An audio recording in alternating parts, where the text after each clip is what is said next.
The bright sunshine splashed on the streets and alleys, and the cherry blossoms were in full bloom, attracting countless pedestrians to stop. April is a good time to enjoy flowers. There was a solemn atmosphere in the conference room of the Hokage building. A black-haired boy knelt on one knee, with scattered bangs hanging in front of his forehead. That he had handsome features and a sunny smile. That he looked very handsome and capable with a crisp ninja uniform. Hokage-sama, Danzo-sama, here I come. Thanks for your hard work. The person sitting on the main seat wears a bamboo hat and a royal robe, and exhales a puff of white smoke. Konoha's third Hokage, Sarutobi Hiruzen, one of the strongest people in the ninja world today and his superior. As for him, Uchiha Akashi, an unlucky time traveler. Coming here was a complete accident of accidents. He still remembers the storm and thunder on the day of the time travel that he hid at home eating hot pot and watching the Hokage. It happened to be placed in the episode of Suzuki's Revenge of Itachi, where Thunder Release Kirin made his debut. Seeing the lightning flashing outside the window, he imitated Suzuki's hand seal and stretched his hands to the sky. Thunder Release Kirin, good guy, who would have thought that a lightning strike would really strike down. With a bang, time traveled. Coming to the world of Naruto, he became a descendant of the Uchiha clan. At first, I thought about defecting directly to avoid being easily killed by Uchiha attack. Unfortunately, I was unfamiliar with the place and was not strong enough. It seemed more difficult to survive by escaping than by not escaping. Fortunately, there are still a few years to go. Therefore, Akashi practiced diligently and continuously improved his strength. In order to leave a way for the future, he also studied the will of fire during the ninja school and wrote many flattering papers. Who knew? On the day he became a Chunin, the third Hokage came directly to his door. The original words are as follows: I have read your article that you are the true inheritor of the will of fire. I hope you can become a bridge connecting the village and the family. Boyle, isn't that an undercover job? What do you think of the dignified Uchiha? Looking at a bunch of Umbu ninjas on the telephone pole, Akashi agreed on the spot. Not long after, Fugaka noticed something strange and came to the door. He said the same thing: I hope you can become a bridge between the family and the village.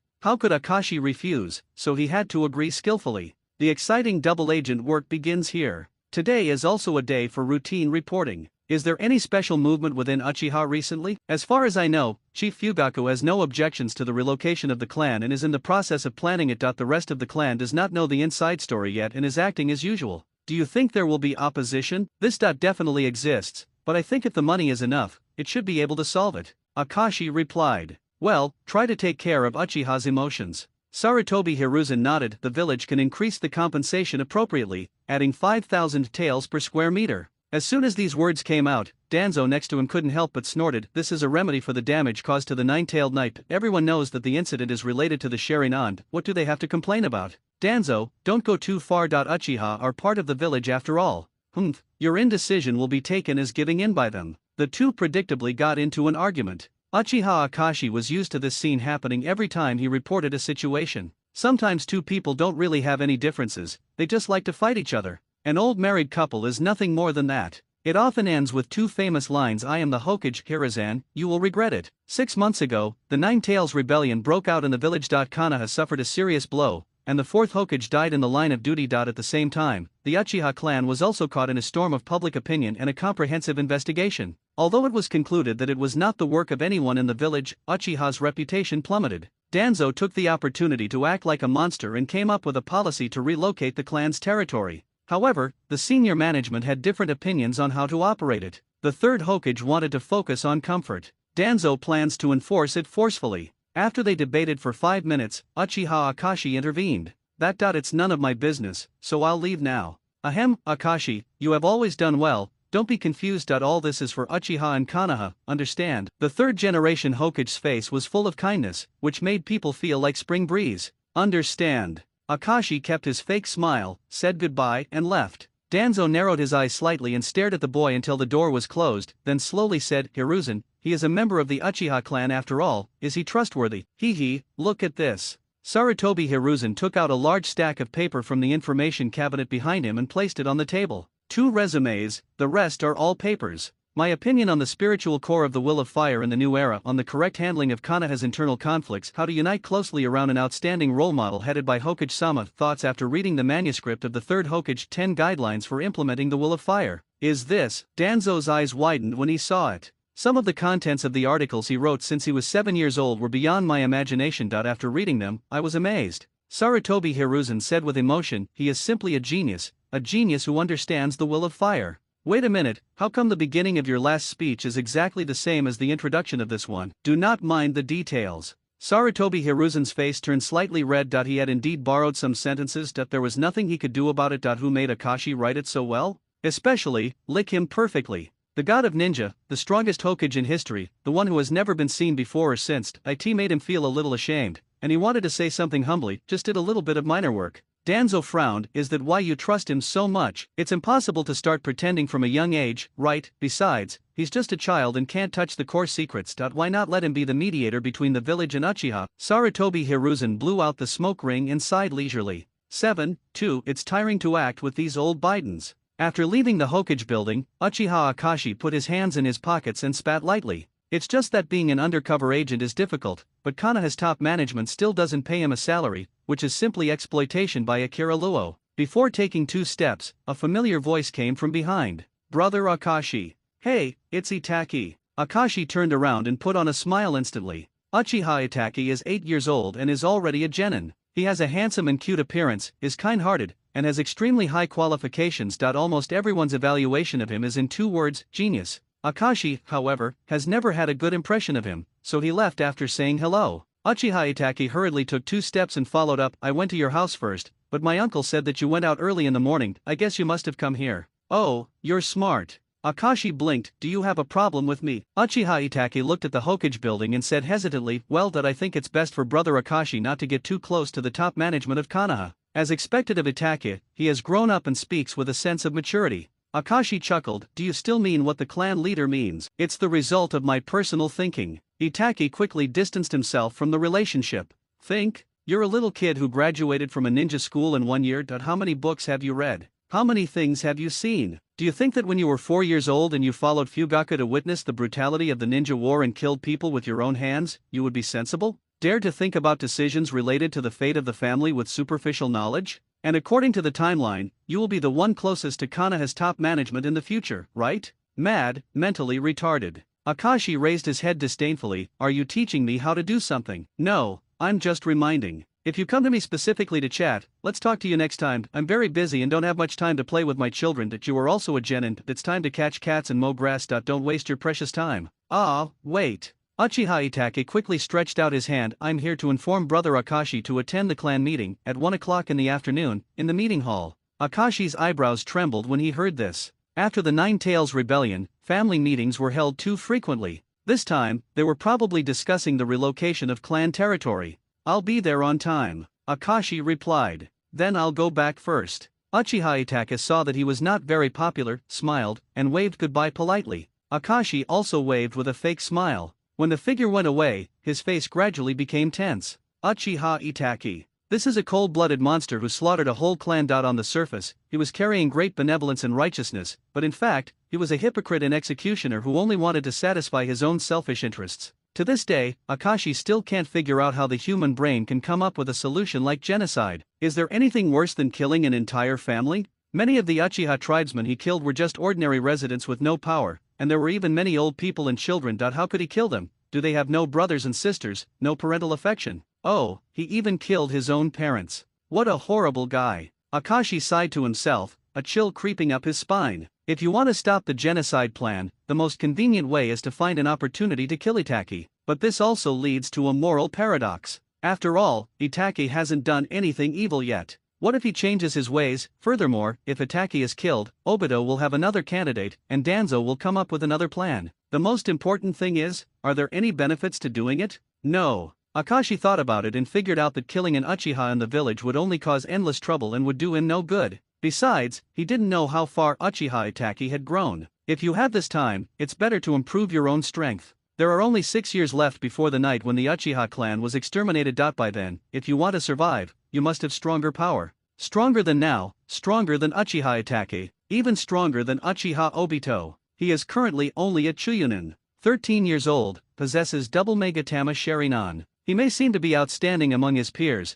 but in the context of the entire ninja world, he is nothing more than cannon fodder. Without a kaleidoscope, there is no right to speak loudly. The low mountains are rolling, the chirping of sparrows can be heard on the roof of the shrine, and the petals of the century-old cherry trees are falling with the warm wind, which is sad and beautiful. It takes some time to walk up the hill to the chamber. Many Uchiha clan members chatted along the road, walked on the stone steps covered with cherry blossoms, passed through the torii gate, and stood in front of the main hall, waiting for the arrival of the clan leader. Hey, did you hear that? The village seems to be taking action against the police department recently. As early as the night when the Kyuubi attacked the village, when the Umbu surrounded our tribe, I expected to take action. Those high-level officials have never trusted us. After all, Kyuubi's eyes have the Sharingan. We are all at home, how can anyone control the Nine Tails? Besides, that requires so much power. Is there a possibility that Uchiha Madara is still alive? Hush, the patriarch is here. The discussion quickly stopped, and everyone saluted Fugaku. After he entered the meeting hall, they entered one after another. A very old shrine that has been renovated without feeling dilapidated. There are vermilion pillars and exquisite screens, but there are no shrines or Buddha statues. Instead, they are covered with tatami mats, and their seats are in order. Look over there, Uchiha Itachi is here too. Oh, he is really the son of the patriarch. However, I am more concerned about Uchiha Akashi. That guy is very close to the third Hokage and was a subordinate of Orochimaru. It is difficult to judge his position. It's just soft bones. Someone next to him snorted coldly. Akashi knelt and sat in the middle, looking in all directions and listening in all directions, but remained silent. His reputation has always been bad within the clan, and he has long been used to it. The family meeting begins with the sound of bells. Uchiha Fugaku saw everyone sitting down and said, "Everyone, it has been half a year since the Nine Tails Rebellion. Konoha has generally recovered its strength and is preparing to start a new construction plan. Today I am discussing this plan with everyone. Discuss. New construction plan. Many people are confused. Yes, since the Nine Tails attack also caused damage to the police department, Konoha had decided to help us relocate the clan and police department to the outskirts of the village this time." Speaking of this, Uchiha Fugaku stopped. The expected quarrel broke out. The older generation of ninjas still know how to exercise restraint, but their faces are stiff and they sneer again and again. Some young people were arrogant and had hot tempers. They shouted directly, "What does this mean? They are obviously trying to isolate us. What does the village think of Uchiha? Too deceiving. Master Patriarch, you didn't agree, did you?" The radical Uchiha protested. When they got tired of shouting, the representative of the moderate faction persuaded them, after what happened with Kyuubi, it is reasonable for the village to be suspicious of us. At least the police department is still under our control and our power has not been reduced. Yes, the top priority is to rebuild the village's trust in us. Trust? Is there still trust? A few of the most impulsive clan members almost jumped up to retort, their faces turning red. Just when the two sides were arguing, Uchiha Fugaku coughed, and the meeting hall suddenly became extremely quiet. At this time, Fugaku's prestige was at its peak. His voice made everyone hold their breath and sit back in their seats. I know that moving is a chore and no one wants to do it, but as a part of the village and the founder of the village, Uchiha should think about the overall situation. This sentence basically states the position. Fugaku continued, "Having said that, the village's solution is too harsh. I will try my best to get more compensation. What do you think?" This. Everyone hesitated. The patriarch's intention was already cleared, he was on the side of the moderates. In fact, Konoha suffered heavy casualties in the Third Ninja War, and the Uchiha clan also suffered considerable casualties. It was not a wise choice to break up with the village at this time. During the Nine Tails Rebellion, they suffered the loss of being dumb. Fugaku couldn't figure it out. Who could use the Sharingan to control the Kyuubi? The handle is finally down. The fourth Hokage died, and public opinion in the village was under great pressure. Danzo took this opportunity to propose a relocation plan, which was indeed very ruthless. The third Hokage had just cut Danzo's basic funding due to the assassination, and it was inconvenient to obstruct him anymore, lest the high-level relations become too tense and make people laugh.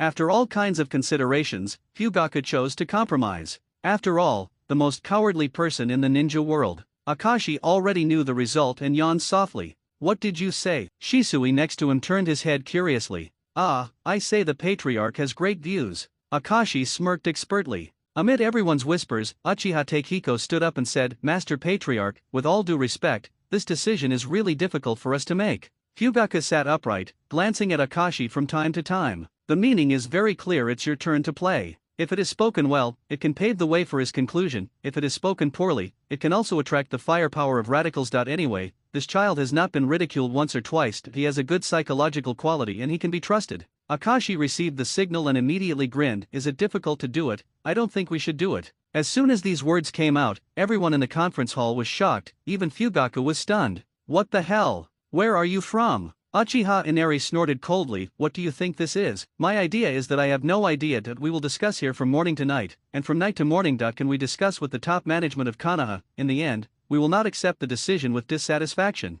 What did you say? It's just the truth. What if you don't accept it? Are you rebelling? Akashi shrugged. Although he laughed at Fugaku's weakness, he was not wrong in his decision to relocate the clan. The Uchiha needed time to gather strength. With one sentence, everyone's mouths were blocked. Uchiha Inaya gritted his teeth and said bravely, reverse. Just rebel. Akashi's eyes were calm. The higher UPS in Konoha know Uchiha very well, but Inari-kun, do you know the higher UPS in Konoha? Do you know how many Umbu establishments there are? How many subordinates does Danzo have? How many people are watching outside during our meeting now? Speaking of this, many people's hair stood on end. Akashi continued, I guess you don't know. Then you know. I don't know either, so I won't say childish words like rebellion. Within 2 seconds, a familiar sarcastic voice came. All kinds of teasing, such as flattery, coward, wallflower, etc. came out in an endless stream. Some even deliberately amplified the volume. You have been bribed by the higher UPS a long time ago, right? You always run to the Hokage building. Traitor. Uchiha Ryoichi jumped out again and shouted angrily. I have gone to the Hokage several times, and so far I have helped each household increase their compensation by 5,000 taels per square meter. If I really want to make a proposal, I would like to ask the patriarch for more money. Akashi patted his forehead and said, since you can't resist, just increase the price. Isn't it nice to get money and move to a new home? As for the police department, where people hate dogs, they really think they have a lot of power. Would it be better to have a bigger layout? The opponents hesitated for a long time and had nothing to say. Although this guy is annoying, his speech is very coherent, and he is even fighting for the interests of his tribe. His remarks about joining the Hokage do not seem to be tenable. A rare silence returned to the conference hall. After the tribe calmed down, they reluctantly accepted the reality. Yeah, what can they do? He's just complaining among his own family. From the clan leader Fugaku to the older Jounin, everyone felt that what Akashi said was reasonable. Since it was an irresistible fact, there was no point in sulking. It was better to strive for more benefits. Fugaku was quite pleased that he had read it correctly. Akashi is a talent. Letting him be a double agent was the best decision. At this time, a voice broke the calm. Brother Akashi, you must have found out the specific plans of Konoha's top brass, right? The speaker was Uchiha Itachi. He had been kneeling next to Uchiha Fugaku. Now he stood up and spoke in a very mature tone, looking particularly wise. Several elders next to him showed approving smiles. LOL. I'm almost done and calling it a day, but you're the only one who talks so much. Akashi cursed in his mind and ignored Itachi's question. His brows perked up. How did you get in? When will it be the Genin's turn to join the clan? There was an uproar. Uchiha Akashi has always had his own way of doing things, and everyone knows this. Young people from the Uchiha clan can't be called young people if they don't have any personality or arrogance. But I didn't expect him to dare to speak like this. You must know that Uchiha Itachi is the clan leader's son. Wouldn't it be disrespectful to the clan leader to confront him? Fugaku was also dumbfounded. Aren't you from my side? Indeed, it was against the rules for Genin to participate in a clan meeting. After all, there were many ninjas in the clan, and the Genin were mainly children under 10 years old, so they could not give constructive opinions. Moreover, there were too many people to sit down. Although, Itachi is my son and a genius, can it be the same? This is irrational and not easy to happen. Fugaku was very depressed. However, Itachi took a step forward and said with a smile, actually, Shuyunin and Genin are just different positions. I thought it would be better to use my strength to prove the legitimacy of my being here. Brother Akashi, you can see if I have the qualifications. The implication behind the words is obvious, he wants to challenge Akashi.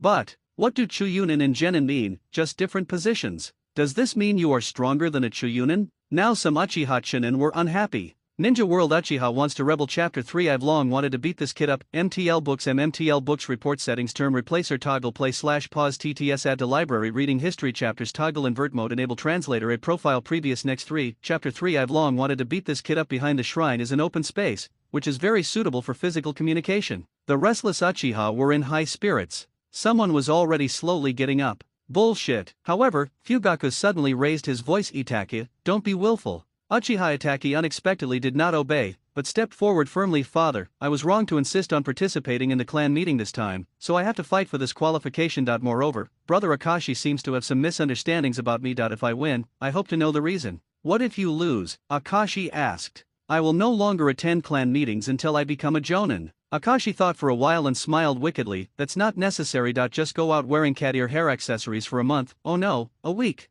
Itachi frowned in confusion. What kind of punishment is this? Is it Brother Akashi's special hobby? However, to him, it was nothing. Itachi agreed immediately, okay. As soon as his words came out, the people around him started making noises. The older generation of jonin who were familiar with Fugaku's character also followed suit and said, "Let's see how far the talented juniors of Uchiha have grown." After some encouragement, Fugaku finally compromised. "Thank you, father." After receiving the approval, Itaka smiled and his eyes were bright. Most ninjas believe in strength, especially the Uchiha clan. Only the strong will win respect. This is an iron rule. Therefore, Itake believed that Akashi always ignored him because his strength was underestimated, or he was not noticed at all. Although he did not show any disappointment on the surface, he felt a knot in his heart. This challenge to Akashi is not only to gain the qualification to participate in the clan meeting, but also to prove himself. Akashi's thoughts are very simple. I just wanted to beat him up. 7-2 The crowd embraced the two young Uchiha ninjas and came to the open space behind the shrine. They formed a huge circle and watched the competition with great interest. For the sake of fairness, Uchiha Shisui serves as the referee. He didn't speak when the clan members were arguing, and his presence was very low, but the moment he stood up, he attracted everyone's attention, including envy and admiration. Shisui and Akashi had been teammates before, and were also Itaka's respected seniors, so they knew both of them well. Coupled with his integrity, he is very able to convince people. Start. Following his order, Akashi rushed over. Itaka's reflexes were sharp and he jumped into action. While traveling at an extremely fast speed, both of them moved their arms, lowered their bodies, took out konoha from their ninja tool bags, and launched them towards each other, causing sparks to fly like pearls upon collision. Immediately afterwards, Akashi threw out dense shurikens, hitting them like raindrops. The Sharingan opens in an instant. His vision was several times sharper, and the passage of time seemed to slow down that he could even see Itaka's movements, with shurikens blocking his movement from all angles. However, Itaki also activated his Sharingan and also threw out shurikens like rain. There was a crisp metallic sound in the air, and each shuriken was intercepted accurately and bounced in all directions. Almost the same moves, almost the same. Akashi was not surprised. As Uchiha Itaka, it was normal to have such strength that he immediately stopped sprinting, retreated in reverse, and formed seals with his hands at the same time. Fire escape great fire. Art fire escape ho fireball. The last move came first. Itaka was a step late, but was the first to complete the seal. Is the printing speed faster than mine? Akashi was slightly surprised, and he was able to form a good seal, but the fireball on the opposite side had already erupted. In a real battle, the difference in speed is fatal. Fortunately, Itaki has not yet reached the terrifying speed of 6 seals per second. The two huge fireballs collided and splashed out with brilliant sparks. The flames were so hot that they scorched the air, drying the cheeks of those around them. Akashi was slightly suppressed, but he didn't take it seriously and said with a smile, "You are really good at using your Sharingan. Let's try another one." After saying that, his fingers flew. Fire escape Fangxian fire technique. Itaki was not proud of being praised, and continued to confront Akashi. Using the same Phoenix fire technique, the fireball drew a beautiful arc and spit out. The flames from both sides swooped down on the ground, still emitting hot smoke, and Akashi formed a seal again. There is no pause between jutsus. Fiery fireballs struck one after another. Itaki activated his Sharingan and quickly responded. Fire escape dragonfire technique. Pong! The red light smashed into pieces on the interface, and exploded with huge power, raising a cloud of smoke and dust. The flames danced wildly, and threads of fire floated into the sky. The two sides seemed to be bathed in the mist of the flame pool, and the surrounding temperature also rose a lot. After several ninjutsu duels, Itaka did not fall behind at all. As expected of Itaki, Akashi couldn't help but sigh. His talent is already very good, and he is considered a mid-range genius within the clan, but facing a top genius like Uchiha Itaki, he still feels that there is a big gap. This guy is only 8 years old. If you don't beat him a few more times now, it will be difficult to beat him in the future. People around him also saw the clues and started talking about it. Hey, Uchiha Itaka's strength is nothing like that of a genin. Just based on the speed of the seal and the skill of shuriken, I can't compare to it when I was a genin. Uchiha Akashi isn't going to lose, is he? Possible. Fugaku looked at his son with relief, his eyes showing deep joy and worry. It's true that it's very powerful, but with such a huge consumption, is the chakra enough? He couldn't help frowning. It turned out that his worries were justified. When the smoke dissipated, Itaka knew that he didn't have enough chakra. No matter how powerful the talent is, the chakra of an 8-year-old body is limited after all. The continuous release of fire escape ninjutsu will consume a lot of energy. Unconsciously, my breathing became rapid. Itaka kept thinking calmly and gave full play to his combat IQ. Since I have consumed so much, he should also. Looking at Akashi, who appeared after the smoke dissipated, Itaka was dumbfounded and had questions on his head. Akashi was calm, as if he had used so many ninjutsu, and it was as if he had farted, without any loss at all. Are you kidding me? Is there such a big difference in the amount of chakra between Chunin and Genin? Not only Itaka, but also the surrounding tribesmen were shocked. Akashi shrugged. Of course others can't understand it, because this is his plugin. Itaki is a genius. But here, genius is worthless. The world of Naruto is about bloodlines and cheats. The closer you are to the six paths, the nobler your bloodline, and often the stronger your strength, and can even be spread through thousands of years of gossip. As an Uchiha, Akashi gets some benefits. For example, writing sharing eyes. Although it is not rare, it is still much better than starting from a blank slate. In addition to the Sharingan, there is also a mysterious object sealed in his body that was only the size of a seed at first, but later it took root and sprouted, and now it has grown into a seedling. This seedling works wonders. It can heal wounds, restore physical strength, and provide chakra. It's like hiding a small-tailed beast. I'm obviously an Uchiha, but I actually have the physique of a low-end Senju. Akashi was puzzled and finally gave up thinking and came to a conclusion. Isn't this just a plug-in? A must-have for time travelers. What's so weird about it? Just when Akashi was about to reach the peak of his life, he discovered a little problem. Behind the seedling, there is something else. It was a misty apparition of a woman holding her hands in the shape of a cup. Kagaya at Satsuki. Yes, there is absolutely no mistaking it, it is the figure of Kagaya at Satsuki, and there is some chakra reaction, it is alive. Could it be that Kagaya left a seed inside me? No matter how you think about it, it should be the other way around. When the two are connected, it is easy to guess the same thing. God tree. Then wouldn't I become the Ten Tails Jinchuriki? Shocking conjectures flashed through my mind and were quickly rejected. Compared with this conjecture, it is more reasonable to understand it as a built-in cheat. No matter what it is or where it comes from, at least it will make you last longer in the battle. 3 minutes compared to 2 hours. Who doesn't like a little longer?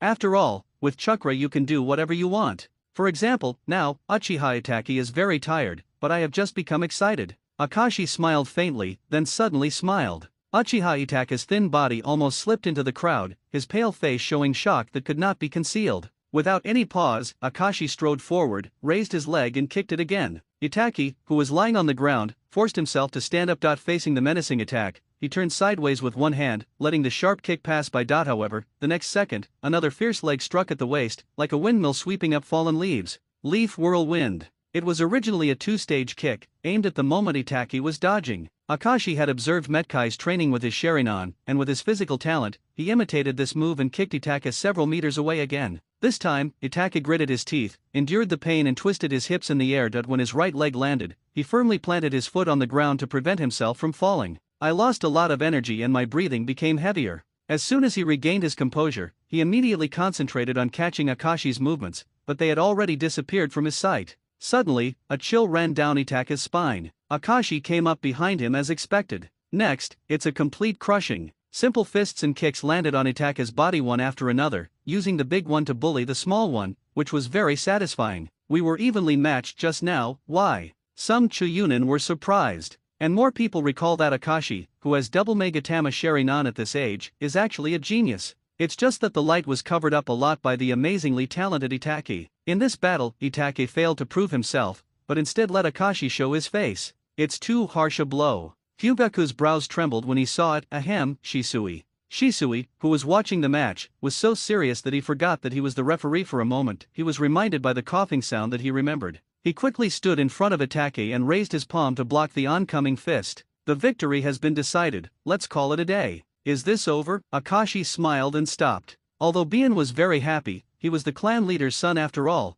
so he had to be given some face. Seeing that Weasel had been beaten into a pig's head, it would be too cruel to continue beating him. Akashi nodded and closed his Sharingan. The Megatama gradually disappeared, its sharp edge disappeared in an instant, and it returned to its usual lazy demeanor. Just as Shisui was about to announce the result, Itaka suddenly shouted, "Wait, it's not over yet, I can still fight." Weasel, brother Zisui, I haven't given up yet. Even if I get beaten, I will use my last strength. As he said that, Itaka took out his shuriken with a firm gaze. He still has one last trick to try. Akashi was slightly surprised and scratched his head. Shisui, what do you think we should do? He still wants to be beaten. I have never heard of such a request. For a moment, Shisui didn't know how to deal with it, and couldn't help but look towards Fugaku. Although the clan leader had given instructions to end the sparring, everyone heard what Itaka just said. Fierce discussions immediately broke out around him. As expected of Uchiha Itaka, the courage is commendable. I almost want to cheer for him. Speaking of which, Akashi is really awesome. I never noticed it before. Hey, after all, Itaki is only 8 years old. Akashi is only better because of his physical strength. This is called tactics. What do you know? I don't understand. Do you want to try fighting with me?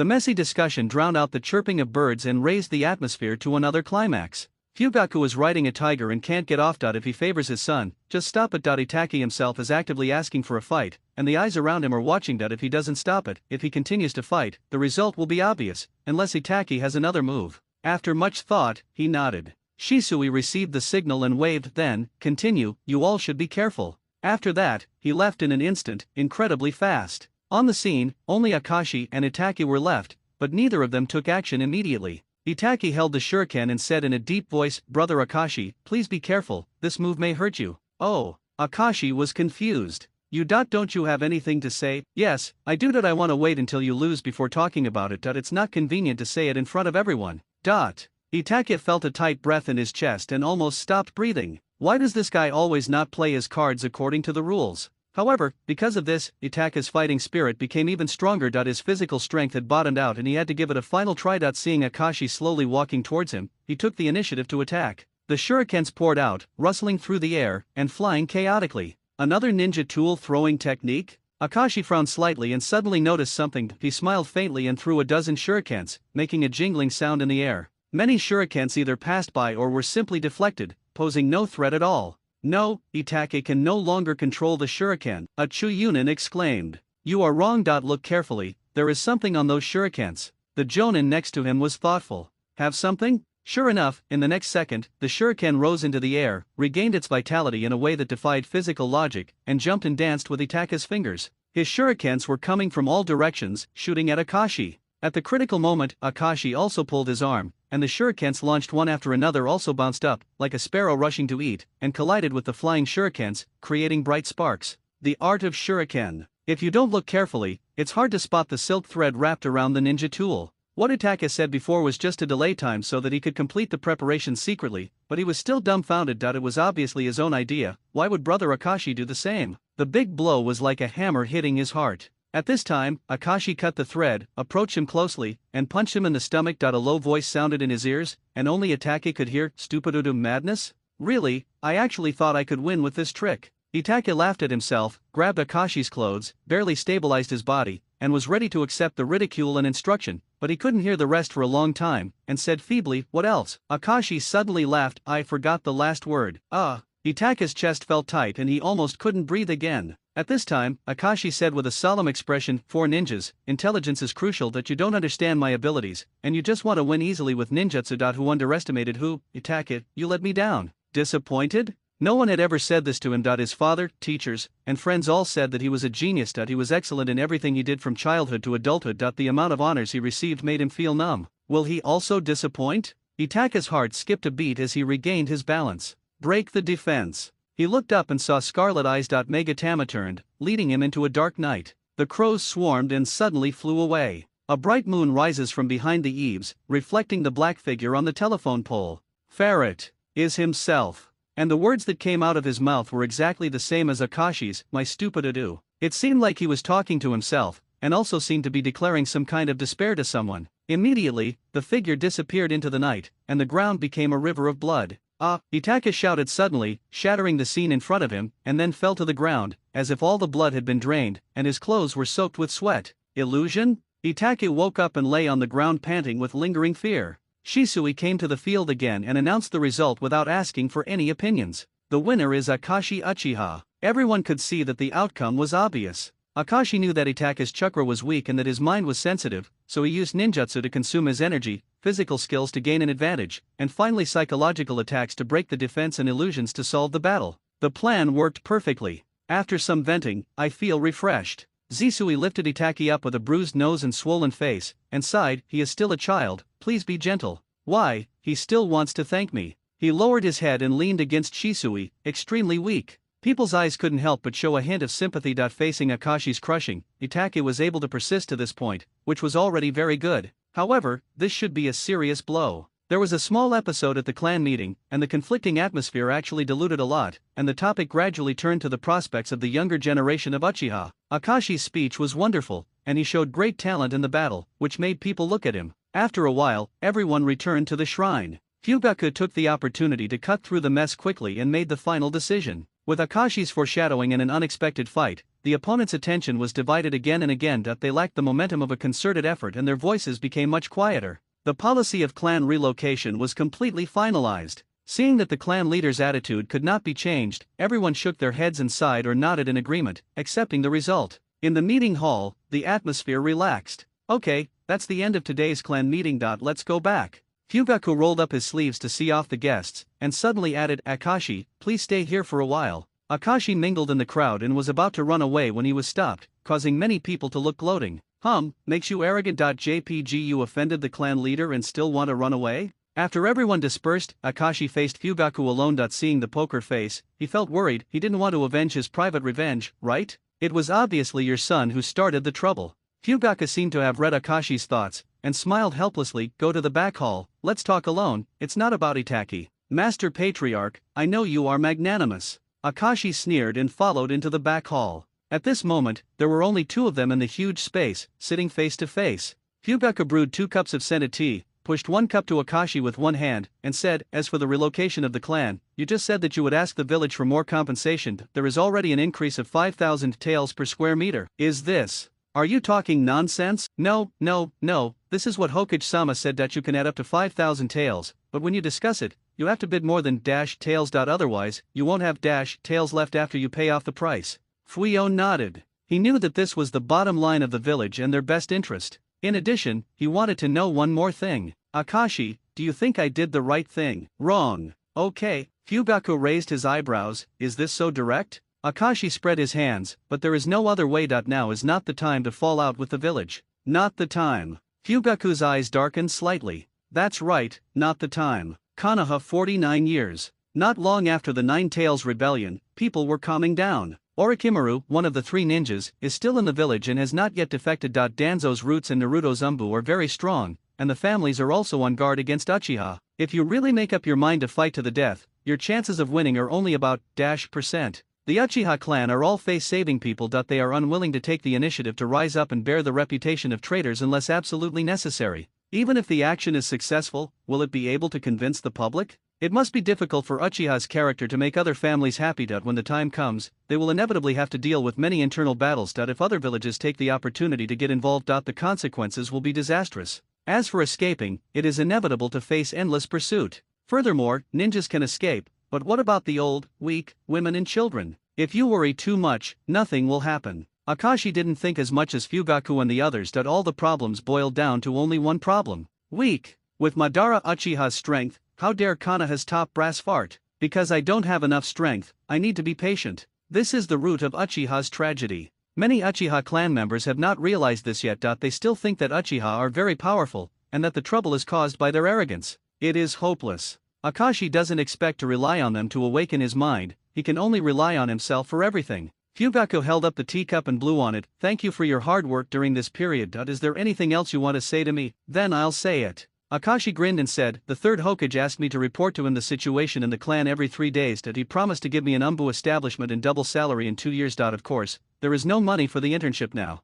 Fugaku was confused. Is this something I can know? You are the clan leader. Akashi nodded matter-of-factly. Actually, I was forced by the Hokage. My heart has always been with the family, and I didn't betray any valuable information at all. This move also took a lot of effort to find out the lowest price. Originally, I'm going to ask my dad to give me some advice if he hadn't been recuperating at home and it happened to be today. Okay, I know. Fugaku let out a long sigh. This guy is really verbose. He said he was impatient, but in his heart he was very curious about what Akashi was doing. What exactly do you want to express? Akashi pretended to be embarrassed and rubbed his hands together, and said calmly, I am very willing to serve the family, but I don't know if there are any work subsidies in this area. Subsidy? Fugaku was stunned. It's the remuneration. These jobs will definitely affect my daily execution of tasks. The remuneration will be reduced, family expenses and so on. Before he could finish speaking, Fugaku interrupted. I understand, I will allocate funds to you from the family's activity funds. After all, Uchiha is brave, much stronger than the high-level officials of Konoha. Akashi praised in his heart and smiled again. Also, I would like to reimburse the money spent on sending cigarettes to the Hokage 2 days ago. Sending cigarettes. It's about building a closer relationship. People are wise, as my elders in the family taught me. Akashi smiled naively. Fugaku took a deep breath and took out a stack of banknotes. It's a good gift. Don't give it away next time. I will reimburse you privately this time. And also, Fugaku's eyebrows trembled slightly. and he suddenly realized that he had lost his composure. He calmed down and said with restraint, "Say." Akashi took a sip of tea and said, "Master Patriarch, I want to learn more ninjutsu for self-defense. Recently, Danzo has become suspicious of me. As you know, he is a very insidious person. If he is targeted by the root ninja, it will be quite troublesome. If you want to gather wool, just gather enough, who will let Fugaku talk easily." Fugaku really had no choice, so he said angrily and funny, "What you said makes sense. Come to the police department office to see me on the weekends." After that, he picked up the teacup and said, "Is there any more?" Of course, Akashi knew not to push the envelope too far, so he stopped when he was ready, shook his head and drank all the tea. If it hadn't been for him, Itake would have embarked on this path in the future, and then been deceived into lameness, and then massacred the entire clan. That he had also blocked Itake's way of collaborating with the enemy. Based on this calculation, it is more reasonable to ask for a reward. Opposite me, Fugaku seemed to have settled an important matter on his mind and said, "It's my turn to talk next, right?" Akashi nodded obediently to the sponsor. Akashi dragged his tired body to say goodbye to Fugaku and walked down the mountain. He paid special attention to the movements around him and did not notice the Umbu following him. Maybe he has left? Maybe the other party hid it too well. Konoha's tracking and monitoring capability should not be underestimated. For example, Hiruzen Sarutobi has a very buggy telescope technique. The activation condition is only to know the opponent's chakra form. In theory, he can monitor anyone in the village. Even Uchiha Fugaku was no exception. However, such a technique is likely to be detected in reverse, and there is a high probability that it will not be able to penetrate the barrier. With Sarutobi Hiruzen being cautious, he would not rashly spy on the heads of several major families. As for myself, there is no need for the Hokage to pay attention to it himself. Just as I was thinking about it, my footsteps had already arrived at the door of my house. Akashi opened the door and entered the house. A beautiful and gentle woman looked out from the kitchen. Akashi is back. She is in her 30s, has a good face, wears a pink apron, holds a spatula, and is full of mature charm. Uchiha Hiromi, mother. Before marrying into the Uchiha family, she was an outstanding medical ninja and a well-known beauty. It is said that she decided to get married because she met Uchiha Munakata during the war, fell in love with each other, and finally had a child. After getting married, he worked in a hospital and once learned ninjutsu from Tsunade. When Akashi saw her, he immediately called out sweetly, "Thank you, Mom. Go wash your hands and get ready to eat." Well, today's food is also delicious. This is not flattery, Uchiha Homi's craftsmanship is indeed nothing to say. However, heavy footsteps slowly approached. Akashi knew that Grumpy Daddy was coming. Uchiha Munakata, as his name suggests, is upright and bold. He usually has the attitude of a patriarch and is very dignified. "I recently got sick and am recovering at home, which has stopped my work at the police department." He put his hands in his wide sleeves and raised his brows. "Why are you back so late?" There was a cordial and friendly conversation at the clan meeting, and everyone fully exchanged opinions. The result was quite enjoyable, but it took a little more time. "What about it?" "I had a fight with Itake Uchiha." Dad didn't scold him, but instead asked with interest, "Did you win?" "Won. Well done, you didn't embarrass me." Dad nodded slightly and praised with satisfaction, feeling quite worthy of being my son. Akashi understands the psychology of most tribesmen. Without exception, they would take the name of Uchiha very seriously, with pride hidden in their bones. It's okay to fight, you just can't lose. Zonfang coughed twice and turned to the topic. "What about the topic? Is it about the police department?" "No, it's a matter of clan relocation." Akashi spoke eloquently and briefly explained the cause and effect. "Move? Isn't that isolation?" Munakata looked at Akashi, his face livid. "What did the clan leader say?" "Agreed. How can I agree?" The grumpy dad lost his temper and coughed repeatedly. "Our family will get further and further away from the center of power. If things go on like this, we will become even more vulnerable." Akashi was non-committal. Uchiha Munakata was puzzled and lowered his voice. "Aren't you working as an undercover agent at the top of Konoha? Didn't you get any useful information to persuade everyone?" "I persuaded you." Akashi scratched his head. "I persuade everyone to agree." Zonfang was stunned for a moment, then pulled his hand out of his sleeve. "Whose undercover are you from?" Except for Fugaku, only family members knew about being a spy. The reason was also very simple. If he didn't say anything, he would run to the Hokage building every now and then for fear of having his legs broken by his father. Fugaku didn't object, but he repeatedly warned him not to reveal the secret. Zonfang now regrets letting his son go. At this time, Uchiha Homi was walking out of the kitchen with fish soup and said comfortingly, "Okay, if you have anything to say, let's eat first." His wife's instructions couldn't be more effective, even Zonfang wouldn't dare not listen. He suppressed his temper and sat down at the dining table. The family was enjoying a delicious dinner. Uchiha Homi stood between the father and son and said with a smile, "Don't worry, listen to your son's explanation, he must have his intentions."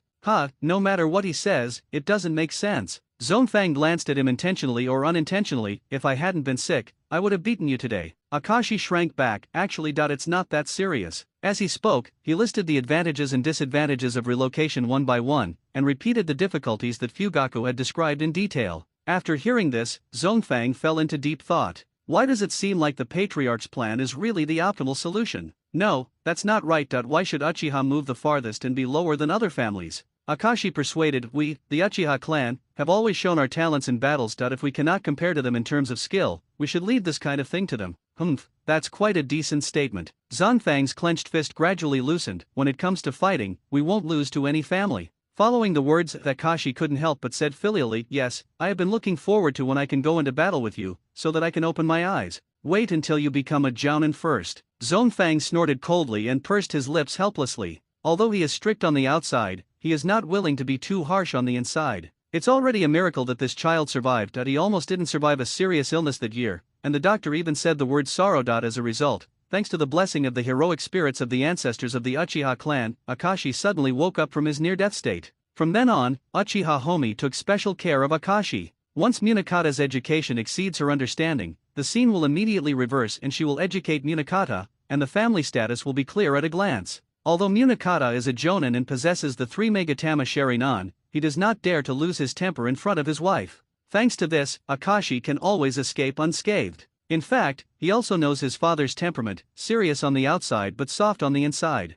Zongfang became sulky, his eyes gradually softened, and he took a piece of beef and said, eat more vegetables. 2 after dinner, Akashi helped clear away the dishes, then washed up early and went upstairs to rest alone. In the room, warm lights flickered on. Akashi leaned back in his chair and took a long breath. I finally got over it. Life in Konoha is more colorful than imagined. It's also harder than expected. After all, it has been 6 years since I traveled to the world of Naruto. Being able to survive until now and integrate into the life of Konoha is really worth celebrating. The name Uchiha Akashi saved me a lot of trouble. But I am still a little scared in my heart. If the identity of the time traveler is discovered, the consequences will be disastrous. In the ninja world, there are ninjutsus that read memories and extract souls, so you must be on guard against them. Fortunately, nothing has been revealed so far. Even though I had disguised myself so well that even my parents didn't notice the problem, I still had to be careful and walk on thin ice. Otherwise, why would the Inyazuka family's dog look at me twice? Could it be that dogs can smell the difference in souls?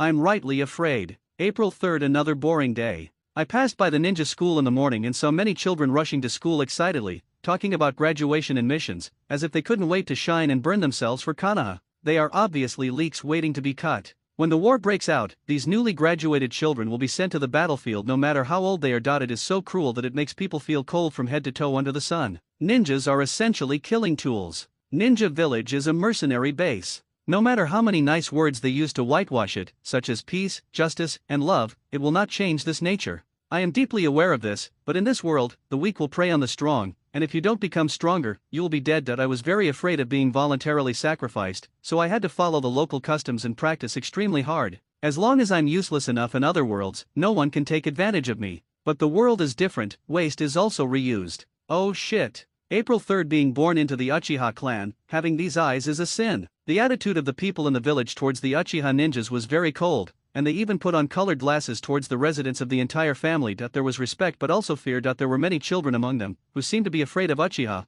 and seemed to envy the Sharingan, which made me wonder and feel sad. What do children know? This is probably what their mother-in-law taught them. April 3rd, recently, Kakashi Hateke's reputation has become more and more famous. The super genius who broke Konoha's record has also shocked the Uchiha tribe. Challengers came one after another, but they all came back defeated and were beaten up and bruised. I'm just curious if they will open their eyes out of grief and anger? The Sharingan is activated by strong emotional changes and continues to evolve. To put it simply, it is the process of gradually becoming mentally ill. Is it really easy to stimulate your eyes? Is it related to the feminine chakra? It should also require a certain amount of talent and physical fitness, right? Otherwise, the Uchiha clan would have become kaleidoscope per capita. This subject is worth thinking about and researching. However, I don't care if they can't open their eyes, since I've already opened them anyway. Oh, it's worth mentioning that I ran into Yuyuki Zian on the street today. Beautiful again. The wind beside her seemed sickly, which was a pity. April 4th, the source of the saplings in the body was still not found. I searched through the relevant information at hand and found nothing. It's really puzzling. What is this? Have I become Kagaya's reincarnation container? But after checking everything on his body, no marks were found. Various signs make me more cautious. If they can use Uchiha Madara, they may not use me. April 4th. Everything must be studied before you can understand it. From the beginning of school, all children have continued to learn ideology and theory courses to deepen their identification with the village. It must be said that this is a very effective measure and enhances cohesion. However, distorted annotations can easily lead people astray. I opened the book and looked it up. The history of Konoha has no chronology. Every page is praising the achievements of the Hokage and advocating the will of fire. I always felt that something was missing. After searching carefully for a long time, I found that Uchiha's name had been erased. Uchiha Madara, one of the strong men who pacified the warring states, was gone. Two words hypocrisy are written all over the book. Konoha's attitude towards Uchiha is evident. The omens of the night of genocide are actually reflected in all aspects. Being betrayed by his own clan and being killed to the point where he was the only one left really turned Uchiha's pride into the laughingstock of the entire ninja world. Moreover, there are some people in the clan who are just ordinary residents who have never set foot in the ninja industry and just want to live a stable life. Why are they so cruel? I don't want to die, I just want to live. The conflict between Konoha and Uchiha is irreconcilable. Even if it doesn't break out in 5 years, it will break out in 10 years. Even if there are no Shisui and Itachi, there will be others. To solve this problem, there are only two ways in front of Uchiha: escape and rebel. Non-resistance is what Konoha looks forward to the most, wishing that the Uchiha would commit suicide collectively, so that they would not be guilty of murder, but also get their wish. If you can escape, where can you escape to? Among the major ninja villages, Konoha is already considered good. The farmland is fertile and the economy is developed. Several wars have not affected the mainland, and it has developed quite rapidly. If you go to a ghost place like Kirigakure, you will be in danger of losing your head every day. The environment in Tsunagakure and Igakure is so bad that it is difficult to survive. Is there any Uchiha village that would accept him or dare to accept him, based on the character of the tribe? I am afraid that they want to be a guest of honor wherever they go and refuse to be subordinate to others, right? It may not be easier to integrate into a group than it is in Konoha. If the power is too strong and cannot be controlled by the 5 major countries, the fate will most likely be similar to that of the Uzumaki clan. Then, there is only rebellion. The interior of Konoha is not monolithic, and there is an opportunity to take advantage of it. White Fang, Minato, and the 3 ninjas can run away to death. In 2 years, Konoha will be at its weakest, and it may be possible to make a comeback. It just so happens that I still have some time to develop silently. April 4th. I met Metkai today. His 8-gate Dunjia is a big killer. I have to find a way to win him over to my side, otherwise it will be very difficult. As for the Inyazuka, Abarame and other families, their positions are not as firm as those of the Inaraka butterfly, and there is a possibility of tilting. Or, as long as they don't interfere with my plans. What I thought should be right. Whoever wins, will they help? April 4th. After giving that guy Uchiha Itachi a lesson, it should make him understand a little bit, right? However, genius is genius after all. I probably can't stop Shisui and Itachi's Mangekyo. How else can I improve my strength these days? I'm worried. Looking at the great wisdom in the family, it seems that no one can be counted on. How can we revitalize our family with these insects? Save the child. 7:2 The night was getting darker. The spring night wind is light and soft, blowing slowly into the house. Uchiha Akashi reviewed the records of the past few years, wrote the last word, leaned back in his chair and sighed deeply. Probably not. I can just eat a little outside. Goodbye, Mom. Under the clear sky over the weekend, 2 crisp sounds rang out. Early in the morning, Akashi got up, washed, tidied up his clothes, and headed towards the Hokage building. Several days have passed since the clan meeting, and work needs to be reported to the top management of Konoha again. The more this time, the more proactive it is to maintain one's own personality and not collapse. Follow the main road, cross the Konoha River, head north, and soon reach your destination. In the office, Sarutobi Hiruzen was looking through the information. His pipe was put aside, and he took a puff from time to time. In times of worry, smoke becomes a crutch to support the soul. He felt deeply tired. Since becoming Hokage, he seemed to have aged a lot, both physically and in the way he thought. It is said that the Hokage is the most powerful person in the entire village and even in the 5 major countries. In fact, it's very hard. There are worries everywhere, one after another. How many years has it been since the war? Now the interior is almost in chaos again. He looked at the important documents in his hand and thought about it, unable to make a decision. Sometimes Danzo is indeed a good helper, more decisive and courageous than him. Tuk tuk tuk. At this moment, there was a knock on the door. Hokage-sama, Akashi asked. Come in. Sarutobi Hiruzen rubbed the bamboo hole and smiled. Akashi looked around and saw only the Sandaime alone. It was very rare that Danzo was absent from the occasion where he could point fingers. As usual, he knelt down on one knee and reported the situation. After listening to the statement, Sarutobi Hiruzen dug out a stack of documents from his desk and pushed it to the edge with a smile. Take a look at this. Akashi stood up and approached, only to see Uchiha Fugaku's name written on the paper. It turned out that Fugaku had already finalized the relocation and reached a written agreement with Konoha. Site selection, compensation, construction period. Every item was calculated in detail. Who could believe that Danzo had not planned it in advance? Sarutobi Hiruzen took a puff of cigarette and said, "You did a good job. I saw Uchiha's decision, and the feedback was faster than expected. Actually, this was the original idea of the patriarch, and I didn't make much effort." That's humble. Sarutobi Hiruzen smiled and said, "I trust your ability. If you encounter any difficulties in the future, you can mention it and I will try my best to help." It's the same old talk, with an amiable face.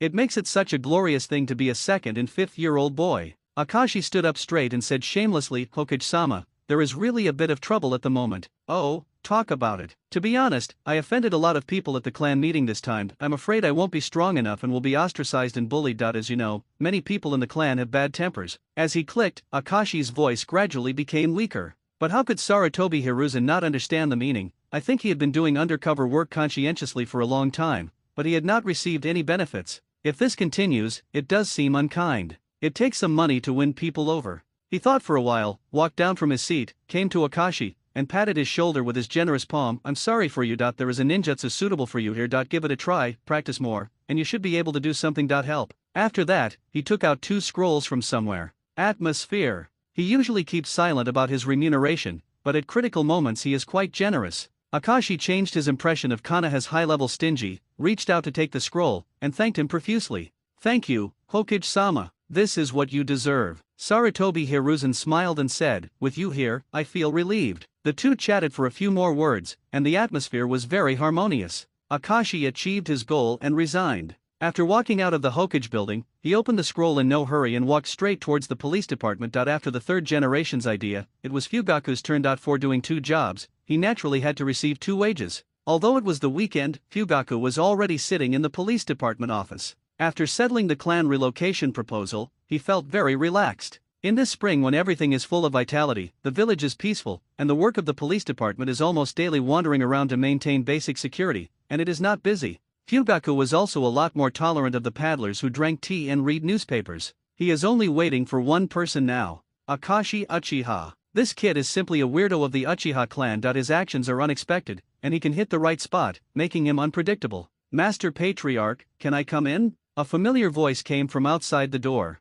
Fugaku sat upright and cleared his throat. "Come in." The door opened, and Akashi approached with a smile, standing opposite. "Master Patriarch, I came to learn ninjutsu as promised." "Did you even skip the greetings?" The attitude of the third generation towards me has become much colder recently, and Danzo seems to be making secret moves. I am afraid that I will be quietly dealt with, so I am very anxious to improve my strength. Akashi changed his words, with a sad look on his face. "You have to help me." Fugaku didn't know whether to laugh or cry. Okay, I've already prepared it. To take these 2 scrolls." Unexpectedly, what Fugaku gave him was also a scroll. I have to say that in terms of convenience and speed, this thing is indeed a good medium. Akashi took the ninjutsu and couldn't wait to find a small forest to open and take a look, and left immediately. "Master Patriarch, I will go back first." "Hey, wait, what's the rush?" Fugaku extended his hand. "I have something to ask you. After the police department is relocated, how about you come to work here?" "In the police department?" "That's right, he happens to be partnered with your father." Akashi trembled and waved his hands repeatedly. "Let's forget it."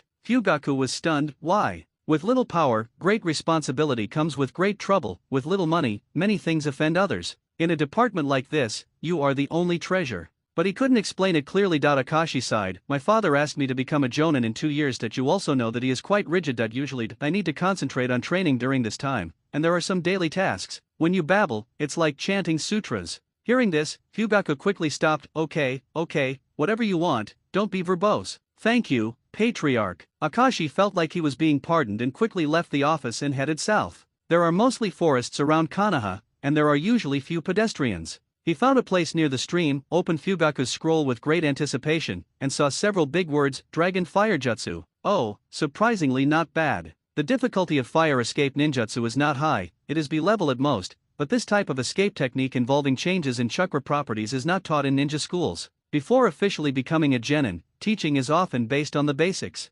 Similar to 3-body jutsu, ninja tool throwing, fighting, disguise, traps, escape, intelligence collection, etc. Escape techniques are taught by instructor ninjas. Children from ordinary families can only learn after graduation, but descendants of various ethnic groups can learn escape techniques and even secret techniques in advance under the teachings of their elders. For example, the Nara and Akimichi clan. They are born with superior resources, and it is reasonable to surpass civilian ninjas. The same is true for Uchiha. Almost everyone knows the fire escape ninjutsu before graduation. With Sharingan and Shuriken, it is really difficult to solve it at low ranks. Currently, Akashi has mastered 3 or 4 types of fire escape. Among them, the fireball technique is the most basic. Being able to master it means that you have enough chakra, and it also means you are qualified to continue learning in depth. For example, Dragon Fire Technique. As the name suggests, it is a ninjutsu that spits out a giant dragon from the mouth to attack the enemy. This move consumes far more chakra than sea-level ninjutsu such as Phoenix Fire. Obviously Fugaku chose the most suitable one after watching the battle that day. With anticipation, Akashi opened another one, also a B-level ninjutsu, Shadow Clone Technique. Yes, with this trick, next time both sides can report at the same time. Wouldn't it be more convenient to be the 2nd and 5th son? The 2nd generation Hokage Senju Tobirama created the Shadow Clone Technique, originally for spying on intelligence, and later developed some combat applications, but it was ultimately limited by chakra and was not common. As for practicing, except for perverts like Naruto, most people would have to lie down for a day after practicing. Akashi's heart became even colder. He took deep breaths repeatedly to suppress the restlessness in his heart, but he could not hide his loss. If I had known earlier, I would have given it a hug when I brought it over. Now I have no regrets and can only admit defeat. However, it was better to gain something than nothing. He gathered his mood, put the scroll in his backpack, and walked on the streets of Konoha, taking a walk to relieve his sorrow. Along the way, acquaintances on the street said hello one after another. There are very few ninjas in the Uchiha clan who are as popular as him. Although it is controversial within the clan, outside, the Sunshine Boy character set run by Akashi is very popular. Probably the only one who can compare with him is a ferret wearing cat ears. The cries of various snack bars came from both sides. The barbecue condiments exuded a burning spicy aroma under the high temperature. The thick sweet soup and round meatballs were attractive in color. Akashi couldn't resist anymore and walked over. "Boss, how do you sell grilled squid? 1 bunch is 20 taels, buy 3 bunches for 50 taels. Come here." Akashi's hand only touched a banknote. Originally he planned to have a bowl of ramen at noon to deal with it, but he only brought 100 taels with him when he went out. The cheapest ramen was 60 taels. He also wanted to add barbecued pork. Looking at the delicious food sizzling and smoking on the iron plate, I had to swallow my saliva. At this time, a voice came from behind, 2 strings, I will pay. Akashi turned his head and looked, startled. It turned out to be Itake Uchiha. His young face showed a slight pink color. After a few days of recuperation, the injury had healed to a great extent, leaving only the swelling on his face. Wearing cat ear hair accessories, furry and very cute. "Brother Akashi, I'm going to treat you." Itake handed over the squid skewers.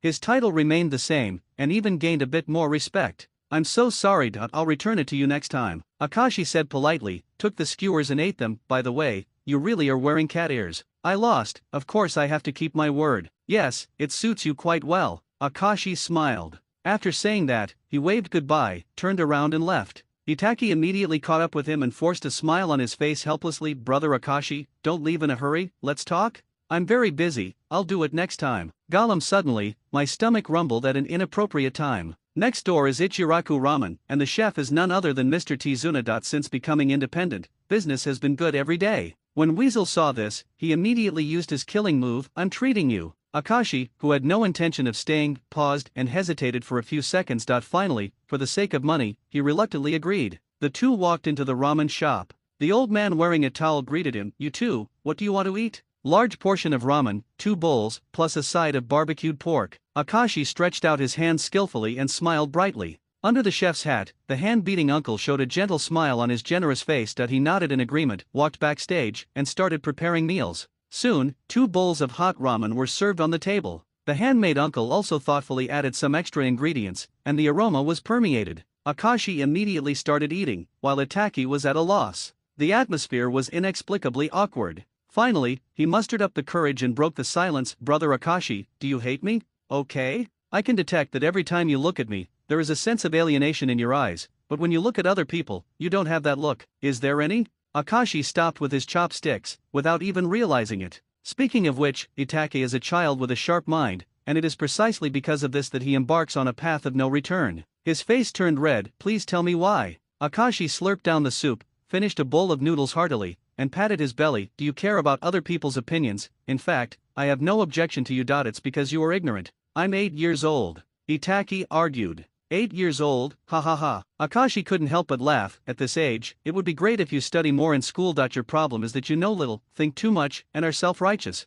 He mentioned 3 shortcomings in one breath, trampling Itaka's self-esteem again and again. He was silent for a while and then slowly spoke. My father and I went to the battlefield of the 3rd Ninja War. There were corpses everywhere, the blood was as full as a river, and the stench was overwhelming. I thought at that time, why did the world change? Is it like this? I want to change it and start working hard for it since I was a child. Is it wrong? Akashi sighed. It's true that the world needs to change, but why should you be the one to change it? What? Why do you think you are the savior? Do you want to impose your ideas on others? Do you have to attend clan meetings, express ridiculous opinions? Do you have to think that you can risk your life for others? Brother Akashi, Itake couldn't speak for a long time. Akashi shook his head. It's not scary if a person is stupid. The only thing I'm afraid of is that he is stupid and likes to think stupid. Everyone has always praised him for his intelligence. Why is Brother Akashi always able to express different opinions? Itake found it difficult to accept this conclusion and looked at Akashi seriously, a bit stubborn. What, you don't agree? Akashi teased. I can't be called stupid, right?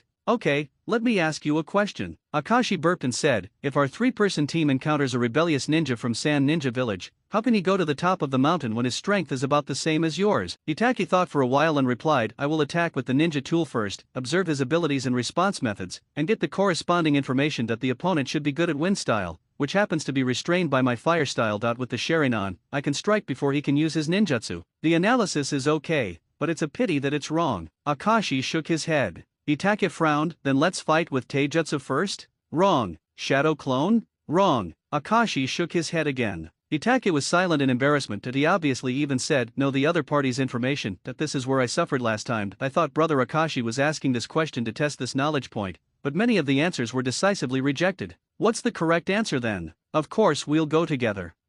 Together? Itake's brain cracked. Akashi nodded. This is called 3-on-1 justice. Is there any problem? No problem. When a 3-person team meets a traitorous ninja, of course they will swarm them without giving each other a chance. Why do they have to do it 1-on-1? As expected, I am not as thoughtful as Brother Akashi. Itake admitted that he lost again. Okay, that's enough chatting. Akashi stood up. I have to practice in the afternoon. Wait a minute, Brother Akashi. Itake's eyes were eager. Can you take me with you? Akashi was about to refuse, but he heard Itake continue. After the clan meeting, I specifically asked my father for 2 new ninjutsu, so we can discuss them together. 2 new ninjutsu? This actually made Akashi waver. It would be good to get the benefits that Fugaka didn't get from his son. However, with the lessons learned from the past, Akashi was much more cautious. It won't be the Dragon Fire technique and the Shadow Clone technique, right? How do you know? Itake suddenly froze and his eyes widened. Really? Do you make copies of all these scrolls? Akashi cursed in his heart and hummed, forget these 2 techniques, let's talk about it next time. In fact, he rarely talks so much to others. In the eyes of outsiders, he has always been a rational and thoughtful genius. Some even say that he was able to think from the perspective of Hokage at the age of 7. Because of this,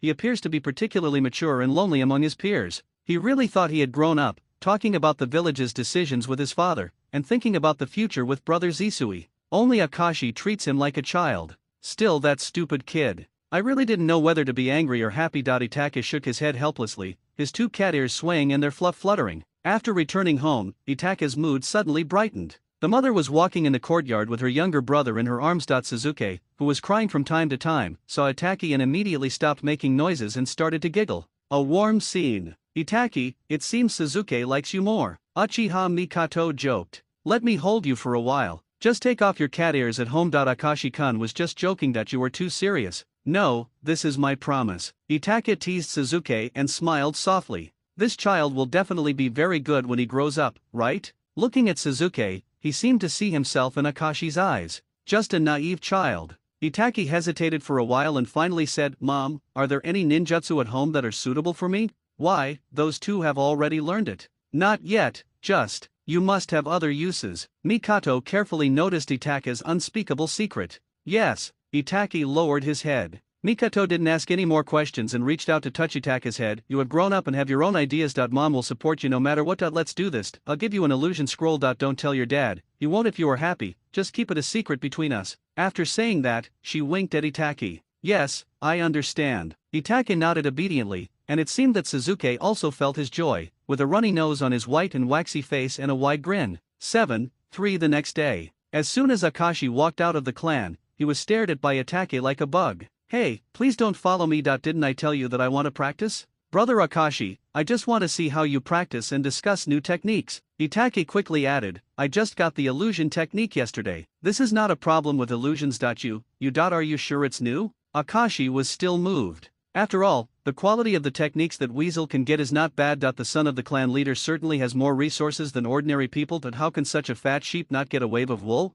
Seeing that there was a door, Itake stood up straight. I promise. Okay, just this once. In order to avoid being entangled with him, Akashi spoke first, and Itake didn't raise any objection. Just once, he must satisfy his curiosity. In other words, he wanted to know more about the person in front of him. Arrive at the back mountain of ninja school. Akashi ignored Itake and continued to practice the shadow clone technique. Unexpectedly, it inadvertently caused a stir in Itake's heart. It turns out that Brother Akashi has already mastered the shadow of clones. It's a shame that I still want to study with him. It's really slow. After some self-examination, Itake simply started to watch. From ninjutsu to taijutsu to ninjutsu throwing techniques, Akashi adheres to the concept of comprehensive development of the ninjutsu Phantom Sage Seal and does not fall behind in any of them. There were targets hanging in all directions, and there were many marks of being struck by kunao and shurikens. Almost every puncture mark is in the bullseye. Uchiha is uniquely talented in shuriken. Even Obito was able to achieve more than 7 out of 10 throws, including various fancy throwing methods.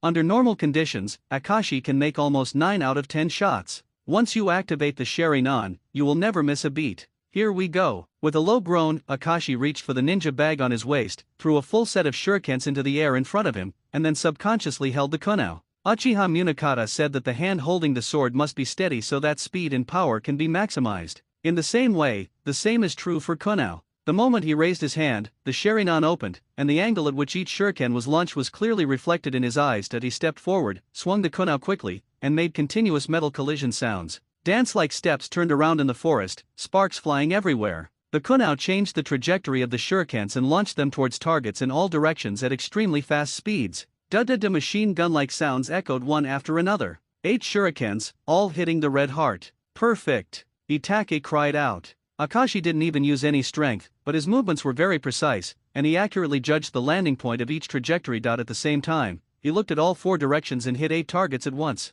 When other people saw it, they would probably express their disbelief. Even ordinary special jounin couldn't do this, and Itake was also surprised. Although he was confident that he could do it, he had never thought of trying this method of launching. Next is the second stage of steering. Akashi held his shuriken and looked forward. Measuring the distance, calculating, and adjusting the mentality, it seems that an illusory line has been constructed in the sight, connecting the shuriken and the bullseye. Taking a deep breath, the shuriken flew to his side, not in the same direction as the target at all. It almost took less than a second, and then a kunao was thrown, faster and with greater force. It violently collided with the previous shuriken in midair, and then both bounced away and changed their trajectories. Da-da! The shuriken turned around and hit the bullseye on the left, while the kunao thrown from behind also hit the bullseye on the other side. Akashi nodded with satisfaction. Excellent reaction nerves, muscle coordination, and dynamic vision create unparalleled technology. Although ninja tool throwing is the most basic skill, in many cases, the seemingly fancy ninjutsu is not as useful as the ninja tool.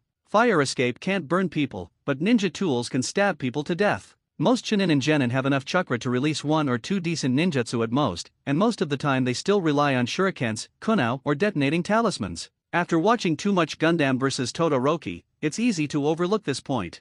Thousands of ordinary ninjas are the true reflection of the ninja world. Even Heite Kakashi, who is known as a genius, does not know many ninjutsu now, and may not be a great Reikari, but Akashi is confident to fight him. At least a split won't be a problem. As expected of Brother Akashi, Itake exclaimed in admiration. It's not easy to get your praise. Akashi smiled. You've had enough rest, come up with your genjutsu. Itake nodded and took out the scroll. This time it lived up to expectations. It was really an illusion, Forbidden City. It is not an illusion of the pupil technique. It only has a sea-level difficulty. It can trap the enemy in a maze of consciousness and temporarily control his actions. The seals and chakra flow are explained very clearly. With Uchiha Itake's talent, there is no need to discuss them with others. He just wants to be close to me. Therefore, it is reasonable to suspect that he is not only a brother controller, but also a brother controller. As expected, the Uchiha clan has some influence. Akashi pretended not to know and pretended to explain the illusion. Looking at the pair of cat ears, a strange idea of training and transformation suddenly came to his mind. At this point, with your talent, this illusion shouldn't be a problem. However, I think your physical skills still have a lot of room for improvement. Father also said this. I suddenly thought of a way to help practice physical skills. Maybe you can use it. Akashi spoke eloquently. Itaka's eyes lit up. What method? Put on Kai-senpai's training clothes. This. Itaki choked on the answer. Thinking of Metkai's unique outfit, he couldn't help but swallow his saliva. Akashi was still introducing. Didn't you notice that it is designed to fit the body perfectly? There is no hindrance to movement, and even the speed and power of attacks can be improved. Really? Do you know the deeds of Kai's father, Dai-senpai, during the Third Ninja War? Slightly heard. He was wearing these clothes at that time and defeated the 7 ninja swordsmen in one fell swoop. Look at Senior Kai. The spring breeze is slightly drunk, and the forest leaves are rustling. Akashi formed a seal with his hands and used the transformation technique. With a bang, he transformed into the same clothes as Kai, a green tights that tightly wrapped his body. In order to deceive Itaki, he had to do something wrong to himself. I even tried women's clothing before I traveled through time. That this kind of tights didn't matter. It was just an old-fashioned style and the image was a little bit worse. As long as we don't take to the streets, society will not die. How about it? Okay, I'll give it a try too. Itaki didn't even blush when he saw Akashi dressed like this, and he also used the transformation technique. The two people, covered in green, blended into the surrounding environment very well. I don't know if it's because of the psychological effect or the reduced resistance, but between swinging my fists and feet, I really feel that my speed and strength have improved. Itaki was surprised again. Why is brother Akashi always able to discover strange things? How many secrets does he have? The more curious he is, the more he wants to know. Can you fight me again? Hit you again? I'd be happy to. After saying that, Akashi suddenly rushed over, jumped and spun, and kicked out with unmodified kicks while twisting his waist and hips, causing a sound of wind and then a cloud of smoke and dust. This move is Kai's own creation, Konoha's Great Whirlwind. The essence is actually a leg sweep, but the speed is really as fast as the wind, and compared to the Konoha Tornado, it also requires an extra kick. By observing the copy through the Sharingan, %to % can be simulated. Upon seeing this, Itaki immediately jumped up and retreated violently. There was a roar in front of him that ripped through the air. His leg was less than 2 punches away from his chest, and he was almost hit. After Akashi kicked the ball in the air, he immediately switched legs and kicked again as soon as he landed. The moves are connected quickly and surge out with fierce power. Being able to do this means you are already extremely good at controlling your legs, and your nerves and muscles are highly coordinated. Akashi is not as good as Guy in terms of physical skills, but he is far superior to Itaki. There was nowhere to hide from the second kick, which hit Itaka firmly and knocked him to the ground. His hair exploded instantly, sweat flowed along his skin, and fell into the soil drop by drop. Hoo.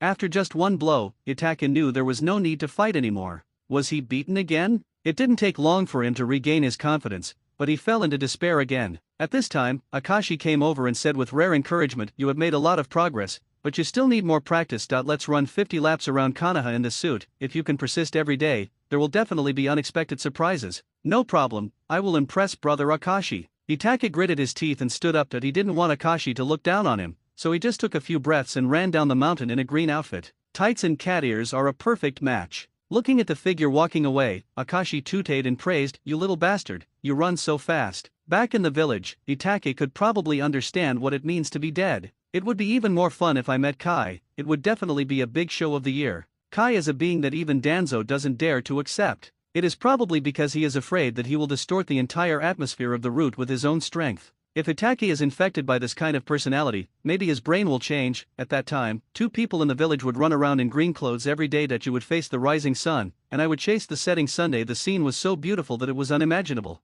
This won't spoil him, right? Akashi shook his head. Even he couldn't predict the future direction. Who knows? The first step of the training and transformation plan was temporarily successful. I gained at least 1 illusion skill today, which is a profit no matter how you calculate it. Looking up into the distance, the sun's rays illuminate the village. The golden patch on the Hokage rock and the towering statues solemnly guard the illusion of prosperity. Time to go home and eat. Akashi closed his Sharingan and walked to the target to retrieve the ninja tool. The most important thing is to remove the transformation spell. Just after finishing a series of finishing work, a rustling sound suddenly came to my ears. It was not loud, but it was nearby and I could hear it clearly. Someone. Akashi immediately became alert. When he first arrived, he checked the surroundings and found no signs of other people's activities. This guy had obviously just arrived. Intentional surveillance? Or did we bump into it accidentally? For a moment, many thoughts flashed through my mind, but the other party's pace was getting closer and closer, walking over without any concealment. Akashi turned around suddenly and was stunned. Hyaga Crescent Moon? "Ah, it turns out it's you, Akashi-san." A crisp voice sounded, and the person who came was a former classmate, Hinata Zinyu. She has black hair and wears a forehead protector. She is pure and cute with a bit of beauty. The most obvious feature is her pair of pure and flawless white pupils. the symbol of the Hyaga clan, the Byakugan. I didn't expect that Zinyu-san was also nearby. Akashi took the initiative to say hello. I'm here to practice, are you too? Hinata Zinyu looked at the target in shuriken, her white eyes blinked, and her attitude was cold. She was wearing a loose gray exercise suit, with the trousers just above her knees, and her white calves were exposed to the air. The fine traditions of the Hyaga family have begun to take shape. Akashi scratched his head and smiled. In the class, there are some people who are always at the top and are listed as role models by teachers. Hinata Crescent is one of them. As a member of the Hyaga branch, her talent is very outstanding. She can perform 32 bagua palms at a young age. She has almost no defeats in actual combat. Her overall strength is comparable to Sarutobi Asuma. Both come from a distinguished family, and Obito is often used as a negative example.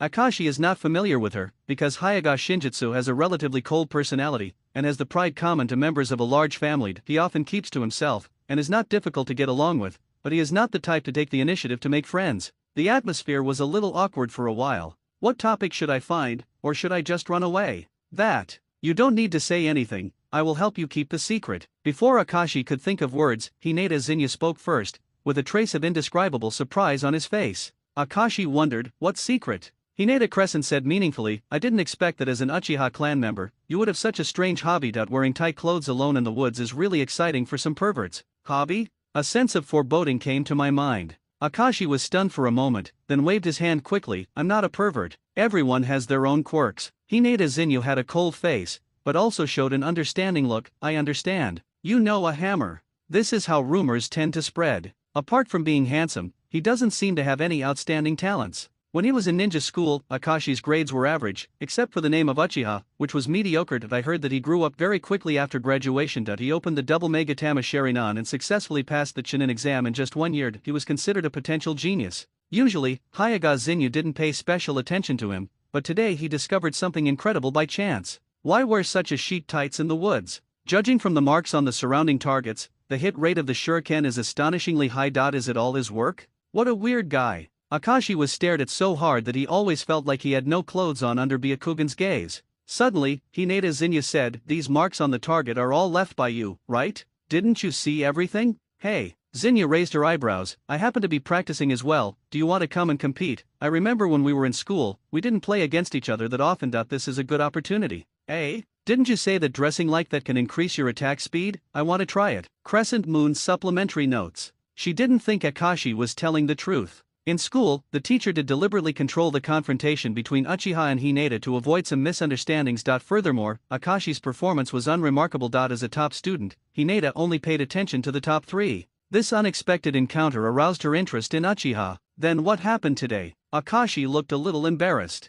Hinata Zinyu promised, just treat it as a secret between the two of us. I will not tell others about your special hobby. Again, I don't have a fetish. Please advise. Zinyu ignored the excuse, put up a posture, and stared at Akashi with her pure white eyes. Although the omnidirectional scanning function was not turned on, her detailed insight was still beyond ordinary people. Every move was reflected in her eyes. She didn't rush to take action. What the Hyaga clan is good at is observing and analyzing the opponent's attack pattern, and then winning through preemptive counterattacks. Without the use of Byakugan, techniques such as soft fist, bagwazang, and acupuncture cannot exert their maximum power. But Uchiha Akashi didn't use the Sharingan either, which was fair. Okay, here I come. Akashi shrugged helplessly, moved his steps, kicked off the ground and sprinted out in an instant, approaching quickly like a hunting fox, lowering his body, and punched straight towards the abdomen. If you want me to attack, then attack first. A simple and unpretentious attack, filled with a lot of strength. It's so simple? Zinyu was slightly surprised. She saw Akashi's trajectory as if she had an insight into everything, turned slightly to the outside,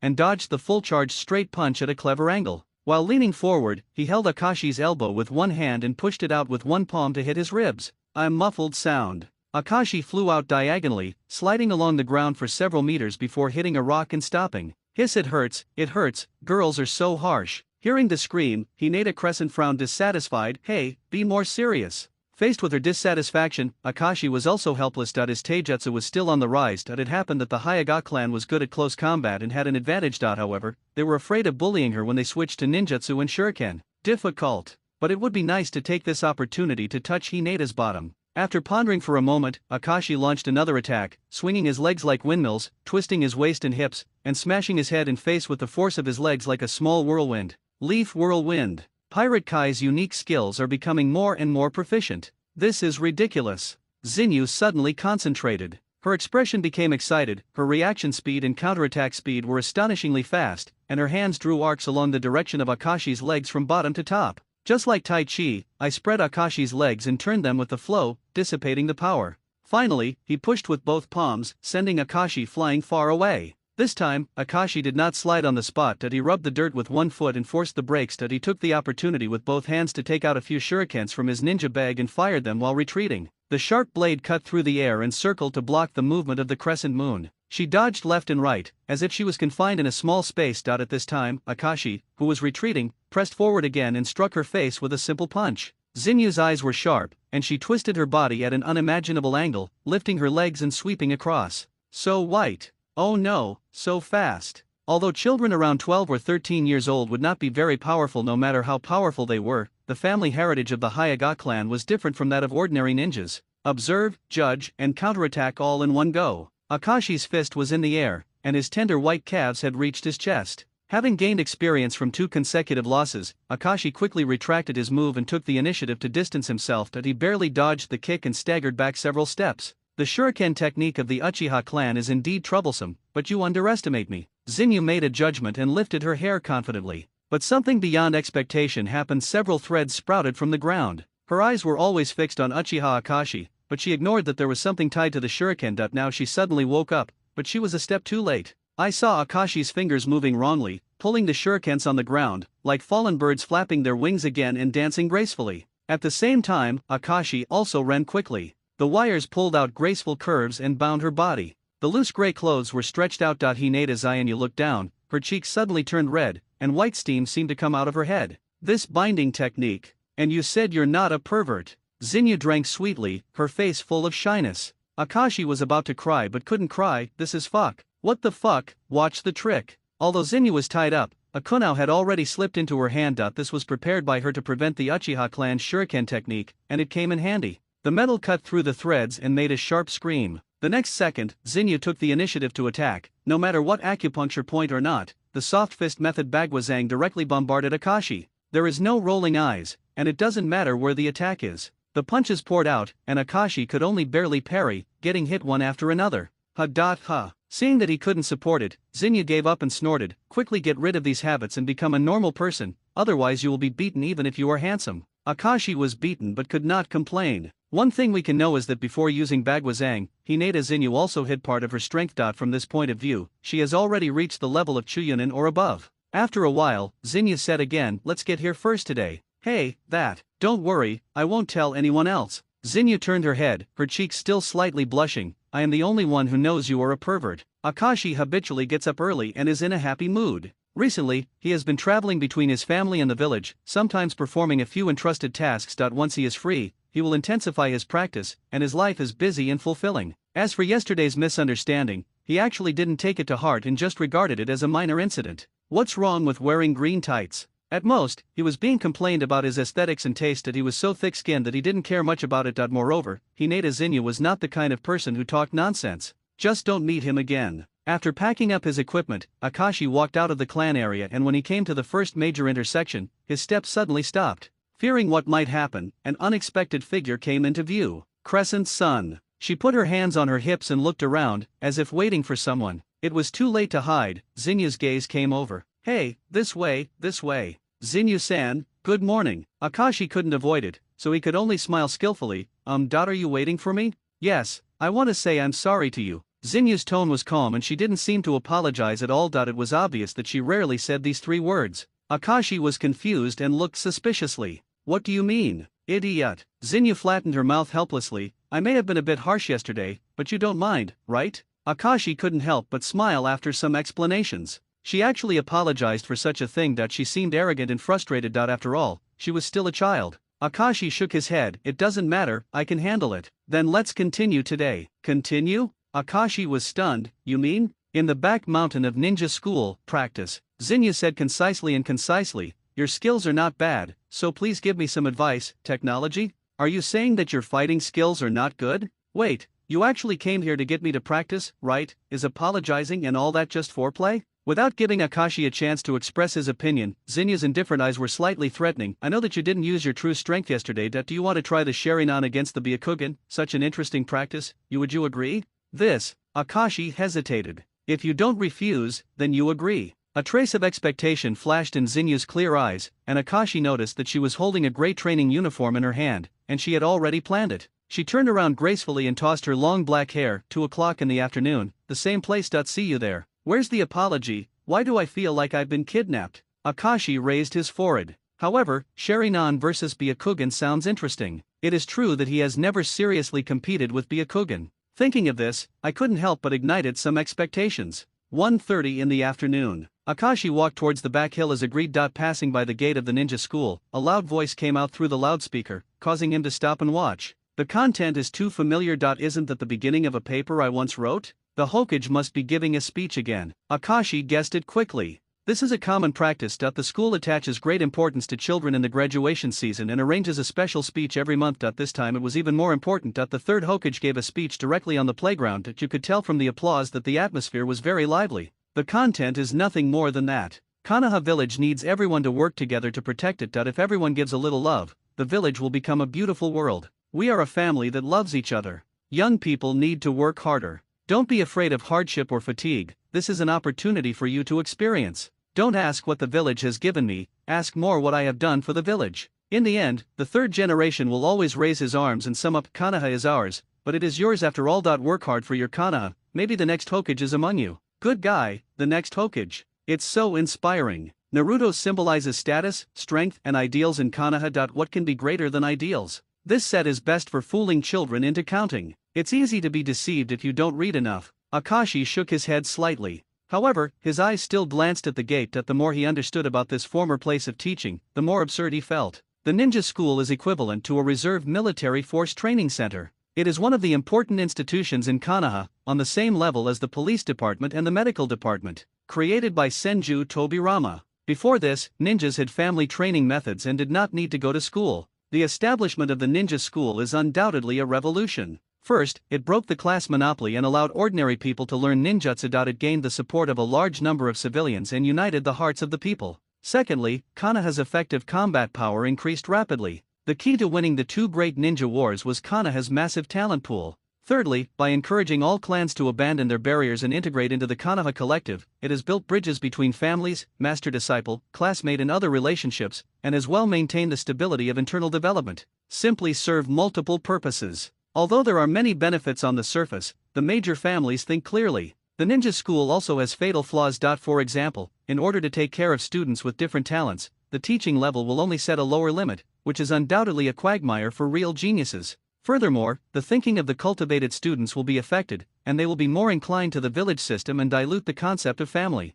This is what every family doesn't want to see. But at the same time, they are led by excellent guiding ninjas right after graduation, and their path to promotion is clear. Those who come out of the ninja school are often promoted faster. The pros and cons are clearly laid out on the table. After careful consideration, many families will have a certain willingness to send some of their children to school in order to obtain official resources from the village. Akashi is one of them. He was sent to school at the age of 5 and could not even run. It was unimaginable that he would go to the battlefield a few years later to kill with a knife. The teacher defined this kind of thing as glorious, but everyone still recognized it, and even compared the graduation age. The younger, the prouder. Is this education? Nonsense. In an absurd world, anything outrageous can happen. Aren't there many examples around us? Akashi snorted softly and was quickly relieved. 7, 9 After a while. In the grove, the sound of breathing was intermittent. Akashi activated his Sharingan and fought passionately with Hinata Crescent 4-rounds. Compared with the rigid fist, the soft fist method is more skillful, and combined with the Byakugan's terrifying insight into acupoint attacks, the damage caused may not be lower than the rigid fist.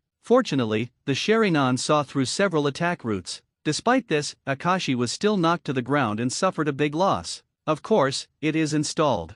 Thanks to the help of the seedlings in the body, the attack of the soft fist method on the meridians and acupuncture points did not cause any chakra disorder effect, and the physical damage was better than nothing. The Sharingan recorded every action in a timely manner. The battle ended with Akashi's defeat. Zinyu was very satisfied with the result. At the same time, she greatly praised Akashi's performance. She felt a little unsatisfied and agreed to fight another day. It was getting late, and the two of them said goodbye and went back to their homes. The streets were bustling with activity. You can see flashing neon signs in the distance, and the crowd is noisy. Unfortunately, at his age, he couldn't get into most popular places. Many of these industries are owned by wealthy families and are managed by retired jounin, who earn a lot of money. The gambling house stayed open all night. Tisk tisk, where are the 3 forbidden ninjas that we agreed on? No wonder many time travelers like girls from the Hyuga family. They are beautiful, gentle and rich, and can save them decades of struggle. How about I get married too? Akashi was thinking wildly, and before he knew it, he had returned home. Under the corridor, my father was sitting cross-legged in silence, closing his eyes and concentrating. Suddenly his ears moved slightly and he heard the sound of the door opening. Where have you been today? The mountain behind the ninja school is here to practice. With who? And the relationship between Uchiha and Hinata is not harmonious. When they were in school, the children were quite tit for tat, and the two tribes often competed with each other and compared each other. If you get too close to the Hyuga clan, you will be scolded. It was rare that Munakata actually recognized this matter. According to his logic, even the girls from the Hyuga family rushed to make friends with his son, which just showed the charm of Uchiha. For the first time, Akashi felt that he had failed to follow his father's thinking. However, he felt that the relationship aspect was very unreliable. After all, who does the Uchiha clan have a harmonious relationship with? More than 10 days passed quietly. The two dated several more times, and Akashi never tired of learning the techniques of Rokuan. After these days of physical collisions and exchanges, the distance between him and Zinyu has also become much closer. Faced with his warm greeting, Zinyu, who was originally cold, gradually responded with greetings. In addition to cultivation, the topics began to increase unknowingly. From reminiscing about the past in school to comparing famous ninjas of the past, there are many, and occasionally some fresh and interesting stories will be discussed. For example, Uchiha Itachi was prohibited from practicing with messy people and had to wear normal clothes with the clan emblem. When Akashi heard the news, he laughed for a long time. 7 years old, Hokage's thoughts, ha ha ha ha ha. Zinyu couldn't find the point of laughter, and for some reason, she chatted with Akashi all the time on the way to the back mountain. Suddenly, a familiar conversation came to my ears. Are your melons ripe? I run a fruit stall, can I sell you raw melon eggs? This line burned into DNA. Shocked Akashi that he paused and turned his eyes to see a fruit shop not far away, and Uchiha came to buy melons. The Tuanfan clan emblem on the back clearly reveals his identity. What's wrong? Zinyu looked curiously. That's someone from the police department. Akashi recognized the other person. I suddenly had a bad feeling. Buy a melon or something. It's just because of buying melons that accidents are easy to happen, Akashi said. The stall owner's eyes were as white as a mirror in the sky, and he was undoubtedly a member of the Hyuga clan. This kind of large family has many descendants, and not all of its members are ninjas. Some of them support themselves by doing business and contribute financial and material resources to the clan. Opening a fruit shop in Konoha can be considered an industry. There is a Hinata sign on the back, and everyone gives 3 points of thin noodles. This Uchiha ninja didn't want to give face, and started to criticize me. First he said the melon was not good, and then he said it was not enough, which made the stall owner anxious. The two started arguing in front of the stall, and their tone became more and more unkind. Not long after, a ninja from the Hyuga family walked out from the side. You deliberately find fault, don't you? It's none of your business, don't get involved, or I'll arrest you and send you to the police department. The Konoha Police Department is an agency dedicated to maintaining internal security. It has a complete system and considerable power. Crime problems, civil disputes and even daily order in the village are under the jurisdiction of the police department. Most of the members of the police department are ninjas from the Uchiha clan. Out of awe, people often dare not make irresponsible remarks about the police department, which in turn fuels Uchiha's arrogance. Over time, a few bad apples will inevitably appear, affecting the reputation. In addition, this group of Uchiha themselves did not know how to restrain themselves, were arrogant, and offended many people. But this time, the person who was threatened was not easy to mess with. Oh, it turns out he is an adult from the police department. I wonder why he barks so much more fiercely than the dog at home. What did you say? How about it? If you buy fruit, you can buy it. If you don't buy it, leave. Why are you messing around and ruining other people's business? If you dare to use this reason to arrest people, I will dismantle your police department. At the end, the ninja pointed at himself fiercely. I, Hinata Nagi, will do what I say.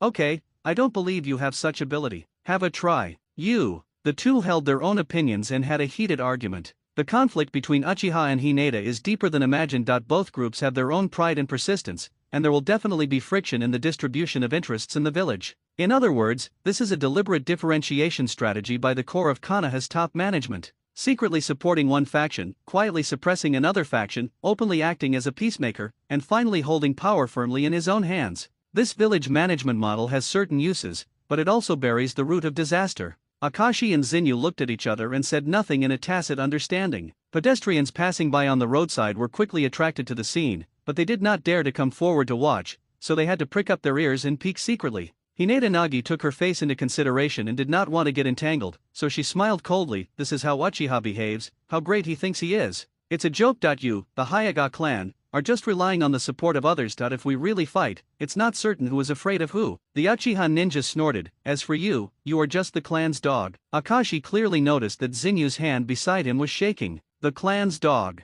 These 4 words are heart-piercing. As the oldest founder of Konoha when it was founded, Uchiha had long been unhappy with the Hyuga clan being called the strongest in Konoha. In their hearts, Sharingan is the most powerful technique. Not only that, they should have a share in the title of Konoha's most powerful clan, and even the position of Hokage. Asshole. Hinata Nagi couldn't bear such an insult that he reached into his ninja bag and pulled out the kunao. For him, the word Zong family's dog hurts the pain more than any other unpleasant words. The Uchiha ninja's eyes lit up and he was secretly happy. It is indeed unreasonable to arrest people on the street, but private fighting is clearly prohibited in the village's commercial street, and attacking a friend in the village is enough to be arrested and sent to the police department. At the moment of tension, a figure stood between the two of them. That's it. He has long white hair, a tall figure, and a forehead protector with the word oil written on it. One of Konoha's Sunin, Jiraiya. As one of the most elite jonin in Konoha, his current strength is probably second only to Hokage, and he has a presence that scares enemy countries. But didn't he travel?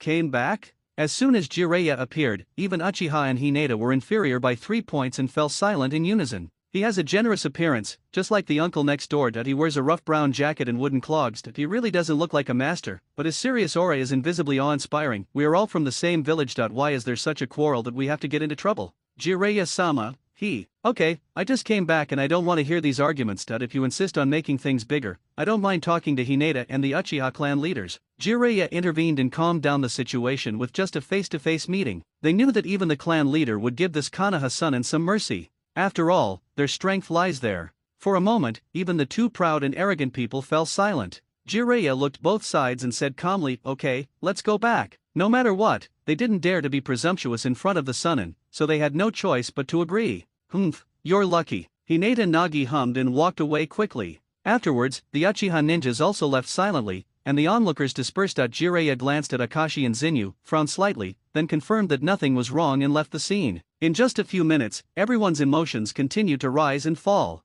What's even more shocking is that Jiraiya is back. Akashi also felt strange. He saw him walking towards the Hokage building. Could something big happen? 7-2 dong dong dong. There was a knock on the door of Hokage's office. Please, old man. Before he could say another word, Jiraiya opened the door, walked into the Hokage's office, and sat down on the desk. I am back. Jiraiya. Sandei stood up in surprise at first, and then he couldn't laugh or cry. Do you have such an attitude when talking to the teacher? At least get off the table first. Jiraiya changed to leaning on the corner of the table and continued, it's not like I haven't sat down before. The third generation showed a helpless expression and laughed and scolded, idiot apprentice. You should be happy to see me. I have brought back a very important piece of information. Jiraiya smiled. What information? The Kingdom of Wind has been very active recently. They have dispatched several special operations troops. Some have sneaked into the Kingdom of Rain, and some have sneaked into the Kingdom of Fire. Hurry up and send people to reinforce the border. I'll start taking care of it right away. Sandei nodded. Now, the information about several countries is here. Take a look for yourself. Jiraiya waved his hand. I'm going to take a nice bath in the hot springs. Don't use telescopes to peek. Am I that wretched? Sandei was speechless. We watched Orochimaru take a bath together back then, and you lost to me in a bet. The third generation really had nothing to do with this apprentice, so he took a puff of cigarette and said, what about you? You're not leaving this time, are you? After the Nine Tails rebellion, the situation in the village was not optimistic. Although the large-scale war came to an end, local conflicts, but it breaks out from time to time, and the village needs you. I haven't found the child of prophecy yet. Jiraiya suddenly became serious. I came back this time because I wanted to say goodbye to Minato. With a few words, he walked out swaggeringly. Even though he is away all year round, his heart is still Konoha's heart. After all, Konoha is his hometown, and there are so many beautiful girls and his good disciples. He valued this apprentice very much. Both his character and strength were top-notch. The metal split the air and made a sharp scream. The shurikens flew from different angles, like a flock of birds competing for food, and the target, Hinata Crescent Moon, quickly waved his arms. Clang clang clang. The kunao drew a graceful arc and deflected the shuriken flying through the air, creating a series of sparks. The seemingly excellent defense made Akashi frown slightly. Something was wrong, the lag between movements was too long. She seemed a little distracted. A shuriken was aimed at her vitals. If it was a normal crescent moon, it would be able to block it, but today she was obviously a step slower. Be careful! Akashi shouted. However, Zinyu suddenly trembled, her secret path was terrible, and her hand speed could no longer keep up. She subconsciously turned her head to dodge. The clang of metal slid past his ears, and his hair flew up. Immediately afterwards, both of them were stunned. The forehead protector engraved with Konoha's mark unexpectedly fell to the ground with a clang, revealing a smooth forehead and a dazzling, caged bird imprint. Dumbfounded, Zinyu hurriedly picked up the forehead protector and tried to put it on again, but the half-cut strap could not be tied properly, making her look embarrassed. I'm sorry, I didn't expect. Akashi apologized quickly. I was careless. Zinyu held her forehead protector with one hand and covered her forehead with the other. Different from her usual coldness and pride, she suddenly became very weak. A bold idea suddenly came to Akashi's mind, maybe he could capture this girl. He did not come closer, leaving a relatively suitable space for communication. Often at times like this, it is even more important to have a sense of propriety. Not that stormy comfort will necessarily be useful. Sure enough, Zinyu didn't resist and said, "Did you see it?" "What?" "That's the one." "Well, I know, this is the tradition of the Hyuga clan." Akashi nodded. "Are you okay?" "It's okay. In fact, you just get used to it." Zinyu smiled lightly. She sat on the rock and stared blankly at the sky, her eyes as pure as the sky. The caged bird, the mark engraved on the forehead of the Hyuga clan, serves as a mechanism to protect the Byakugan of the clan. It is an ancient tradition and a responsibility passed down from generation to generation. But while it protects the separated family, it also becomes a kind of imprisonment. Talented young people cannot grow into eagles soaring alone in the sky. They must be restrained in a birdcage and forced to become the eagle dogs of the clan. Live for the clan, die for the clan. I am happy for the clan and worried for the clan. The branch family must sacrifice everything for the clan, but the clan can use this curse seal to control and destroy the brain nerves of the branch family, thereby achieving the purpose of controlling life and death. No matter what kind of person the Miao descendant is, he can use this method to rule with force, and protection and persecution are gradually integrated. There are advantages and disadvantages. It is true that the exodus of Bian has been reduced, but it is also true that it has deprived the people of their freedom. Is it ugly? Zinyu suddenly asked. Not really, Akashi said truthfully. I just heard that Uchiha say that the people in our branch family are all dogs of the clan, and I have always remembered this sentence. In fact, when I was a child, I didn't understand it. Everyone is obviously the same. Why do parents have to treat the clan so badly? What about bending down and bowing? It wasn't until later, when I was marked with this mark, that I realized we were different. It was hard to accept it at first, and I cried for a long time, but my parents told me that everyone came here like this. There is only one clan family, but there are countless branch families. Later, I figured it out. The Hyuga family can continue to be the strongest in Konoha because of necessary sacrifices. Others can sacrifice, why can't I? Maybe this is called fate. Zinyu kept smiling, with a hint of sadness in her pure eyes. Are you really willing to sacrifice? Akashi asked. Zinyu held her chin and pursed her lips. It doesn't matter if you want to or not, our family has always been like this. It's always been like this, right? Akashi asked back, enlightening. Zinyu was stunned. Things like fate are meant to be resisted. Akashi walked closer and sat next to Zinyu. The more you submit, the deeper you will fall into it and be firmly controlled. The two sat side by side, chatting easily like friends. The tone is soft, but the words are powerful. The evoked memories and the repressed unwillingness are accumulating a burst of power in the body of the new moon. You mean, even if our family is separated, we can be on an equal footing with the Zone family? At least try for it. Akashi knew that the basic structure of the ninja world was very strange. Things like daimyo and clan leaders were like mountains of air pressing above their heads. It's very light, but it seems to be too heavy to take off. When people kneel for a long time, it is difficult to stand up. I think finding ways to stand up should be more important than trying to find ways to kneel more comfortably. Zinyu seemed shocked by these words. She had never thought about such a rebellion. Resist the clan? Give me a break. There are many people in history who have no intention of resisting, and there are many geniuses among them. But what happened to those people? In the stories told by their parents and elders, they all failed and were used as negative cases to warn future generations.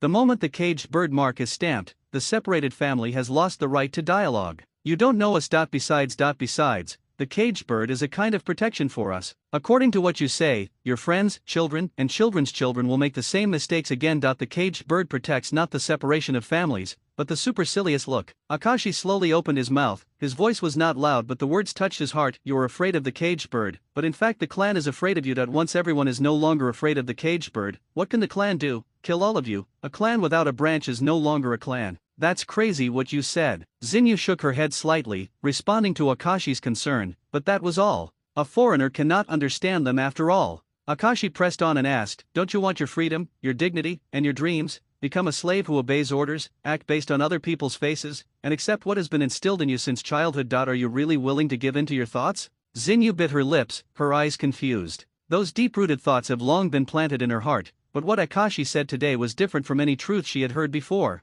No sacrifice, no destiny, no bloodline. He is talking about himself. What am I living for? Zinyu couldn't help but start to think, yes, I can only be a tool for the Zong family to realize their dreams. Maybe all my growth is arranged by others. She has been very good since she was a child, why should she be a vassal of others? Haven't you ever suffered from what happened to you? Where did your unwillingness go a few years ago? Why did you forget your own feelings? Why didn't you dare to question them? Why on earth? Stop talking, you don't understand anything at all. Zinyu suddenly raised her voice. Her fists clenched. Good, you are angry. Look, you are actually very angry, right? Was Konoha wrong? Is the world wrong? Zinyu didn't know where the person in front of her came from so many fallacies, but why did she feel so touched? Akashi's words were shocking, and he criticized the family and the village as worthless. Everyone was wrong, so what is right? Zinyu couldn't help but ask, is the will of fire also wrong? The will of fire is right, but the people are wrong. Who was wrong? The third Hokage. Zinyu was brought into the rhythm. She couldn't believe it, especially when this sentence came from the mouth of the person in front of her. He was the person with the deepest understanding of the will of fire in the class.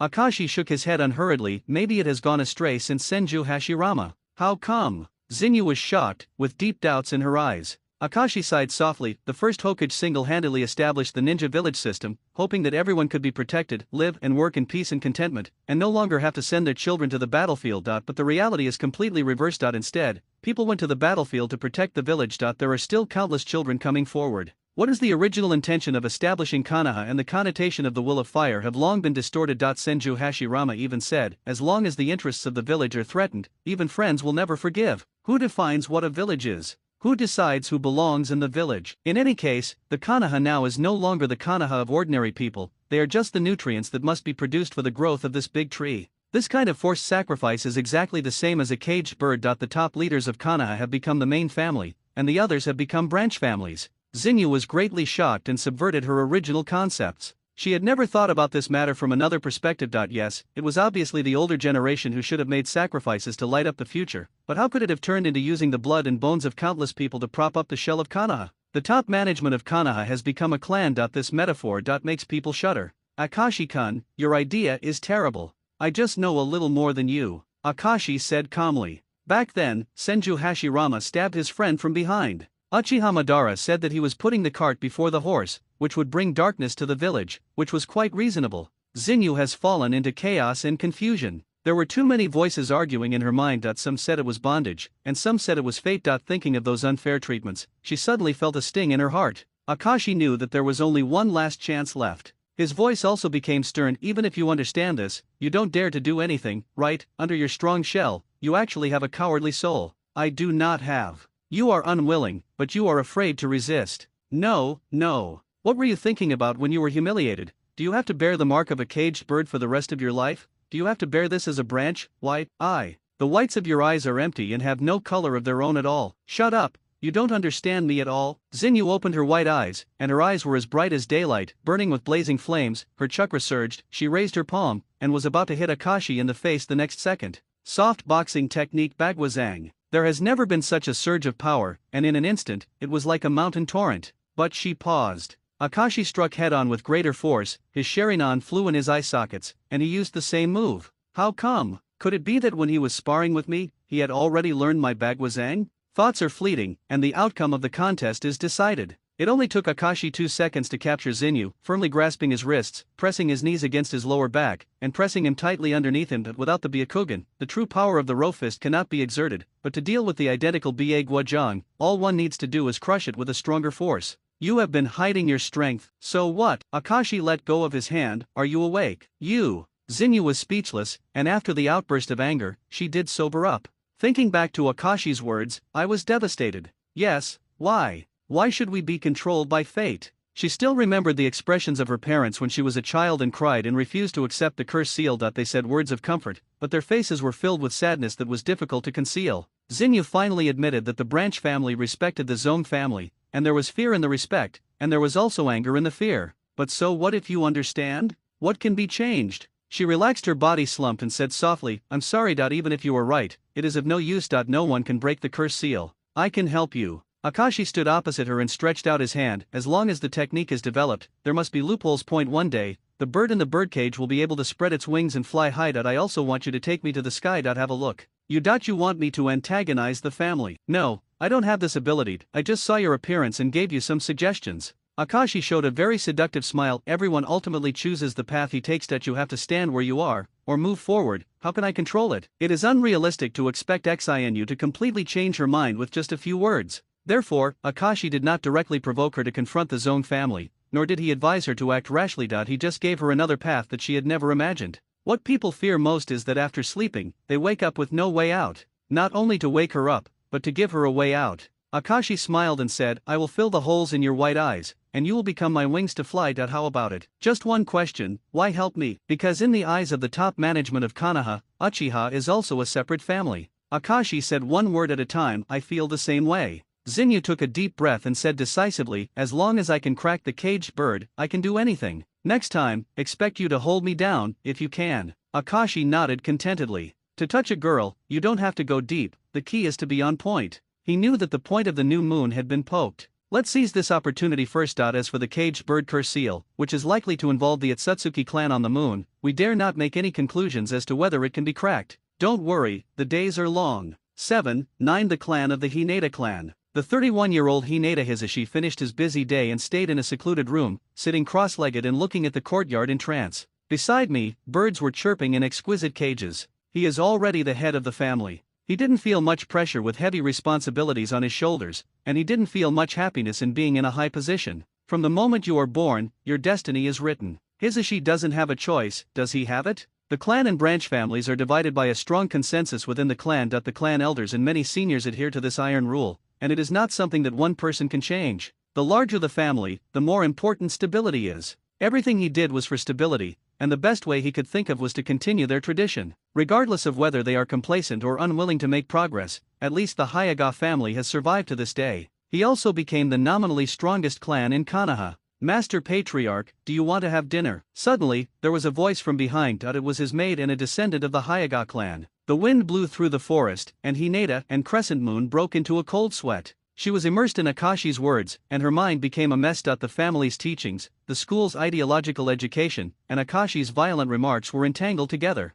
At the same time, Akashi pulled off a piece of cloth and extended it to protect his forehead. Well, you should be able to wear it. Thank you. Xinyu said from the bottom of her heart, I have been thinking a lot just now and have no clue. Maybe fate is too profound for me, and the more I think about it, the more confused I become. It's not time to think yet. Akashi smiled, you should read more first. Read more books. That's right, thinking must be based on a certain cognitive basis. How can you think clearly if you haven't even seen what the world is like? Go to the library and read more books. Library. She just knew there was such a place, but she had never been there. Follow me. Akashi struck while the iron was hot. Xinyu nodded. She didn't know what she was doing, but the impulse in her heart seemed to pull her, telling herself that she was doing the right thing. The Konoha library is a good place. Although it does not store a large number of ninjutsu scrolls and archive secret volumes like the Forbidden Library, the various conjoined bookshelves are filled with interesting books. The level of detail is beyond imagination. It includes mathematics, physics, chemistry, biology and other subjects in the ninja world, and is also broken down into mechanics, thermodynamics, engineering materials.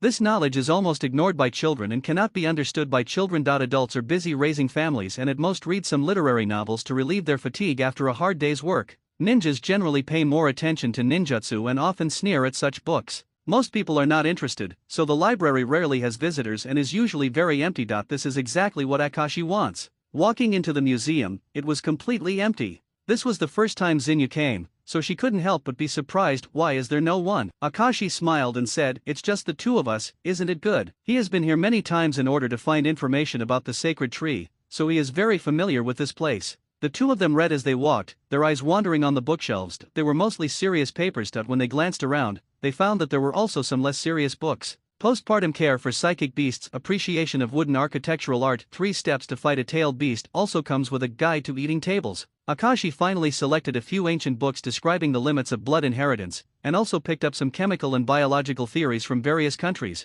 including the Encyclopedia of Ninja World Scenery. What are you doing with these? Hinata Zinyu frowned, feeling confused. With her knowledge, it was difficult to understand Akashi's thoughts. There may be a way to unlock the caged bird here. As long as it is a technique, there must be flaws. The only difference is whether it is discovered or not. So you're going to find the answer from these books. Try it. But none of these books are about ninjutsu. Sometimes knowledge is power. Akashi didn't want to say something like, in the ninja world, we don't talk about chakra but science. After all, in the ninja world, everyone has 130 trillion cells, which is far from the common sense he knew about the human body. The first Hokage Senju Hashira creating a forest in just a few seconds is beyond the scope of ninjutsu and can be called a miracle. Chakra is the cornerstone of science. All the knowledge he has learned before must be retained to a limited extent. However, scientific knowledge remains universally applicable. There is no doubt about this. Very few people know how to read biology, right? Most people can't understand it at all. Zinyu only glanced twice before feeling dizzy. The professional terminology was difficult to pronounce, which made her confused. She suddenly felt that the konoha throwing arc calculation she learned in ninja school was much more accessible to the people. More importantly, ninja, is this useful? Especially the Uchiha clan. In their hearts, powerful power should be the first priority, right? Could it be because of me? An unrealistic idea suddenly came to Zinyu's mind, and she blushed. What's wrong with you? Are you very hot? Akashi noticed the change in Zinyu's expression and asked curiously. No, it's okay. Covering her pounding heart, she suppressed her random thoughts. Can you understand these books? I can probably understand part of it, but it's still far from cracking the caged bird. It's best to combine it with the actual situation. What's the actual situation? For example, study your body and blood inheritance limits. Akashi Tuki and saw. Zinyu was shocked and showed a confused expression. Akashi continued to be persuasive. Don't doubt the power of knowledge. For example, you can now practice Bagwazang to 32 palms, right? If you tell me the secret, I can help you improve to 64 palms. You sure? Of course, as long as you cooperate. Akashi smiled. After that, he held the book, came to the empty desk, and started reading with gusto. Even if he couldn't master the specific technology, it would not be a problem to understand the basic principles.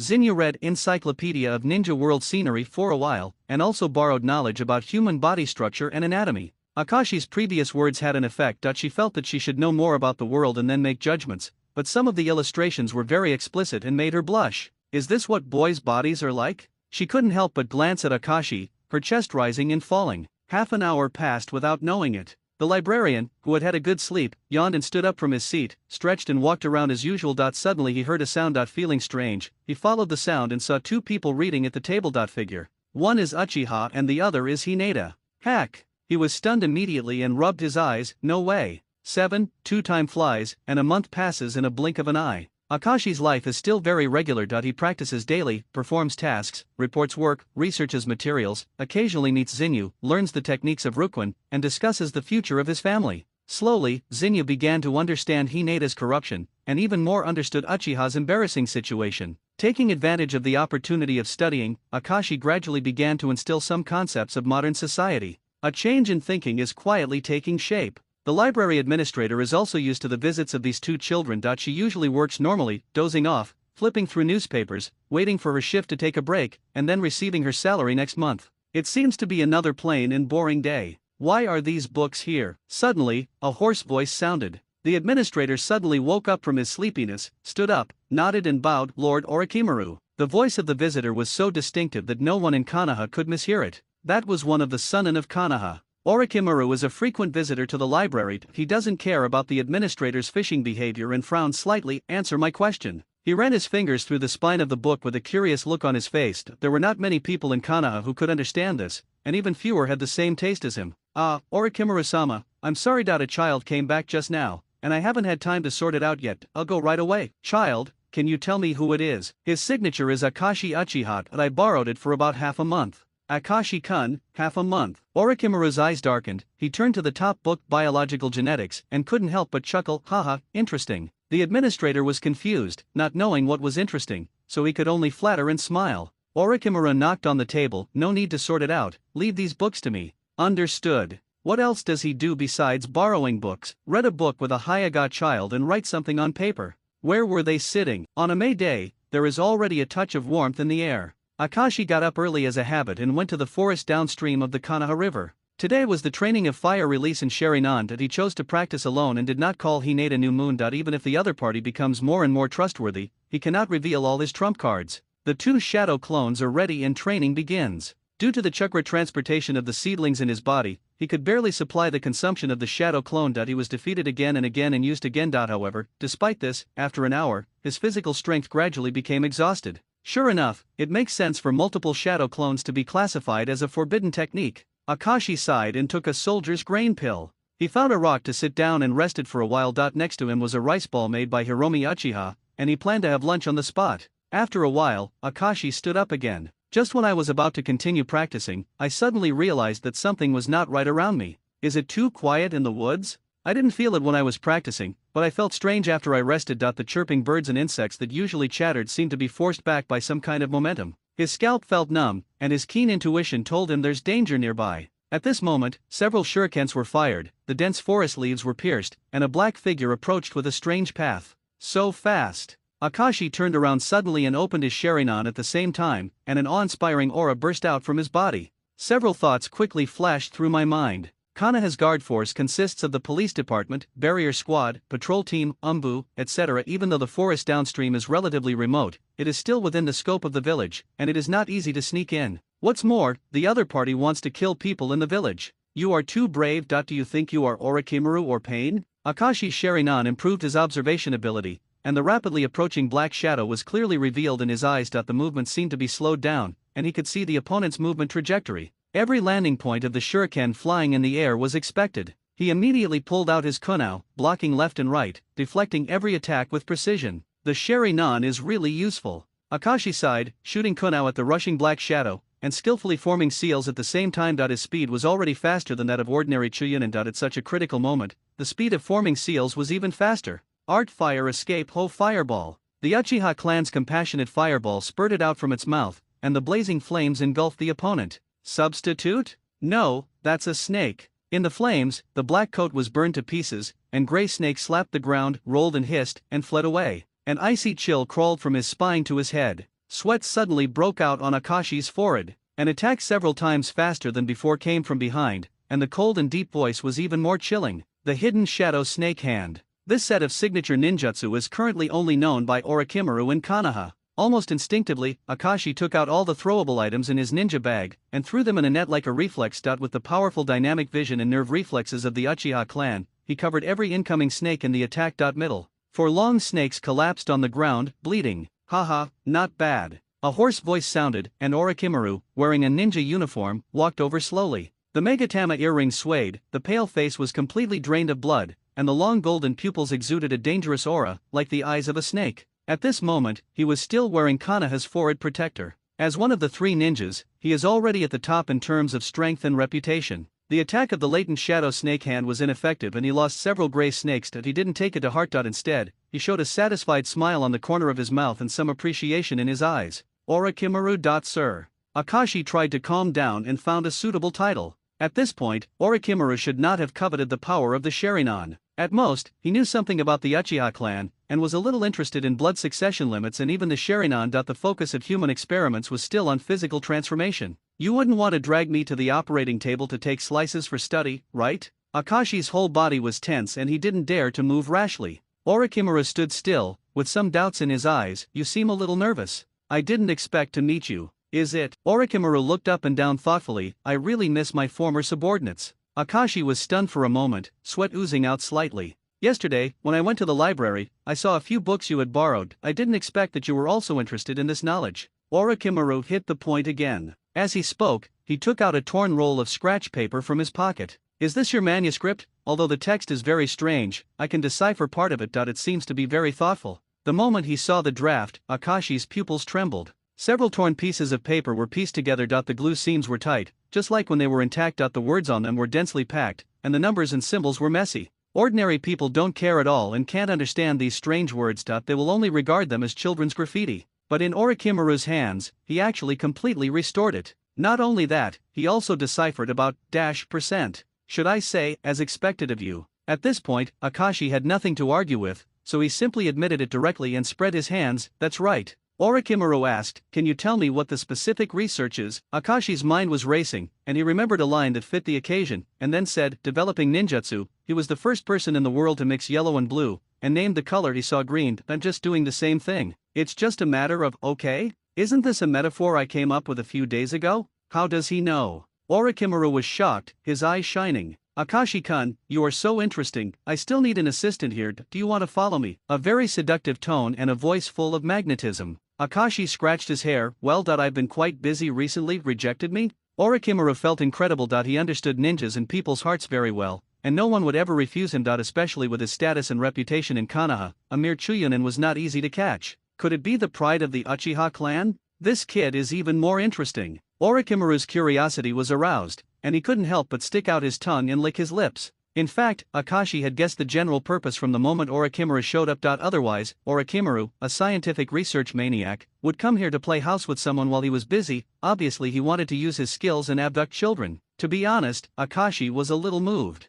He does not believe that with his own knowledge base, he can study cells or even genes in the biological field. It is also very difficult to achieve cross-generational progress in the fields of electromagnetism, machinery, etc., let alone invent new blood inheritance boundaries and impact blood. Following the snare. Currently, he is in a period of stagnant strength, and it is difficult for him to make breakthroughs with his regular practice methods. Orochimaru's arrival was just in time. Whether it is to crack the caged bird, improve your strength, or even practice magic, it can be a great help. But danger and opportunity coexist. After World War III, Orochimaru was already very crazy, and the experiments he conducted secretly were outrageous. What should he do if one day he becomes an experimental subject? What's more, there is Danzo the old dog behind him. He really needs to think about it. In addition, as the old saying goes, only things that are easily obtained will be cherished. In about half a year, Orochimaru and Danzo's secret experiments will be discovered, and by then this scientific madman ranked among the Sunin will inevitably defect. So, wouldn't taking refuge in him now be equivalent to boarding a sinking ship?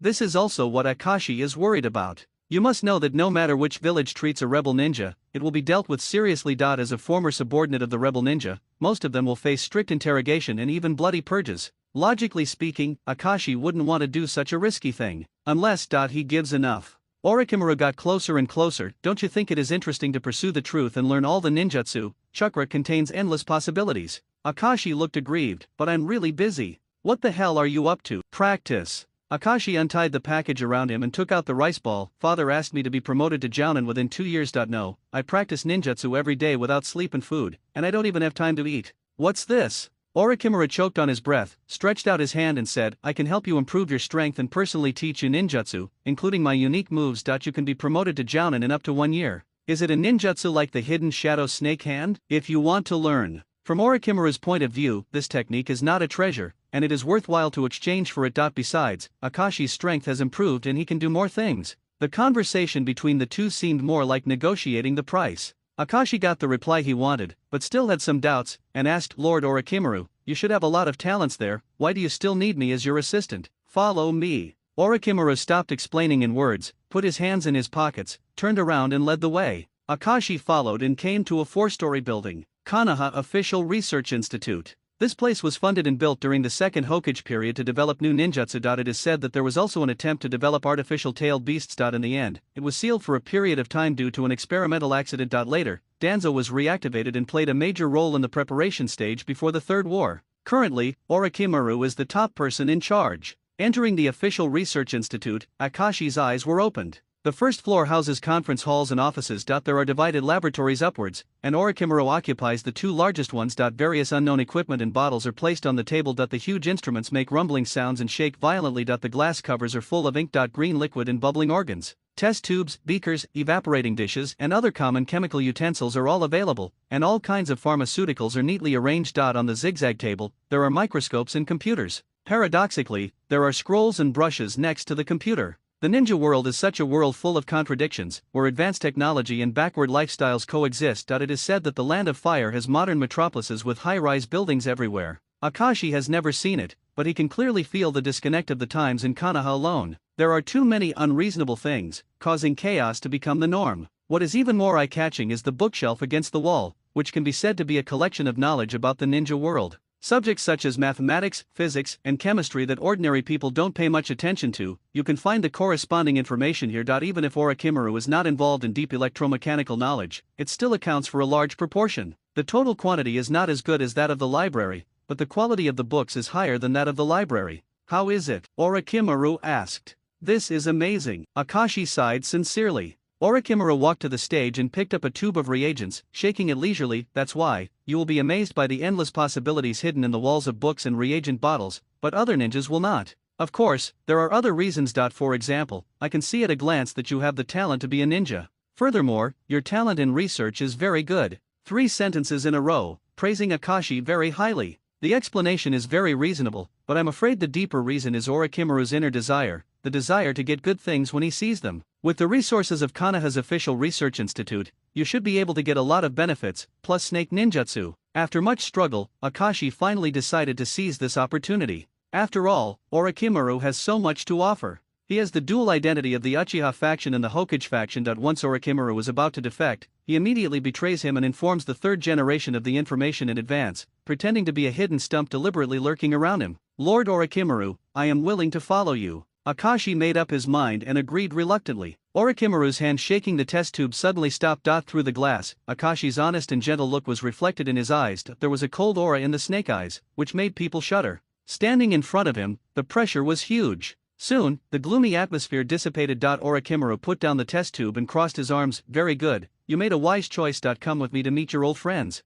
Old friend? Akashi was surprised. This is my first time here and I have no friends. At this time, Orochimaru had already walked out, and Akashi quickly followed. When they reached the top floor, the metal door opened, and a figure rushed over, carefree and rampaging, shouting excitedly, Lord Orochimaru. Even the stern Orochimaru couldn't help but smile. Running towards her was a girl with bright eyes and good eyesight. She wore a fishnet short-sleeved upper body and khaki loose pants. She had a bun and was full of energy. Akashi was slightly surprised. Anko, ha, Senior Akashi, you are actually here too. Anko was equally surprised. She looked at Orochimaru and suddenly understood something. Did you return to serve Orochimaru-sama again? Akashi couldn't find a more accurate description for the time being, so he nodded and said, that's right. That was already 2 years ago. At that time, Anko had just graduated and was selected by Orochimaru, one of the 3 ninjas, as a disciple, which was beyond everyone's expectations. Since the death of Tsunade's younger brother Naoki, Orochimaru has not taught in person for many years. She resumed her role as the instructor of the Jonin, and unexpectedly single-handedly selected the civilian ninja.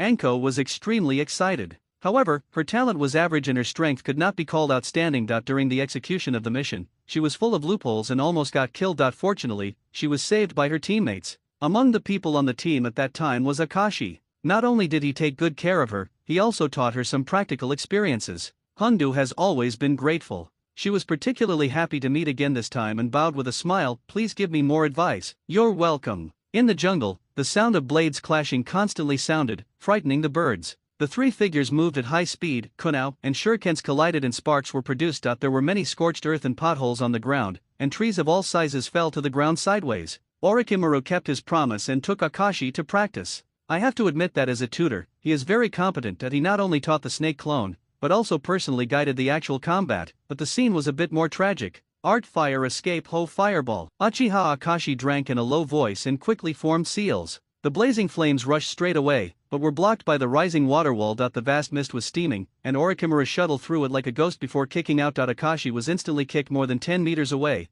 and his back was hit hard on a tree trunk. Ha. After several fights, Akashi has already felt the gap. Under Orochimaru's terrifying suppression, he even tried his best to parry. Anko could only support him, and the combined strength of the 2 of them was not enough to fight. The power of the Sunin cannot be compared to that of ordinary Jounin. Orochimaru held the kunao in his hand, slid his tongue across the ridge, and said in a hoarse voice, you have made great progress, especially Akashi, who has been able to slowly keep up with my speed. Akashi smiled and said, it's still far from enough. Orochimaru also smiled. Although Akashi acted very modestly, he knew the basics. This child had already mastered a variety of ninjutsu including fire escape and wind escape. He even learned the snake clone in just a few days. He was extremely talented. Gao looks very much like himself back then. Facing ordinary special Jounin, no, even Jounin, the chance of winning is very high. He is probably on par with that genius Heite Kakashi. Come on, go on. Still fighting? I've reached my limit. Just because you can still stand and talk to me, this doesn't hold true. Orochimaru's eyes suddenly became sharp, he jumped up slightly, and the kunao in his hand flew out, stabbing Akashi with a whoosh. At the same time, 6 snake shadows jumped out from the sleeves, and the confusing gray snakes jumped straight from the air, twisting and twisting their bodies. Akashi hurriedly stepped back to avoid the kunao, and formed a seal with his hands. The gray snakes tangled together and sprinted, opening their mouths with fangs hidden, and using various attack methods in conjunction with the intimidation in their eyes, but they were met with a ball of flames. The fire of compassion cannot burn a person, but it can still scald a snake. But even so, Orochimaru only used one hand. He didn't know when he held a ninja sword with his other hand. This kind of sword is usually straight-edged and mainly used for stabbing. Combined with Orochimaru's handsome figure, it dances like a whirlwind. Upon seeing this, Anko immediately threw her shuriken to stop Orochimaru, and then threw a ninja sword to Akashi. Clang clang clang, crisp sounds sounded one after another. Orochimaru easily deflected the shuriken attack, then rotated the blade and cut out a silver-white arc. It looks elegant, but is ridiculously powerful. Akashi reluctantly attacked, the blade scraped, making a sharp sound, and then his heel dug into the soil for half a centimeter. Hand-to-hand combat was not his area of expertise, so he could only be beaten back by Orochimaru. Seeing that things were not good, Anko launched ninja tools from a distance to help, and also used special smoke bombs to help, but these things were within Orochimaru's knowledge and were difficult to obtain. After a few rounds, Akashi's arm was scratched with blood, and several pieces of the surrounding hard stone were chipped away. That's all. Orochimaru swung his leg in the air, kicked Akashi away, and then threw his ninja sword, piercing his left rib. Bang! Just a second before the ninja sword stabbed him, the substitution technique was completed. The sharp blade penetrated half of the wooden stake, and Akashi disappeared on the spot. This is one of the most basic courses in ninja school. It is simple, easy to learn and widely used. There are regular avatars using wood and animals as media, and there are advanced avatars using elements such as water and earth as media. In addition, there are special stunts such as the Orochimaru avatar technique. It only takes a small amount of chakra to avoid tons of damage from the enemy, which is very cost-effective.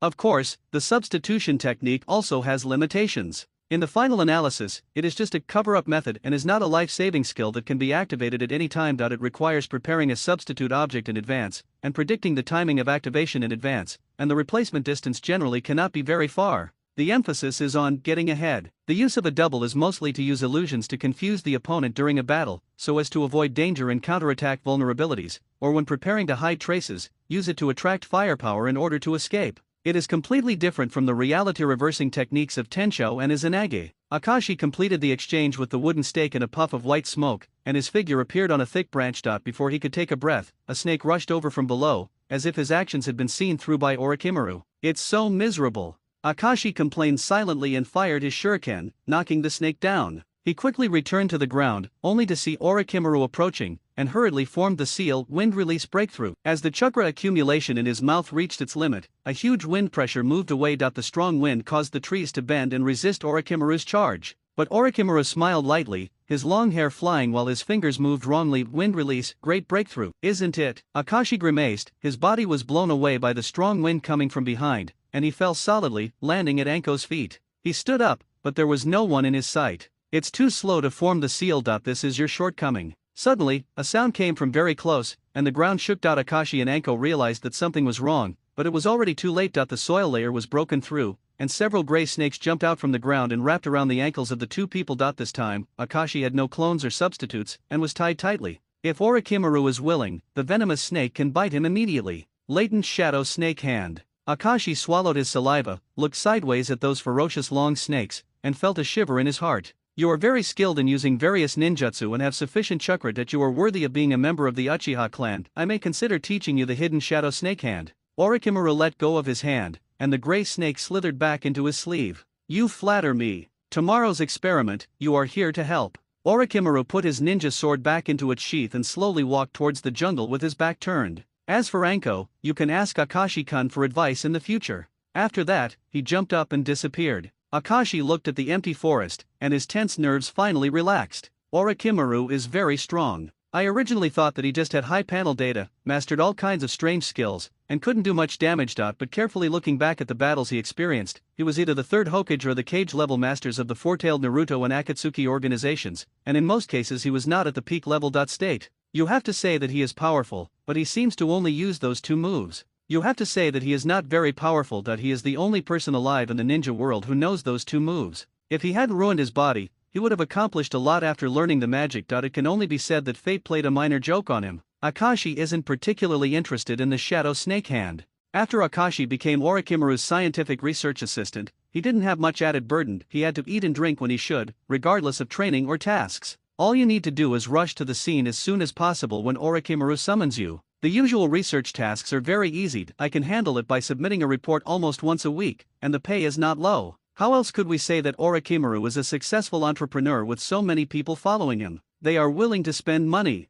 In the laboratory, everyone is busy with their own things. Akashi was looking through Orochimaru's experimental data and doing proofreading work. Anko sat cross-legged next to her, scratching her ears and cheeks. She is working on a question. Since Akashi came, Orochimaru has always praised him, which made Anko very envious. In her heart, Orochimaru is an idol-like existence. How can Akashi be allowed to enjoy favor exclusively? So, she asked Akashi to reveal some secrets. What I got back in exchange was a thick stack of calculation problem books. I worked on it for a long time, and I almost lost my mind before I solved 2 pages.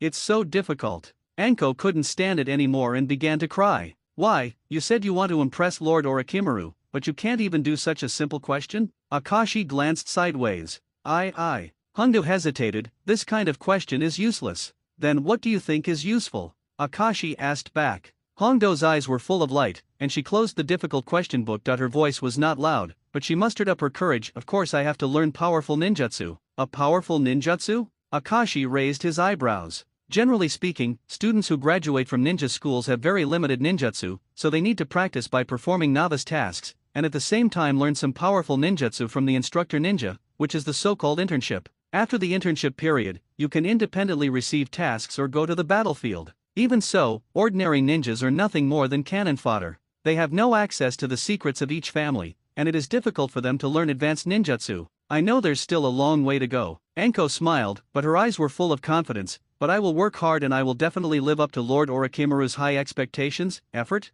If you work hard, you won't be a jounin all your life. Akashi shook his head and said, if you want to live up to Lord Orochimaru, finish the questions first. Anko blinked her innocent eyes with a look of longing. I also want to be as powerful as my seniors, so just teach me a few tricks. So you're trying to trick me, but that's talent, you can't learn it. Akashi told the truth. Hongdo was so angry that she suppressed her expression and remained silent, but she soon managed to put on a bright smile. Senior is the most handsome. You don't need to tell me. Akashi stopped writing and sighed. Forget it, let me teach you the laws of the ninja world that I just summarized some time ago. Once you understand it, you will definitely be able to walk sideways in the ninja world, not to mention that you can walk sideways in the ninja world. Minimize the damage when you get hit. Hongdu's head was full of questions. Why was he beaten? Because the ninja world is very scary and there are dangers everywhere. There are 4 levels of Genin, Chunin, Special Jounin, and Jounin on the surface, plus the shadows of each village and those with the same strength as the shadows people, as well as monsters that are beyond the scope of our knowledge, may encounter people stronger than you wherever you go. Akashi said eloquently, there are many mentally ill people in this world. If you don't like them, I'll beat you up any time.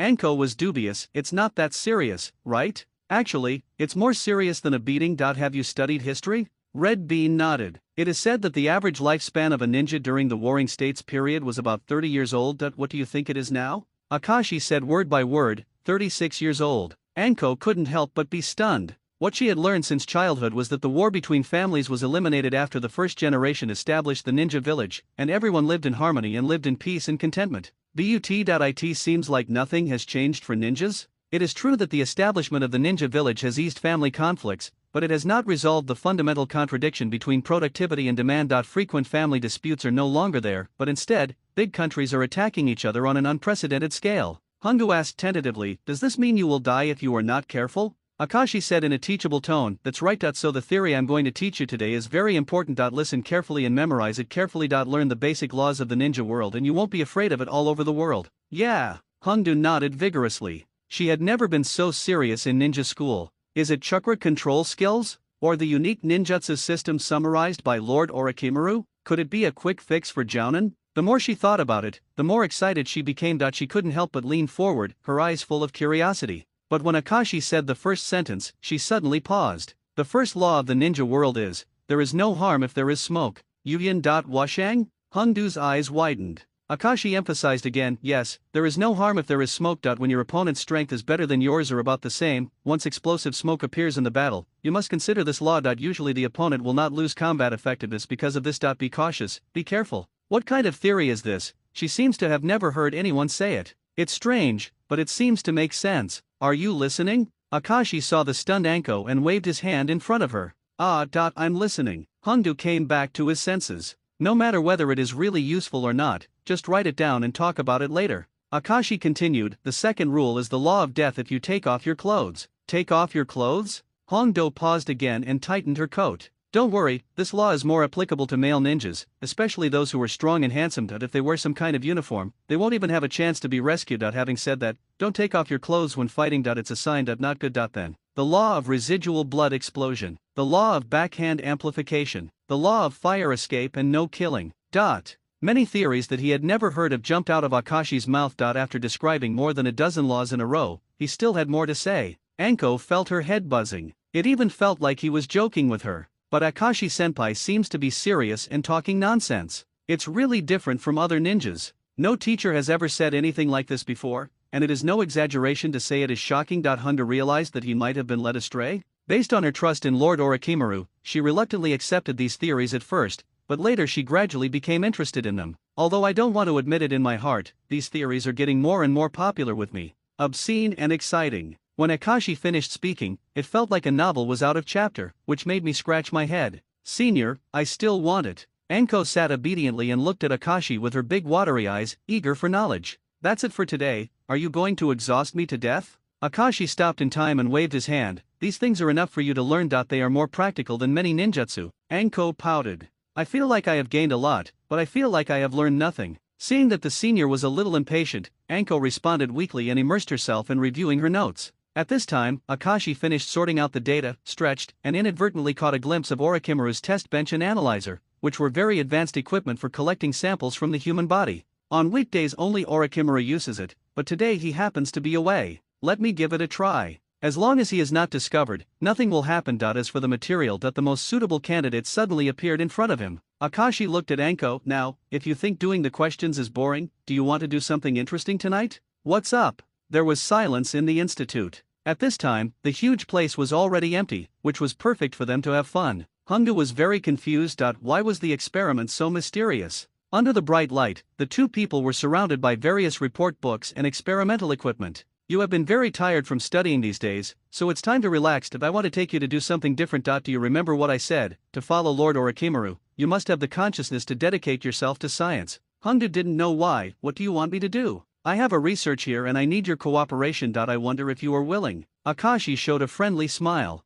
Akashi took the initiative to invite her, which was really unexpected. In the past, she had only done detail work, and neither Orochimaru nor Akashi would let her get started with real experiments. Although she was actually very interested in those bottles and jars, her internship period had been extended indefinitely since she broke an alcohol lamp. Firstly, Orochimaru is cautious, and secondly, her knowledge reserve is too poor and she is not suitable for this industry. But the sun is coming out in the west today? Hongda said happily, of course I am willing. What are you studying? Study your body. Confused face. Don't show that surprised expression. Do you want to become stronger? Do you want to be promoted to Jonin quickly? Do you want to be appreciated by Lord Orochimaru? Yes, I do. Since you want to become stronger, you have to understand yourself and break through yourself. If you can't do it, I'll help you. This is a necessary step for you to develop your potential in depth, and it's for your own good. Akashi's tone was full of temptation, and people couldn't bear to refuse. But studying my body, how to do it? Hongdu flinched. Akashi's sunny smile reflected in her eyes, but she felt an inexplicable chill. Always feel weird. It's very simple, just lie down and leave the rest to me. Akashi said calmly and confidently, there are no outsiders in the institute, so we can use our skills. Anko was still hesitating, but Akashi grabbed her and went straight to the console. The equipment in the private laboratory is strictly managed, and apart from Orochimaru, only Akashi as his assistant can use it. Various analytical instruments and computers are ready, just waiting for hands-on operation. With Akashi's persuasion and encouragement, Anko lay down obediently. The snow-white bedcloth is neat and clean, and there are cold metal instruments next to it. Although it is a laboratory, there is no strange smell. There are also a few beautiful bouquets of lilies placed on the long table. Are you ready? Akashi was wearing a white coat, and his mask, goggles, and sterile gloves were also ready. Probably. Relax, it's just a simple data collection. What is science? Science is an orderly knowledge system based on testable explanations and predictions about the form and organization of objective things. It is knowledge that has been systematized and formulated. It is incorrect to apply any scientific system based on other worldviews to the ninja world, and specific issues must be analyzed in detail. The technology tree of the ninja world itself is strange, but one thing remains unchanged. Science is based on facts and research. To do this, a large number of experiments and samples are needed, and someone needs to have the awareness to devote themselves to science. Hongdu is a good example, very conscious. I'm going up. Yeah. Anko lowered her head shyly, a blush appearing on her cheeks. Well, this is my first time. Akashi said firmly, don't worry, it's my first time too. In the past, I had assisted Orochimaru in research, and this was indeed the first time I had independently operated human experiments. But you have to try everything. As for Anko, it doesn't matter if you fail, right? She will definitely forgive me. Akashi took a deep breath. Let's get started. Can I regret it now? Don't worry, I learned it from Lord Orochimaru. Akashi raised the syringe and decided to take a needle first to test Anko's physical condition and collect blood at the same time. The bright silver needle reflected the light and shone brightly. Anko's heart was pounding. Do you really want to put such a thick needle in? It's okay, it may hurt a little at first, but it will get better later. Akashi comforted, I will try to be gentle. Hongdu was doubtful. Although Akashi-senpai's serious expression was very reassuring, something felt wrong. But she seemed unable to resist, so she could only close her eyes in a conflicting mood. The tip of the needle pierced the delicate skin like a flower stamen. Akashi took a tube of blood and quickly pulled out the needle. A separate portion of the blood sample is kept in case of emergency. Anko frowned and tensed up nervously. Are you coming in? It has ended. Ended? Yes, hurry up. Akashi smiled. It doesn't hurt or itch. I don't feel anything at all. Hongdu was a little surprised. Akashi was confident in his skills. Believe me, it's no problem. Next, I need to check your body structure and take a picture of you. Do you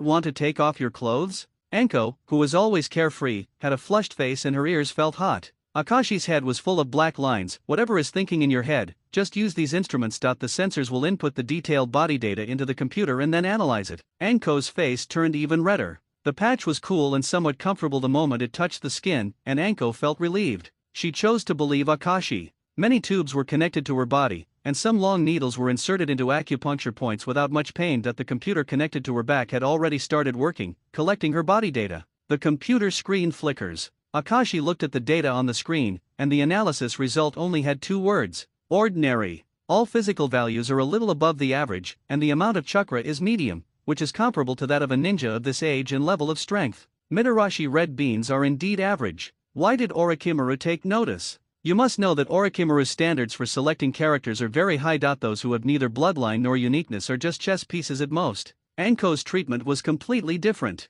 Not only did he become a disciple, but he would also receive the Heavenly Curse Seal in the near future. This honor would only come to Suzuki a few years later. The answer to this question may only be known to Orochimaru himself. Unlike Tsunade-sama, a mature ninja who has mountains and rivers, Anko is still very immature, her bones are not fully developed, and she has a lot of room to grow, and she may be able to be reborn in the future. Akashi smiled slightly. A few days passed by in a blink of an eye. Akashi and Anko have been getting along better and better, and their tacit understanding in experiments and battles has been greatly improved. After work, the two would occasionally go to the store to eat glutinous rice balls and red bean soup. Eating desserts is such a joy. Anko sighed and stuffed 4 meatballs into her mouth, which was bulging. Akashi was treating her today, and of course she couldn't let go of this opportunity. A refreshing sunny day coupled with good food couldn't be more comfortable. Akashi repeatedly weighed the wallet in his hand, feeling distressed. Can you also be a little considerate of my savings? How many bowls is this already? I know you have enough funds. Those are all public funds invested in purchasing materials and tools that you should usually take on a few tasks,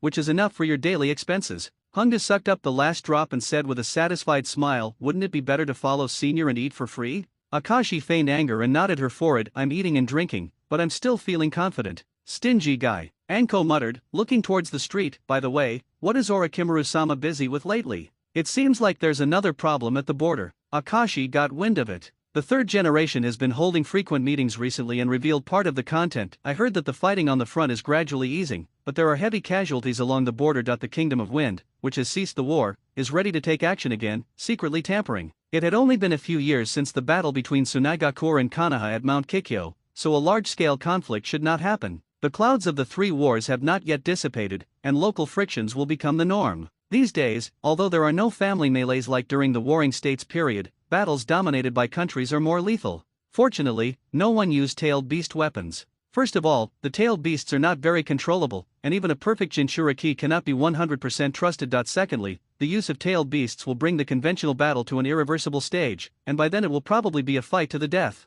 After careful consideration, the 5 major nations restrained the use of tailed beasts with a tacit understanding. Several wars have failed to fundamentally alleviate development conflicts such as resources, land, and population. Instead, they have made the tilt of national power more obvious and widened the gap. When productivity is not enough to solve the contradiction between population and resources, either plague or war will always come. The Third Ninja War continues to this day. Akashi already knew the result, but he didn't know whether his arrival would affect the situation. If it is because I changed something, it is unknown what kind of butterfly effect it will cause. The streets suddenly became lively. The noise gathered together, and many people ran towards the street. Honda stood up suddenly and exclaimed in a low voice, "Hey, are those the wounded? There are many." "Okay?" Akashi had his back to the street and was drinking sweet soup. When he heard Anko's call, he couldn't help but turn around. On the street, a large group of wounded people were passing by. Some had no arms or legs, and some were lying motionless on their backs, as if they might die at any time. Under the escort of the troops, everyone returned to Konoha smoothly. Several ninjas were discussing quietly on the street. "Is that Jounin Erika Fukata? Yeah, she's amazing. Her physical skills and water escape are top-notch. I fought against her and she was defeated in less than a minute." One of them said mysteriously, "She is also very experienced. She has served in Konoha Hospital, the torture department, and schools, and has been a tutor. She has never failed in an infiltration mission." "I still know." The voice gradually became smaller. Looking over, there was indeed a voluptuous kunoichi limping ahead. The large army marched slowly towards Konoha Hospital. Fortunately, before Tsunade left, the medical department was expanded and reformed, making Konoha's medical capabilities the best among the 5 major ninja villages and having greater stamina. The famous medical ninja theoretical system was also perfected by Tsunade. It can be said that with this, she can be said to have taken the greatest credit. After Tsunade left, it was difficult for Konoha to find a medical ninja as powerful as her. The Jounin currently in charge of the medical department was far behind Tsunade in both theoretical and practical levels. Medical ninjutsu is really useful. Many of Orochimaru's studies have now reached a bottleneck, and the loss of experimental materials is also alarming. If the utilization rate of living bodies cannot be increased, it will become a very troublesome matter. That's why he took the risk and kidnapped the ninjas in the village. The reason why Kabuto is valued by Orochimaru is because he has excellent medical ninjutsu. Akashi couldn't learn. The reason is simple: lack of yang chakra. As a member of the Uchiha clan, his current chakra attributes are yin, fire, thunder, wind, and earth. Among them, fire release is the best developed, followed by wind release, and thunder release and earth release have not yet been exposed. Medical ninjutsu has extremely high requirements on chakra volume and control skills, and it requires yang attributes. The high threshold restricts some ninjas, and the medical ninjutsu itself is also very difficult. Only through professional training and a lot of practice can one master decent skills, so medical ninjas are a rare resource no matter which country they are. They are a force that cannot be ignored in war, and many times, there are orders prohibiting the killing of medical ninjas. Since you can't learn by yourself, why not?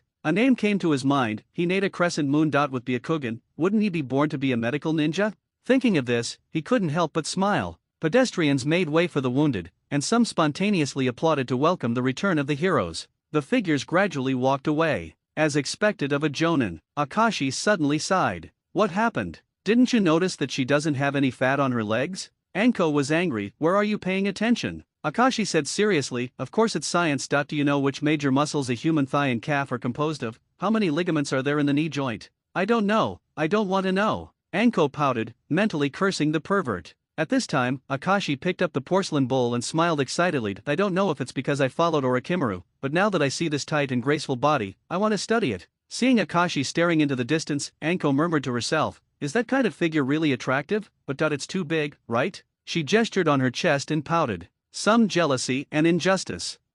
I need to eat more." Hongda raised her hand. "Boss, 4 more portions. Aren't you afraid of getting fat if you still eat?" Akashi was slightly surprised. After eating dessert, Akashi parted ways with Anko and went to his old place to practice alone. He didn't drag his tired body home until dinner time. Into the night. Akashi often feels the most peaceful when he lies in bed and stares at the ceiling in a daze. Half an hour of relaxation passed by in the blink of an eye. He came back to his senses, stood up and sat on the chair, opened his diary and prepared to write. A small snake came in from the window sill. Sizzle, it spat out letters and moved its head back and forth in a regular pattern. This is Orochimaru's communication code. The different movements and sound lengths of each snake correspond to the spelling of words, and the combination creates a sentence that can be deciphered. "Come to me at the base outside the village at 2 o'clock tomorrow afternoon. I understand, you can go back." Akashi waved his hand and directed the little snake to return. Sizzle, with 2 more hisses, the snake's body quickly slid away and disappeared into the night, leaving no trace.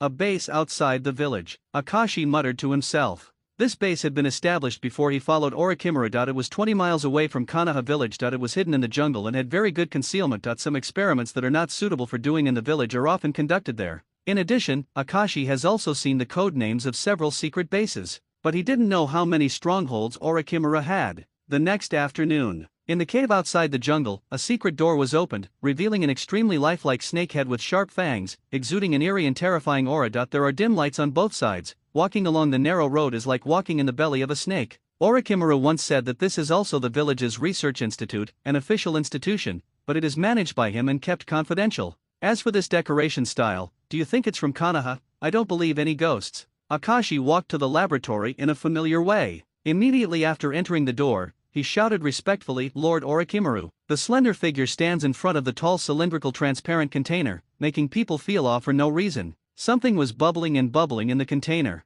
It was a white snake, soaked in dark green liquid. The upper part was connected to a pipe that continuously injected nutrient solution, while the lower pipe discharged smelly wastewater. It seems to be refining the body of this snake. It's on time this time. Orochimaru's voice was low and hoarse, his eyes fixed on the coiled white snake, motionless. How dare I delay your order? Hey, how have you been practicing with your latent shadow snake hand recently? Akashi answered honestly, I can already summon 4 snakes at the same time, faster than Anko. Orochimaru glanced sideways. Her talent is hard to compare with yours. It's normal to be faster than her. When you fully master it, I will teach you the latent shadow multisnake hand. Give me a week, it should be almost done. Akashi shrugged. As for the research you asked me to do, I'm trying to figure it out. Orochimaru nodded slightly and pointed to the table. I called you here today mainly to let you take a look at this. Following his instructions, Akashi saw the scroll spread out on the table. This is a technique for cell activation and body regeneration. Orochimaru didn't shy away from it. I have done a lot of experiments, and I expected to use this technique to gain powerful vitality and chakra, and it has already yielded results. Akashi's eyes lit up. Chakra itself comes partly from the body energy of cells in the human body. Activating the cells can of course increase the amount of chakra. Judging from Orochimaru's panel data, the amount of chakra is not large, but he has never experienced a shortage in actual combat. Repeated psychic techniques, Orochimaru-style substitute techniques, including forbidden techniques such as Yamada no Orokai, have failed. Can be used at will. It can be seen that the benefits brought by cell activation are huge. As for physical regeneration, even after being slapped off by Naruto with 4 tails, he could still reconnect them. It is not an exaggeration to say that he is almost immune to physical damage. These 2 techniques are the basis for his future development of software transformation and immortal reincarnation, and are also the starting point for realizing his dream. Orochimaru's pursuit is to master all the techniques in the world, and for this, he must spend a long time. Therefore, there is the most critical step in his plan: longevity. As long as you live long, you will have everything. And if Orochimaru has it, it means I have it.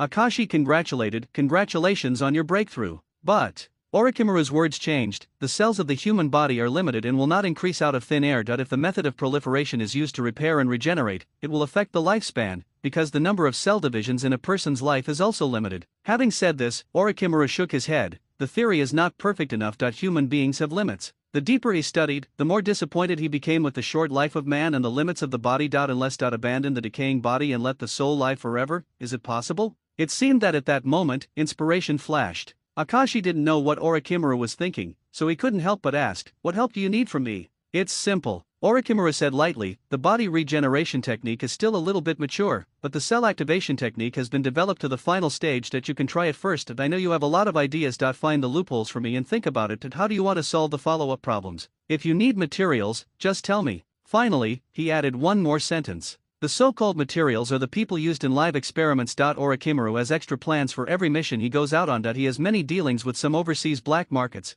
and there are many characters such as prisoners and orphans in the transactions. The decision has been made to the village. In a month at most, I will go to the border. When the time comes, I will take you with me. I understand. Akashi nodded, took the heavy scroll, and bowed respectfully. In the laboratory, Orochimaru rubbed the pipe with his hand. A smile appeared on his lips. "Don't disappoint me, Uchiha Akashi." After half an hour, Akashi returned to the village, and as soon as he entered the gate, he saw Anko walking towards him. "Anko, why are you here?"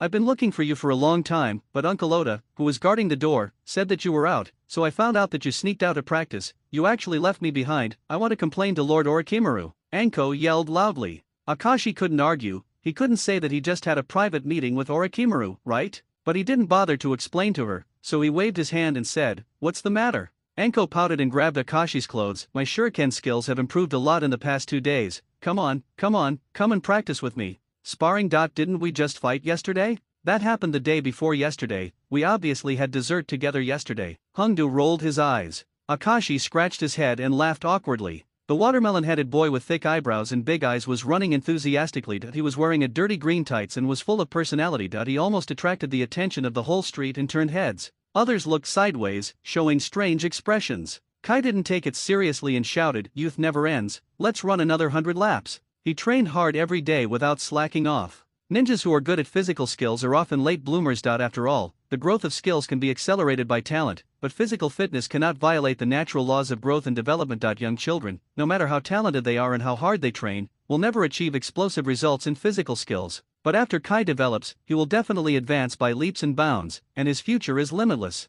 As a low-ranking student who failed to enter the ninja school, he was able to graduate early and even be promoted to Chinin in the same year as Sarutobi Asuma, which is enough to prove his talent. The achievement of kicking off half of Lou Deo Madara's body is even more glorious in history. The tail of Konoha's crane is a real crane. Akashi is 2 years younger than Metkai, so there is no overlap between them, but as a time traveler, how can he not make friends with Kai? It only took less than 3 days for people from the same village to become familiar with each other. He also taught Kai the secrets of 2 sets of radio gymnastics, the rising sun and the times are calling. After going back and forth, the 2 sides can be said to have developed a friendship. Akashi intends to win over Metkai with 2 calculations. First, he does not want Kai to side with the Hokage when the Uchiha coup occurs in the future. Secondly, I heard that all those who travel through time must learn 8 disciplines. Really so fragrant? That's right, it's this 8-gate Dunjia. Akashi's thoughts came alive. Wouldn't it be the best material to use Kai, who has cultivated the 8 gates, to test the techniques of cell activation and body regeneration? Maybe this technique can alleviate or even eliminate the burden of 8-gate Dunjia on the body.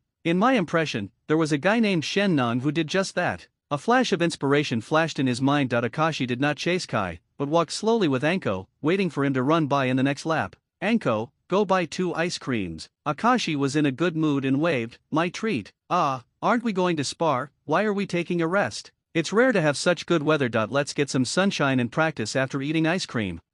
Then I want the most expensive one, Hongdo said with her hands on her hips. Okay, it's up to you, but you have to cooperate with me later. Akashi showed an extremely sunny smile. Definitely have to work for me again. Anko murmured silently in her heart. She felt something was inexplicably wrong when she saw this smile. But the temptation of ice cream was hard for her to resist. Besides, Akashi-senpai just had more ideas, so what bad intentions could he have? She ran to the store, quickly bought 2 filled ice creams, and handed them to Akashi. The 2 sat on a bench by the roadside and ate. The soft sunshine is like a veil covering the top of the head, the gentle warmth comes in the refreshing breeze, and the air is full of fresh flavor. It's so comfortable that you want to sleep on the spot. After a while, Kai ran along the street again, with youthful sweat flying in the air. It's a pity, he is such an excellent ninja. I can almost surpass Kakashi. It was discovered at a late stage. Akashi deliberately lowered his voice and spoke loudly, seemingly carelessly, but just right. Even Metkai, who was concentrating on running laps, couldn't help but slow down when he heard the words surpassing Kakashi and turned to look at the 2 people eating ice cream with full curiosity in his eyes.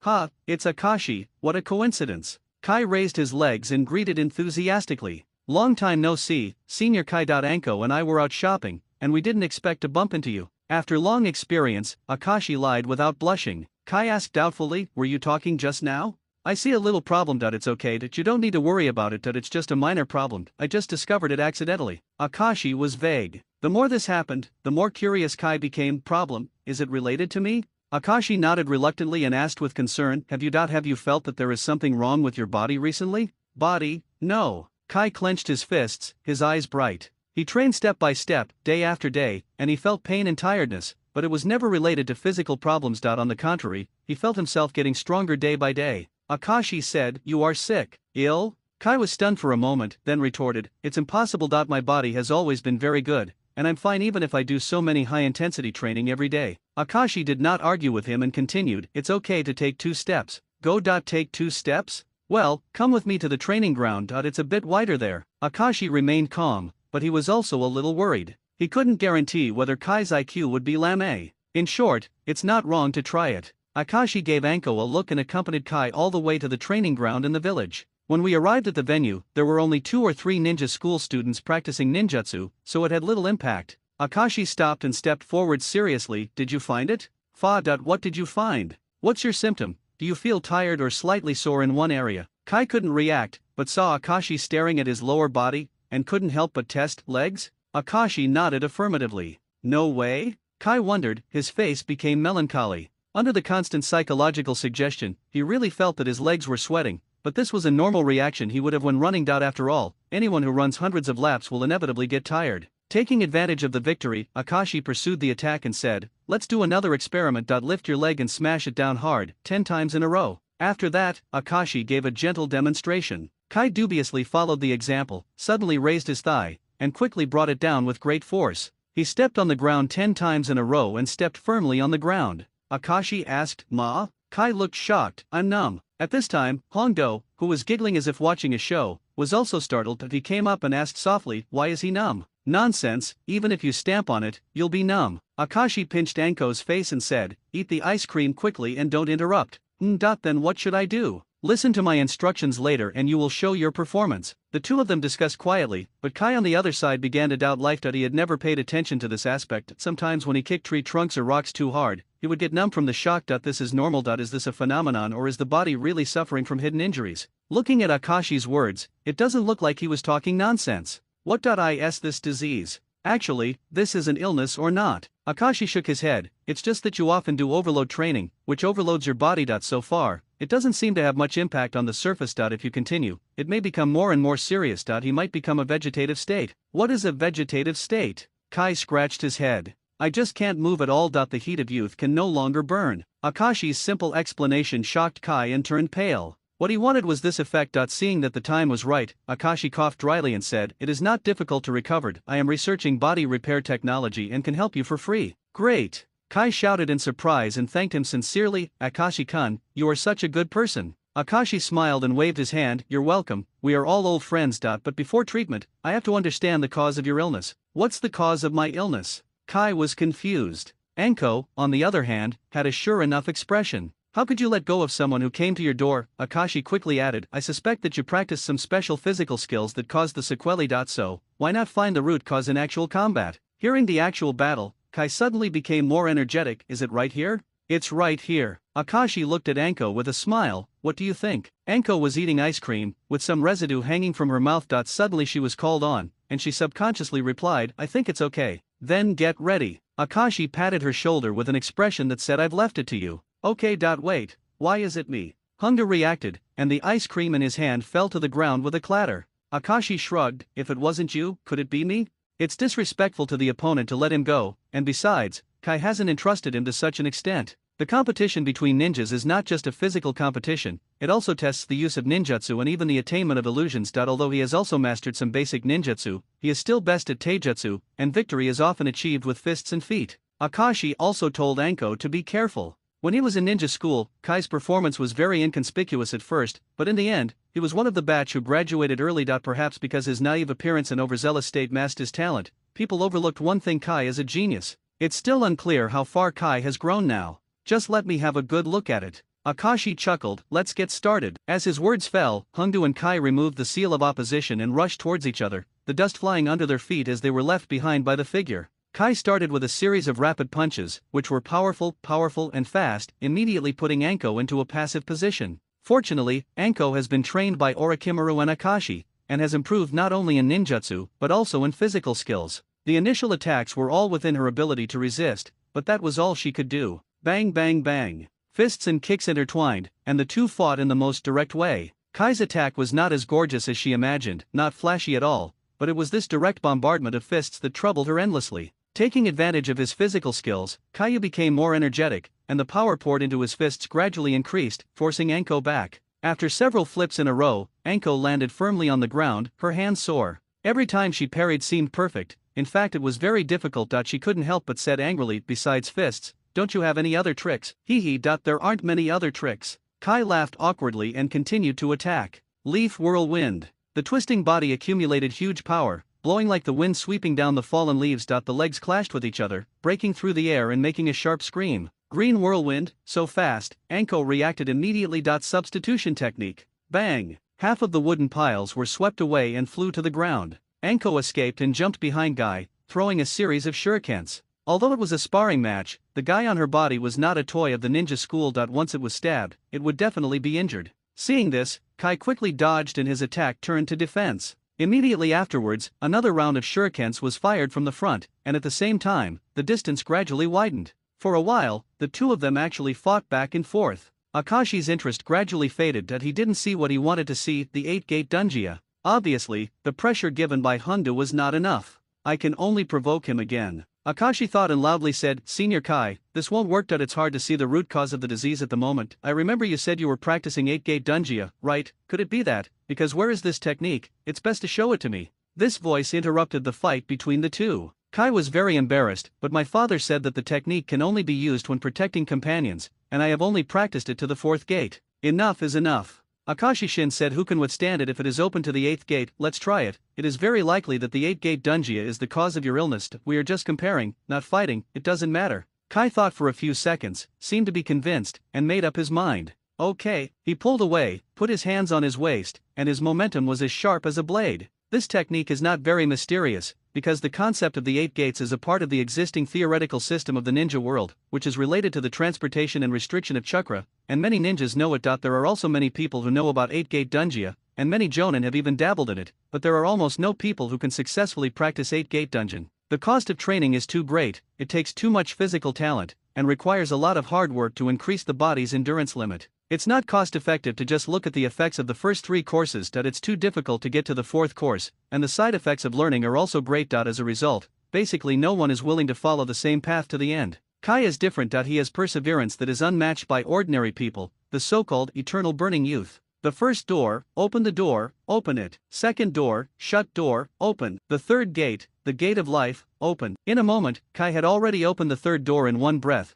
breathing heavily like a beast, breathing heavily. The blazing flames surged and bounced away the surrounding rubble. The cost of this move is huge, even for Kai's body. His sweat came out layer by layer, and was evaporated layer by layer by the high temperature. At the same time, the veins on his forehead bulged, and his eyes changed from peaceful to aggressive, as if he had transformed into a beast. This is my youth. Kai's demeanor suddenly changed, and even Akashi was slightly surprised. It's only 3 doors open and there's such a momentum, tisk tisk, luckily I didn't go there in person. Akashi is not a weak person after all, and comforted him with kind words. Anko, be brave. I am your strongest support. If you are injured, I will definitely send you to the hospital. You can also take the opportunity to reimburse yourself, which is a win-win situation. Anko suddenly panicked. You. Finally, she seemed to give up resistance and took a deep breath. Be gentle. Kai didn't seem to hear it at all. He was gearing up and excited. Then let's get started. After saying that, the figure flashed, and a whirlwind rushed towards him, lifting his leg and carrying the grass leaves, and the dust surged.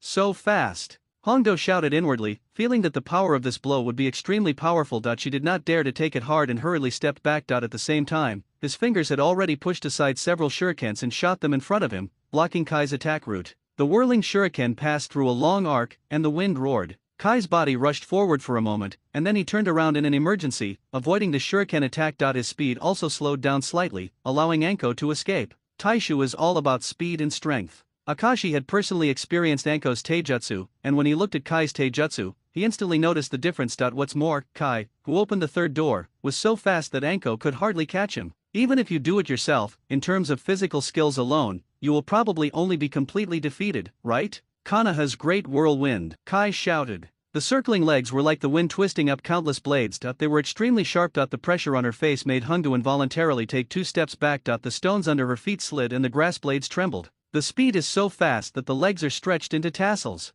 Anko's eyesight could not catch Kai's figure. The next second, her ninja tool was still in her hand, but Kai's leg strength had already hit her. Bang! The air vibrated slightly, and the leg swept away the blades of grass. Hongdo flew backwards and hit the tree trunk in the distance, shaking off the rustling leaves. Immediately afterwards, she slipped to the ground, stretched out a hand, and spread her fingers. I won't fight. I will admit defeat. Caden, who was still about to step forward, was stunned for a moment. His thick eyebrows hung on his sweaty face, and he smiled naively. Are you okay? What do you say? It was a little difficult for Anko to even stand up, and she was about to cry without tears. She felt as if her internal organs had been beaten out of place, sweat seeped out from every pore, her legs were trembling, her face was pale with pain, and the ice cream she had just eaten felt like it had escaped from her throat. If I had known earlier, I would not have agreed to this competition. This was the result of Kai not attacking with all his strength. Originally, the gap in strength between the two was quite large, so it was more of a guide than a competition. Chuyunin and Chuyunin are different. Then that's it. Akashi stepped forward and asked about Anko's injury, then turned around and said, Senior Kai, I have an understanding of your problem. Come with me to the Research Institute for an in-depth analysis.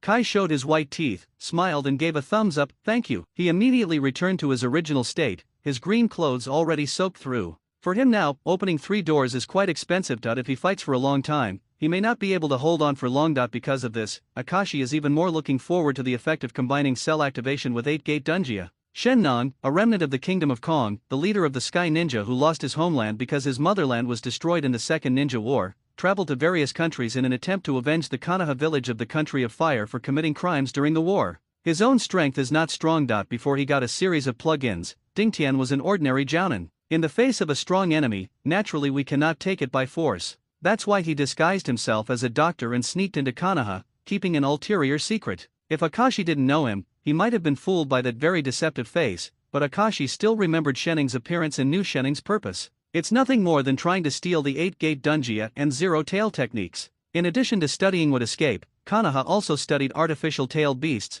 but stopped for some reason. Akashi guessed that the technique might not be perfect, which caused a lot of casualties and losses at the time that he had to abandon this whimsical plan and instead look for more promising development methods, such as cultivating Jinhyuriki. How Shen-non learned these secrets is unclear, but he came after all. Was he watching the battle just now? Doesn't that mean he also saw the 8-gate Dunjia? Akashi frowned slightly imperceptibly. Who are you? Hongdu was very unhappy when someone saw his bad appearance, and his tone was harsh. The middle-aged man didn't take it seriously and said with a smile, I am a doctor from afar. My name is Shenning and I travel around in order to spread medicine and cure diseases and save people. Which building is the Hokage-sama in? You want to see Hokage-sama? I hope to provide some medical assistance to Konoha. I heard that there are many casualties in the Fire Nation during the current war, so I came here to see if I can help. A foreigner traveled thousands of miles to Konoha to treat illnesses and save people. What kind of spirit is this? It's both noble and selfless, almost awe-inspiring. I'll take you there, Kai volunteered. Ha ha ha, thank you very much.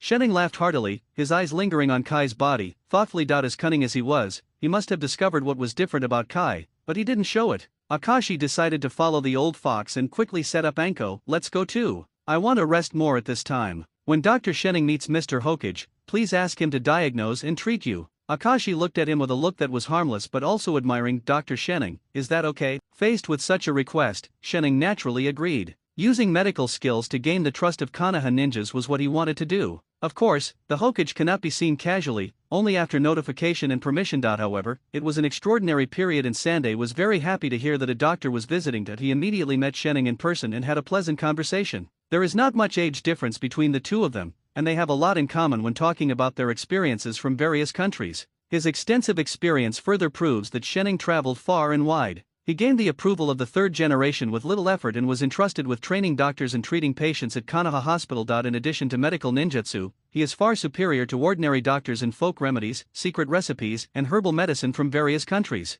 Outside the door, Akashi held Anko and chatted with Kai. Not long after, Shen-non came out, his gentle smile unable to restrain his pride. He saw the 3 people at the door and acted like an amiable elder. Hokage-sama has agreed to my request. Thank you very much for leading the way. Akashi cooperated with a surprised look on his face and said in a sincere tone, Dr. Shenning is so polite. It's a good thing that you stay here. I believe everyone in the village will be happy. Where? Shenning was a little embarrassed to be praised so much, and he thought to himself, I haven't done anything earth-shattering yet. Right, the children of Konoha are so innocent. Please treat Anko, she was slightly injured just now. Treatment. Shenning looked at Hongdu and readily agreed, no problem. With his medical skills, he quickly made a diagnosis. Hongdu's injuries were not serious, just skin abrasions and minor contusions. His organs were not damaged, he would be fine after resting for a while. After all, Kai didn't attack with all his strength. This kind of contact collision was inevitable in terms of ninja confrontation. As for Anko, she felt uncomfortable because she also ate kebabs and sweet soup before eating ice cream. After Shenning understood the situation, he used simple medical ninjutsu to instantly repair the wound, prescribed a secret treatment recipe, and gave Hongdu some plasters for external application. The key is, don't charge money. In a few words, he even got on the line with Kai, hinting that Kai might be sick and that he could help check it out. Akashi sneered in his heart, he is indeed an old fox, but it is wrong for you to steal business from me. A plan popped into Akashi's mind. He interrupted Shenning's ramblings and took out a pen and paper. Dr. Shenning's medical skills are really great. Please sign your name for me. Huh? Oh. Okay, okay. The technique Dr. Shenning just performed was simply perfect. Can't it be done without 20 years of training? It's not that exaggerated. Dr. Shenning, in order to thank you for your treatment, I would like to treat you to a meal. There's no need for that. Yes, it's our honor. Akashi's boasting like chasing after him is just to make him forget everything, or at least make him float. People tend to get carried away when they are proud. Eat, then I want to participate too. As soon as Hunga heard about eating, her stomach growled unsatisfactorily. After working all afternoon, she was hungry again. Although Kai was embarrassed, his stomach also rang, and he was quite embarrassed. Akashi, come together, Dr. Shenning, please fulfill our wishes. Seeing Akashi's sincere eyes, Shenning couldn't bear to refuse, so he had to agree. Outside the Hokage building, the lights were already brightly lit. Dusk falls on the horizon, the shop signs on the long street light up, and fireworks curl up. The four of them came to Songchuan Zai. Akashi immediately expressed that he would treat Dr. Shenning to a good meal. Seeing the bright lights, signboards, and advertisements for beer sales, Shenning hesitated. Can you drink at your age? We are all mature ninjas. But ninjas have 3 taboos. Drink a little occasionally, it'll be fine. Can. Shenning was still hesitating, but Akashi pulled him directly into the store. They sat down, and good wine and food were served one after another. After an hour, cheers. Cheers. Shenning blushed, his beard trembling with his chin. Dr. Shennong has so many. Ha, not bad, not bad. Akashi kept adding wine to Shennong, changing cups and cups, drinking from the slightly dim sky to sporadic drinks, and he did not hesitate to praise him. Shenning, who remained humble at first, gradually became dizzy amid the alcohol and boasting. His rosy cheeks were filled with excitement, and he clinked glasses with Akashi much more vigorously. But Kai and Anko abide by the rules and never drink before they are old enough. Speaking of which, ninja rules are completely nonsensical. They are allowed to kill people at a young age, but they are not allowed to drink alcohol. So there were only 2 people left to toast and drink, as if they were discussing heroes over wine. After drinking to this point and praising him to the best of his ability, Akashi thought he could get some words out of Shennong, but unexpectedly, this guy was very tight-lipped. When he talked about his purpose and past, he made a brilliant speech. As for Shennong's secret technique of revitalizing the body, in my impression, I can't even find out anything about it. Old fox. Akashi complained secretly again, excused himself to go to the bathroom, and left his seat. When Shenning saw Akashi leaving, his drunken expression suddenly changed. He secretly stuffed 3 pills into his mouth and drank a glass of cold water. How come the little guy from Konoha can drink so well? Fortunately, I prepared some anti-alcohol medicine. I have to find a way to get out. It's so annoying. Even though they are all complimenting me, it still feels weird. In the bathroom, Akashi vomited out several small snakes into the pool. The snakes were soaked in wine, and the small snakes vomited out soon after. It was like a twisted towel, squeezing out a lot of sticky liquid. Most of the wine he drank went to these snakes, cheating a little bit. Despite this, he still couldn't win over Shenning. Akashi felt that he had made a mistake. It seems that we can only stop here today. As long as he is still in Konoha, there is always a chance. After washing his face, Akashi returned to the table, and the two continued, only to find that Shenning became more and more energetic. This guy really has his way, so don't blame me. After 2 more rounds, the cups and plates were in a mess. Akashi's eyes narrowed slightly, and the hand holding the cup suddenly dropped, hitting the table with a crisp sound. Then, his head leaned heavily on the table, and he fell asleep on the spot. Finally drunk. Shenning sneered in his heart, he is a young man after all, he wants to drink with me, haha. As he was about to get up, the beautiful waitress came over and handed him a piece of paper. Let's leave the signature for another day, Shenning said with a smile. The waiter waved his hand awkwardly. You misunderstood, sir, please pay the bill. Shenning was stunned, his drunken face almost disappeared. Didn't they pay the bill? The waiter glanced away, frowning slightly, as if she was very confused. You mean these children? There was a hint of disbelief and even contempt in her tone. Hongdu and Kai shook their heads one after another. We didn't bring any money. Shennong's face turned red and he couldn't explain it even if he wanted to. He took the bill and saw the numbers on it, and his heart started to bleed. Isn't this wine on sale? Why is it so expensive? Konoha is really an evil place, even the prices are ridiculously high. Why do I feel like I've lost a lot? Shennong, who was reluctant to pay the bill, saw Akashi sleeping and became angrier the more he thought about it. At this time, Hunga shouted to Dr. Shenning, I can't lift him, can you help carry Senior Akashi home? #at. Shenning's voice was cut off mid-sentence. He took a deep breath and gritted his teeth to calm down. No problem. Akashi came to the hospital with enough food and drink, and was in high spirits. Shennong was tricked a little last night and let him know about the dangers of Konoha. In fact, Akashi had no intention of paying in the first place. Experimental funds were so tight. Wherever there was room for food and drink with public funds, every penny had to be saved. The only regret was that because of Shenning, the plan to check Kai's body was interrupted. Today is Shenning's first day on the job. The hospital was overcrowded. Everyone queued from the consulting room to the door of the hospital. There were still many people who had received their numbers but had no seats and were standing around waiting. There are not only patients, but also many medical ninjas. Akashi never expected that he would be blocked at the door. Seeing several people gathered together, he couldn't help but curiously ask, "What's going on? There are so many people today." The unknown shinin on the side said, "They are all here to see the doctor. The new Dr. Shenning is here to treat me. I heard that his medical skills are very high and he has easily solved many difficult and complicated diseases. Yes, he is very professional in herbal conditioning and surgery, and his research on toxicity is also very profound. Classes will be held at the hospital in a while. Since Tsunade-sama left the village, there has never been such an expert in medical skills. He is probably the most authoritative figure in the medical field now." When Shenning was mentioned, there was a lot of discussion and praise. This is his first official day at work, right? Akashi couldn't help but raise his opinion of this guy to a new level. He was quite capable of winning a lot of support in such a short period of time. There was a slight movement in his heart. When will Dr. Shenning's lecture start? "Why, you want to attend the lecture too?" a medical ninja teased. Akashi nodded. "Start on time at 8 o'clock in the evening." Dr. Shenning said that during the day, we must treat diseases and save people, so we can't waste time. He is so dedicated. I also want to be such a doctor. Yes, we are short of manpower now. We are so lucky to meet Dr. Shenning. Unexpectedly, it inadvertently caused another wave of compliments. Regardless of whether he is sincere or fake, medical skills are always good. It should be beneficial to take Hinata Zinyu to listen to it, and by the way, you can also feel this guy's bottom. Didn't Shen Nong also develop a secret technique for revitalizing the body? It would be even better if he could be tied back and let Orochimaru do some research. Akashi suddenly came up with a bold idea. Tie him up. If you pick the right time, it might actually work. Akashi immediately explained to Orochimaru that he had found precious experimental materials and needed 2 admissions to the night lecture. In less than half an hour, Orochimaru handed the special invitation letter to the lecture to Akashi. 7:30 in the evening. Entering the teaching room of the medical department, Akashi was surprised to find that it was already packed with people, including the current head of the medical department, Nanae Kayun. Did she also come to listen to Shenning's lecture? As a medical ninja, the profession is actually very different from that of ordinary doctors. It is more convenient to use ninjutsu for emergency treatment. After all, medical ninjutsu was originally developed to ensure vitality in battle, but medical skills are different in that they also covers daily conditioning, health and self-care, etc.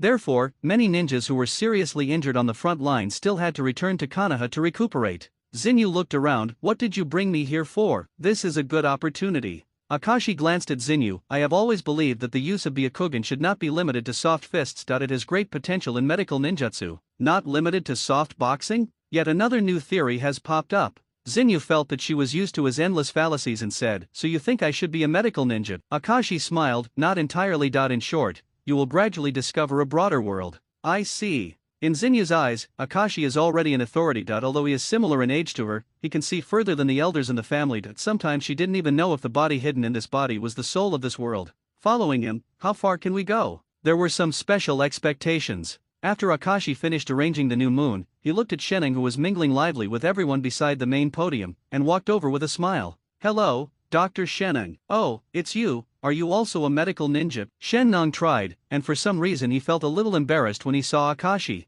Akashi said honestly, "No, but I am very interested in medical ninjutsu, and you are a well-deserved expert. I must learn more from you. In addition, thank you for your hospitality yesterday. I was supposed to treat you. It's okay if I don't talk about this, but when I talk about it, Shen Nong gets sulky." Holding back his grievance, he forced a smile and said, "It doesn't matter, it's just a small amount of money. But it's best for children not to touch alcohol." Akashi said very shyly, "I can only drink a little bit, not too much." "A little bit? What misunderstanding do you have about this quantity?" Shenning didn't want to talk to Akashi anymore, so he laughed dryly and walked up to the main podium. Today it is mainly an analysis of the practical application of medical techniques from various countries, and even knowledge of surgical procedures. Akashi was not very interested in this. He mainly observed Shenning's performance. This old guy's disguise skills were excellent. His accent, tone, manners, and movements all fit the character that he integrated into the village almost in a short time, and occasionally he could tell 2 Konoha jokes. If you can't become a doctor, there is a bright future for you to become an actor. The audience applauded again and again.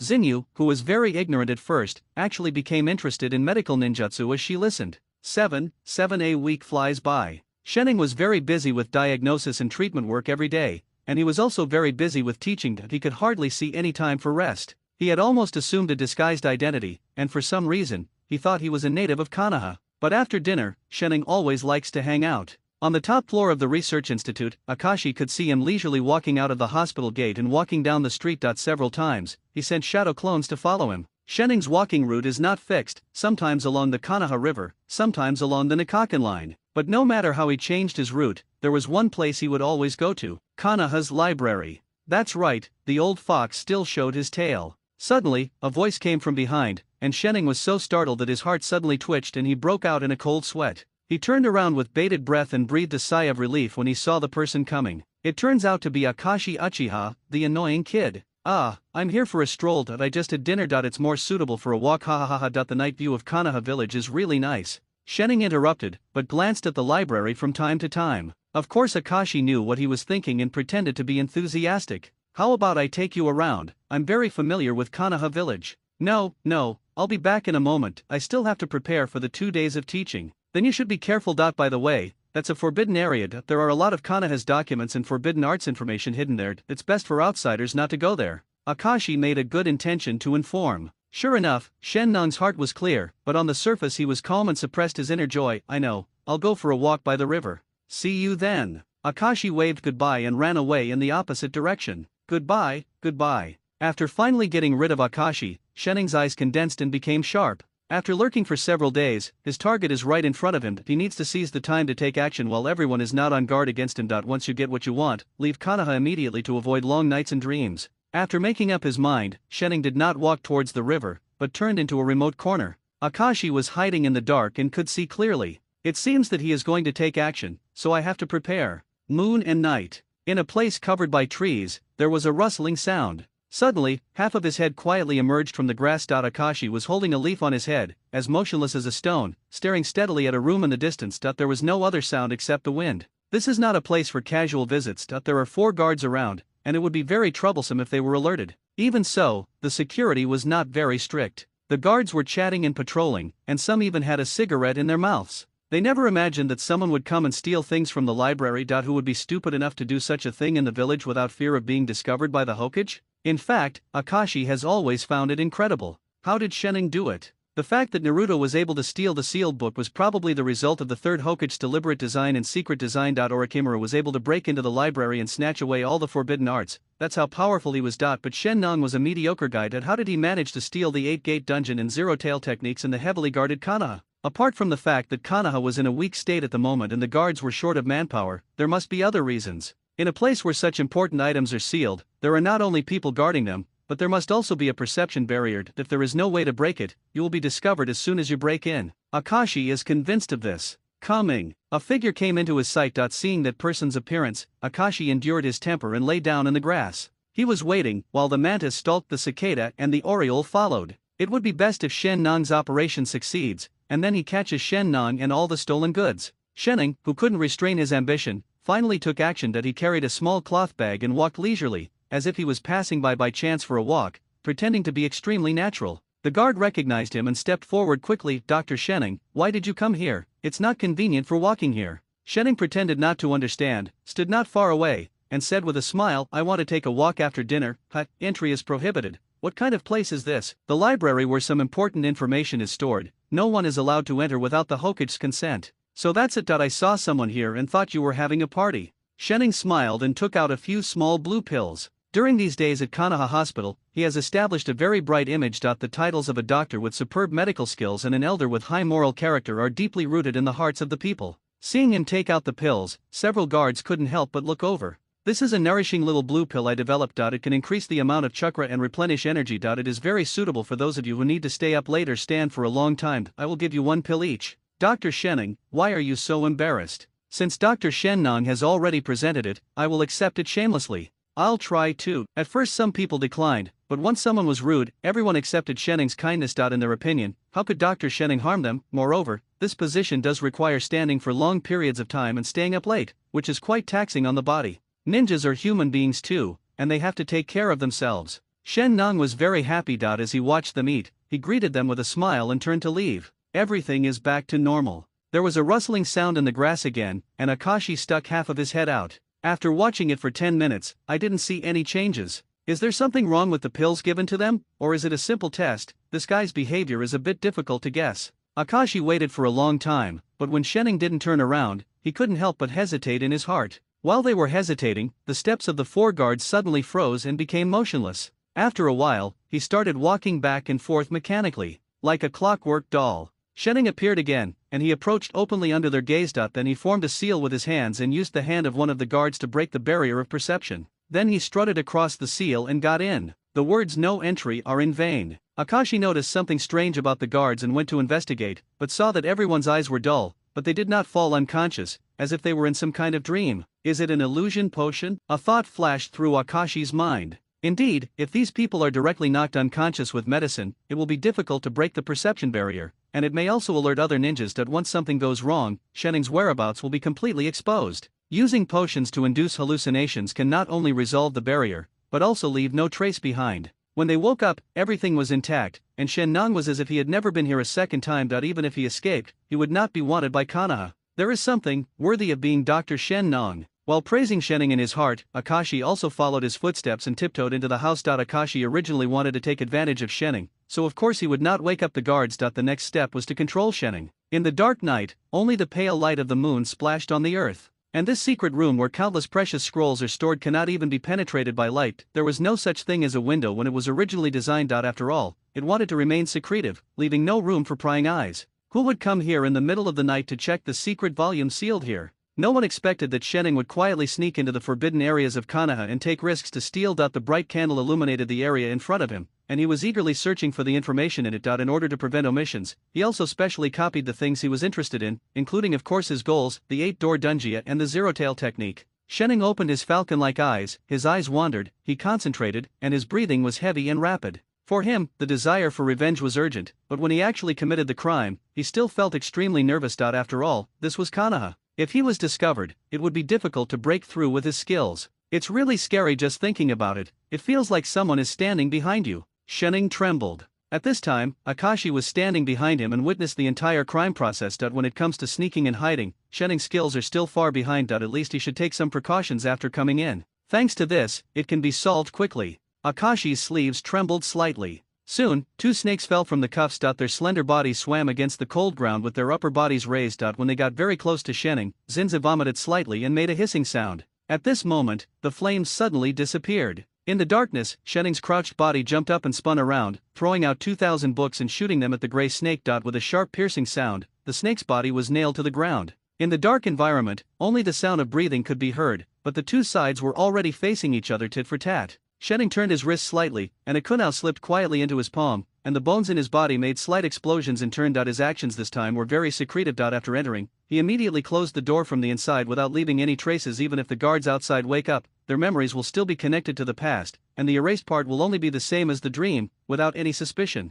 He had a full 10 minutes to commit the crime, which was originally enough. But there was still something wrong. Someone followed him and sneaked in. If there hadn't been a subtle sound just now, he might have been plotted. Thinking back, Shening broke out in a cold sweat. I didn't expect that someone would find out. Who are you? What's your purpose? Of course they are from Konoha, coming to arrest you to meet the Hokage. Damn it, it's still wrong. If they are here to arrest me, they should make a loud noise and at least send a signal to the police department or other ninjas. Shening could still analyze calmly at this juncture. You didn't do that, he said, raising his weapon. As soon as he launched the counterattack, he extinguished the candle and cut off the candle. The secret room was too dark to identify the target. On the one hand, it prevents one's identity from being directly exposed, and on the other hand, it is to create a favorable environment. In the same situation where his vision is blocked, he who is good at chakra perception has an advantage. Akashi applauded. As expected of you, you have thought very well, but I am indeed here to catch you. Humph, it depends on whether you have the ability. Shen Nong was tough-mouthed, but he was already weak in his heart.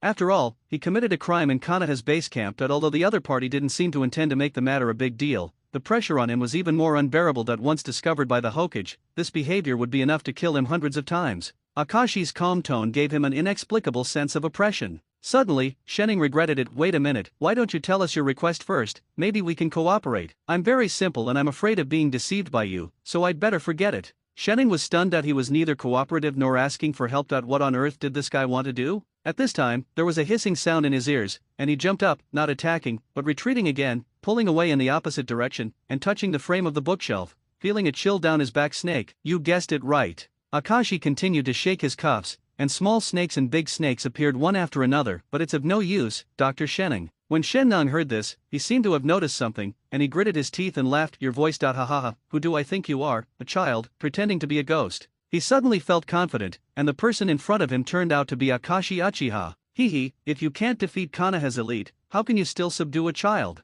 I am worried that I have nowhere to repay the debt I incurred at the restaurant last time. Why do you want to arrest me? Since you treated me to a meal, I will be gentler, but you have to pay for these snakes. Akashi felt quite distressed, but his eyes became sharp. Now that your identity has been exposed, you're welcome. As long as the battle is resolved before the guards wake up, it's no big deal to be exposed in front of Shenning. Akashi moved his steps, preparing to subdue the enemy. At the same time, Shen Nung struck out in the darkness. His physical strength is not very strong, but he thinks that it will not be a problem to deal with the young boy. Moreover, with his sight blocked, he clearly knew the positions of the two of them with his excellent perception, and his attacks were not sloppy at all. The moment he stepped on the ground and accelerated, his confidence was overwhelming. Suddenly, several white snakes jumped up in front of him, dancing wildly towards him. Shenning waved the konoha in his hand, and the sharp blade cut through the snake's body as easily as cutting through weeds. These snakes were not very intelligent, and their attack methods were monotonous. Although they were sneak attacks, they were not very intimidating. Relying on his years of accumulated experience and superb reflexes, Shenning broke through the snake group and rushed directly in front of Akashi.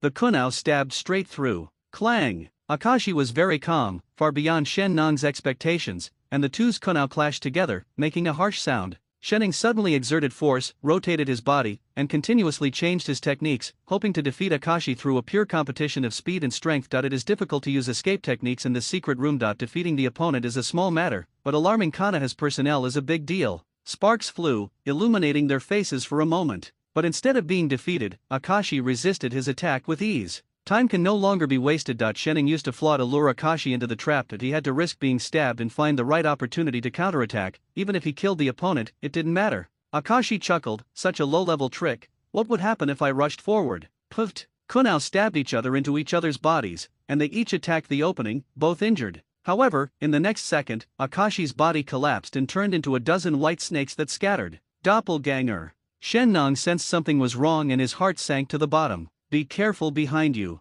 A voice suddenly sounded above his head. Shenning also felt numbness in his back and his scalp tightened. This boy was not lying. He felt a ferocious aura approaching him and quickly dodged, but his feet softened, his muscles lost strength, and he fell to his knees. Behind him, a snake big enough to swallow him whole raised its head. In the air, there is the faint smell of lilies. How? When Shenning felt weak and knew he was poisoned, Akashi jumped off the roof and waved, and the snakes crawled back along the trouser legs and sleeves. Then he smiled and said, in order to deal with you, I specially used the toxins that spread in the air, and cut off the white snake bodies from you. It quickly evaporated and filled the room. You deliberately released those snakes. Why do you have to say it if you know it? Just shut up and have a good dream. After saying that, Akashi cast the illusion Forbidden City on him. Toxins may not be effective for Shenning for a long time, so adding double protection will provide more peace of mind. After taking care of Shenning, Akashi relit the candles, quickly restored the scene, cleaned up the bloodstains and snake bodies, and then packed up the scrolls copied by Shenning and some of the original manuscripts and took them away. The dazzling lights were turned on the operating table. Shenning drowsily shook his head, and his first reaction was, I am still alive. He originally thought that he had been poisoned, but he didn't expect that the other party spared his life. The blazing light prevented him from opening his eyes for a while. The voices of two people came to my ears. This doctor doesn't look like there's anything special about him. There is a wound on his left abdomen that I pierced with a kunao. It has almost recovered now, so I guess that even if it is not physical regeneration, it is a similar technique. From this point of view, it does have a certain value. Haha, you have discovered some good material. Serve Lord Orochimaru. Orochimaru. Hearing this name, Shenning was startled, suddenly woke up, and reluctantly tried to open his eyes. After blinking many times, a glimmer of light finally penetrated his vision. Shenning saw two figures, Orochimaru and Akashi. He stood up almost subconsciously, only to find that his limbs were locked and his torso was tied tightly. That he could not do anything except turning his head.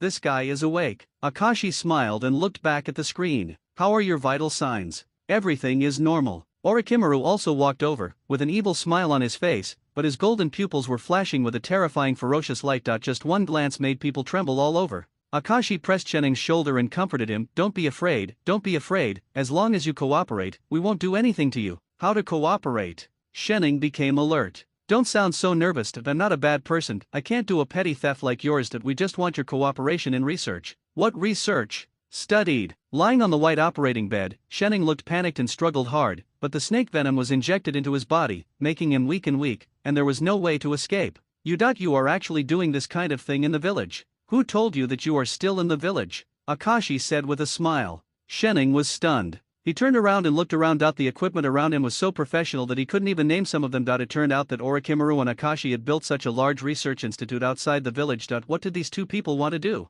Stop talking nonsense. Orochimaru interrupted their exchange and said concisely, let's get started. Akashi responded, understood. Let me ask again, Shenning, how far has your research on body regeneration been? Give it to us, tell the truth, and I can consider commuting your sentence. How can I trust you? Shenning looked suspicious. Ever since the restaurant was cheated out of his money, his trust in Akashi has dropped to zero. Now he even omits the honorific after Mr. Shenning and calls him by his first name. With such an attitude, it is difficult for people to reveal their trump cards. But Akashi didn't care and shrugged. It seems you still don't understand your situation. After that, 2 long wires were connected to Shenning's body. As the console light flashed, a strong current penetrated Shenning's body. The instant high voltage stimulated him to scream. Ah! Akashi observed the data on the instrument and recorded Shenning's status at the same time. Orochimaru said coldly, you can add a little more. No, plus, plus, please.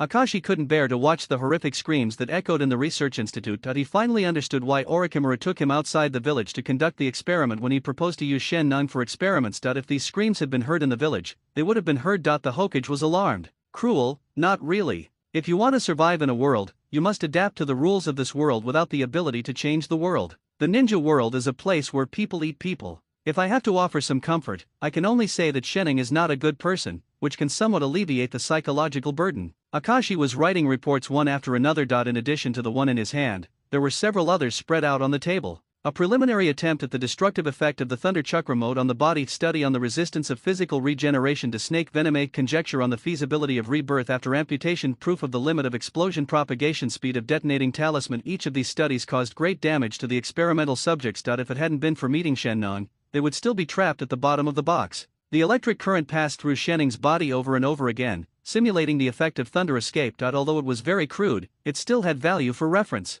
After 10 minutes, the study was paused. Akashi kindly gave Shenning some rest time. How about, take out your research results, save time, and save us from having to do it again. If I hand it over, you will let me go? Why are you starting to negotiate terms again? Akashi smiled and pressed the power button. The screams sounded again, echoing sadly. Demon, both of these people are demons. After another round of torture, Shenning closed his eyes in pain, trembling all over, and a flash of lightning suddenly flashed across his mind in a blank state. Yes, I'm pretending to be dead. Shenning closed his eyes tightly and immediately lost his breath. For him, it was not difficult to disguise the corpse. I thought to myself, I'm pretty good at pretending to be dead.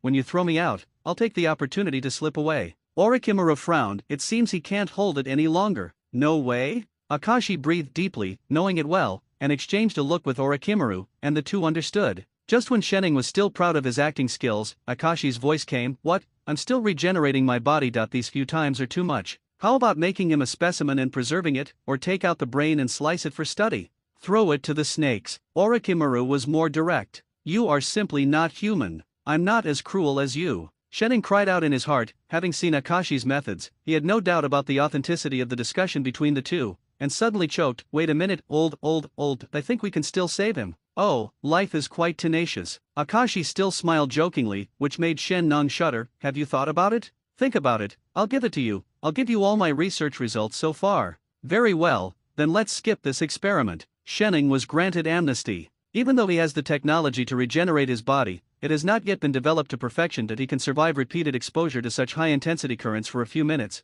but if it lasts for several hours, the damage to his body can be imagined. Recovery is possible, but the speed of recovery is getting slower every time. At last, Akashi felt pain just looking at it. His neck was being bitten by someone, his teeth were digging into his skin, and his saliva was drooling all over his body. Why is it still a little disgusting? But thinking about Orochimaru's various techniques, it makes me feel sick, so I got used to it. After a moment, Orochimaru straightened up and ran his tongue across his lips, even grazing his mouth. And a faint mark appeared on Shenning's neck, which gradually appeared. They were 3 Megatama. Heaven's curse seal. Even Akashi was surprised that he only knew that Orochimaru wanted to experiment, but he didn't expect that it turned out to be a cursed seal. Cursed seal, something Orochimaru planted in order for the container to be able to withstand his own magic chakra, has the effect of strengthening the body and storing a backup of the soul. It is also an important ninjutsu that allows Orochimaru to remain immortal. As long as the cursed seal exists, Orochimaru can be resurrected from it. You can rely on help from outsiders, or you can wait until the chakra in the container is exhausted. However, has Orochimaru now developed the cursed seal? Akashi couldn't help but review the historical context he knew. According to Kabuto, the power of the cursed seal comes from Yugo, and Orochimaru discovered Ryokai Cave because of Yugo's natural energy, but this statement is obviously wrong. Yugo was born in the same year as Kimimaro, around the 46th year of Konoha, and when Orochimaru defected, Yugo was only 5 years old. Orochimaru had not even abducted the young Kimimaro, so there should be no subjugation by Kimimaro at this time. Yugo's situation. However, Enko was planted with the cursed seal of heaven just before Orochimaru defected, which was quite inconsistent with the timeline described by Kabuto. In any case, the curse mark on Hongdo's body is a piece of evidence. What's more, the three ninjas who are feared on the battlefield and the psychic beasts of the three holy places also show that they have signed contracts with Shiju Forest, Ryokai Cave, and Miyama Mountain. Perhaps Orochimaru has already found the people of the Yugo clan and has begun to study the immortal transformation, but it is not perfect. And the Yugo clan is like the Abori clan, some are directly studied to death, and some live in seclusion. Yugo was one of them and was later found by Kimimaro. Later, Orochimaru officially practiced immortality and perfected his cursed seal. However, due to the research on reincarnation, the body and spirit were not in harmony, and he was unable to achieve the perfect immortalization. But Orochimaru also discovered that the cursed seal infused with celestial chakra could carry the soul. A strange combination of circumstances accelerated the solution to the container problem, and successfully developed the immortal reincarnation. Cell activation, body regeneration, cursed seal, immortal reincarnation. Form a perfect closed loop. If this is true as he guessed, then it makes sense that Orochimaru now has the cursed seal. I'm afraid, this cursed seal is not yet a finished product. Akashi watched Shen Nong faint, and suddenly his neck felt cold, and he felt a little scared. Orochimaru came to his side and put his hand on his shoulder. This is my newly developed technique, called cursed seal. It comes from natural energy and can strengthen the body, but its controllability needs to be verified, and the fatality rate is very high. What if he dies? Don't we still need his regeneration technique? Observe it overnight. If everything is fine tomorrow morning, consider it as a success. Orochimaru glanced at Shening sideways, turned and left. If you can't survive, I have no interest in such a regeneration technique. The door closed behind him, and the room suddenly became deserted. Akashi told his family in advance that he was going to carry out a special mission and would not go back tonight, so he would have enough time to spend with Shening. He yawned, found a place to lie down, and felt sleepy. The theoretical survival rate of the heavenly curse seal is 1/10, but the actual survival rate is 2/2. I hope you survive, and good night. 7, 4 tick. Tick.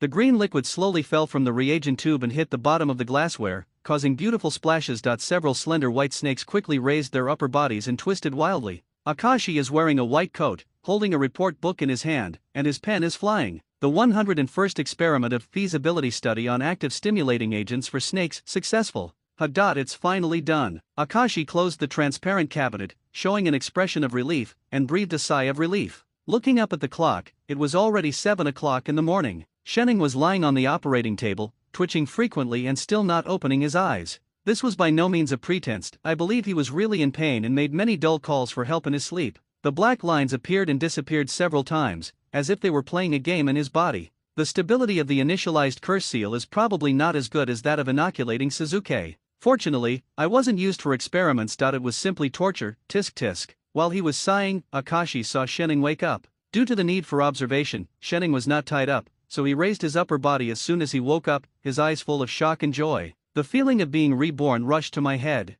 and a powerful force is traveling throughout the body. What's going on? Shening looked at his hands, feeling incredible. Akashi coughed twice and said shamelessly, "This is a transformation for you, allowing you to gain more powerful power. It can be used in exchange for the secret technique of body regeneration. You won't lose anything. How about it? It feels good to cooperate with us." Cooperation? Is there anyone who is as cooperative as you? Shen Nong thought of his treatment last night and almost cried in grievance. At least you're alive. So, what is your purpose? Why do you want my secret technique? Why do you set up an experimental base outside the village? Akashi's eyes were cold. You have too many questions. Shen Nong's hair stood on end, and he laughed self-deprecatingly. It seems that I made the biggest mistake by underestimating the Konoha ninjas. Akashi regained his smile. You are right, you are just unlucky to have met me. However, I happen to have an opportunity to cooperate with you. I don't trust you Konoha ninjas anymore. Shening was halfway through his words when he suddenly realized, what you want is also something from the library. You use me. Akashi did not admit it and changed the subject. These are irrelevant. I know you have hatred for Konoha. Your true identity, your abilities, your demands. I know them all, but I don't care. Oh, it's already like this, and you still want to trick me? Why don't people in the kingdom of Kon like to trust others? Akashi shook his head. This simple sentence made Shening feel like he was struck by lightning. Akashi took advantage of the victory and continued to expose Shening's information. Although he didn't know much, as long as he told the history of the kingdom of Kong and Shening's purpose, it would be enough to act as a deterrent. Sure enough, Shening was stunned. His beard trembled, and even though he had been perfectly hidden, he was still clearly touched. This kid is more terrifying than Orochimaru.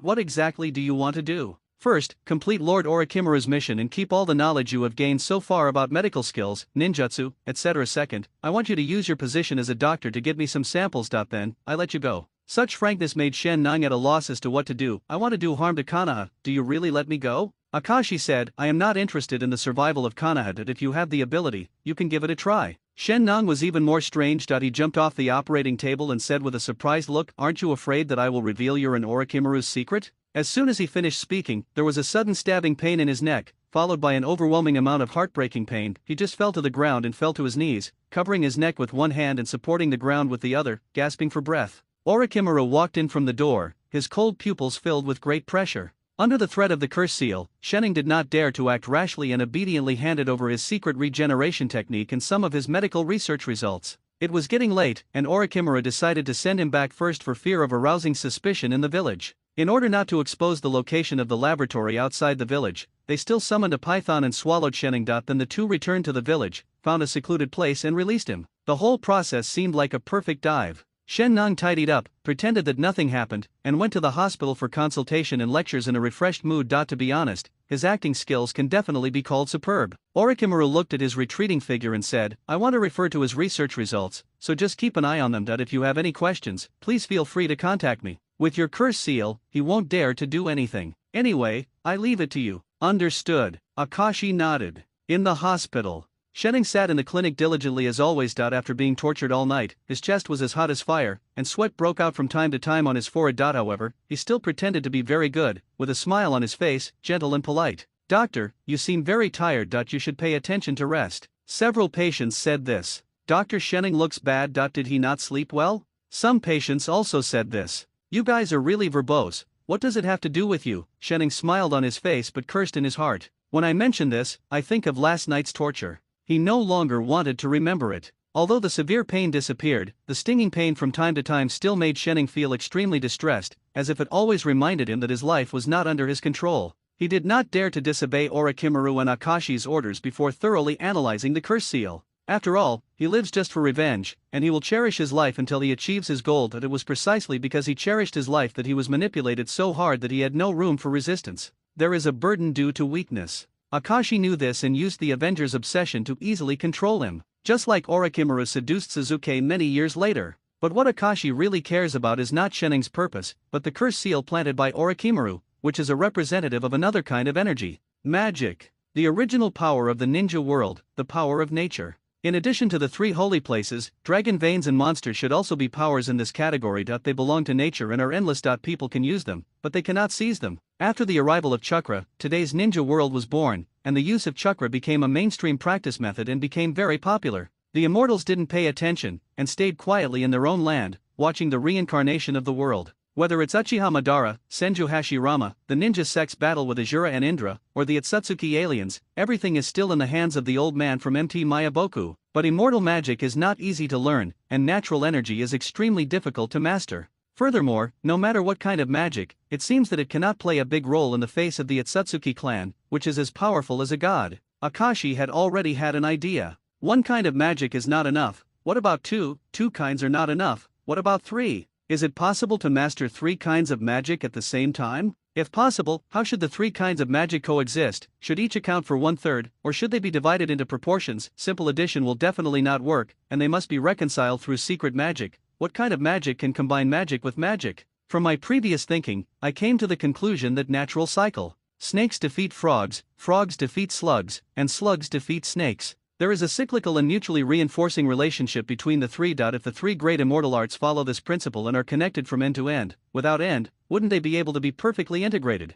As for the power of dragon veins and monsters, they can be regarded as one yin and one yang, placed in the middle of the cycle of the three major immortal arts, blending and evolving. It still lacks the one that is the beginning of all things. Others might not be able to help it, but he has that one, which is a sapling of a sacred tree. One life two beget three beget all things. All done. Based on the existing information and ideas, Akashi deduced a relatively feasible theory of immortal magic. If he succeeds, he will be able to possess the collection of all magical arts on this planet, and he will not be at a disadvantage against the Otsutsuki clan, the aliens from outside the world. But natural energy is something that can't be seen or touched, so it's quite difficult to get hold of, right? Akashi looked up at the sky and couldn't help but sigh. Serious magic must be learned in serious places. That not only mastering natural energy, but also sensing natural energy cannot be figured out by oneself. There is always no shortage of geniuses in the ninja world. If you can feel it yourself, what do you want to do in the Holy Land? Now Orochimaru himself has not completely mastered Senjutsu, so it is impossible to tell him the secret of Ryokai Cave, and it will take time to wait. For now, let's analyze it using Shenning's curse seal. Akashi thought again of the good doctor who was willing to give. Into the night. Shenning got off work and just walked out of the hospital when he saw Akashi standing at the door waiting for him with a smile. Good evening, Juan. What do you want to do? Shenning blurted out almost as a conditioned reflex. Akashi stepped forward slowly and smiled honestly. What bad thoughts can I have? I'm here to pick you up from get off work and go for a walk. Don't you like to relax after dinner? This smile made Shenning instinctively feel dangerous, and he broke into a cold sweat for no reason. No need, right? I have to go back and write something to give to you. I'm afraid it's too late. It will be mended tomorrow. Akashi walked over and stood next to him. A snake had quietly slipped out of his sleeve and crawled into Shenning's clothes. Orochimaru's technique is very useful when bullying the weak. A chill ran down his spine, and Shenning's Adam's apple twitched. Where are you going? In the woods outside the village. Find a place where no one is around, Akashi said calmly. Grove? A place with no one? Shenning felt bad, as if an ominous premonition was coming. But what can he do? He just asked Akashi to be gentler for a while. Arriving at the gate of Konoha, the two of them swaggered out on the pretext of gathering herbs. The uncle guarding the gate side, the new Dr. Shenning is so dedicated that he has to go out to collect medicine so late at night. However, the recent casualties. Well, I hope he can stay for a while. The people next to me nodded in agreement. He cured all my illnesses, and now I'm back on my feet again. The bright moon is in the sky, and silver light flows all over the place. Choosing an open space in the woods, Akashi took out a kunao and threw it to Shenning. This is? After you obtain the curse seal, you should feel that your body is full of power, right? That urge to break out of your body, and the desire to fight flowing in your blood. No, that's right. Shenning nodded. He felt the pain, but also indulged in it, enjoying it torturously. Damn it, it feels a bit addictive. Akashi didn't understand what kind of psychological and physiological changes the effect of the curse seal would bring. All the information he obtained was from books and could not be counted. Only by witnessing it with your own eyes can you truly grasp its secrets. Then let me help you, vent your desire to kill, and let you feel the beauty of power. What do you mean? To put it bluntly, Akashi opened his hands. You can attack me. Shenning was surprised that he had never heard such a request.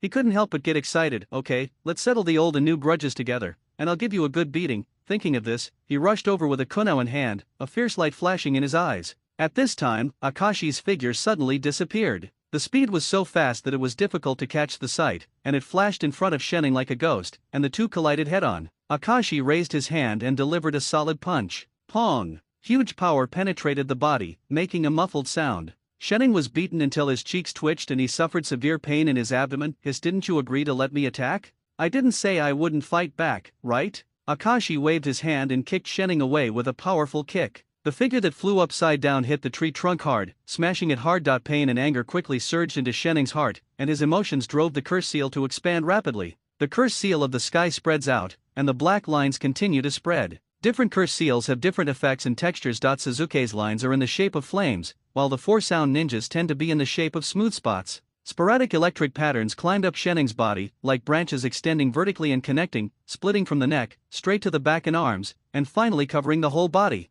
The first state of the curse seal. Driven by inner desires, the power buried in the body is induced to come out. This is one of the true functions of the curse seal. That's right, Akashi smiled with satisfaction. He just wanted to force Shenning into the cursed seal state, so that he could have the opportunity to study natural energy. He could vaguely feel a hint of threat from the majestic killing intent on the opposite side. It seems to be more serious. Shadow Snake Hand. Several long snakes jumped out of his sleeves. This was one of the ninjutsu he had just learned from Orochimaru. It was not expensive, very practical, and had a significant effect against ordinary ninjas. The cursed Shen Nang shouted violently that he was entangled and bitten by the long snake but did not care that he stretched out his hand and twisted the snake's body. Huge power burst out from his hand, and it exploded with a pop. Blood splashed, accompanied by Shenning's wild laughter. Ha ha ha! Akashi flew closer, and the konoha stabbed hard at a very fast speed, but this time Shen Nang actually kept up with his speed, stopped laughing wildly, and struck instantly with the konoha in his hand. Clang! The sound of metal clashing echoed in my ears. Immediately afterwards, light and shadow continued to intersect, and the battle between the two sides turned into a back-and-forth konoha duel. The blades cut gaps in countless collisions. Akashi switched to using ninjutsu to attack and used his chakra to suppress it crazily. In the end, Shenning failed and fell down. The seal's effectiveness was limited, and the moment his fighting spirit relaxed, he could no longer hold on. Akashi ended the battle with a hidden shadow snake hand in fancy binding. But the wonderful experience brought by the curse seal made Shenning extremely excited that he vaguely felt that the curse seal had a deeper state, and as long as it was developed properly, it would be more powerful. It seems that this is not entirely a bad thing. Sweating profusely, he was about to laugh, but saw Akashi approaching with malicious intent. It's time to take some flesh and blood and study it. Don't move. It won't hurt very much. Ha. Shenning panted, his eyes widening in horror. Don't come over here. Puff. As soon as the shouting ended, a snake bit the flesh from his shoulder.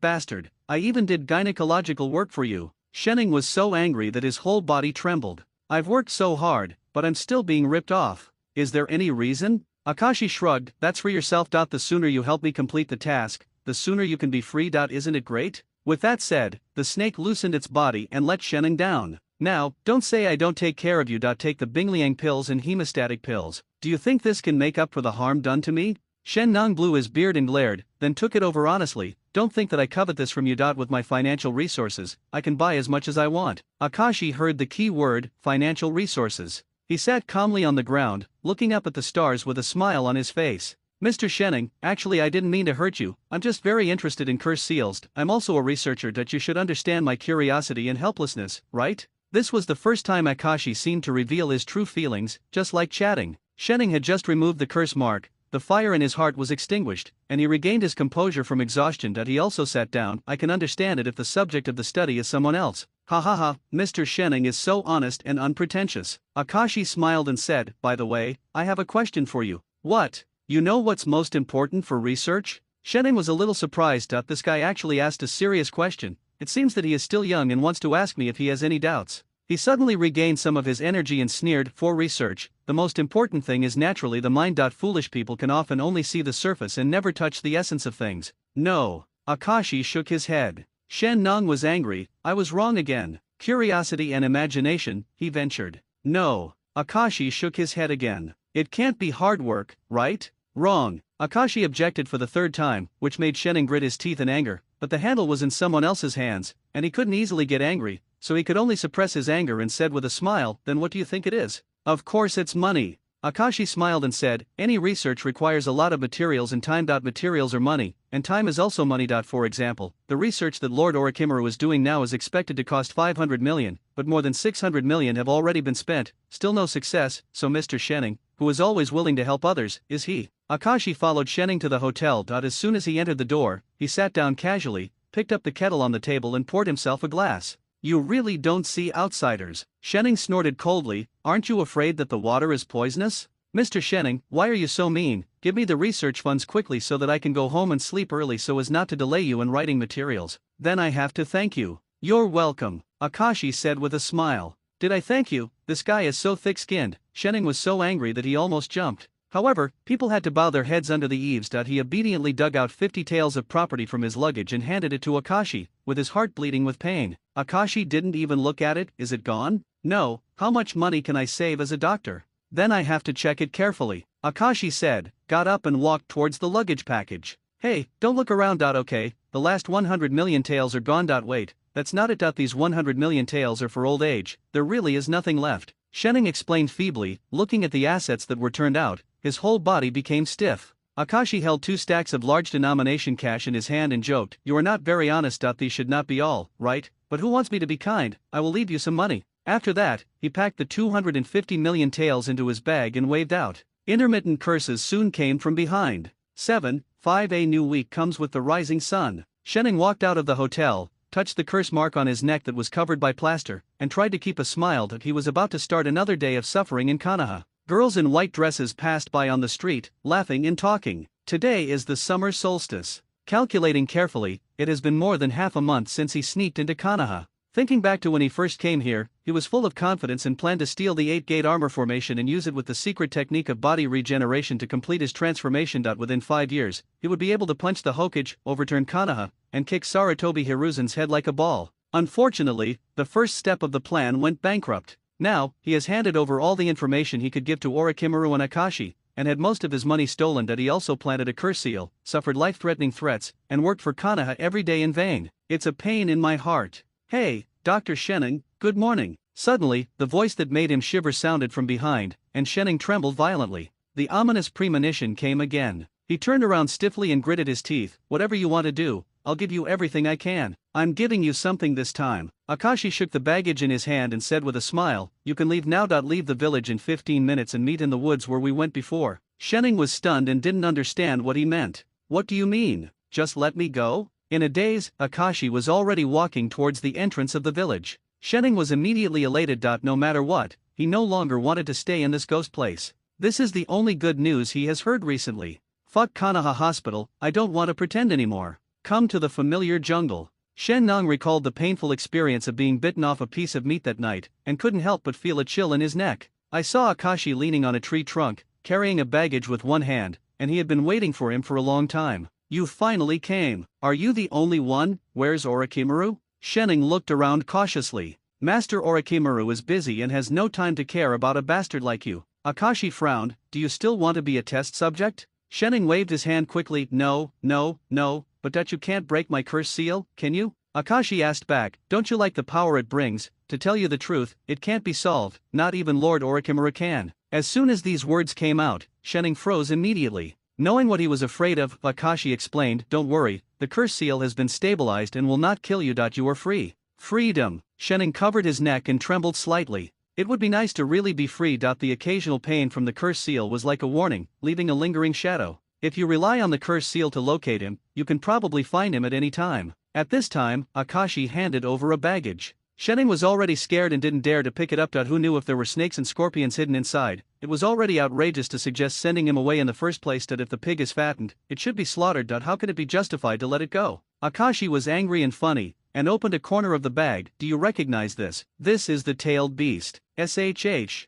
Akashi stopped him quickly. Be careful. Hidden in the baggage are 2 scrolls, one is the 8-door dungeon formation, and the other is the zero-tail technique. The 8-door dungeon is okay, it is not an undisclosed secret, but the danger level of the zero-tail technique is definitely top-notch. Konoha would not give up if it was discovered that it had been stolen. But all this is nothing to Akashi. 8 gates are not the direction he pursues, zero-tail is just a semi-finished product. If Shenning hadn't been able to catch other tailed beasts, he wouldn't have had the idea of zero tails. It is estimated that it will take many years to fully master this extremely poorly controllable thing, and Akashi's goal is exactly this. Let Shen Nong develop zero tail and study the air fortress. Then, swallow him whole. Really gave it to me? Shenning still couldn't believe it. Akashi threw the baggage directly. If you want love, I'll give it back if you keep talking nonsense. Shenning grasped the baggage tightly. Yes.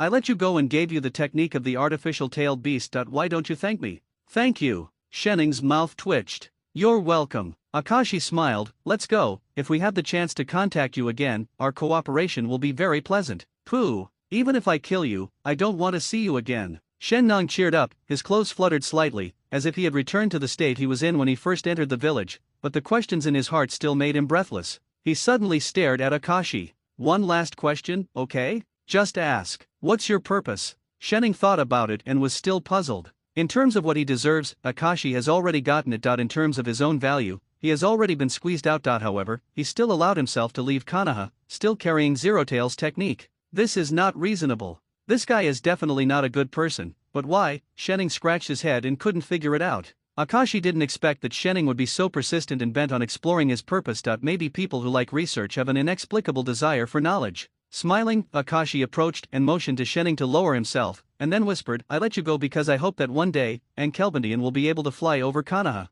Shenning's heart tightened. Impossible, absolutely impossible. This guy even knows the secret fortress of Kong Ninja Village, which is his hidden super weapon. Does the Sharingan have the ability to see through people's hearts? Too frightening. You want to subvert Konoha. Akashi said every word. Just 4 words shocked Shenning again, and he didn't recover for a long time. What did he say? Am I crazy or is he crazy? Shenning looked up, saw those cold eyes, and felt a cold current running through his body. Before he could ask again, Akashi turned around and left, but his panic told him that this boy was telling the truth. Ha ha ha ha ha. Shenning laughed wildly, almost crazy that he didn't know whether he was glad that he was out of the sea of misery, or he was dreaming about the feat of destroying Konoha in the future. After laughing, Shenning suddenly remembered that his luggage was still in the hotel. Furthermore, if you run away without even saying hello, if things go wrong, the Hokage will be suspicious and send people to investigate. Letting Shen Nong go was within their calculations. Although Orochimaru regretted losing a reusable experimental material, Shen Nong could obviously do more things outside. When the time comes, he only needs to use the curse seal to control it, and he can take everything for himself.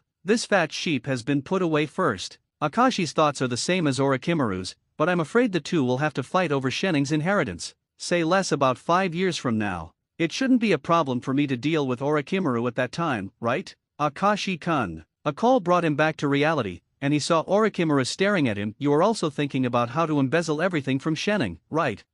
No. Akashi's eyes flashed with shock, and he quickly denied it. No need to hide it, I know it very well that you are a smart man. In this village, the Uchiha clan is in an increasingly embarrassing situation. They need to find a more suitable path, otherwise they will inevitably perish. You are serious. Haha, do you know the most important reason why I admire you so much? Orochimaru turned away and his voice reached Akashi's ears on the empty rooftop. We are on the same road. All the way? Maybe from a rebellious perspective, that's right. In a blink of an eye, 2 days passed. Akashi began to explore Shenning's property. 250 million taels in cash, a large number of medical ninjutsu manuscripts and body regeneration secrets were seized from him. At the same time, the copies and some classics brought out of the library were also valuable. Some even Orochimaru didn't know. Thinking of this, Akashi couldn't help but feel happy, and his steps became much lighter while walking on the road. However, his excitement was interrupted by a sudden appearance. It was a masked ninja with a short sword stuck behind his back. His aura was as strong as a sharp blade being unsheathed.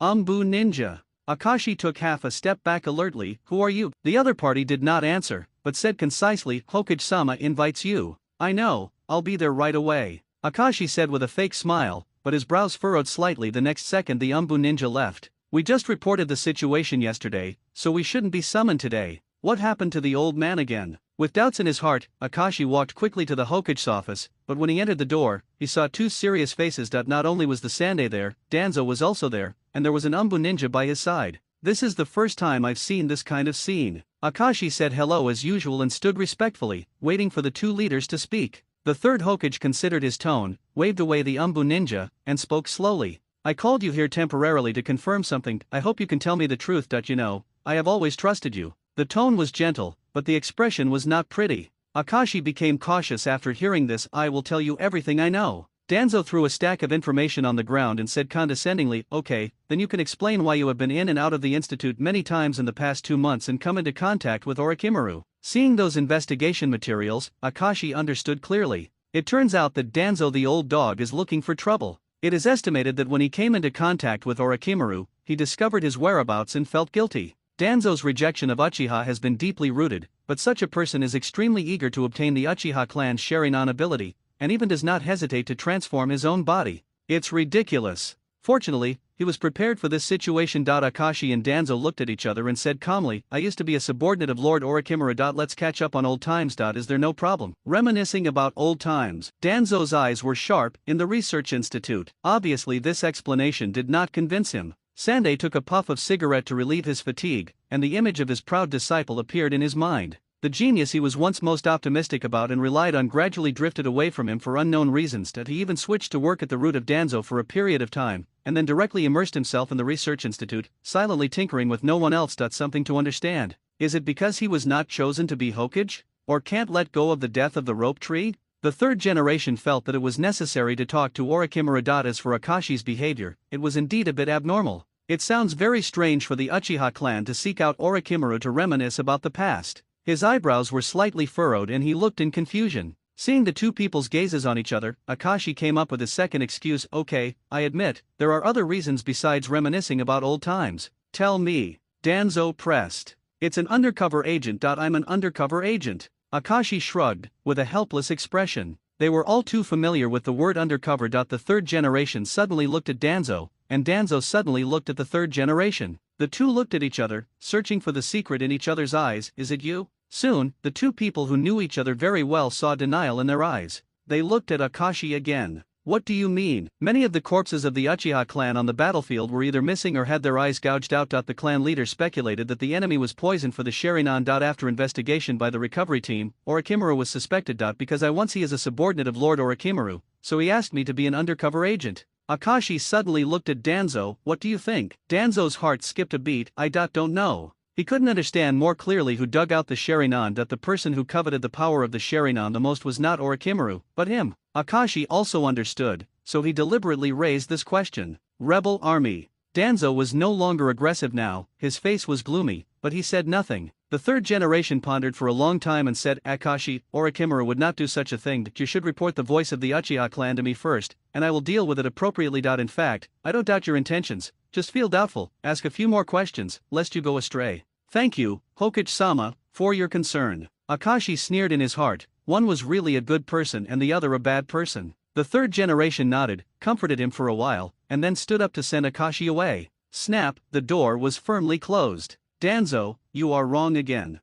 I can't believe the Uchiha clan. Sarutobi, leave this child to me. Danzo felt deeply uneasy, pressing his palms on the desk, with a fierce glint in his eyes. Impossible, I have promised him to enter Umbu in another 2 years. Have you forgotten that Gen is also called the Umbu Training Department? Let me teach this kid first, lest there are still mistakes in his thinking. That you don't want to get a swinging sword, right? This. Sande hesitated. After all, the other party is a member of the Uchiha clan, can he really be completely trusted? Perhaps the best way to control him is to let Danzo get in touch first and understand the darkness at the root of konoha. Only then can he know how precious konoha is under the sun, and can he be on my side better. 1 year, you have to hand him back to me after 1 year. This is my bottom line. After walking out of the Hokage building, Akashi let out a long sigh of relief. It was expected that his relationship with Orochimaru would be discovered sooner or later, and he had drafted his response several times, so there was no problem in thinking about it. After all, Orochimaru is still one of the 3 ninjas, and as his subordinate, he is upright. However, Danzo.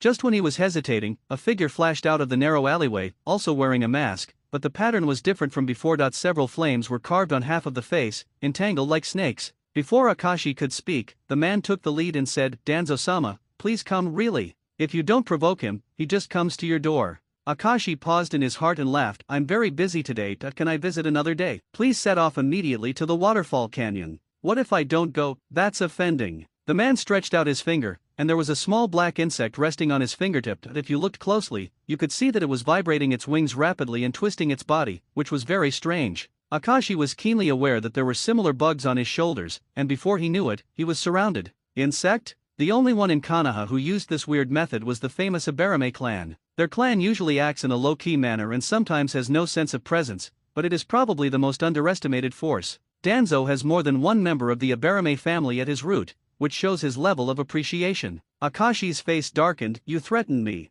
This is Danzo-sama's ordered, I must carry it out. In addition, I have another sentence for you. If you don't want your identity to be exposed, it's best not to act rashly. Okay, I'll just go. When you don't know the other party's information, it's best not to act rashly. Akashi understands this deeply. Moreover, in the current situation in the village, the attitudes of all parties are unclear, so there is no need for Danzo to take risks against himself. After conveying all the instructions, the ninjas of the Ibarame clan disappeared. A swarm of black bugs floated from behind Akashi to the front, seeming to be a threat but also a guide, guiding him towards Konoha's waterfall canyon. It is surrounded by mountains of stacked rocks and lush trees. The white long chain hangs on the cliff, and the water pours down, like a silver dragon falling to the ground, stirring up splashing snow foam and diffuse smoke. When I came here, I remembered the scene when Shisui lost an eye in a sneak attack by Danzo. It feels a bit unlucky for no reason. You're not too late. Behind the rock wall on the side, Danzo turned sideways and walked out. There was no one around him but him. Dared to come alone, firstly for confidentiality, and secondly for absolute self-confidence. Danzo's strength should not be underestimated. He has powerful wind escape, psychic beasts and sealing techniques. Even if he is not as good as the third generation, it is not a problem to be on par with the elite jounin. Besides, he is still in his prime at this moment. Akashi doesn't have the confidence to win in a head-to-head confrontation. How dare I not come to Danzo-sama's invitation? If you have anything to do, we can just talk about it. Although the mountains and rivers here are beautiful, there are also many insects. I'm afraid. That's enough, I don't have time to listen to you. Danzo frowned and said with a straight face, Uchiha Akashi, I have always been very distrustful of you, but to be honest, you do have some redeeming value. Akashi smirked. It's an honor for me to be recognized by you. I came to you just to realize your value. Since you were already working as an undercover agent next to Orochimaru, just help me get his latest anatomy experiment data. Again. Working as an undercover agent, you should be very skilled by now, Danzo said calmly. Is this a matter of familiarity or not? When you got Orochimaru's experimental information, did you think you were eating and drinking? Akashi sighed secretly. Danzo continued, Sarutobi promises you to join Umbu, but before that, you must first go to my base to receive training. This is a notice, not a discussion. You'd better be honest, otherwise I won't guarantee your safety. Root. That's right, so this is also your first mission to join Root. In addition, I will also impose some confidentiality measures on you. Hearing this, Akashi shuddered violently. He suddenly realized what the so-called confidentiality measures meant. At this time, Danzo's figure quickly approached. In an instant, he came to Akashi and slapped a curse seal on his chest. Black lines spread all over his body in an instant, imprisoning Akashi's body. Unable to move. Taking this opportunity, Danzo cast another curse seal. If you reveal any of my secrets, you will be counterattacked by the curse seal, so it's best not to talk nonsense. Danzo said confidently, it couldn't be easier for me to control you. As the words fell, the black lines gradually faded away. Akashi regained his ability to move, and was vaguely aware of the strange chakra. His heart was beating with anger, and his reason suppressed it, covering it up with surprise and fear. Danzo seemed satisfied with this expression and nodded. I'll give you 3 days to bring something here to see me as a test for joining the Root. After that, the figure quickly disappeared. Akashi laughed at his last sentence. Do you need to take an exam to join Gen? Fuck you. Shimura Danzo, no matter how you die, you will not be unjust. Feeling uneasy about the curse mark, Akashi immediately found Orochimaru and showed the mark on his tongue. The black curse mark is attached to the root of the tongue, like a chaotic hexagram. The seal of the root of tongue disaster. The curse seal prevents people from telling confidential information. As long as they say something related to a specific matter, the whole body will be paralyzed and unable to move. For Danzo, it is far better to hold loyalty in his hands than to expect loyalty from others. What Gen needs is not an idealistic ninja, but a ruthless and cruel tool, for which he can annihilate himself and exert any means of control. Although I can't say it, I can write it down. Akashi wrote the details about the curse seal and undercover to Orochimaru, and opened his chest again. The lines of his muscular body are tight, but there is a stripe-like black mark carved on the left chest, which is almost connected to the heart. It is also a curse mark, the seal of self-karma that can seal the movement. Akashi never imagined how he could allow Danzo to cast 2 curse seals in a row. But Orochimaru suddenly smiled. Danzo's technique is still using the old tricks left by the second Hokage. Unfortunately, the person who knows the second Hokage the best is me. Of course, Orochimaru-sama's skills are unparalleled in the world, and Danzo cannot match them, Akashi said flatteringly. But this is the truth. In the entire konoha and even the ninja world, no one understands the second generation better than him. He has inherited almost all the forbidden arts heritage and even carried it forward. Akashi looked expectantly. So it can be solved, right? 3 days later, Akashi came to the waterfall with a copy of Orochimaru's experimental data. As agreed, it was handed over to Danzo. This was a countermeasure after discussing with Orochimaru. At the same time, Orochimaru also helped him remove the 2 curse seals and forged the pattern of tongue evil.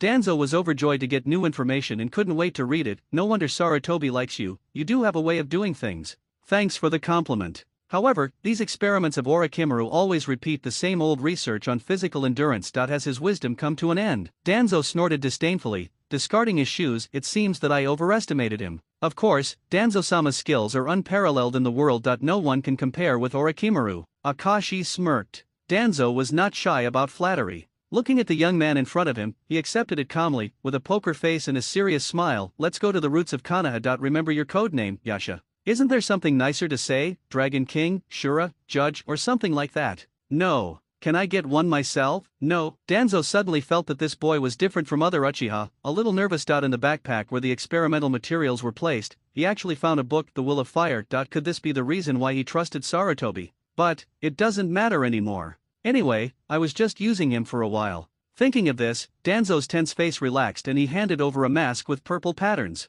Put it on. Are there any other styles? No, don't ask questions like this again. Do you understand? You need to talk less in Gen, and just follow my instructions. Danzo was furious and walked away quickly. Akashi smiled and shut up. He put on the mask and followed Danzo, his thoughts wandering. The roots of Konoha have actually become a private armed force, possessing a lot of information. Sometimes they are even better informed than the Umbu of Hokage. No one knows how many roots are ambushing the ninja world. Most of them were orphans, and some of them went into the darkness for various reasons, and were adopted by Danzo and trained into ninjas. Psychologically, there is a strange dependence on Danzo similar to respecting my father. While Akashi was thinking, the two of them had already arrived at their destination. Following Danzo, we walked into a vast underground space. It was really like the roots of Konoha, with many lofted passages connecting secret rooms. At the very bottom is a vast platform. There were screams and howls, and there were also shouts and roars. Here it is. Gen's training ground. Danzo instructed, here, everyone only uses a code name and no real name. The same goes for you. Do you understand? Understood.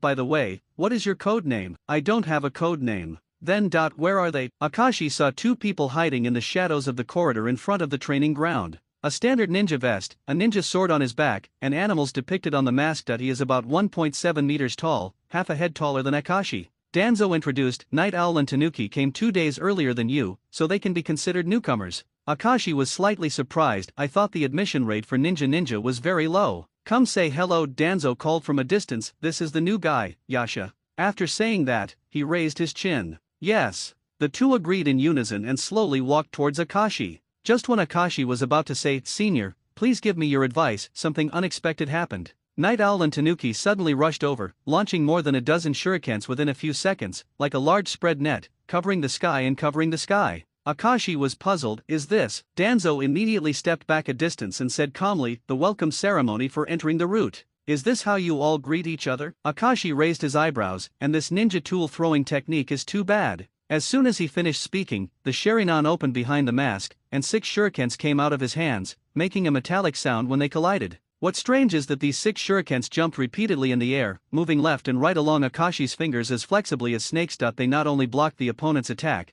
but also snaked away, forming a counterattack. Danzo was also slightly surprised by the dizzying collision of ninja tools. Night Owl held his breath and drew out his ninja sword with his backhand. Steel wire. It's a steel wire. He knew it, but he could only see a few very thin threads in the moment of reflection. Once they moved at high speed, his eyes could not keep up with the speed of change. Tanuki also quickly distanced himself. How can the ninja still turn? Just when he was surprised, Akashi loosened his hand and formed a seal. Fire release. Impatience. Flower claws red. The thrown shuriken was instantly enveloped in flames, and while it flew towards the two of them, it threw out its fiery red flame tail, like a peacock spreading its tail. Night Owl activates the ninjutsu, Earth Release, and Earth Flow Wall. A high wall rose from the ground, blocking the way in front of him, absorbing the chaotic attacks of flames and ninja tools. The Tanuki on the other side is not bad either. He forms seals with his hands and sprays water bombs from his mouth. The high-speed flying water bombs can make holes in the ground and directly hit the ninja's body, causing a huge impact. Yesterday I was surrounded by 2 rude ninjas. I was very unhappy. Today I was surrounded by 2 people again. The more I thought about it, the more angry I became.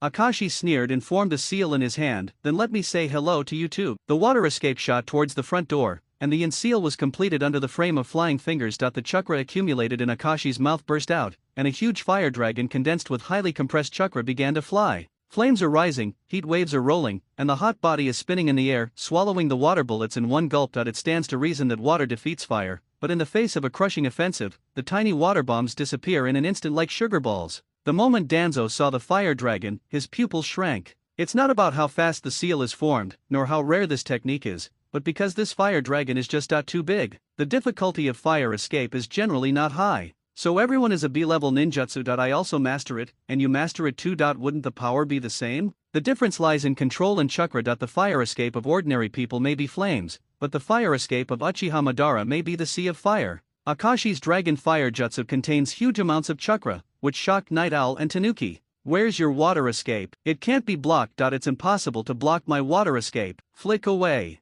Bang. The fire dragon hit the edge of the training ground, and the heat flow expanded, exploding into a cloud of smoke, countless gravels flying, even the ground cracked like lightning, and several flames rose from the gap. Danzo's face was gloomy. The information is wrong. This guy can't be just a Chuyunin, just a pair of Megatama, the Uchiha clan. He has been deeply aware of the terror of Uchiha since he was a child. As the second generation said, you cannot relax your vigilance against Uchiha. If you have the chance, you must put an end to Uchiha. This mission will be completed by me. Ambition burned in this decaying body. Danzo felt young again. He looked at the damaged site, then looked at the embarrassed Night Owl and Tanuki, and couldn't help gritting his teeth and cursing secretly. Trash. In the explosion, the two of them were blown away by the air wave, and each fell to the side. Even their ninja swords fell to the ground. Judging from their strength, they are all genuine Chuyunin. Danzo wants to give himself a chance? Akashi sneered in his heart, walked towards Yasuo, and said gently, "We are all newcomers, please give us your advice." "Thank you." Yasuo's voice was hoarse. Akashi stretched out his hand to pull the fallen man up, but his Sharingan keenly saw the small movements of the other hand, and his brows tightened. The opponent had a konoha hidden in his left hand. "You don't talk about martial arts." Blood was flowing like a stream, and the konoha clattered to the ground on his trembling hand, making a crisp sound. Immediately afterwards, Night Owl roared in pain.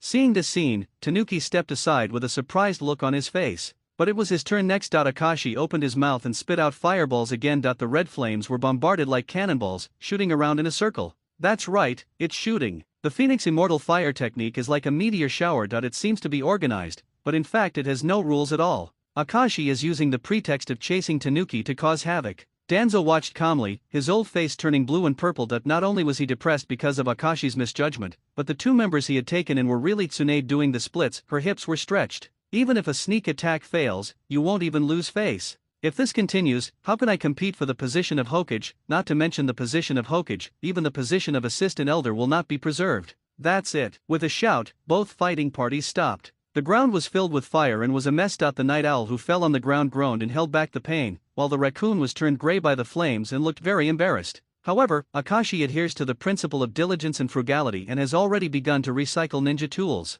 "Raccoon dog, take him down to rest." There was a hint of anger in the cold voice, and anyone could hear the displeasure in it. The ninja codenamed Tanuki didn't dare to say anything, so he immediately picked up Yasuo and helped him pull out his ninja sword. Blood spurted out, and Yasuo was so frightened that he complained repeatedly, "No, no, no. Feel sorry." Tanuki realized that he had done something wrong and inserted the knife back again. Night Owl looked at the hole in his arm, his eyes almost bulging out of his mask. "You didn't insert it correctly." After that, he passed out. The two penetrating wounds were adjacent to each other, leaving blood splashing all over the floor. Akashi's Sharingan faded. "Is this a work-related injury? You don't need me to compensate, right, Danzo?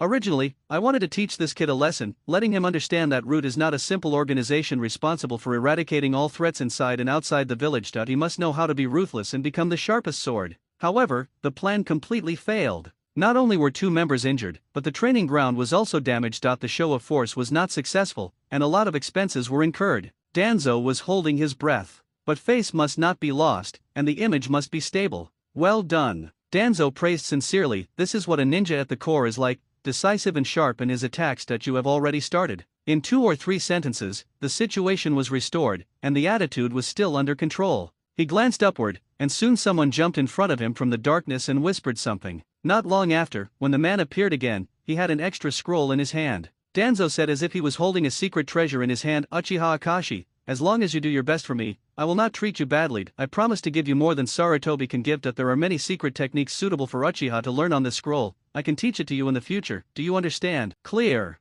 Akashi replied expertly. "Can you still not understand this? The third generation has done a lot to paint the pie. But someone did come up with 2 ninjutsu to fool them. It would be better for you to take them out and take them back. Just use this routine to subordinate." In the final analysis, Danzo neither trusts Uchiha nor wants to do something with his power. All in all, very obscene. In the next few days, Akashi accepted Danzo's childish brainwashing education, and at fights at the training ground. From time to time, he was pulled over by the Hokage for a heart-to-heart talk and some reverse brainwashing education. One said, "The roots of konoha are the stable foundation of the village." One said, "The next generation bathed in sunshine is the future of the village." One said, "Everything I do is for konoha." One said, "I would burn myself for konoha." The words of the 2 old guys went in one ear and out the other. Compared with these false words, Orochimaru is actually much more real. He has really learned tricks like snake clones, latent shadow snake hands, and snake venom, and he has really participated in various experimental calculations. But except for allowing him to move around the training ground and equipment room,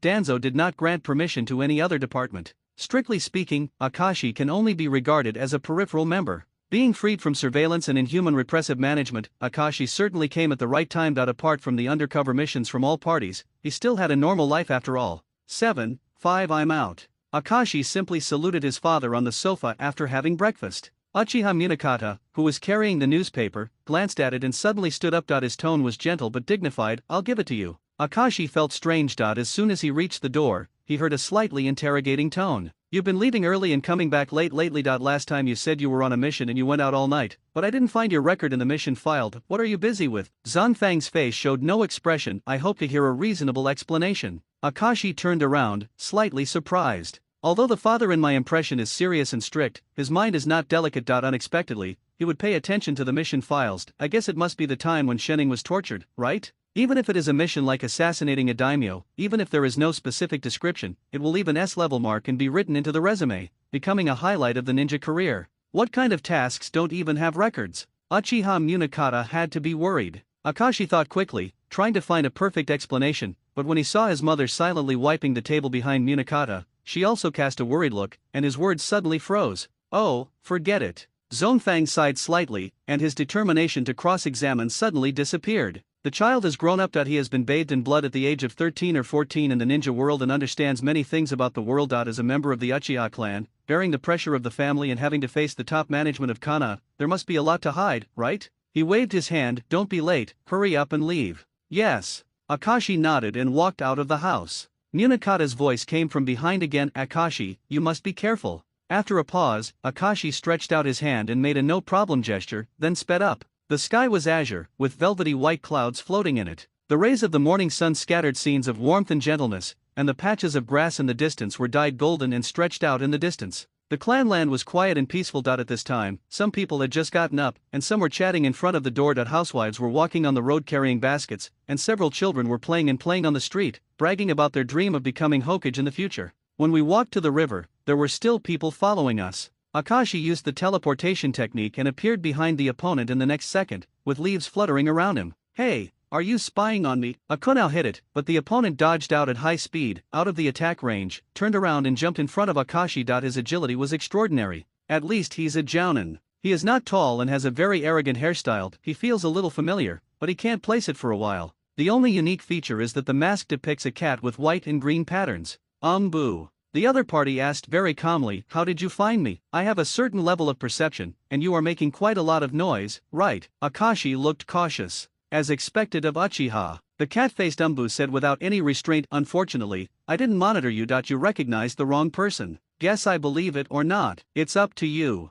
The dark part of the cat's face said two words lightly, and the figure suddenly disappeared. Instant. It was exactly the same as Akashi just now. The leaves were flying around him, but the person moved in front of him instantly. But unlike Akashi, the other person pulled out the short sword from behind and chopped it down in front of him. The blade facing the wind splits in two. The blade's surface reflects sunlight and is dazzlingly bright. Akashi secretly scolded this guy for being mentally ill. The moment the white blade fell, he took out his konoha and blocked it. Even so, the powerful force still knocked him back, leaving a mark on the ground with his feet. You are crazy, you dare to kill people in the village. I just want to prove that if I follow you intentionally, you won't notice. You are very confident. This is true. Akashi grinned. Then let me tell you, at your level, you may not be able to hide it that well. A cold light flashed in the eyes of the cat-faced Umbu. Try it. He raised his short sword and made the mid-level gesture of Konoha-style swordsmanship. The hand holding the knife is very steady. Akashi's eyes suddenly condensed. He also took out a konoha in his left hand, lowered his body and moved quickly along the ground. Today is different from the past. Under Orochimaru's training, his hand-to-hand combat skills have made great progress. He holds a konoha in one hand,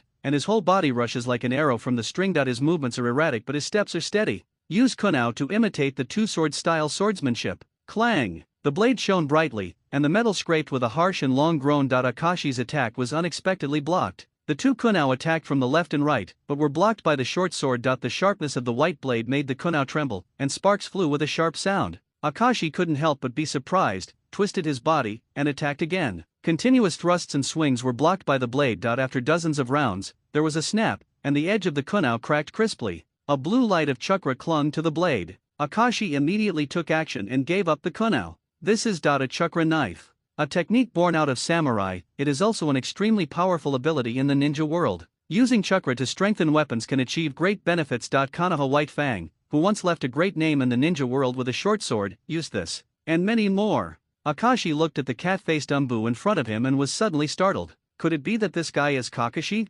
Akashi was slightly stunned when he had a sudden thought. This moment was keenly captured by the cat-faced Umbu, and he quickly rushed up and slashed with his sword. Akashi leaned back and opened a distance of 20 centimeters, and his clothes ripped apart with a sharp sound. Even though there is a distance, it can still hurt people. Is this the Heitake family's swordsmanship? In a moment of surprise, Akashi retreated and formed a seal, fire escape, the technique of dragon fire. An angry fire dragon rushed forward, the whistling wind coiled around the dragon's head, pulling out white air currents, high temperature, and steaming, bright flames. Bang! The blazing flames crashed onto the ground, then spiraled into the sky. The cat-faced Umbu's body turned into a cloud of smoke, and half of the burning wooden stake rolled out. Substitute technique. Akashi reacted immediately. He is also very good at this move, but it is not easy to fully predict the opponent's actions. Rich combat experience and detailed insight are particularly critical. Kakashi fits both criteria. Soon, the soil beneath his feet stirred. Akashi remained vigilant, jumped away immediately, and stretched out his arms the next second.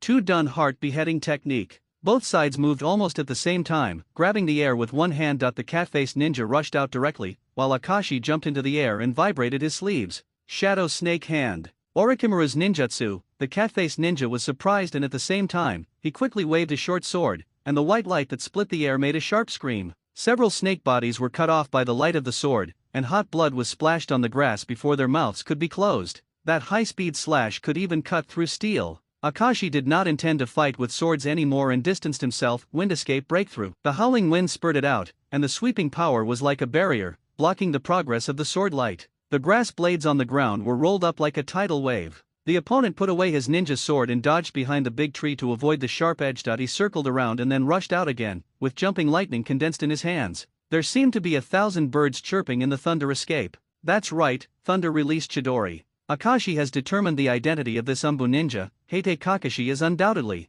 At the same time, countless ninja tools were thrown out, attacking the blind spots in the sight with weird curves. Umbu's mask can effectively conceal his identity, but to a certain extent, it also affects his field of vision. Coupled with the spread of dust, Akashi's Sharingan has the advantage. However, Kakashi also has a Sharingan after all. After many adjustments, it can now be used with ninjutsu. He nimbly walked among the ninja tools, dodged lightly, and got closer and closer to Akashi. Jump up and the lightning will jump. Akashi quickly formed the seal, Earth Escape Tulu Return. He slapped his palms on the ground, opened the hard stone slab and placed it in front of him, like a high wall. But Kakashi couldn't help but laugh. Thunderbolt restrained Earth technique, and its powerful destructive power was enough to destroy this fragile barrier. The flowing electric arc crackled and flickered, like a sharp sword, piercing the soil and pressing towards Akashi's chest with an unstoppable force. As long as he goes a little further, he can penetrate the heart. You lost. Kakashi raised his eyes. There was a black Megatama under the red eye on the left side. With the Sharingan, he could control this move better.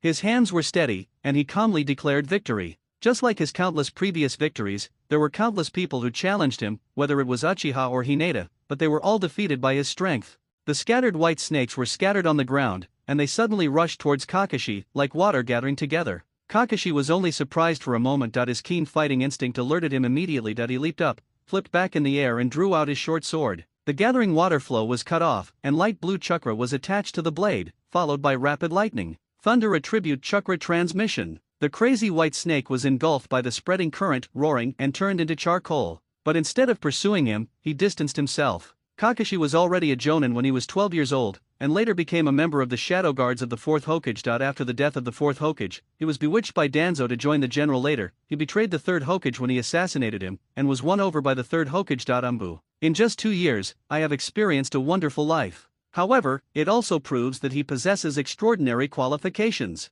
But when facing Akashi, Kakashi actually felt some pressure. The endless exchange of ninjutsu and offensive exchanges failed to gain a clear advantage. The opponent is also at the level of a Jounin, launching several ferocious attacks, including Fire Release, Wind Release, Hidden Shadow Snake Hand, and Snake Clone, consumed a lot of chakra, but Akashi was still in full condition. What could possibly defeat him was his sword skills. In an instant, Kakashi made a decision. The next moment, he was running towards Akashi. A simple stab, but one that feels impossible to dodge. No dazzling skills, just unrivaled speed. Fast. After the white teeth were broken, Kakashi did not use sword skills in front of others on many occasions, but this does not mean that his sword skills have deteriorated. On the contrary, the reason why he is called a genius is because he is better than others in all aspects. Others are stronger. Akashi was alarmed by the danger, and quickly reached for his ninja bag, set up the kunao, and hit it with a clang, metal clanking. The piercing sound was toothacheing and painful to the eardrums. The legendary Konoha White Teeth's lightning-fast slashes were reproduced in Kakashi's hands. Although it is not perfect yet, it already has some charm. Heitake's sword skills are really strong. Kakashi has only learned the basics of his father and has reached this point. But how terrifying would it be if Heitake Sakumo used it himself? Akashi really wanted to see that kind of sword skill. Unfortunately, when Kakashi grew up, he did not move closer to this aspect. Instead, he relied too much on the power of the Sharingan. Even though this was the case, Kakashi was still confident of winning with his proud sword skills. In another moment, he raised a cloud of dust as he raised his steps and disappeared in front of Akashi. Side. Another attack from the side. Akashi held the konoha tightly and felt the flow of air. The sound of wind was like a knife scraping his cheek. It's here. Akashi sensed the direction of the attack. He dodged sideways, trying his best to avoid the shadow, and swung his arm smoothly, only to hear a ding sound, and deflected the short knife. However, the kunai suddenly cracked from the middle and broke into two pieces. The crack spread and even climbed to the handle, and then the pieces fell to the ground. Akashi made a quick decision, abandoned the kunai, and distanced himself. Kakashi frowned slightly and jumped up to the top of the tree. The sound of rustling reached his ears, and Akashi moved his eyes left and right, focusing on the moment when he pounced. His cuffs trembled and his hands pressed to the ground. Soon, Kakashi's dagger stabbed straight at him. Akashi blocked it with a kunai. His wrist shook, but the blade gradually approached. Admit defeat. Kakashi switched to holding the knife with both hands. Akashi's expression remained unchanged. Is this chakra knife technique? Yes, it's really amazing. Akashi smiled slightly. Unfortunately, I haven't lost yet. There was a trace of confusion in Kakashi's eyes, but he suddenly felt something crawling under his feet. It was a snake. Snakes buried in the ground wrapped around his ankles. He was about to raise his hand to strike, but suddenly froze in place and felt numbness in his arms. When? The dose of venom of this small snake is not large, but it spreads very quickly. It can cut off the connection between muscles and nerves, causing temporary paralysis and difficulty breathing. Akashi explained, when you're fighting, you shouldn't talk nonsense. Kakashi clenched his fists and tried to breathe steadily. You shouldn't underestimate me either. Bang! A cloud of smoke exploded and Kakashi disappeared. Shadow clone? Akashi was surprised. This was Shutenari rushing out of a figure again and appearing behind him. That's right. Kakashi's sweat fell to the ground, and the short sword came to him. It's over. Akashi turned around and rolled up his sleeves, and the long snake rolled out. Kakashi showed a more serious expression this time, and the palm holding the knife was sticky with sweat. The two sides clashed again. This time Akashi used both hands. One side of the snake body went towards the blade, and the other side directly wrapped around Kakashi's arm. The next second, the two of them paused. Akashi's gray snake opened its mouth wide, and was only 2 inches away from biting Kakashi's neck. Kakashi's knife twisted most of the snakes, and finally stopped at Akashi's shoulder, and the chakra blade happened to brush against it. Torn clothes. There was a look of surprise behind Kakashi's mask. Among people of this age group, there were only a few people who could fight with him successfully. He had defeated many Uchiha, but this was the first time he saw this. They played a split. With a tacit understanding, the two of them stopped at the same time and slowly backed away. It's a tie this time. Kakashi put away his knife. Besides, I'm just passing by. After that, he glanced at Akashi and left.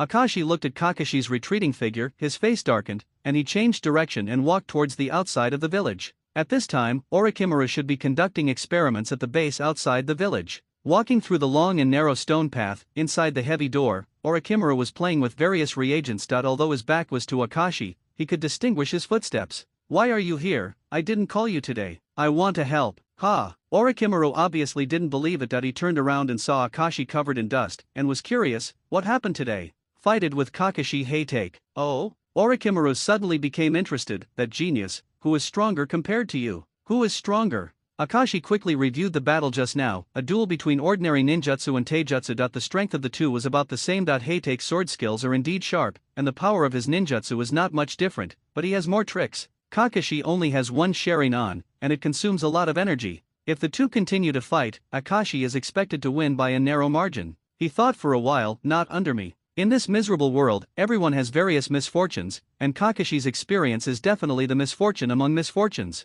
Isn't there a hint of darkness in Kakashi's heart? Orochimaru slowly spit out 4 words. His eyes were deep, as if he was recalling the past, that was many years ago. Long silver-white hair, a ponytail, a red triangle armband, and a sharp blade. Looking back, I remember it vividly. The ninja who holds a short chakra sword and whose name is known throughout the world, even the 3 ninjas respect him, is known as a genius. Many years ago, he had prevented Tsunagakure's sneak attack and made a great contribution. At that time, Orochimaru had just become famous on the Omegakure battlefield, and was much inferior to White Fang. But such an elite jounin actually committed suicide at home. It can't help but be embarrassing. If something like this happens in the village, it will naturally attract the attention of all parties. The villagers in the streets and alleys, and countless ninjas, including Orochimaru, have received varying degrees of news. Akashi wants to know the inside story. I heard that the mission failed because of the attempt to save his companions. He committed suicide due to various rumors and accusations from his companions. Later, he was handed over to the Umbu. That's mostly true. Orochimaru shook his head regretfully. Heitake Sakumo is an excellent ninja, but Sakumo-senpai's reputation is so high that it even surpasses that of the Sunin at that time. Just because he failed in one mission, will he attract so many rumors? Reputation, many people in the village have not even read a book. Their thoughts can be changed with a little guidance. People's emotions are the best to inspire. Just spread some public opinion in the direction of the wind will naturally change. The more praise you get, the better. The higher it is, the worse the fall will be. I guess Danzo must have done a lot of work. White Fang belongs to Sarutobi sensei, so it is a big obstacle for him. The third generation is also worried that Sakumo senpai has done too much, right? Akashi tentatively expressed his guess, but Orochimaru shook his head. He said, Sarutobi sensei's prestige at the time was unmatched by anyone. He was in good health and it was not time to worry about such things. Moreover, his primary political opponent was Danzo, who needed White Teeth's good and obedient sword. In other words, White Fang's character has been figured out a long time ago, and he is the kind of person who is willing to be used as a tool. Sakumo senpai is Danzo's obstacle to becoming Hokage? No, White Fang has no chance of becoming Hokage, unless the teacher wants him to be. Orochimaru spoke eloquently. To put it bluntly, Konoha village is a ninja alliance, and Hokage is the leader jointly elected by this interest group. There are two conditions, one is that he is strong enough, and the other is that the major families support him, so it is not easy to become Hokage. Without the support of his family behind him, White Fang's status and reputation in the hearts of the people were of no use at all, because civilians could not participate in Konoha's politics and did not even have the right to vote. Doesn't this incident prove it? The so-called reputation collapsed at the first touch. Only those who can represent the interests of major families can obtain a vote of confidence from the Jonin community. How many real civilians have become Jonin through hard work? After all, each family monopolizes the upper class status. The first generation and the second generation were unanimously recognized by all the clans that joined them to rise to the top by virtue of their strength and the status of the founding family. The third generation also has a lot of power behind him. He is from the Sarutobi wealthy family and is a disciple of the second generation. His classmates and friends are all representatives of the wealthy clan. There is also the support of the moderate Uchiha headed by Uchiha Kagami. As for the fourth generation, there is no difference between life and death. He is still supported by the interest groups of the third generation. White Fang and Namikaze Minato belong to the same type of people. Even if they come to power, they will not be able to take power in a short time before the older generation truly leaves.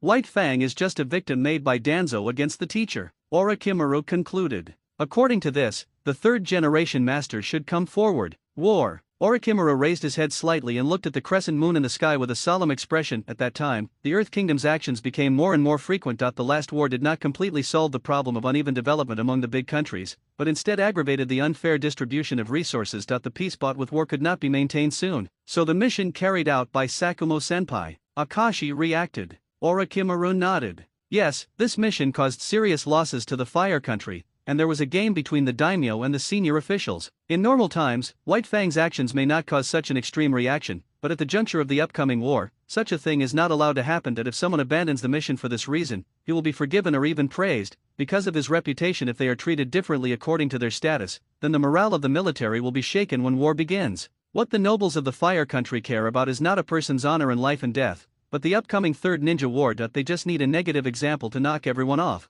Kill one to serve as a warning to others. The essence of a ninja is a killing tool, and it is the bounden duty to complete the mission. Sacrificing one ninja in exchange for the cohesion of all ninjas, winning this war, and gaining more benefits may be more cost-effective in their eyes. White Fang did make a serious mistake. Although Sarutobi sensei is unwilling to punish him severely, under the pressure from other senior officials, it is the most appropriate solution to remove White Fang from his post and let him think about his mistakes behind closed doors. It looks like a small village with a small population, but a lot of intrigues about power. Living in a place like this is very tiring. After talking to Orochimaru, the information he got was indeed richer than the few words recorded on paper. Akashi sighed. Dunzo didn't expect that he would commit suicide, right? But Orochimaru looked calm. If it were an ordinary ninja, he might not commit suicide, but it would be a ninja like White Fang who would do this. Yes, White Fang is the heir to the will of fire. Implementing the concept first proposed by the first Hokage, he fights to protect his family, friends, and next generation. It's just that reality conflicts with his nindo, just like encountering the trolley problem. So he slashed at the enemy with his sword, saved his companions, and maintained his nindo.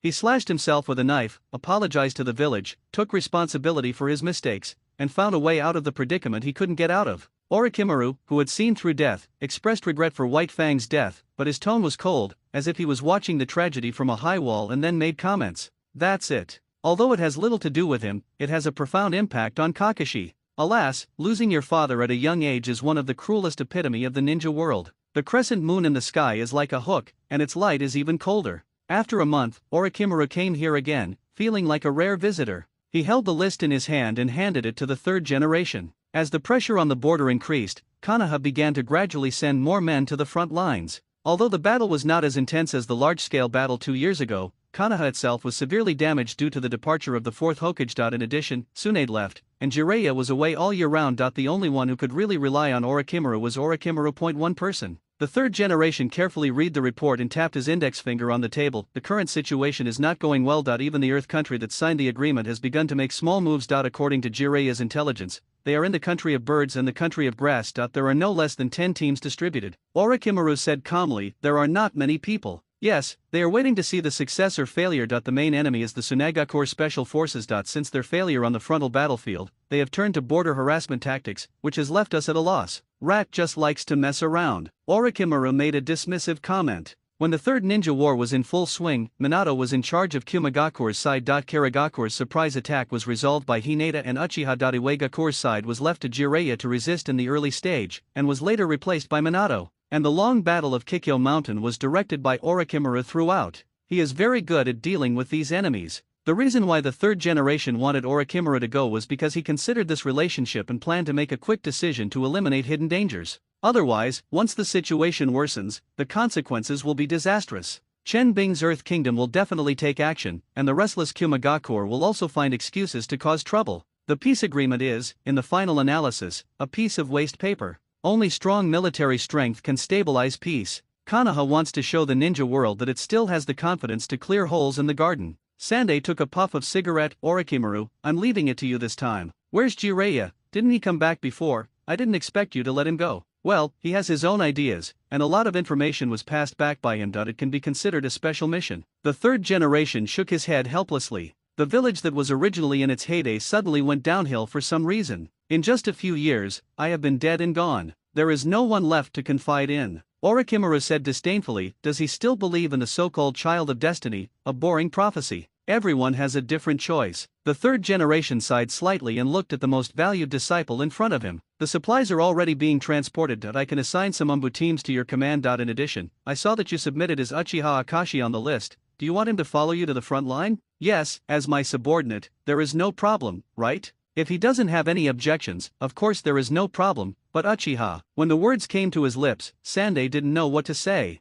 The conflict between Uchiha and the village? As a member of the village, it is the duty of every ninja to contribute to safeguarding stability and peace at this time, but the grudge still exists after all. Didn't Uchiha suspect that Orochimaru had stolen the Sharingan? If an argument breaks out because of this, he, the Hokage, will be in a difficult position. Orochimaru saw some signs and said, don't worry, if something goes wrong, I will bear the responsibility. If nothing happens, I will go and prepare, rest assured. How can you rest assured? The third generation saw Orochimaru walking out of the office, got up and came to the window. Help me call Uchiha Akashi. Yes, the Umbu ninja responded from somewhere. After a while, Akashi came to the office and was questioned in detail by the third generation. The answer he gave was still to go. The reason is simple. Fugaku ordered him to keep an eye on Orochimaru. In the current embarrassing situation, it is impossible for Sandai to find Fugaku to find out what happened. Furthermore, from Fugaku's perspective, Akashi is an undercover agent. Of course, what he says and does is done from the perspective of the Uchiha, and it is impossible not to support it.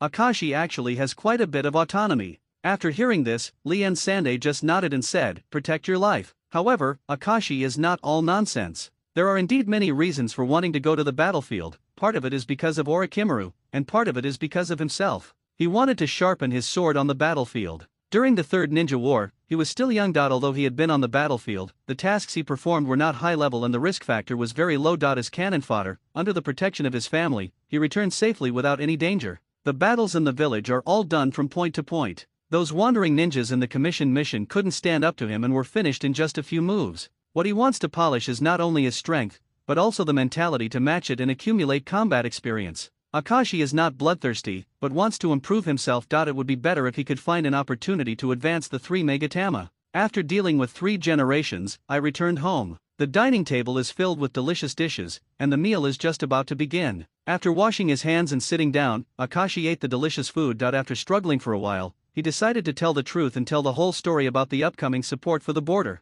Sure enough, both parents were very surprised. According to the normal dispatch order, it is not Akashi's turn to go to the front line, just because he is a former subordinate of Commander Orochimaru. That's too hasty. Hongmei looked at Akashi and said worriedly, "Why do you go to the border to support? It's very dangerous there." "I know, but this time it's the Hokage's appointment," Akashi said. Experience are a good thing, but it seems too hasty. Halfway through the words, Uchiha Munakata suddenly realized, "I understand, that girl from the Hyuga family is going to go, right?" Puff. Akashi spit out a mouthful of rice and coughed repeatedly. "Look, you're right." Zonfang looked proud as if he knew his son better than his father, and cast his eyes on Hongmei. "Back then, it was because I couldn't trust you that I continued to fight on the front line and refused to retreat, so you had to ask me to treat him later, which was a waste of resources." Hongmei gave him a white look, her cheeks slightly red. The old couple seems to recall the tenderness of their youth. "I don't know the details of the story back then. Just looking at the looks of the two of them, I guess there was a bloody drama." On the white operating table, Hinata Crescent lay quietly. Although she didn't say a word, her heartbeat began to accelerate. The metal detector passed in front of her, with a bright yellow light flashing on the top, and at the same time, it made a diddy sound. Today, Xinyu is wearing a lock and a fishnet-like top that wraps her figure tightly, highlighting her advantages. Akashi couldn't help but look at it a few more times. After all, who doesn't like a little tighter? On the computer, a series of data are neatly arranged. The ripple pattern slides regularly. Akashi was wearing a white coat and operating the computer in an elegant manner. He asked casually, "Have you read the economic and philosophy books and the manuscripts on medical ninjutsu?" "I've read it, but I still don't quite understand some parts. After all, it is a gift from Dr. Shenning. It is normal for it to be difficult. Please ask a senior medical ninja for advice." Can. Xinyu became embarrassed. "I'm going to ask for medical ninjutsu. I'm afraid I'll be laughed at, right?" Although she listened to Akashi's words and began to get involved in medical ninjutsu, she was always biased against it in her heart. This is a world where strength is judged. Although medical ninjas are precious and respected, their combat capabilities are often not strong. In the eyes of wealthy families such as the Hyuga clan, they can only be called vassals.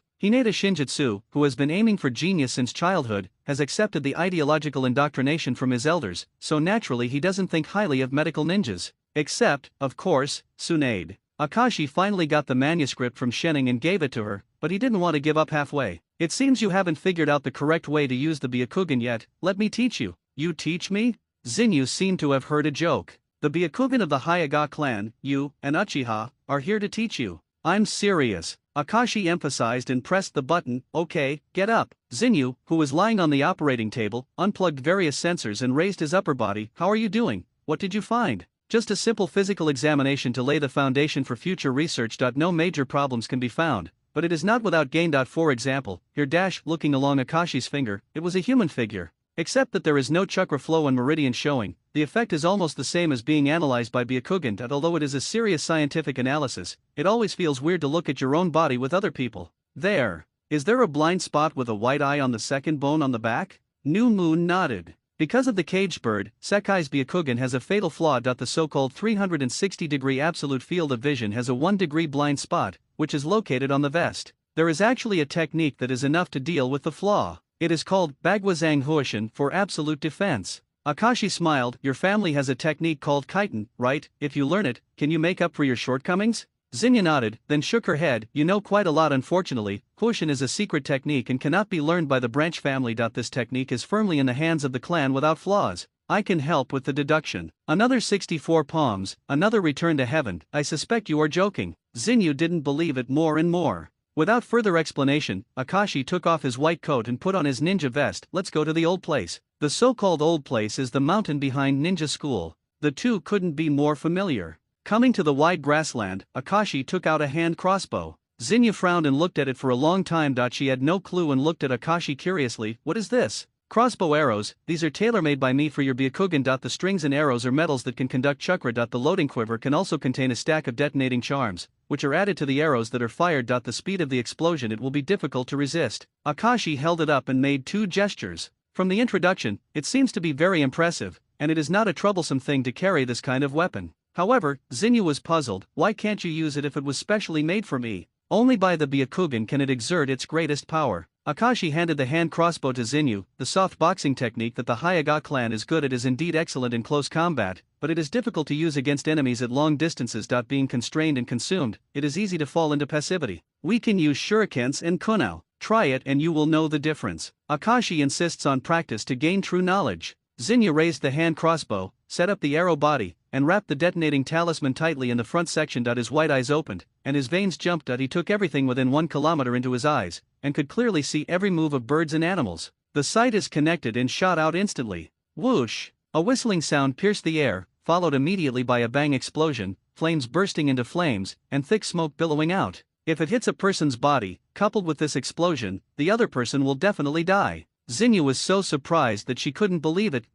Actually, I have also considered equipping you with a thermal weapon directly, but considering the ninja's habits, it is more convenient to use a crossbow. It cost me hundreds of thousands of taels to build this weapon. You saved a lot of money. Isn't this the point? Akashi scratched his head. I'm telling you about the first use of the Byakugan, the long-distance deterrence of the telescopic eye. Zinyu was thoughtful. Seeing the simulated scene, she had to admit that Akashi was right. The second use is medical ninjutsu. Using the function of the clairvoyance eye, you can easily accomplish things that ordinary medical ninjas cannot do. As long as you are strong enough, you can defeat the enemy with medical ninjutsu. Who will laugh at you. That being said, besides, don't you think the Hyaga clan's ninjutsu is too monotonous? Monotonous? Don't you think? You have to choose 1 or 2 of the 5 major escape techniques, otherwise you will waste your chakra attributes. Akashi felt deeply regretful, and he didn't know whether it was the family tradition or the rigid rules. If Hinata Byakugan is paired with other ninjutsu, it should be stronger. Akashi told her to broaden her horizons and not always be obsessed with the family's 1/3 acre of land.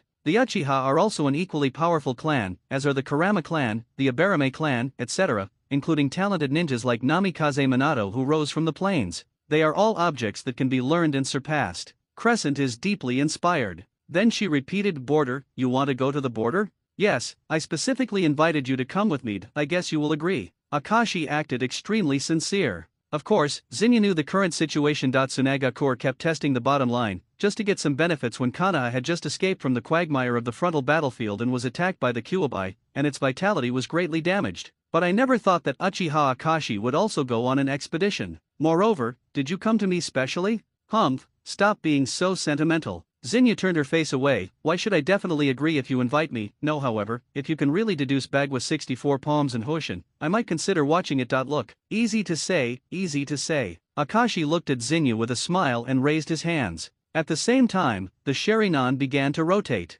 Zinyu's eyes became serious. She was very familiar with this movement. It was really the starting position of Ro Fist and Bagwazang, and even the angles of the arms and body were very standard. There is no written record of the soft boxing technique, it is all passed down orally within the clan. The rules of big families are very strict, especially in the control of ninjutsu. The reason why so many families can continue to this day is because they are unique and cannot be replaced by other families. For techniques like Ro Fist and Ba Gua Zhang to be leaked, it would already be a serious crime. What's more, she also informed Akashi of the secret. But she didn't expect that Akashi could do it so perfectly. The consequences of being held accountable by the family had been forgotten. Instead, she was full of expectations and wanted to see the so-called miracle. Soft fist technique Bagwa 64 palms. Akashi shouted, and a Bagwa array seemed to be generated on the soles of his feet. Each step could connect different directions, with endless changes. Everything within the attack range was under control. Compared with Metkai's bravery, Rukwin pays more attention to the control of details. However, Zinyu is right. If the Hyaga family's boxing skills are not paired with the Byakugan, they will not be able to exert their true power. Effects such as acupuncture points and meridian strikes must rely on the clairvoyance function. If Akashi simply uses the soft fist technique, he doesn't need to rely on the Byakugan. After he finished brewing, he struck out continuously with his palm technique, without feeling unfamiliar at all. 2 palms, 4 palms, until 32 palms. The soft fist he has learned up to this point is all copied from the Sharingan's palm technique of the crescent moon, but then comes the foreseeable future, and the changes in the 64 palms are related to Bagwa. Through the coordinated changes of steps and hexagram diagrams, combined with the skills of palm techniques, he continued to attack. The torrent of chakra gathered together, and the palm movements that were about to pause were connected. After 32 palms, Akashi really hit 64 palms. Zinyu was stunned. When a set of Bagwazang was finished, she was stunned for a long time and murmured, "It's impossible." Akashi smiled modestly, "It may not be authentic. How about it? Can I help you?" Zinyu was in a complicated mood and remained silent. It's hard to put into words. Even the soft boxing techniques are in the hands of the Zong family. The branch family can only learn ordinary skills. Only the Zong family can inherit many techniques that are not passed down. In addition, a few descendants who are loyal to the clan and extremely talented will also be eligible to receive mercy. That's it, I still have to be grateful. However, a member of the Uchiha family, without rolling his eyes, actually deduced the subsequent changes and summarized the secret technique of Kaishin based on some information about the soft fist method. Simply incredible. Akashi was not that surprised. After all, any technique is inseparable from the use of chakra. The soft fist technique may not be spread to outsiders, but in fact it is nothing more than that. 64 palms is really just double the 32 palms. As for returning to heaven, it is simpler. Chakra is released from acupuncture points all over the body, and the purpose of rebound attack is achieved through the inside of the Byakugan and its own high-speed circular rotation. It's just that the Zong family didn't tell this secret. If there is any difficulty, I'm afraid the only difficulty is the amount of chakra. 64 consecutive attacks with palms and continuous operation of Kaishin require sufficient chakra support. Sometimes a technique cannot be completed. The problem may not be due to skill, but may be due to a shortage of chakra. The new moon itself is genius. Judging from the process of several fights, the amount of chakra is not small.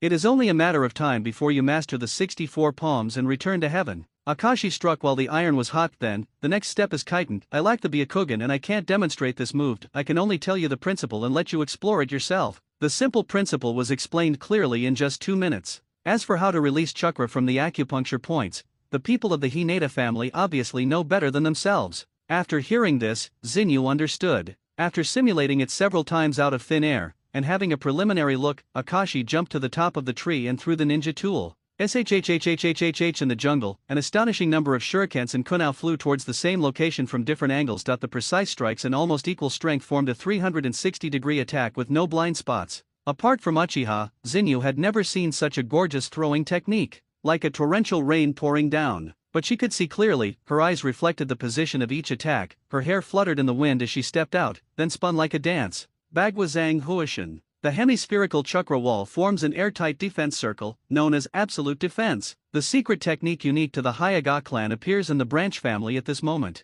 The shurikens and kunai flew out in all directions, falling to the ground, and soon the clanging sound was all around. Akashi jumped down from the tree and said with a smile, "Yes, that's it. Ha. Zinyu was panting and sweating on her forehead, but her eyes showed extreme surprise. This trick consumes a lot of energy. I still need to practice more, but I never thought I could learn it before. Thank you. Who would have thought? At first, Zinyu was impulsive and took the risk to tell Akashi the secret of Ro Quan. Who would have thought that today, she would actually do something that only the Zong family could do? Let's take a rest, Akashi said. Okay. Crescent Moon sat on the stone, looking at the sky with a swan-like neck of snow. She suddenly felt excited that her life was taking a different trajectory. It's nice to breathe free air. Akashi smiled. Even if you master Kaishin, try to keep a low profile. Exposing the secrets of the clan for no reason will be very troublesome. I know this. Zinyu's eyes were bright. I understand more and more what you said. Akashi also sat over, holding his hands on the stone surface and stretching his body. It's easy to understand,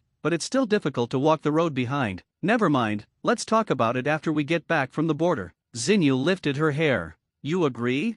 Konoha's dispatching was very efficient and the departure time was quickly finalized. All staff took urgent action within 2 days. Akashi had breakfast and looked at the clock. It was almost time to gather and get ready to leave. Wait a minute. Just as I was about to go out, my mother's voice came from behind. Turning her head, she saw Hungmei carrying a piece of exquisitely packaged sushi. This is for you to eat on the way, so seize the opportunity. As she spoke, she winked and waved cheerfully. Hey, I'm going to the battlefield. Akashi smiled helplessly, shook his head, and put his mother's thoughts into his backpack. At 9 o'clock in the morning, the troops supporting the border officially gathered at the gate of Konoha village. In addition to the commander-in-chief Orochimaru, there are a total of 54 ninjas, of which there are as many as 6 jounin, and the remaining personnel are at least shinin. A new team was formed during the war, and Akashi's team was led by jounin Yuki Kudo. There are 2 other members, Hinata Crescent Moon and an unknown boy. It would take at least 3 days to get to the front line. Coupled with the deployment of each team, material supplies and other factors, it would take about a week to spend on the road.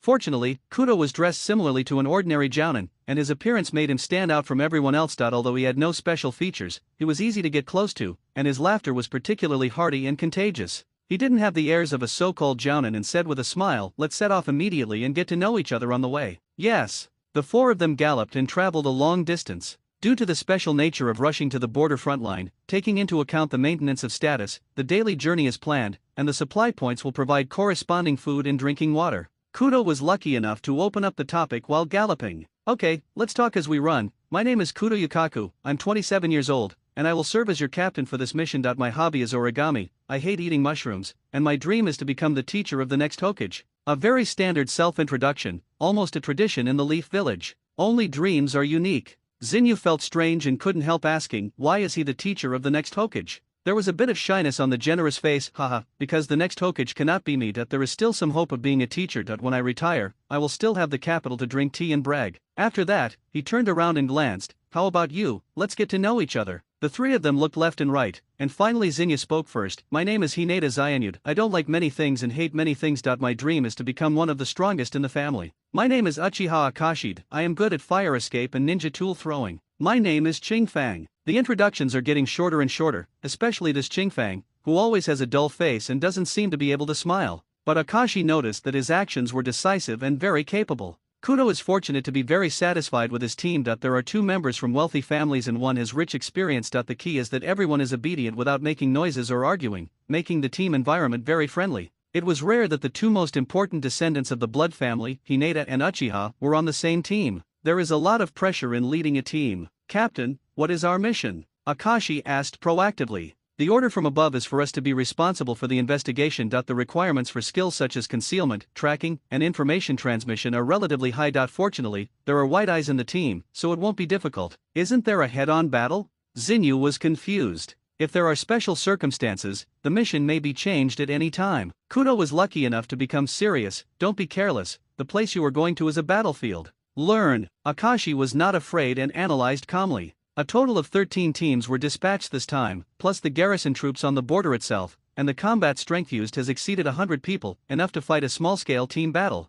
According to Orochimaru, there is also a detachment of Umbun ninjas for support. This shows how seriously he takes it. This mission is very simple to say the least, but the complexity is that everyone's purpose is different. Orochimaru, who was obsessed with scientific research, was willing to go to the battlefield just to get some research materials. The third generation planned to eliminate the border troubles in one fell swoop, show the strength of konoha to other villages, and shock other countries. Danzo also seemed to have sent people to join the team. If the internal interests are consistent, that's fine. But if a conflict arises, can the battle still be fought? The threat to konoha is not outside, but within itself. After 2 hours of driving, the team paused to rest and go near the river to resupply. Zinyu opened her eyes vigilantly and conducted an all-round scan of the environment within a radius of 1 kilometer. If there was an enemy ambush, they would definitely be included in the reconnaissance circle. Moreover, the viewing distance of Byakugan will expand with practice, which is a magical skill. When you open your field of vision on the foggy battlefield, what else will the enemy do? The Byakugan is really useful. Akashi sighed sincerely.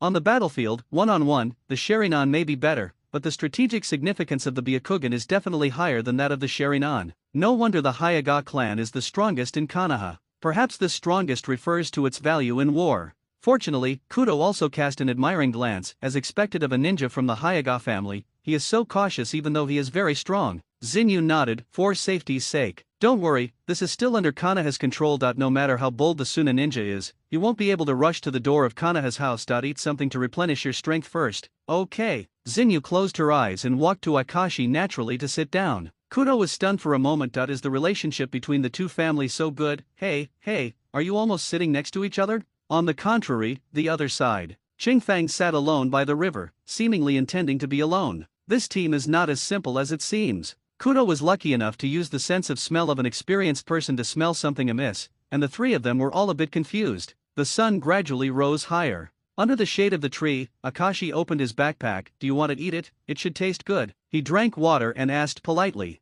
Zinyu was just about to prepare rice balls when a box of exquisite meals was handed to her. Just as he was about to refuse, he saw the tuna maki lying in the middle. Heart-shaped? He looked up at Akashi in surprise, only to see that he looked unconcerned, with a slight sweat falling from his cheeks, and his Adam's apple rising and falling with the rhythm of drinking water. Zinyu's heartbeat suddenly accelerated. Is it intentional? But why is he so casual? Maybe I'm embarrassed. What does it mean if I eat it? Zinyu had never experienced it before, and for a while, whether she should eat or not became a tangled question for her. Akashi didn't hear the reply and looked at it curiously. What's wrong? My mother made it, it's very good. The words were interrupted, and he also saw the strange shape. Good guy, that's it. He suddenly understood what his mother meant when he said seize the opportunity before leaving. He glanced at Xinyu from the corner of his eye, and it seemed that the other party didn't have any overreaction. Ahem, if you don't want to eat it, I'll put it away. Wait, who said you won't eat it, you stingy guy? Xinyu quickly took a piece from the middle, turned her face to the side, and stuffed it into her mouth. What about the taste? The Kingdom of Wind and the Kingdom of Fire are not bordering each other. There are the Kingdom of Sichuan, the Kingdom of Rain, and the Kingdom of Grass in between as buffer zones. In this invasion, the Suna ninja directly entered the territory of the Kingdom of Fire, constantly provoking disputes and irritating Konoha. The purpose is to bring the newly settled Fire country back to the battlefield. One is to divert domestic conflicts, and the other is to try to narrow the economic gap. Anyway, those who are barefoot are not afraid of those who wear shoes. In short, Tsunagakur is more generous than Konoha. Kudo's team arrived at the front line and directly received the A-level mission. Cut off Tsunagakur's material delivery route in the southwest. Since the strategy of clearing the country with a strong wall, the Sand Ninja cannot rely on looting to obtain resources. Coupled with the medical needs of the casualties, supplies have become very important. Xinyu was a little surprised when she learned about it. How did the investigation turn into a battle? Kudo was lucky enough to explain, the situation is unpredictable. It's normal that you should be ready to fight when you come. That's natural. There are 2 garrison teams working with us. After a brief exchange, the 3 teams gathered and set off, walking through the uninhabited area, heading towards Kawa no Kuni. This is already a war zone where life may be in danger at any time. Xinyu opened her eyes and observed the situation within her sight. About 800 meters directly ahead, there is a person lying in ambush at the end of the tree. He is probably a sentinel. At 2 o'clock, about 600 meters away, there is a team of 3 people moving westward. As the announcement was broadcast, everyone shared the sight of Byakugan. The side team went to intercept the moving Sand Ninja, while Kudo Yuki led Akashi and the others to kill the sentinel head-on and cross the first line of defense. No disguise or ambush can hide Bian's insight. Half a day passed. The raid plan was going well. According to the markings on the map, the previously discovered transportation line is in the valley not far away. The journey is steep and narrow, but very secretive. The group of people was getting closer and closer to their target, but Kudo stopped him with a wave of his hand. Stop for a moment, let's deploy first. The Sand Ninja's material delivery team will definitely have a lot of manpower to protect them. Although they have broken through the outpost, the real battle has just begun. He looked at the crescent moon and said, tell me about the situation. At 12 o'clock, there are 3 enemies, at 3 o'clock, there are 4 enemies, at 10 o'clock, there are 2 enemies. The distance is about 1 kilometer. Xinyu reported briefly. With such a short distance, it doesn't take long to get there. Kudo smiled happily and said, very good, Ueno team is responsible for launching a frontal feint attack to attract the enemy's attention. We will go around and defeat their double team. Yes, everyone answered. The enemy's number is smaller than ours, so it is effective to use diversionary tactics. Under the leadership of Yuaki, Kudo, Akashi and others took a detour and ran towards the valley, while Ueno's team charged from the front. Plan executed perfectly. When the Suna ninja in front fell into battle, Kudo was lucky enough to wave his arm attack. The location and number of the enemies were all under Byakugan's insight, and they became completely exposed targets. In an instant, all the ninja weapons were fired, and Akashi opened the way with a fire escape and a powerful fireball technique. Immediately afterwards, everyone rushed over. The long and narrow valley is the best terrain for containment. An unexpected attack can directly defeat the opponent. Konoha ninja, long wait. The response to the attack was a thunderous roar. They seemed to have already known Konoha's actions and blocked the attacks one by one. The bloated Tsunagakur Jounin showed an exaggerated smile, his eyes filled with bloodthirsty desire. Oops, there are sentient ninjas in their team too. Kudo was shocked and immediately alerted, everyone, be careful. At this time, there was an explosion sound from the rock wall. Huge rocks collapsed, and countless stones rolled down, blocking the road, and the smoke and dust produced also obscured the sight. At this time, the sand ninjas jumped to the top of the valley with premeditation. The Konoha ninjas were unprepared and in disarray. Seize the high place, don't be blocked inside. Kudo was lucky enough to make a prompt decision. It's too late. Xinyu's sight penetrated the smoke. She saw the sand ninjas unpacking their bags and tugging at the bandages, revealing the ferocious appearance of the things inside. Puppet. Characteristics of Sand Ninja, Puppet Master. Remember my name, Sand Skull, Fukuyama. The ninja named Fukuyama generated chakra threads on his hands and moved his fingers. The technique of driving a puppet to fight is difficult to learn, and most of the combat power is placed on the puppet, making it very weak. Those who dare to appear on the battlefield are usually elites. Being able to operate 2 puppets at the same time is already an impressive skill. The humanoid puppet made a clucking sound, its joints shook, its 5 fingers stretched out sharp drill bits, and its waist was supported by sharp saw teeth, and it was armed in all directions. The other one in spider form opened its mouth, revealing the spray gun in its mouth, and its 2 eyes stared out, shining white. Fukuyama looked at the team in front of him and made a strange sound. Orochimaru, known as the Sunin of Konoha, is not here. It's really disappointing. I thought I could catch them all in one fell swoop. Don't be careless. The other Jonin was very calm and said, quick victory. Ha ha ha, my puppet has been thirsty for a long time. Several sand ninjas commanded the puppet to dance in strange postures, swinging its heavy arms and spinning its head. The creepy sound of swords scraping echoed in my ears, and 7 or 8 sharp blades pierced out of the loose skeleton. There are so many things a puppet can hide. Sometimes they can defeat many with one, relying on all kinds of messy weapons and hidden abilities. Moreover, there were at least 6 puppeteers on site. The information is wrong. This battlefield was specially chosen by Tsunagakuer. It's not a transportation line at all, it's a trap. The terrain is narrow and suitable for containment, making escape extremely difficult. Lure the enemy deep and catch the turtle in the urn. The too smooth development in the early stage caused Konoha ninjas to neglect their precautions, and now the offense and defense were in disarray. If Byakugan hadn't eliminated the secret sentry along the way, the Suna ninja would have known their route clearly, and when the time came to double team them, the scene would have been even more unimaginable. Fukuyama moved the puppet, the machine clicked, and emitted a terrifying cold laughter. At the same time, a huge fireball erupted from the open mouth. Upon seeing this, the sand ninjas on both sides activated wind escape. Fire can defeat wind, but wind can also help fire. Senbons flew from the puppet's fingertips, shurikens and kunai were scattered like rain, and fireballs were violently bombarded by the force of the wind. Being condescending formed a suffocating attack on the encirclement. There was no cover to hide nearby, and the Konoha ninjas could only resist with difficulty. Several people were cut by sharp blades, leaving bloody scars. Soon the wound began to fester, oozing out sticky liquid, boring into the blood hole, and a foul smell wafted out. Be careful, the ninja tool is poisoned. Akashi warned that there were no medical ninjas at the scene, and there was no antidote. If he was poisoned, he would probably die. As more puppets approach, their attacks become more fierce. If this continues, morale will collapse first. The spider puppet, known for its speed, flew lightly and rushed in front of Akashi. The sharp blades at its joints reflected the cold light and stabbed out quickly.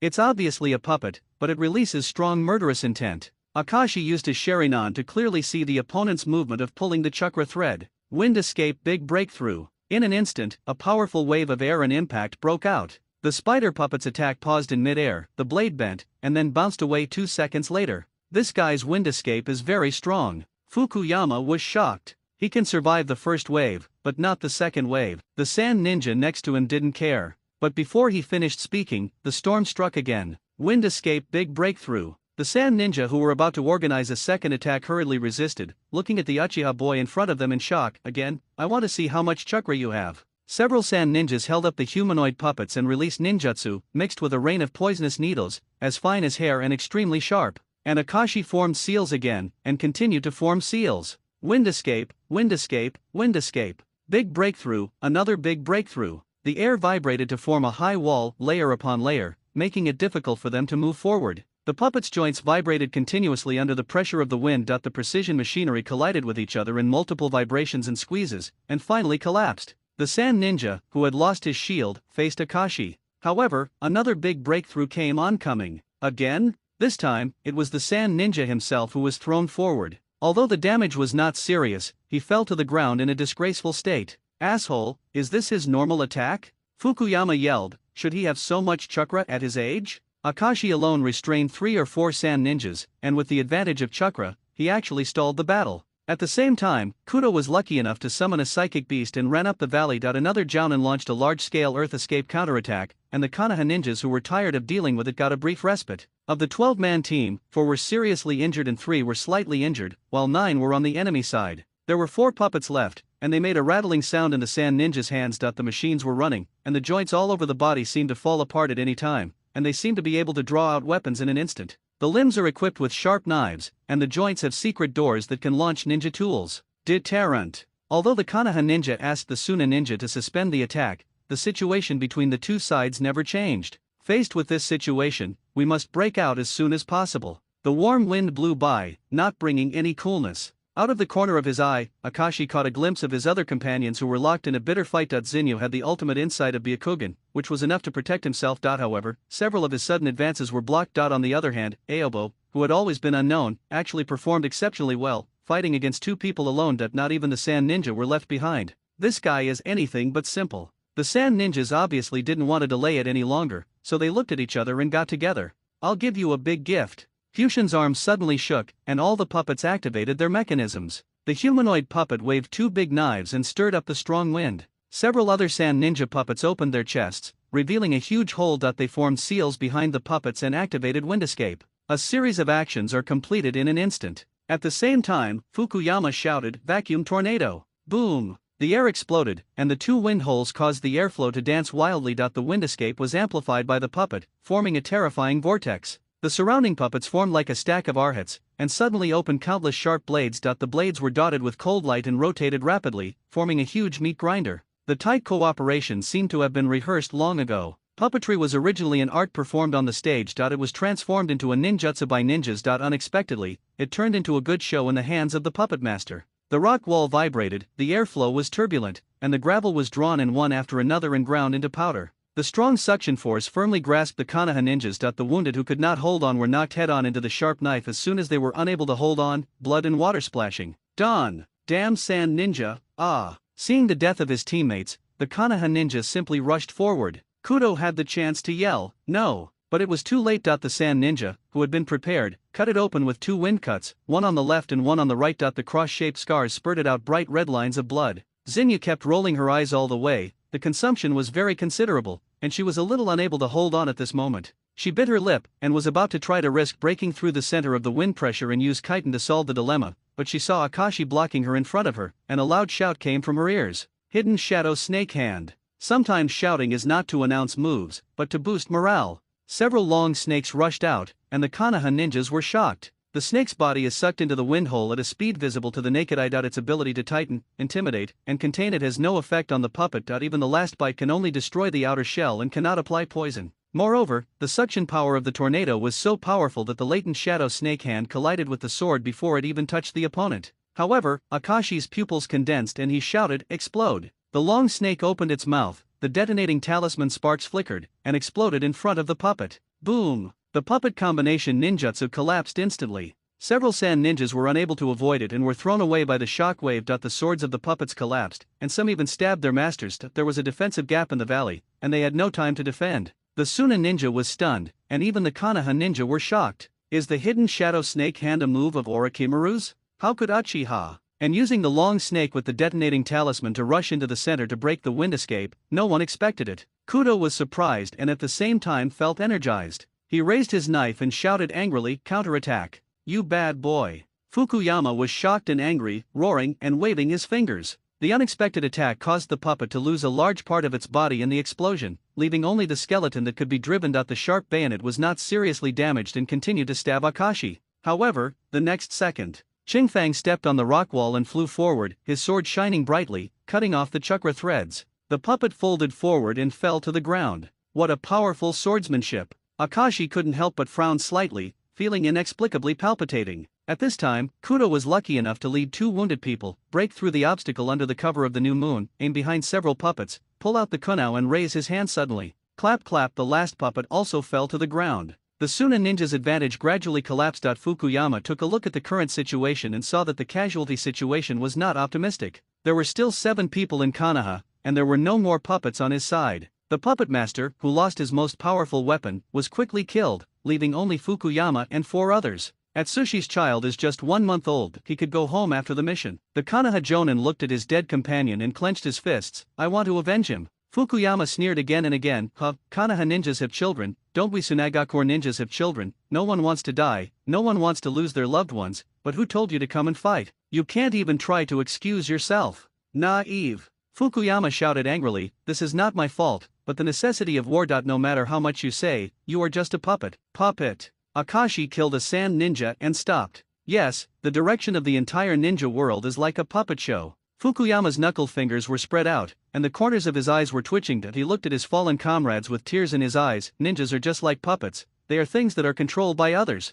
Don't taint the ninja. An arc of light stretched out from behind Fukuyama. Kudo's determined expression was unshakable on his face, and he took a deep breath. Ninjas are by no means puppets. We have dreams that cannot be trampled on. After saying that, the blade twisted. Fukuyama's angry look froze on his face. All the sand ninja in the valley were wiped out. Crescent Moon's intelligence will not be wronged. If the enemy has entered her observation range, it means that the distance is not far, and it is likely that she has accurate position information. The wisest choice is to run away immediately. Akashi looked at the wounded on the ground and said, "You guys go first, Qingfang and I will break up the rear. Captain, this should be okay, right? You too?" Xinyu was surprised. "Don't worry, it'll be no problem." Akashi smiled. "I agree." Kudo was lucky enough to simply bandage the blood mark on his arm that was cut by the wind blade. "We are bringing the wounded here. Byakugan will lead the way. You are responsible for breaking up the rear and gathering at the supply station at point B on the map. It's not too late, let's go." The crowd divided into two groups and acted quickly.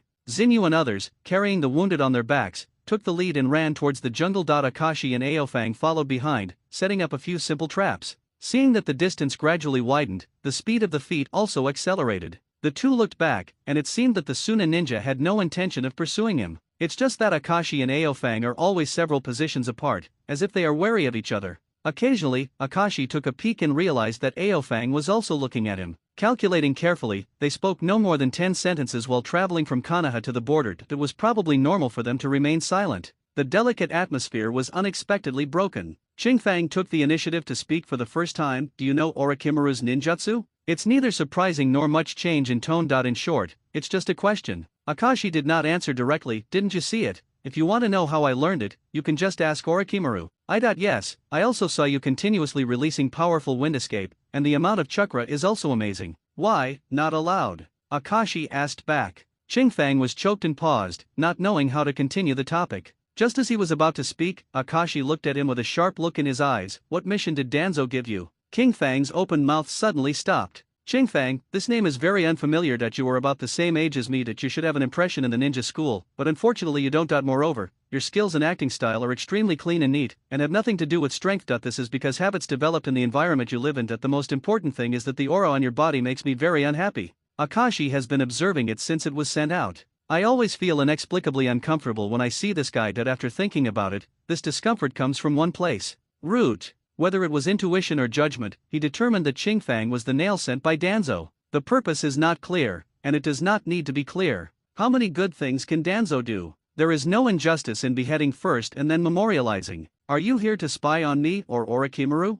I don't understand what you're talking about. Qingfang smiled awkwardly, which was uglier than crying. If you don't know how to laugh, then stop laughing. It seems that Danzo's training for you was very successful. Akashi teased. Even the basic emotions of joy, anger, sorrow, and joy have been erased. Qingfang didn't care about Akashi's sarcasm and looked calm. People in the route will never admit their identity, even if they are killed by the enemy. Danzo has erased their personal will and has long disregarded life and death. So Akashi knew that no matter how much he questioned or threatened him, it would be useless. But people with Danzo around will always have to deal with it. The best way is to make him disappear. This was the reason why Akashi wanted to act alone with Aofang. His pace was a little slower, his hand reached for the ninja bag, and he suddenly took out a kunao. Just as he was about to take action, a floating shadow was reflected from the side of the ninja tool. "San Ninja." Akashi's expression changed. Almost at the same time, Senbon and Shuriken rained down suddenly. Akashi immediately changed direction and waved his arms, blocking them one by one with kunao.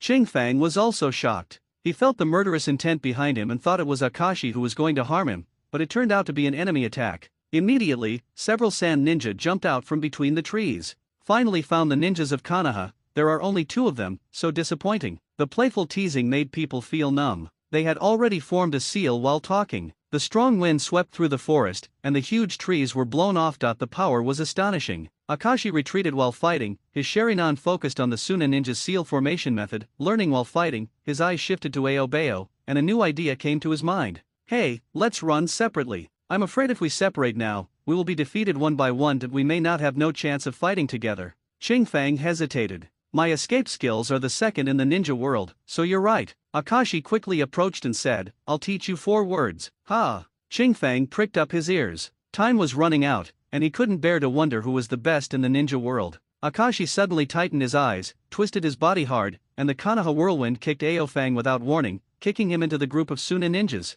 "Remember, 4 words, be gone and sell out." Akashi turned around and ran away without looking back. Danzo would have nothing to say if he killed Aofang with the help of Suna ninja. As for escaping, he did learn a few tricks from Orochimaru. The key was not to be sloppy. It was best to wait until the enemy reacted and had already disappeared. Only by gaining the upper hand can you increase your probability of survival, and you may even be able to annihilate your opponents in motion. As Aobo charged into the Suna ninja, he was able to escape some of his pursuers. There were only 3 pursuers behind him. Can handle it. He ran and the Suna ninja chased him. The speeds of both sides were equal, and the distance hardly expanded. Akashi thought for a moment, jumped up high, and hung upside down on a thick branch, covered by lush green leaves, like a snake dormant in the darkness waiting to attack. The sand ninja chased all the way, and saw Akashi suddenly disappear in front of them, and their pace gradually slowed down. He disappeared nearby. He will never run far away. Search the surrounding area. Wait, there is movement. A strange sound rang in his ears, and the sand ninja felt a dangerous aura approaching. Was there an ambush? The alert two people immediately jumped away and fired several shurikens towards the source of danger.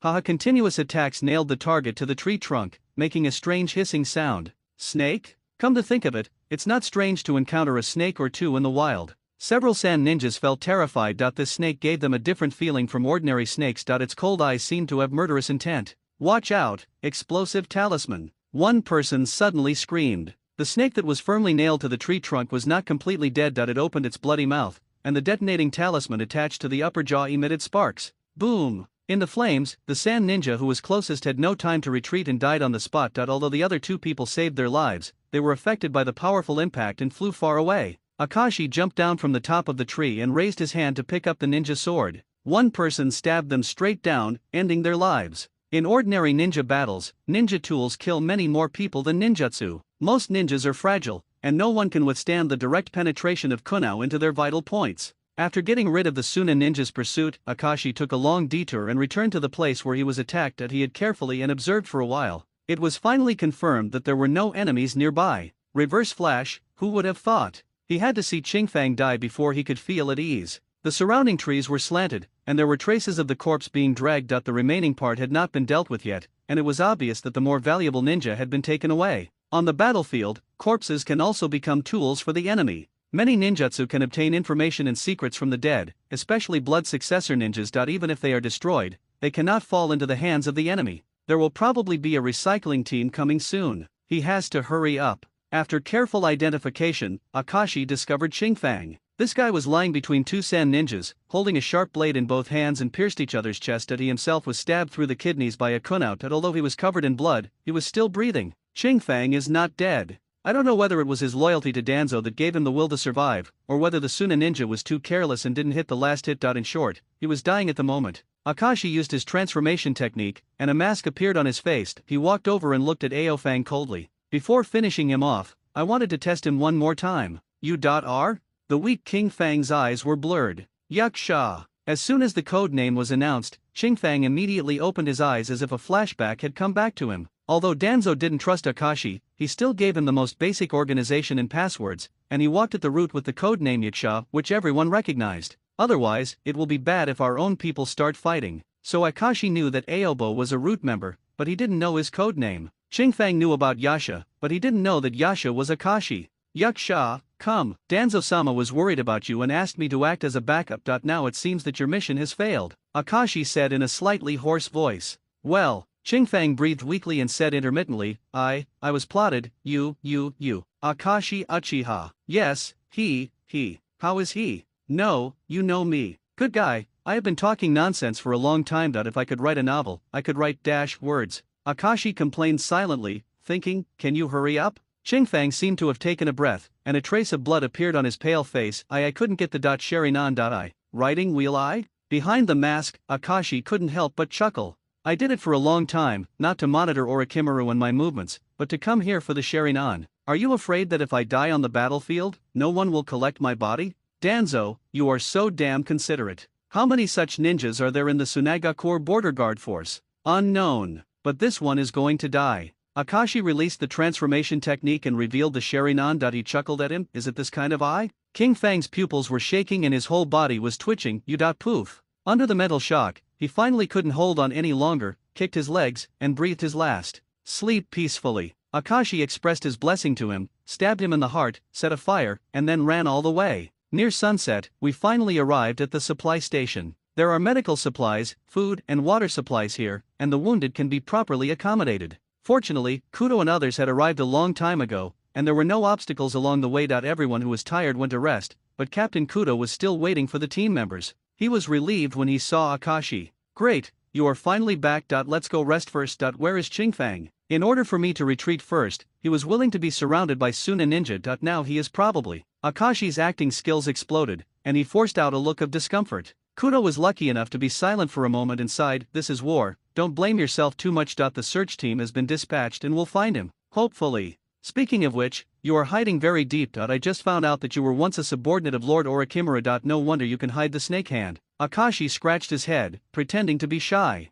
The two chatted a few more words and entered the camp. Dark night. The dark clouds in the sky were like an iron curtain, blocking the bright slanting moon tightly, hard and oppressive. Several camps are connected. Konoha ninjas were walking around and patrolling. Usually a group of 4 people are responsible for keeping vigil, taking turns, but it is too late at night to doze off, so the few people who change the guard gather together and chat about interesting things to pass the time and relieve fatigue. Uncle Zinken took his seat at the change of guard, and a young ninja stood up reluctantly and took over with a frown on his face. He was frowning not because of the hard work of night patrol, but because he could no longer hear the anecdotes told by Uncle Shinjo. This stubble-faced Chuunin was very experienced and full of new things. He didn't know where he came from on the border. So much news. From the kingdom of waves to the kingdom of iron, from the wives and concubines of a certain Fire City nobleman to the secrets of trade between various countries, he can tell a story about everything. Uncle Shinjo looked at the leaving ninja and smiled. Several people have gathered around. "Uncle, have you been to the kingdom of wind?" "Of course I've been there." The Zinken uncle touched his beard and said in a hearty voice, "The damn place is very poor. Except for a few oases, it's full of yellow sand. I went there twice and never wanted to go there again.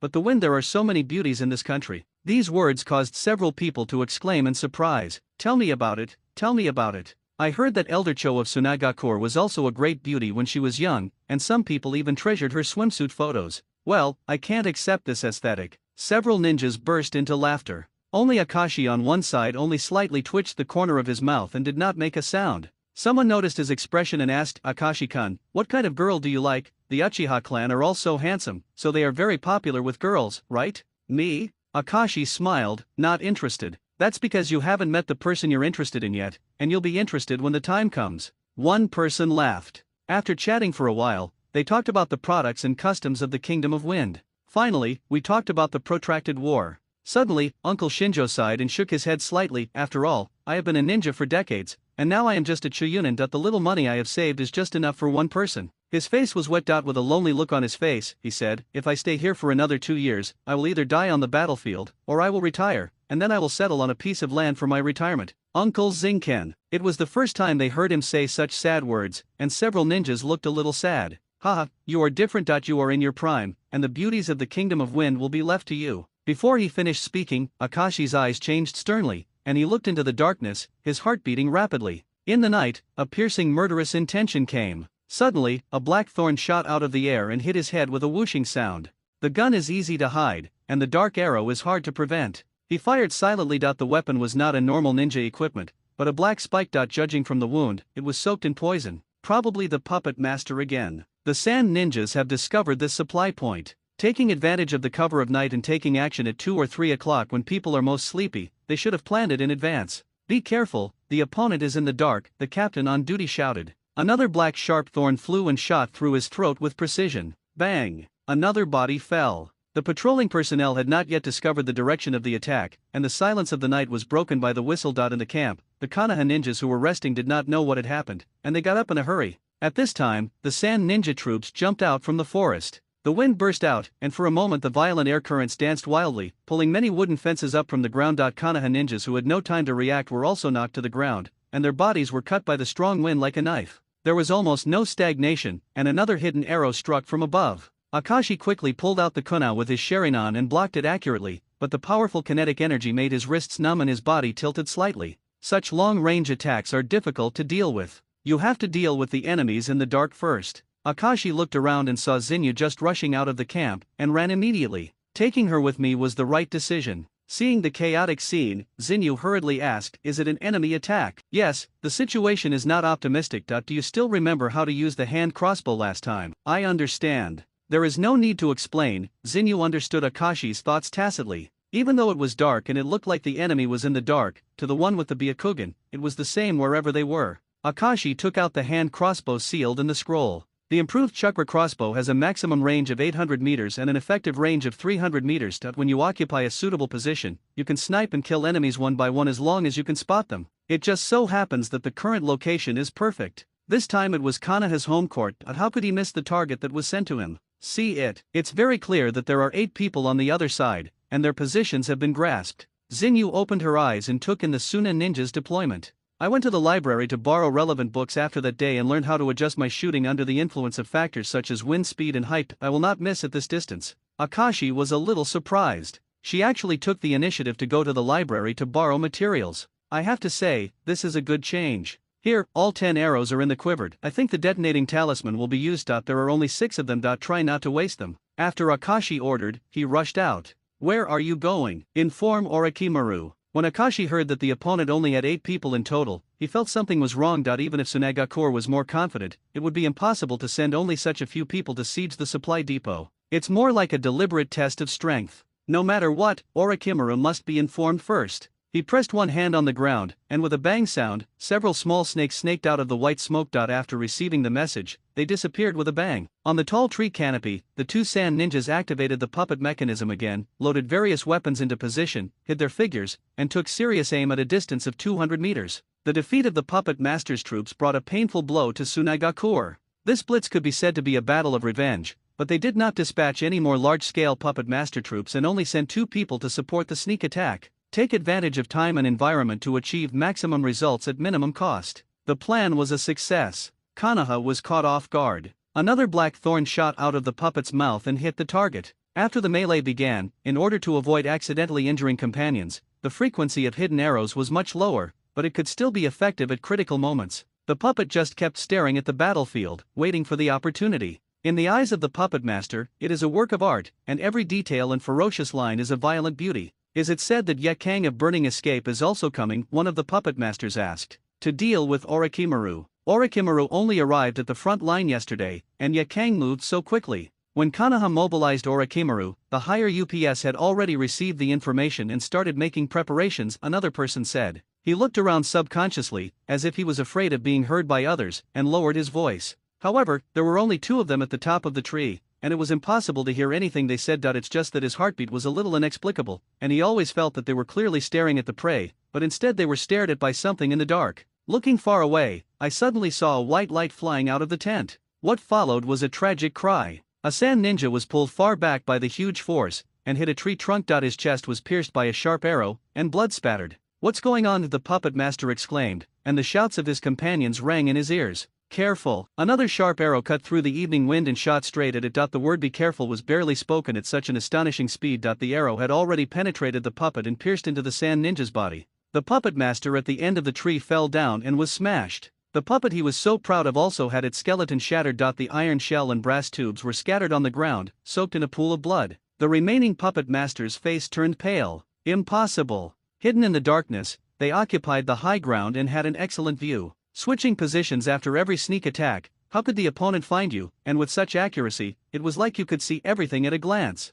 No, it's the next one's turn. Thoughts of panic were replaced by the instinct to survive. The sharp arrow has arrived. An arrow penetrated his chest without any deviation, and he even saw his own blood flying in the air. The sand ninjas in the melee panicked. Continuous arrows locked onto their bodies as if chasing their lives. If they were alone, they would be shot through. There was no use hiding behind the cover. The other party seemed to be able to see through. Just fight them. Do you have the strength to compete with us Konoha ninjas? Akashi suddenly appeared behind him, stretched out his hand to form a seal. Someone secretly attacked me just now. Unfortunately, I hold grudges very much. I want to show you something good. Wind escape, fierce wind and dust slash. This is the ninjutsu used by the Suna ninja that was chasing him earlier. It was copied by the Sharingan, and now he is trying to vent it out. A violent storm suddenly broke out. The sand ninjas were thrown over and over in panic, covered in blood. Crescent Moon's crossbow bolt was knocked again, aimed at one of them, and shot straight away. Retreat, retreat. They finally gave up, and the leader of the team shouted loudly. Here, Konoha also suffered heavy casualties. The initial raid directly resulted in 3 innocent sacrifices. The Suna ninja retreated, and Konoha had no power to pursue them. Crescent Moon closed her eyes and was sweating profusely. There were more and more wounded, some of them were contaminated with poison and had to have their limbs amputated to save their lives. Any bloodshed during the battle was only considered a trivial matter. Even Akashi was scratched on the back of his hand by the wind blade. However, it will soon be restored to its original state. In any case, the supply points are no longer safe. Pick up the wounded, we need to move them as soon as possible. Bring medical supplies, take as much food as you can, burn the rest on the spot, and set off in 10 minutes. Everyone packed up and moved quickly. In less than 10 minutes, the team gathered and set off, heading to the headquarters along the shortest route. Kudo had the opportunity to patrol back and forth and was extremely busy. Halfway through the journey, he breathed a sigh of relief and came to Zinyu. "It's been a hard day today. I didn't expect you to have the unique skill of hand crossbow." Just as Zinyu was about to explain, Akashi answered with a smile, "After all, he is a genius of the Hyuga clan. Fortunately, there are not many enemies. We can wait until the remnants return to report and then pursue us. We will be far away already." "I don't think it's that simple," Akashi said. "The supply location should be very hidden, but the location was easily grasped by the other party. There may be a Sunan ninja spy inside Konoha." Kudo was lucky enough to laugh. "Ha ha ha, I've thought about this too, but if there is really a spy, why not ambush a group of people on this road? Then we can catch him without help." "Hey, this is not something I feel comfortable saying." Akashi's scalp suddenly became numb. Maybe they really planned the next step in advance? Only then did I remember that the search team never came back. Crescent moon, white eyes, okay. Zinyu responded immediately. She was already very tired and forced herself to investigate the surroundings. "There is no situation. Am I thinking too much?" Akashi was doubtful. However, as they continued to march, Zinyu suddenly shouted, "Wait a minute, an enemy is approaching." "What about the quantity?" "No less than 30. Sure enough, there was an ambush. The Akugan's perspective could clearly see that the sand ninja was like setting up a net to catch an animal. The surrounding circle was slowly shrinking, and they were approaching here. One of them was astonishingly fast, like an arrow hitting the bull's eye. Her tricky bloodline and beautiful figure make her one of the few impressive female ninjas. Evaluating a female ninja is actually very simple. For example, Yakang in front of him. Akashi can confidently say, "I have read her book." It's a pity that now is not the time to appreciate it, as a ninja of this level is actually dispatched on the opposite side. Obviously prepared. The Konoha ninja were originally surprised that the vanguard of the Sunan ninja rushed over single-handedly, not taking them seriously at all. When he saw the face of the visitor clearly, his surprise turned into fear. After all, the name of Yakura of the Burning Release has long been famous in the ninja world, and he is a representative of the coexistence of beauty and strength. "The encirclement is approaching," Zinyu reminded again. "No." Yakang corrected, "You are already surrounded by me." Very confident. Fortunately, Kudo stepped forward and directly summoned the psychic beast to attack Yakang. At the same time, he shouted loudly, "Run with the wounded, spread out and don't let the Sunan ninja concentrate their strength. Leave this guy to me." The Konoha ninja received the order, struggled for a moment, gritted their teeth and scattered. There is no way to do this. If all the sand ninjas gathered together, they would have no room to run. If they spread out, there was still hope of survival. Zinyu turned around, but saw Akashi motionless. "Aren't you leaving?" Akashi pulled out the kunao. "You go, I will help him, he can't defeat Yakang alone." "But I have already informed Orochimaru, just hold him back, don't worry." Akashi's expression was determined, just like when he said, "Be my wings in the jungle that day." Zinyu understood that he was extremely serious at this time and could not be shaken. Zinyu didn't know Akashi's true strength, but chose to believe it. She nodded and ran in the other direction with a wounded man. A fierce battle is going on. Kudo was lucky enough to use the psychic beast to restrain Yakang. During the gap between the ninja sword swings, the seals were used to perform 2 escape techniques, but they were resolved one by one. In the dazzling light and shadow, Yakang hummed lightly, and several fireballs appeared around him. Burning escape over steaming to kill. Knowing the power of the burning release, Kudo was lucky enough to not dare to come into contact with it, and immediately fell into a passive position, while a fireball flew towards the psychic beast. "Oops!" Hidden Shadow Snake Hand. A loud shout suddenly sounded, and 4 long snakes flew out and blocked the psychic beast. In the next second, the water in the snake's body was directly evaporated. Kudo was lucky enough to look at him suddenly. "Akashi, why don't you leave? Let your subordinates leave first and then sacrifice yourself. This kind of routine is too common in novels." Akashi smiled and said, "Captain Kudo, after getting to know you in the past few days, I think you are not bad and you don't deserve to die here." "This kid, Tisk, I was really underestimated." Kudo was lucky enough to chuckle. However, Yakang was dissatisfied that his attack was not successful, and he quickly approached, with fireballs flying around him, causing astonishing destructive power. Shadow Snake Hand. Akashi attacks again, and the snakes dance wildly. At the same time, Captain Kudo released fire release from a distance and hit Yakang. Immediately afterwards, Akashi used wind escape again, and the strong wind rolled like countless blades superimposed, which was enough to cut through rocks. The two of them worked together to keep her from getting close. The situation that was originally easy to solve has become difficult, and the Konoha ninja seems to be difficult to deal with. Yakang was anxious. "Let me see how many snakes you can use." "What a coincidence, there are quite a lot of them." Akashi released one after another. Latent Shadow Snake Hand. When you first start learning, you still need to form seals, but later, Akashi also understood the inner secrets. Most of this type of ninjutsu relies on pre-drawn techniques and skilled use, eliminating the need to form seals. Orochimaru, Kabuto, Suzuki, and Anko, who can use the latent shadow snake hand to form seals, but the latent shadow snake hand itself is not a Muji ninjutsu. With Orochimaru providing technical support, all he had to do was summon the cultivated snakes. Chakra consumption is minimal. The battle between the two sides has reached a stalemate. Although the burning release is restricted, they have no good way to defeat Yakang. If they fight for a long time, Akashi will be able to kill her. The key is that the large army of Suna ninja is on the way, and the first priority is to escape. Yakang's eyebrows were furrowed and he pressed forward step by step. Even if you hold me back, you will die here after a while. Listen, the large army is already here. The sounds in the forest gradually became clearer. She was right, the Suna ninja's team was getting closer and closer in great momentum. Akashi took out the smoke bomb from his ninja bag and whispered, "Captain, let's run too." Kudo was lucky enough to chuckle, "Why do I feel like you are the captain? I will listen to you this time. Hey, you have to survive." The two looked at each other and quickly retreated while throwing smoke bombs. Several smoke bombs exploded at once. Yakang's step stagnated slightly, and she heard a voice, "It is indeed the best in the ninja world, it's very beautiful." She was stunned, not knowing whether to be happy or angry for a moment. The sand ninjas who arrived here came behind Yakang one after another. Wind escape airflow flurry. In front of Suna ninja, smoke bombs had almost no big effect, but Akashi and Kudo, who had bought some time, were lucky enough to run away. "Lord Yakang, how do you pursue me? Several groups of people will follow me. Prioritize the Uchiha boy, and the others will chase the remaining konoha ninjas. Yes, it will be difficult for him to fly." Akashi didn't run for long when he heard shouting from behind. There were quite a few people.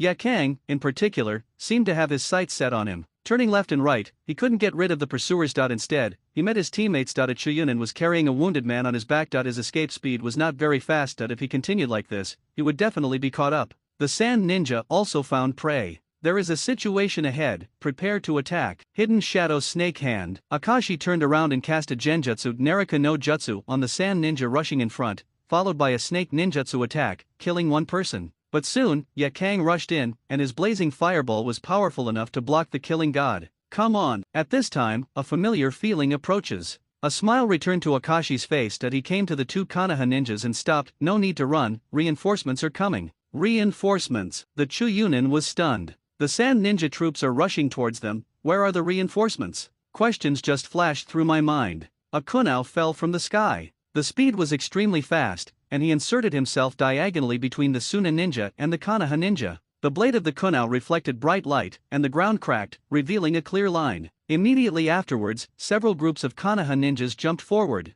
Reinforcements arrive. The numerical gap between the two sides narrowed a lot instantly. In the shadow of the forest leaves, a handsome ninja wearing snake-shaped earrings and a pale face slowly walked out. He stretched out his tongue and licked his lips, his eyes as cold as a snake. "Orochimaru!" the Tsunaigakur ninja screamed. Akashi smiled. In today's ninja world, almost no one does not know Orochimaru's name. Since the Second Ninja World War, the prestige of the Sunin has gradually reached its peak. The accumulation of many S-level missions and the wonderful performance on the stage of the three wars have consolidated the status of the title Sunin in the ninja world. Orochimaru's methods were particularly ruthless. Countless Tsunaigakur ninjas died at his hands. Fear naturally spreads. Don't be afraid, we have more people. Even Orochimaru, one of the three ninjas, may not be our opponent. In order to stabilize the morale of the army, Tsunaigakur's Jonin shouted loudly and wiped the cold sweat from his forehead. Meanwhile, Yakang prepared for battle. She is 3 or 4 years older than Kakashi and has rich battlefield experience. She came to the front line this time to snipe Orochimaru, but when he really faced the Sunin, he was under a lot of pressure. Orochimaru ignored them and walked directly to Akashi. "It's good that you're still alive. Thanks to you." Akashi looked at the evaporated gray snake and sighed. "It would be dangerous if it were any later. As soon as I received your news, I rushed over." Several small white snakes slid across Orochimaru's shoulders. "But you'd better understand, I'm not here for you, but for the overall situation. Give it a go." They got into Akashi's collar. Facing more than a dozen genin, 8 Chuyunin, and 3 jounin, including the burning release ninja Yakang, he remained calm. Yuan Ting Yuji shows the elegance of an elite jounin. "Uchiha Kazuki, take Akashi, and the others away. There is someone in the northeast to meet you. Leave this place to me." Orochimaru gave orders condescendingly, standing on the python, a pair of golden eyes piercing with terrifying murderous intent. Akashi was stunned. There are actually Uchiha members here? An Uchiha named Kazuki had already come to him. "Follow me." Akashi nodded and fled with the other 2 people. If they stay here, they will only cause trouble for Orochimaru, so leaving as soon as possible is the best choice. Besides, Orochimaru has already had experience dealing with sand ninja, so there is no need to worry at all. Intermittent roars came from behind. Looking back at the giant snake standing tall and erect, the wounded man lying on his back couldn't help but exclaimed, as expected of Lord Orochimaru, he can fight with one against many and still be able to do it with ease. He was knocked away. In the distance, I saw a figure being blown up into the sky. But Akashi didn't care at all. Based on his understanding of Orochimaru, this kind of bump and bump was just a trivial matter. Orochimaru-sama was bombed again. Oh, it turns out it's just a clone. The two Chuyunin were yelling, looking very unsophisticated. Akashi immersed himself in his journey, having full confidence in Orochimaru's vitality. 2 words, durable. Not to mention a few normal attacks. How about Tsunade's strange power? How about Shinra Tensei? How about Tailed Beast Jade? How about Ten-Fist Sword? Didn't they all bear it down? Suddenly, a behemoth appeared in the white smoke. Its heavy body instantly crushed a large jungle. Before it showed its power, its cold eyes had already frightened the enemy. The Sand Ninja panicked. In front of them was the terrifying psychic beast, Wan Shen. Wan Shi appeared on the battlefield as one of Orochimaru's trump cards, and every time he came, he was accompanied by bloody storms. Such a terrifying psychic beast can easily destroy mountains and rocks with a sweep of its tail. A simple impact can withstand the damage of many large ninjutsus. It is a massacre to deal with Chuyunin and Genin. The only drawback is that Wan Shi has a bad temper and a big appetite. Every time Orochimaru is summoned, he must be coaxed with sacrifices. However, during the war, there are many enemies who can feed the snakes, and the snakes are happy to come out from time to time to give sacrifices. When this psychic beast appeared, Akashi knew the outcome. They are completely safe. Uchiha Akashi, you don't seem to recognize me. Running on the road, Uchiha Kazuki took the initiative to speak. This stumped Akashi. He said that he knew him, and had some impression. After all, people in the family came and went, but to say that he could call him by name casually, he really didn't reach that level. Helpless, Akashi shook his head. I don't really remember. I remember you beating Uchiha Itachi violently at the clan meeting. Ichiki smacked his lips in admiration. How cool. You did what I always wanted to do, but I don't have your courage. Are you okay? Akashi changed the topic. Besides you, are there anyone from the Uchiha clan here? Yes, the police department can't accommodate that many people. There are quite a few of us who perform dangerous tasks outside. Didn't Uchiha Shisui go to Kirigakure's place again some time ago? Yumu spoke eloquently. His current title is Special Jounin, which was promoted due to his repeated assassination missions. There are many geniuses among the ninjas of the Uchiha clan. As long as their eyes are open, they can basically do well. However, there are also some beings who cannot open their eyes and are often easily ignored. The wealthy family seems to be full of talents. In reality, there are only a few people who really support the scene. A special jounin like Uchiha Kazuki with double Megatama Sharingan also has to run around in the open air, which is not easy. Staggered and turned over along the way. The shadows of the trees were pulled into layers of gray and dark blocks in the wind, passing through Akashi's peripheral vision. Finally, he broke out of the danger zone. Everyone breathed a sigh of relief. Just as they were about to celebrate, there was movement from ahead. Although the sound is not loud, it is enough to alert people. Is it an enemy or a co-worker? Akashi cautiously slowed down, and the others slowed down for a few seconds, and stopped and looked around at Ichiki's signal. Under the thin moonlight, his eyes looked into the distance. There was an open field ahead. It was obvious that a fierce battle had taken place. There were countless casualties. There were many corpses lying on the ground. But there were still a few ninjas standing. They wore animal masks to hide their true identities. Despite this, they could still be recognized as Konoha Umbu, a tactical assassination force directly under the Hokage. That's a companion. Before the overjoyed people could cheer, their expressions suddenly changed. No, what on earth are these people doing? Within the visible range, a ninja wearing an animal mask squatted next to the Uchiha ninja who was lying on the ground, and forcibly dug out the opponent's eyes. The Uchiha ninja was seriously injured and was not far from death, but he was still alive. Have a breath. They are stealing, someone exclaimed in a low voice. That's mine, Taro, Uchiha Kazuki blurted out. Why? Why do they want to take the eyes of the Uchiha people?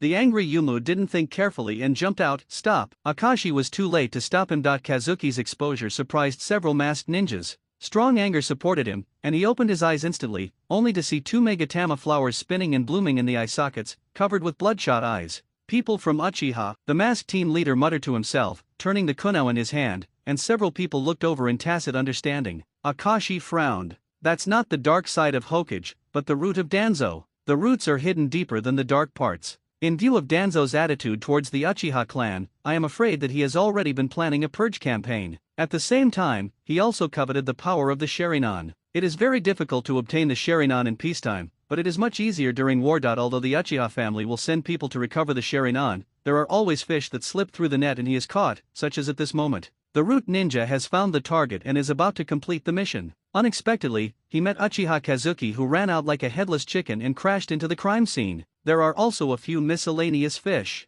Oh no, the other one is also an Uchiha. The masked root ninja did not stop and killed the dying Uchiha Mintaro on the ground with one knife, and his hand was bleeding. Who are you? Yumu asked loudly. Danzo's old dog will definitely retaliate, and Gen's power is extremely huge. If anyone alive goes back and reports Danzo, they will never have peace. There are ways to avoid danger on the battlefield. Being on the blacklist is a dead end. He might commit suicide one night with dozens of shurikens in his back. This is no longer a problem that can be solved by running away. There are 4 people on our side, and there are also 4 people on the other side. Akashi looked at the enemy calmly. Hey, Ichiki-san, let me ask you, what should we do if we encounter a traitorous ninja in the wild? Then there's no need to ask, let's come together. You're much smarter than Itaki. Akashi smiled and said, if there is a chance, let's work together to kill that Jounin first. Ichimu nodded silently. Captain Neb is also sizing up the opponents in front of him. Needless to say, Uchiha Kazuki, with his pair of Sharingan eyes, can be ranked as the top priority to solve. Uchiha Akashi is placed second, and as for the other 2, hardly a concern. Especially the wounded man, it doesn't matter if it's at the end. Both sides seem to have decided on tactics. Although he didn't speak, he knew in his heart that this battle was inevitable. S.A. The root squad leader moved, and the shurikens flew out from his cuffs. At the same time, he made a hand gesture very quickly. Earth release rock pillar. Several long pillars suddenly sprang out from under everyone's feet, crisscrossing each other like cages to lock their movements. Uchiha Kazuki didn't take this kind of technique seriously at all. He jumped up easily, kunai flew out of his hand, and blocked the opponent's shuriken attack. He even found time to form a seal. Art fire escape ho fireball. The blazing flames gathered into a ball and rushed away. The 2 Chuyunin also evaded urgently, each facing their opponents and resisting desperately. Only Akashi was locked up by the stone pillar, his big eyes full of questions, like a lamb waiting to be slaughtered. It's so ridiculously stupid. A figure from behind quickly approached, holding a ninja sword high and already staring at Akashi's neck. As assassins, Gen's ninjas are already very familiar with wielding ninja swords.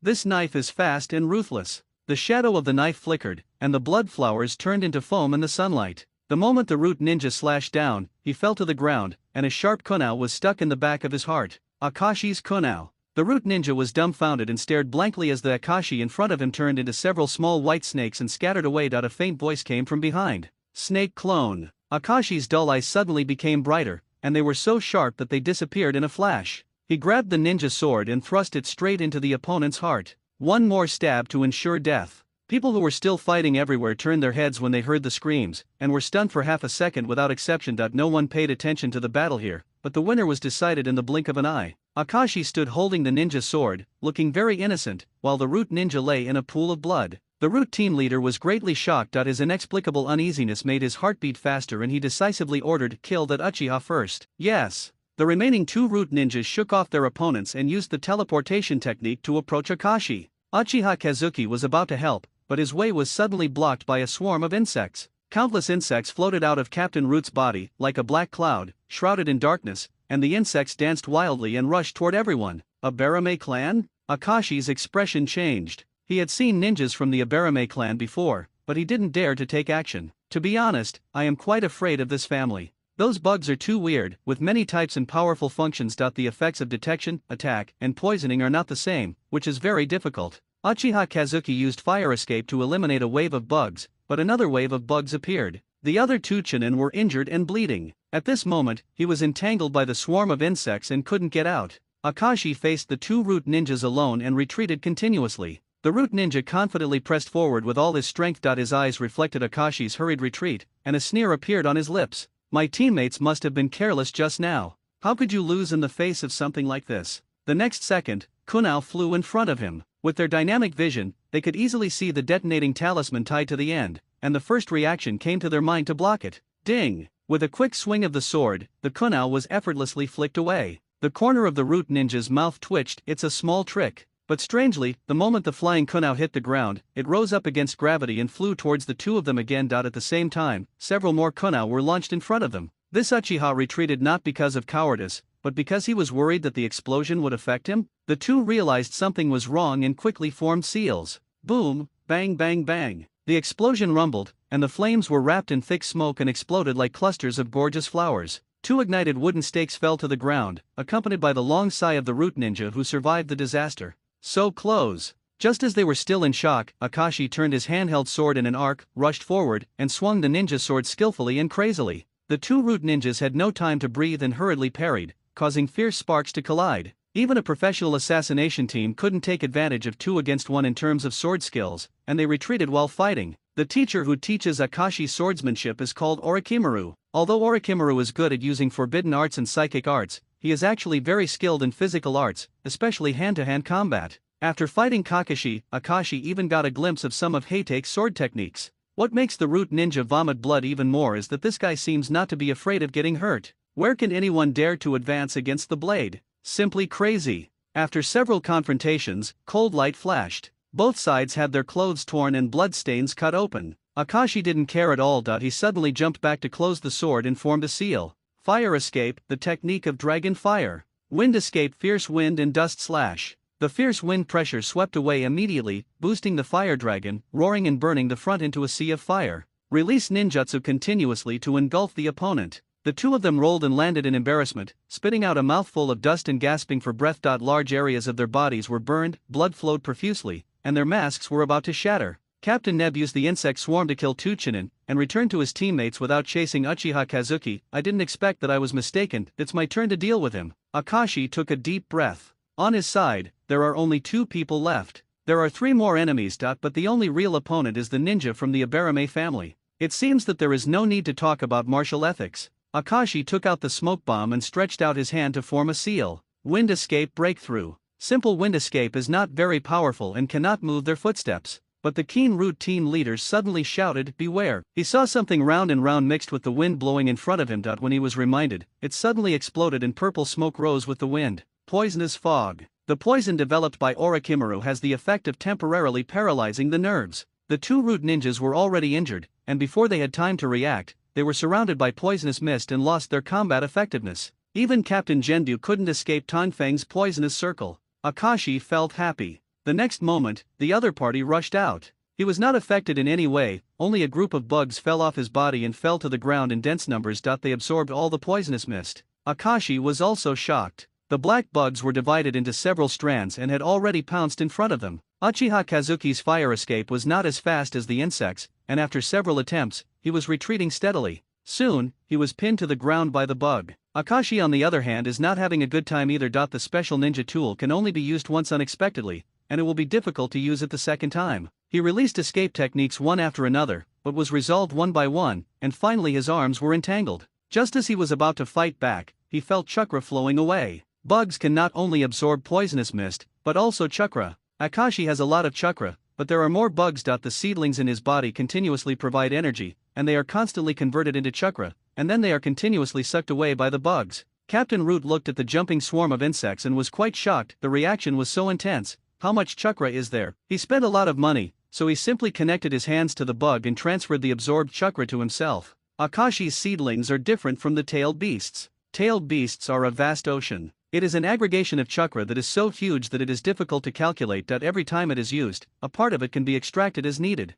And the seed is a clear spring with bottomless depth. Water can flow out slowly, and the total amount may be close to infinite, but the amount produced each time is limited. Under the long-term absorption of insects, Akashi's chakra gradually became unable to make ends meet. In the middle of the night, an ethereal voice sounded in his mind, and Akashi was suddenly startled. Is it my subconscious? His groggy head suddenly sobered up, and an idea flashed through him. Pong! Suddenly, the space inside the body shook violently. The shadow of Kagaya at Satsuki seems to have opened its arms, and the seedlings stretch out their branches. It's growing! After a large amount of chakra was extracted, it grew? Somehow, the seedling absorbed the energy from the outside world, the light on the surface bloomed, and the powerful chakra burst out of the body. There was no need for the bugs to absorb it at all, it was sent directly over. Like a tsunami. All the black insects trembled violently and twitched constantly. The dense black clouds fluctuated and turned into stones and scattered on the ground. The ninja of the Abarame clan who was connected to the insect cloud was shocked to realize that something was wrong, but it was too late. The absorbed chakra invaded his body,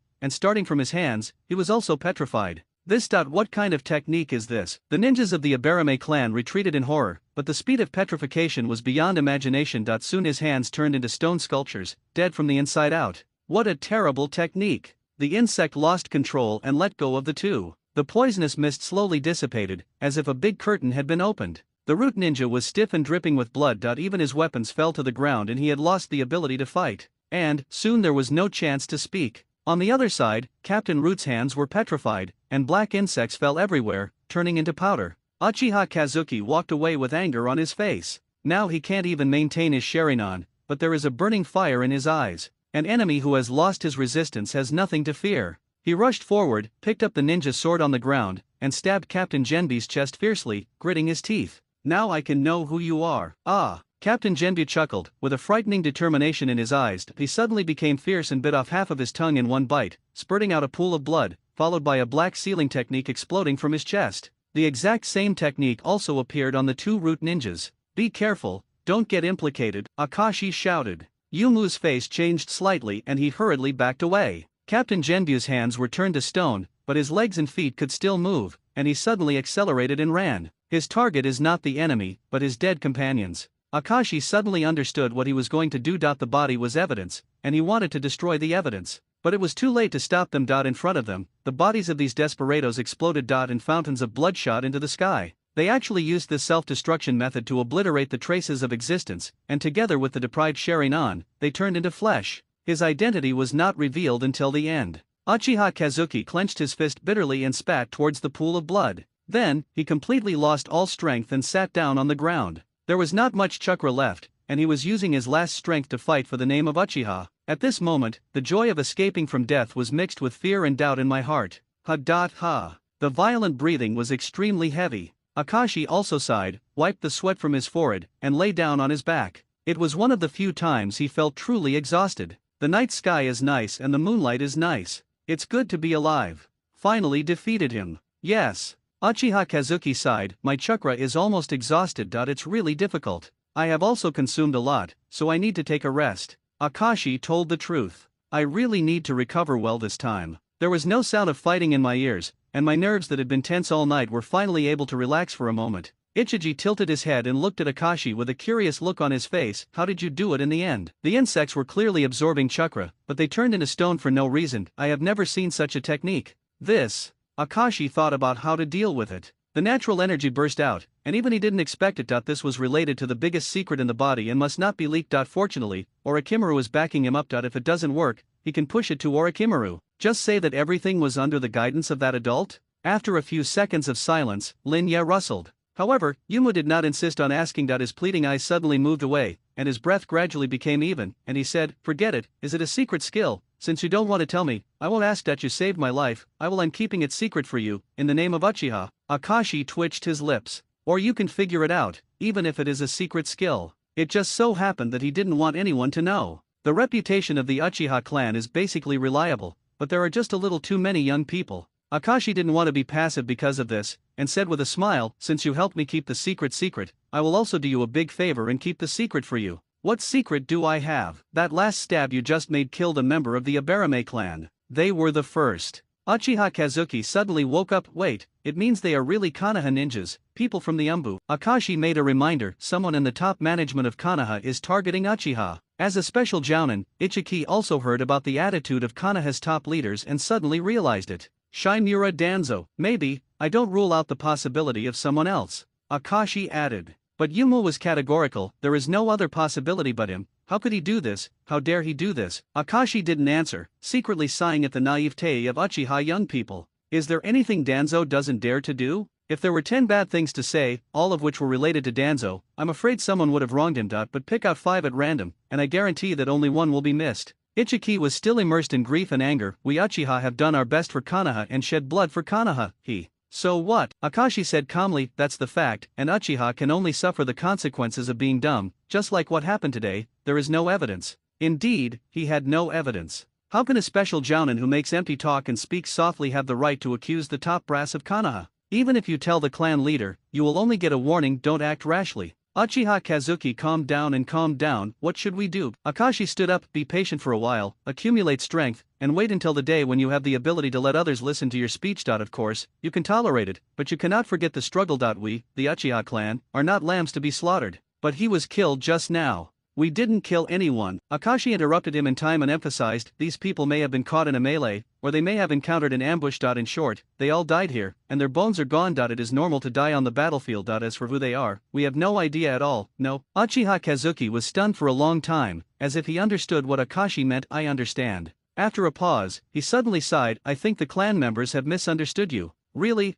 I've always been like this, it's just that people don't understand it. Akashi said. Yumu remained silent. The boy in front of him was really different from the rumors within the clan. After a while, Akashi collected some blood and flesh samples. Maybe to the torture department, such fragments have no value, but to him and Orochimaru, it doesn't matter whether the person is dead or not. In the future, anything that may come in handy will come in handy. Akashi finished counting the remaining ninja tools and showed a sunny smile. Let's go. It's time to go back. If we encounter the enemy again, we will be in trouble. You have recovered. Yumu was surprised. About %. Akashi stretched his muscles. No enemies were encountered along the way, and the responding ninjas took Akashi and Kazuki directly to the medical squad. After briefly treating the wounds, the two went into the camp to rest. The next day, the Konoha ninjas who survived the battle have returned, including Kudo Yuki and New Moon. According to the frontline battle report, there were 18 casualties and 5 missing, which can be described as serious losses.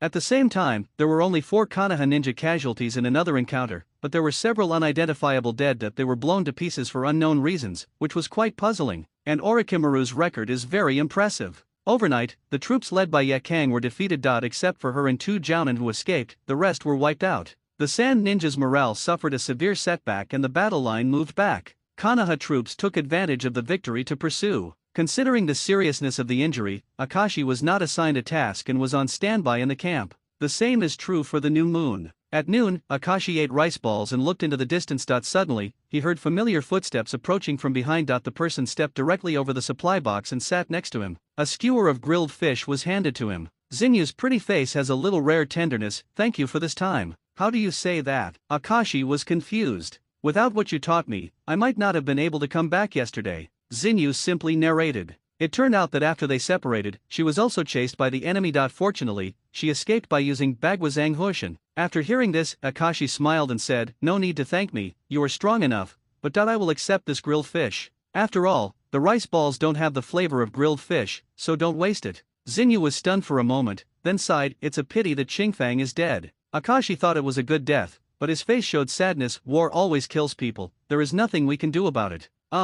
Zinyu hesitated for a moment, but still asked, your injury? It doesn't matter, it's just a skin injury. The medical team has taken care of it and it will be cured soon. No, I mean, how come your injury has healed? Akashi stopped biting. Glancing out of the corner of his eye, he saw those white eyes looking at him, like a bright mirror. Did you look at my body? I discovered it by accident. I noticed that the wound on the back of your hand that was scratched by wind escape yesterday disappeared when you retreated, so I took a few more glances. Really? Akashi smiled bitterly. The abundance of chakra makes sense, but the recovery speed of the body is so fast that it is difficult not to make people suspicious. He doesn't know medical ninjutsu, so he can't say he can cure it himself. Sometimes he would prepare bandages to cover up the truth. This series of battles was a bit careless, and I didn't expect Zinyu to pay attention to such details. Akashi cleared his throat and said, my physique is a bit special. Special? That's right. Ever since I was little, I've recovered very quickly every time I was injured. I almost thought it was the blood inheritance limit. Later, when I asked, I found out that this is called. What's it called? Zinyu was curious. Medical miracle. The 4 words confused Zinyu. However, Akashi mysteriously leaned close to her ear, and his hot breath made her blush. She could only hear him whisper, only my family members know about this, so don't tell anyone. Family? Then don't I? Zinyu felt inexplicably restless again, and stood up. I understand. She took a few steps, turned back suddenly, looked around and saw no one, and then hesitantly said, you want me to learn medical ninjutsu? Is it to help you cover up this matter? Akashi was stunned. After a while, I couldn't help but laugh out loud. Yes, it can still be like this. Zinyu pursed her lips, feeling that she had been cheated. On the day he returned to camp, Orochimaru listened to the mission report and concluded that there was a spy from Tsunagakure and the team at the border. Otherwise, the prediction of the action, the location of the supply point, and the retreat route would not have been so thorough. In particular, Yakang of Burning Escape seems to have come just to snipe him. Orochimaru immediately launched a bloody purge and secretly dealt with suspected personnel in the original garrison. No one knows how the process went.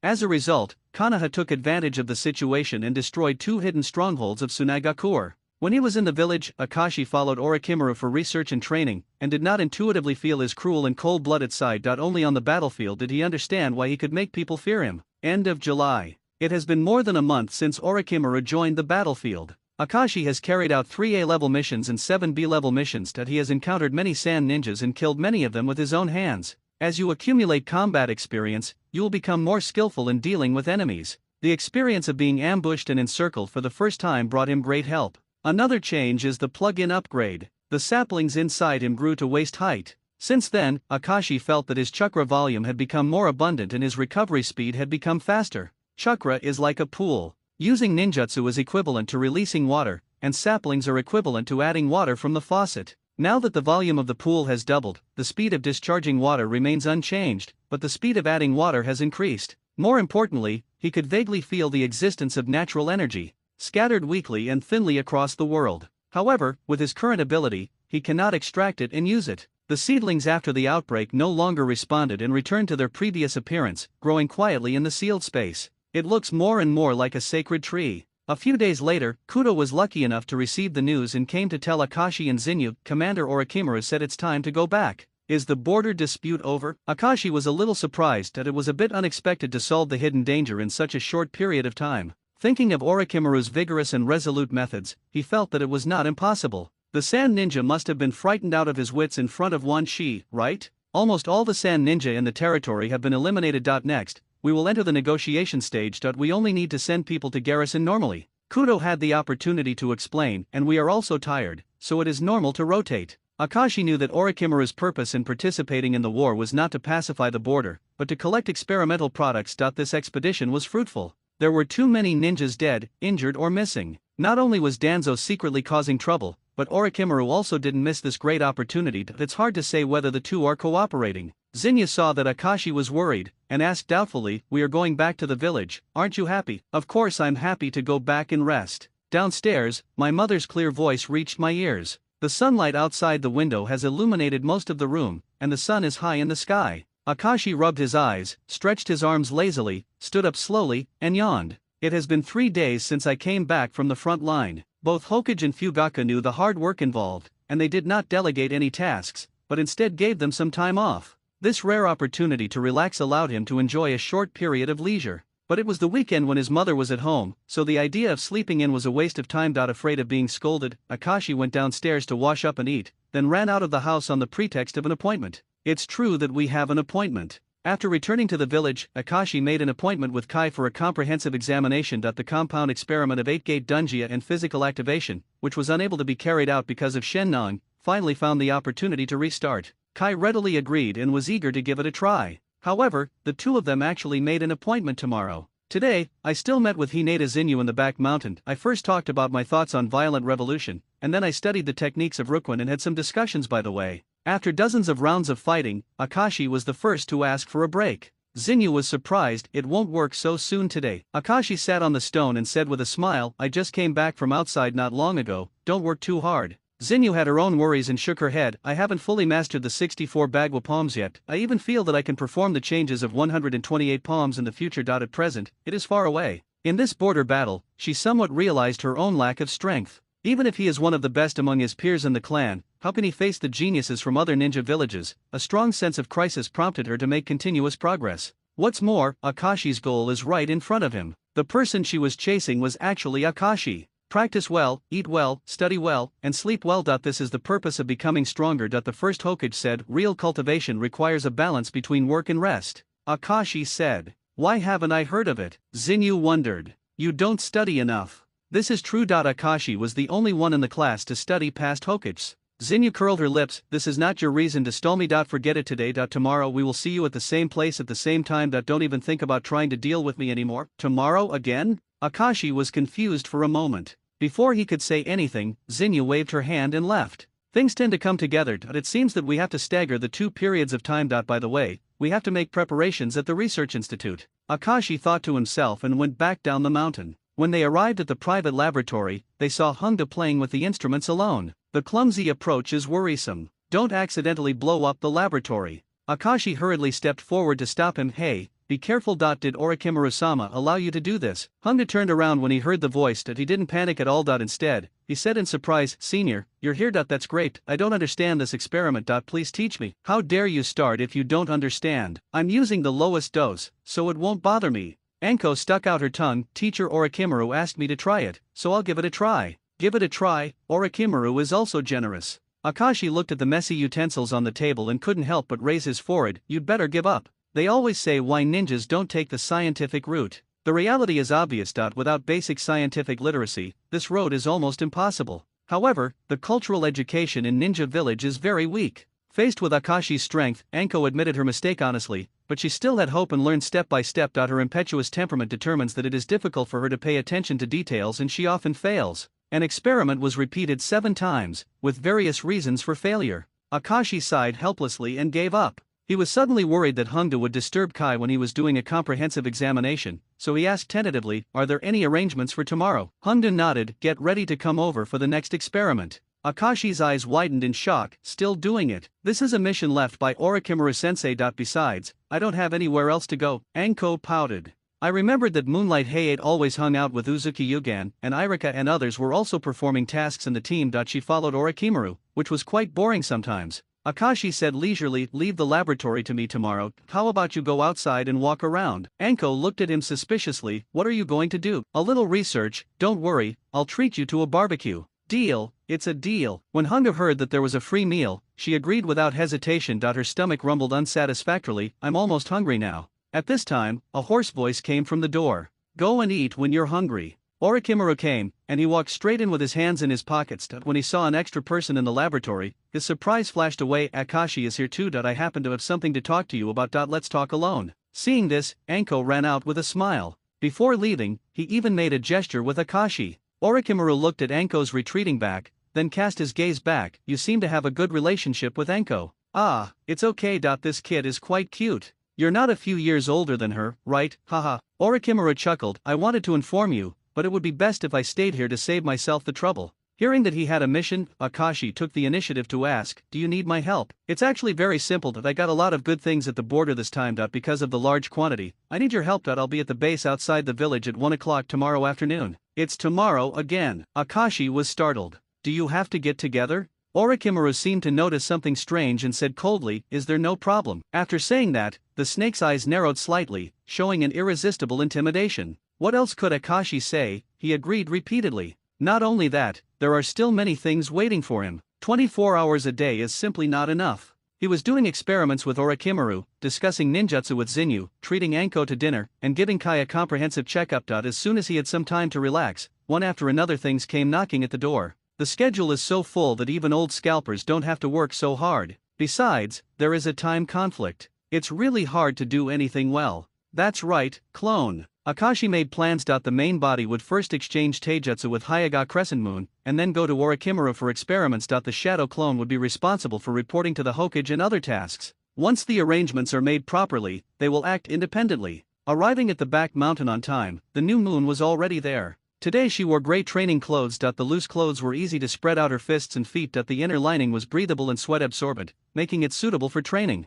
The two said hello and began to warm up. The new moon feels inexplicably happy. This feeling was very wonderful to her. It seemed that she could relax and be herself in front of someone, without having to carry a heavy burden or wrap her heart up in layers to prevent prying eyes. Very comfortable to get along with. Zinyu put up a posture and said, as agreed, we will only use soft fist today. Akashi looked around, with the same posture ready. No problem, I also want to see the difference between your soft fist and mine. Get straight to the point. I know you were letting me down in our previous sparring, but if you only used soft fists, the ending would be different. Don't worry, I'll be fine. Akashi smiled, try harder. Then I'm welcome. Zinyu said this, but still had no intention of attacking first. At this time, Akashi launched an attack and rushed closer. So fast. Zinyu was slightly surprised. But she understood Akashi's pace and staggered slightly. While avoiding it, he accurately held Akashi's wrist with one hand, moved it away deftly, and drilled towards his abdomen with the other hand. The beautiful defensive counterattack brought out the greatest advantage of Rukwin,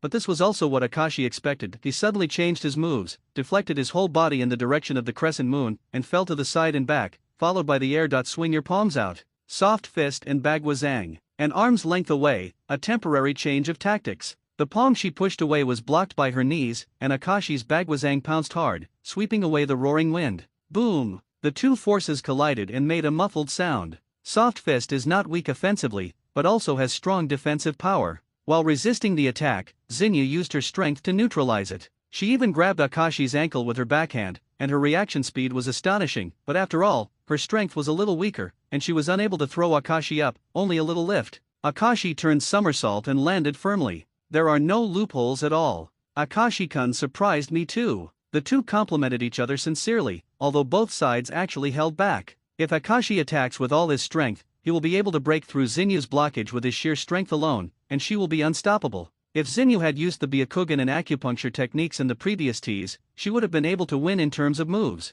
But the key point in the discussion is to stop at the point. After a brief analysis, the two of them struck again, all using soft boxing techniques, competing against each other and fighting within a small area. They are not trying to determine the outcome, but want to explore the techniques of Rokuan. Compete for a while, analyze for a while, and then improve during the battle. It's not over until it's almost noon. Akashi smiled, that's it. Zinyu nodded with satisfaction. Compared with yesterday, the beating was much more enjoyable today. It happened that she was also hungry, so she followed Akashi back to the village. The two separated at the intersection. Akashi went to the base outside the village, while Zinyu was wandering on the street, thinking about how to solve lunch. Not long after, I saw a familiar figure again, with a surprised expression and a bit of confusion. Didn't he just leave? The one beside him is Anko Mitarashi? Zinyu's expression suddenly changed and she hurriedly followed. This guy is actually with Hungda. Didn't he say he was going to be busy? Something's wrong. She was keen and discovered the problem. Zinyu hurriedly took 2 steps and patted Akashi on the shoulder. Why are you two here? Anko was completely unaware and turned around in surprise. Zinyu-senpai, Akashi-senpai and I made an appointment to eat Kuronobo's barbecue. Unfortunately, it opened too late, so we had to take a look around first. Appointment. Zinyu was suspicious and immediately looked at Akashi. Obviously it was me first. Akashi's shadow clone's face was slightly red. Everything had been arranged well, but the two staggered and unexpectedly overturned. It's great now that their schedules have collided. Anko guessed it from Zinyu's expression and words, and looked at Akashi. So you also made an appointment with Zinyu-senpai? Their eyes were like swords. Now that something has happened, embarrassment and quibbles cannot solve the problem, so it must be dealt with head-on. Akashi coughed a few times and said, I originally thought that I could communicate with everyone in different ways and promote each other so that we can grow better, but I didn't expect that everyone has such a tacit understanding. Tacit agreement? Is that the case? Hinata Zinyu couldn't help but think of the time when she was let go. Was it also because of Anko? Inexplicably, she felt a little uncomfortable. But at this time, Akashi pointed to the barbecue restaurant with one hand and extended an invitation with the other hand. You are here, why don't we come together? As long as you have a thick skin, anything is possible. Anyway, one person is invited, and 2 people are accompanied, which can save a lot of time. Why didn't I think of this earlier? 3 people together. The simple and crude solution made Zinyu frown. This idea always feels weird. Wait, you said you took a walk on the street. Suddenly, Zinyu discovered a blind spot again. Anko didn't understand what it meant. I understand. Zinyu looked stern, punched him hard, and then bang, the shadow clone disappeared. Shadow clone. Hungdu was surprised. That's right. Zinyu snorted coldly. His true identity should be known by now. I'm going to find him. I guess it should be there. Anko ran towards the research institute. In the research institute at this moment, another shadow clone of Akashi was checking Kai's body and taking a peek at the 8-gate Dunjia training method. Kai showed no secrets and gave guidance very enthusiastically. There was only one conclusion. Practice is done. The body has self-awareness, and will naturally sense the speed, nodes, and limits of chakra flow and accumulation. As for how to open the door, it is nothing more than controlling the process of chakra breaking through obstacles. It is not difficult. The most important thing is to let the body have the ability to do so. Extraordinary endurance. Therefore, the secret to unlocking the 8 gates is to perform unconventional heavy load training to squeeze the body's potential. Kai said eloquently, any practice must start from the basics and proceed step by step. Like, running 500 times around the village every day, walking upside down 100 times, rock climbing with weights, etc. If you still have some energy left, swimming is a good choice. Not much, just a few hundred back and forth down the Konoha River. Just kidding, hundreds of back and forth? Akashi's lips trembled and he smiled politely. It's okay if you don't learn these 8 things. Heck, who would have thought that the reason why those ninjas could not use the 8-gate Dunjia was because they were not able to bear hardships enough. Penance is the simplest method, but it is also the most difficult. In theory, this is something anyone can practice, but there are very few people who can truly exercise as much as Kai does every day. Lap? Rock climbing? Why not take the time to practice ninjutsu? This is what most people think, and Akashi thinks he can't be as good as Kai. It seems that the time traveler learns the 8 gates Dunjia completely depends on what the golden finger is. It is more realistic to explore the topic of the effect of combining the secret technique of physical activation and the 8 gate Dunjia. He explained the situation to Kai, and gave Kai Orochimaru's modified body activation secret technique, of course, in the name of Shenning's medical technology. Just as the two were finishing their inspection and chatting, the door was pushed open hard. Xinyu and Hongda broke into the laboratory and fired the latent shadow snake hand directly. The long snake didn't give him any time to react and defeated Akashi. Bang! This is also a shadow clone. Akashi received the memory and instantly understood that something was wrong with his plan. But then I thought about it, and the goal was achieved anyway. Not only did they collect Kai's data, but they also gave him the physical activation technique, a medical technology that repairs damage, in the name of Shenning. As long as there are no problems between Orochimaru and Naruto, it will be fine. Xinyu will listen to her own explanation. As for a foodie like Hongdu, she can get it done in one meal, or if that doesn't work, just 2. Then she will become a well-behaved experimental volunteer again. As for the expenses, they are taken directly from the public funds of the institute. Akashi couldn't help but glance at Orochimaru. What's wrong? He looked with cold eyes. It's nothing. I was thinking about things within the clan and got distracted. Akashi made up a lie casually. Within the clan. Orochimaru was thoughtful and suddenly changed the subject. By the way, do you know a child named Itachi? The glassware on the operating table reflected his pale face, which was so cold that it made people feel chilly. When Akashi heard this name, he was stunned for a moment and pretended to be confused. Itachi, the son of the clan leader, you must have heard of his genius name, right? I didn't pay attention before, but I saw him practicing yesterday. The power of the Sharingan of the Uchiha clan is really amazing. Orochimaru seemed to subconsciously stick out the elder's long tongue. He couldn't tell whether he was envious or jealous, his eyes flickering. As both geniuses, the kind they meet once in 10 years, Orochimaru didn't care much about Itachi's name. He has quite an ego. Although Jiraiya is as famous as him and his strength may not be much different, he still feels that Jiraiya was the idiot he was back then. He believed that ninjas were born with differences in talent. And the moment he saw Itachi, he was shocked. As a civilian, Orochimaru had to admit that the blood of the Uchiha clan represented talent.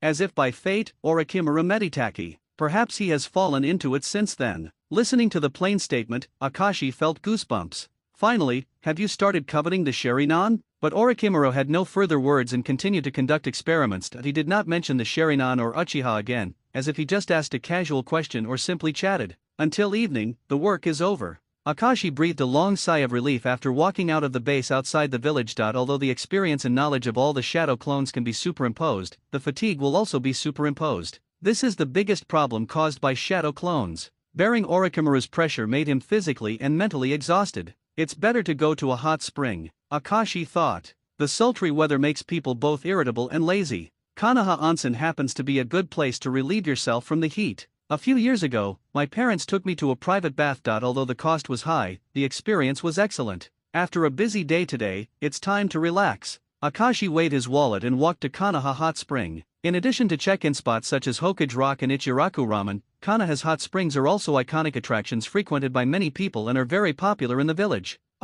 It's so comfortable. The moment he stepped into the hot spring, Akashi burst out with long emotions from the depths of his soul. The warm water wraps around the whole body, and the steaming heat seems to be the groaning of the cells. Cool. The hot springs in Konoha are not the best, but I heard that the hot springs in Yonokuni are the best in the ninja world. As a resort with a developed tourism industry, it attracts a large number of tourists from all over the world every year. Must try it another day. It is best to buy a piece of Shantou and build a service industry chain. This kind of place is often the easiest to make money, the most convenient to obtain information, and has a head start. Akashi lay in the pool, thinking wildly while enjoying the beauty of this moment. Apart from him, there were only 2 pairs of father and son and one unfriendly Uchiha friend. I can't remember his name, but he seems to be a Chunin. At first, he wanted to compare his ninja skills with Akashi. After taking off his clothes, he felt inferior. He went deep into the water and stayed silently for a few minutes before leaving in a hurry. It's not the busiest time yet, and there will be more people if it gets later. The mist is thick and the smoke is lingering. From time to time, the girls' bath next door can be heard chatting, singing, and whispering. Wow, Runako, your skin is so white. You're not bad either, and you're so good. Hee. Don't pinch, it's too much. Ha, let's go shopping together tomorrow. I've taken a fancy to a new kimono, but it's too expensive. I'm struggling with it. The summer festival is coming soon. I also want to eat Sakegamai's Tamagoyaki. Similar conversations were going on without caring about other people's ears. Maybe they thought there was no one next door, or they were just loud. Are women so lively when they take a hot spring bath together? It makes people a little curious. Akashi leaned on the edge, feeling exhausted, and listened intermittently to daily conversations. Sometimes it was the little things in ordinary people's lives that made him feel closer to the normal world. Orochimaru, Naruto, and Danzo were all left behind. Suddenly, a cry came from next door, "There is a pervert, AHH-." Following one person's cry, the others also shouted. Regardless of whether they saw the pervert or not, they all protected their key parts, their faces flushed. The sharp sound was like a spear piercing the sky,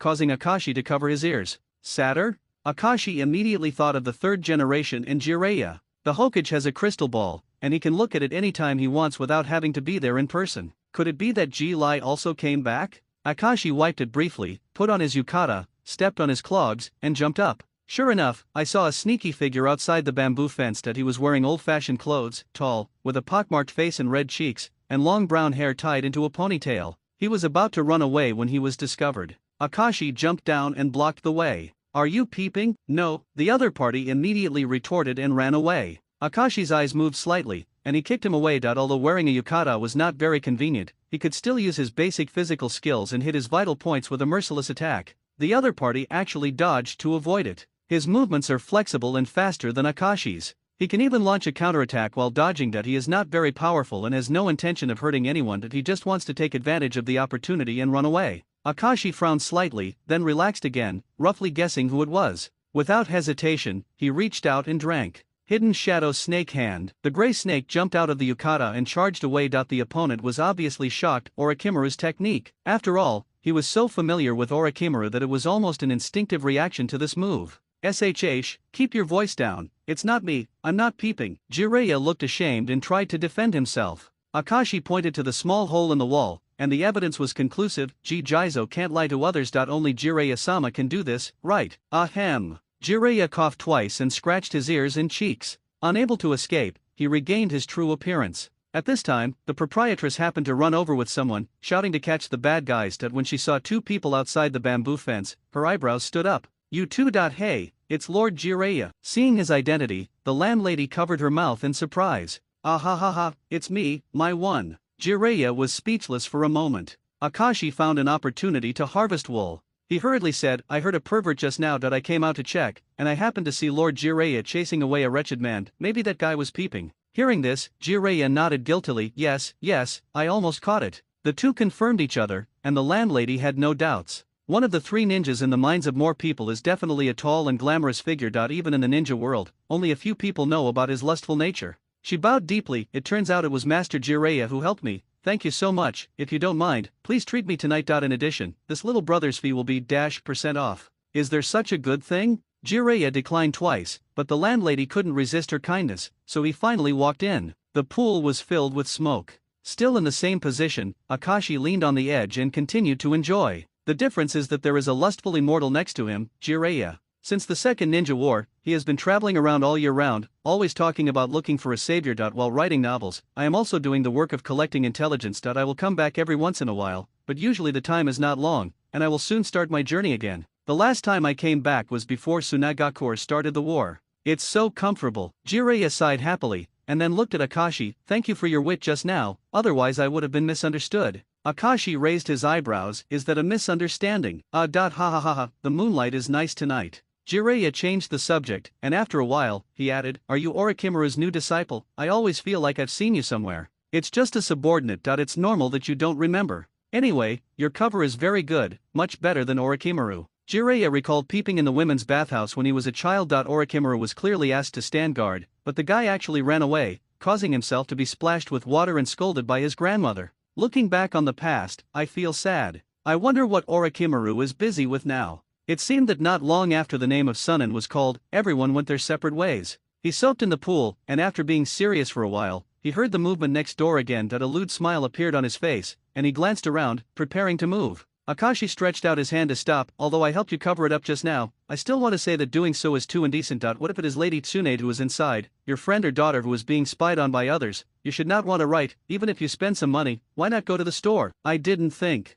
Jiraiya fell silent for a moment. In fact, He is just a normal lustful person with a bottom line. He only goes to places that are not suitable for children to drink and look for inspiration. He has never exceeded the limit. Akashi understands this mentality. Just like many big brothers in the group who talk about sexy things and post dirty pictures all day long, in fact, they have never even talked to a girlfriend, or even held a girl's hand. Jiraiya is probably an old virgin. Not willing to be outdone in front of a child, he hummed and argued, This is material, do you understand? Material for artistic creation. Your novel, you know a lot, did Orochimaru tell you? Jiraiya said proudly. Akashi shook his head. Jiraiya wondered, what does shaking your head mean? I think your novel still has a lot of room for improvement. The source material is useless. What? Jiraiya jumped up. It's okay to say that he is lecherous, but how can I bear to say that his novels are not good? But Akashi analyzed it rationally. He has read some story fragments, and several chapters show that the writing is not very good. After all, he has been doing tasks since he graduated from elementary school, so he has no time to study. However, writing novels is not really demanding, and this little pen and ink is enough. Jiraiya's works are distinguished by their sincere emotions and realistic details. As one of the Sunin of Konoha, he has seen a lot of the world and has rich experiences. Unlike many novels that are fabricated out of thin air, words with experience have a special flavor when read. Even if the words are earthy, they still make people read. Gotta relish it. What's more, writing a ninja novel about a ninja is the first in this world. Anything new will attract people to try it. Putting all these factors together, it is not difficult to understand why Jiraiya's novels are so popular. In the eyes of Akashi, who has read a lot of novels, these works are a bit cliché and boring. Although Akashi cannot write novels, it does not affect his ability to provide guidance. Let's put it this way, there is not enough conflict in the opening chapter, the protagonist's growth path is not clear, there is no specific goal, the character's personality is too idealistic, and the part about fighting back against the enemy is not attractive enough. Finally, Akashi concluded, that's not how novels are written. Jiraiya's face changed after hearing this, and he hurried back to the locker room. You are so awesome, wait, don't leave. He ran all the way to get manuscript paper and actually wrote down the key points. Akashi continued to talk nonsense, talking about a series of plot foreshadowing, character creation, and plot design, but there was really no solid information. He also talked about pretending to slap in the face, and copied a few classic lines. I've been doing what I've done all my life, Jiraiya, why do I need to explain it to others? If heaven had not given birth to me, Jiraiya, the ninja world would be like a long night. 30 years in Hidong, 30 years in Hexi, don't bully your subordinates and endure poverty. The genin of Konoha are so terrifying. For the natives of the ninja world, these are all new routines, which greatly opened up Jiraiya's thinking. The moment he stopped writing, he couldn't help but look up and exclaimed, it turns out there are so many ways. He is currently working on Intimate Paradise. Looking back at the draft, I feel more and more lacking. Seeing that the time was ripe, Akashi smiled and said, I still have many secrets. Great. Jiraiya looked excited but a little embarrassed. Hey, can you share some with me and treat you to 3-color meatballs tomorrow? Just want to send me away with a few meatballs? Akashi curled his lips. You are also very good at business. These unique skills are very precious. At this point, Jiraiya certainly understood. There's no such thing as a free lunch, so it's hard to take advantage of this guy. But what can be exchanged for him? Jiraiya's eyes became far-reaching, and after thinking for a while, he smiled and said, how about I exchange ninjutsu with you? What you've been waiting for? Akashi pretended to be confused for a while, then said in deep thought, you teach me ninjutsu, and I'll teach you how to write novels. It's fair enough, deal done. In the hot spring, the two men met each other candidly, and their words were naturally frank. In exchange, Jiraiya prepares to teach Akashi the fire release flame bomb. Fire escape flame bullet. This is one of Jiraiya's signature ninjutsu. The seal technique is similar to the Go Fireball, but the difference is that the fire release flame bomb relies on igniting chakra refined oil to form a lethal force. The learning difficulty is only sea level, but the power is not small. This last name always makes people sensitive. In the mist, his expression became very subtle. Orochimaru has many subordinates, especially in wartime, and the personnel are mixed, so it is not surprising that there is an Uchiha. But teaching the latent shadow snake hand was a bit unexpected. Although the Senju and Uchiha have reconciled, the blood feud of the past generations is not so easy to dilute. The first Hokage, Darren, retreated for the sake of the stability of the village, allowing the Senju clan to withdraw from the dispute. As a result, the blood is now scattered everywhere and the family has withered. The second generation who succeeded the Hokage was always on guard against Uchiha, beating and exploiting them at the same time. Nowadays, the top management of Konoha basically continues the policies of the second generation. They look good on face, but the prejudices in their hearts have long been ingrained. These ideas influenced later generations to a greater or lesser extent. Needless to say, Tsunade, Jiraiya was also influenced by what he saw and heard, and his impression of Uchiha was not that good. Only Orochimaru seems a little out of place. Jiraiya frowned, looking back and forth at the boy in front of him, like a teacher looking at a new transfer student. Regardless of his position and identity, he admired Akashi very much. When the two are honest with each other, it doesn't seem to matter which family they belong to. Isn't the first essence of peace he pursues mutual understanding? Uchiha also needs to understand. In an era when people can truly understand each other, how can there be such prejudice as the evil Uchiha? Maybe Orochimaru is trying. After some thinking, he suddenly understood. Akashi paid attention to the change in his expression and asked, "Is there any problem with the Uchiha clan?" "Ha ha ha, no, no." Jiraiya stood up with a smile. "I just suddenly thought of something else, so I took a step forward. What about tomorrow's agreement?" "Don't worry, I keep my word." Jiraiya patted his chest. After that, he walked straight to the passage. Akashi watched him leave and smoothed his half-wet hair. The younger generation after the sun and think differently from the older generation. Their understanding of the village and their tolerance for the ninja clan have improved in a sense. Through them, they may be able to purge the top management and seize the power of Konoha. The next day, on the river bank, Jiraiya kept his promise and guided Akashi to practice flame bombs. As an excellent teacher who taught masters such as Nagato, Konan, and Minato, his level goes without saying. Akashi benefited a lot. However, the fire bullet is a bit too simple. The properties of fire release are similar, but the form changes are different. Akashi is already familiar with the seal technique, and with a little practice, he has mastered it to 7 or 8 points. A ball of blazing flames spurted out from his mouth, forming a huge firebomb. High temperatures swept across the water, causing mist to evaporate. "How is it?" Akashi looked with a smile, full of confidence. Jiraiya shook his head. Akashi was confused. "Is there something wrong?" "Slow, too slow." Jiraiya crossed his hands, with a straight face, very serious. "The difference between the firebomb and the fireball is the oil. The speed of refining the oil with chakra is crucial." Akashi nodded. Indeed, compared to how fireball, the power and efficiency of flame bullet have been improved. If the enemy is careless for a moment, they will be burned to death by the oily flames, and chakra refining is the difficult part. Jiraiya didn't finish his instructions before he continued. "In addition, your seal formation speed is not fast enough." Akashi sneered. "It should be okay." "Not even close. Do you usually feel a disharmonious feeling when you use ninjutsu?"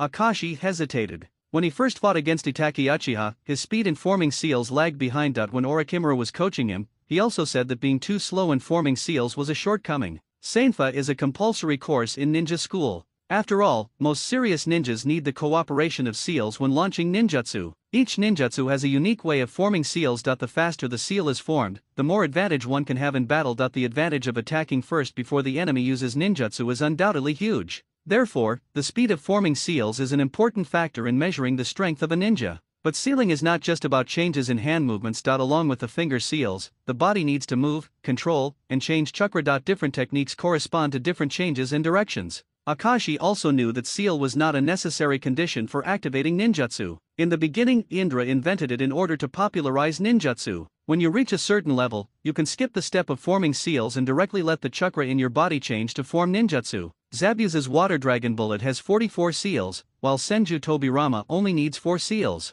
Suffice to say, Akashi's seal formation speed isn't too bad, and it's certainly not good either. As for the disharmonious feeling, I'm afraid it comes from the fact that the speed of chakra is always too fast and it is difficult to match the hand speed, so you need to press it specially. An average ninja wouldn't be able to see it at all. But Jiraiya has a keen eye. Akashi asked, "Is there any way to improve this problem?" Jiraiya shrugged. "There is no other way but to practice more. Orochimaru should be able to teach you. Hey, I have taught you the flame bomb. Now it's time to read the novel for me, right? I almost forgot about this. Keep it in mind, kid." Jiraiya put his hands on his hips. "I'm leaving today, so hurry up." So anxious. Akashi was surprised. A man cannot always be bound by one place. I also want to travel around the ninja world to find inspiration, Jiraiya said with great courage. As for you, the young man of the Uchiha family, you will do something for the stability of the family and the village in the future. Work hard and cherish the hard-won peace. He gave a genuine smile. It's rare to be serious and give instructions as earnestly as a mentor. Then, he handed the manuscript of his new work to Akashi. The two discussed writing novels. It wasn't until dusk that Jiraiya waved his hand and left, coming in a hurry and leaving in a hurry, very cool and unrestrained. Akashi looked at the lonely figure under the setting sun and sighed silently. Such a man must be burdened with a lot. After regaining his composure, Akashi began another round of seal training. He tried boringly over and over again, but couldn't break through the bottleneck.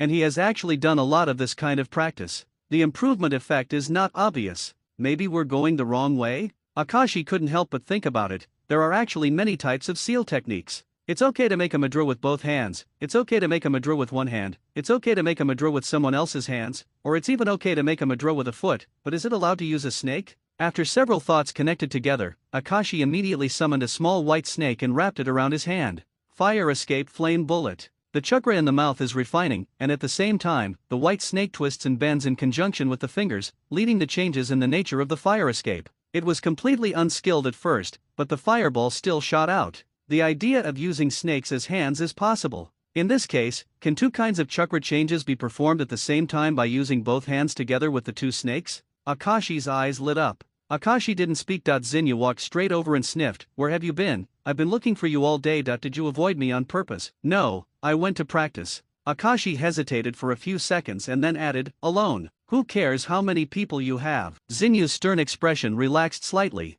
What happened last time? What happened last time? You don't think I care that much, do you? Zinyu intercepted the rest of his words and snorted, stop being so sentimental. Akashi was stunned for a moment, and the words he had prepared were disrupted. Zinyu seemed to be very satisfied with his unexpected expression and said calmly, let's go and buy something with me. Shopping? Don't you know, next week is the summer festival. Zinyu rolled her eyes. Summer festival. This is a grand festival. There will be beautiful fireworks on the day. Merchants from Konoha will also bring many traditional products and even invite foreign artists to perform. This day is often the busiest. Akashi rarely joins in the fun, so he is not interested in this kind of festival. After hearing Zinyu's introduction, he realized that all the shops on the street seemed to be in preparation for opening. Isn't the festival next week? Akashi asked curiously. The process of preparation in advance is also part of the festival. It is precisely because of everyone's busy preparations that the festival is more meaningful. Zinyu strode forward, are you coming? Akashi smiled nonchalantly and said, it's up to you. The two of them wandered the streets at dusk, and met Tsukiko Heiate and Uezuki Ujo walking together on the road. Kurane Ui was followed by Asuma and Ebisu, talking and laughing. Everyone seems to be preparing for the upcoming summer festival.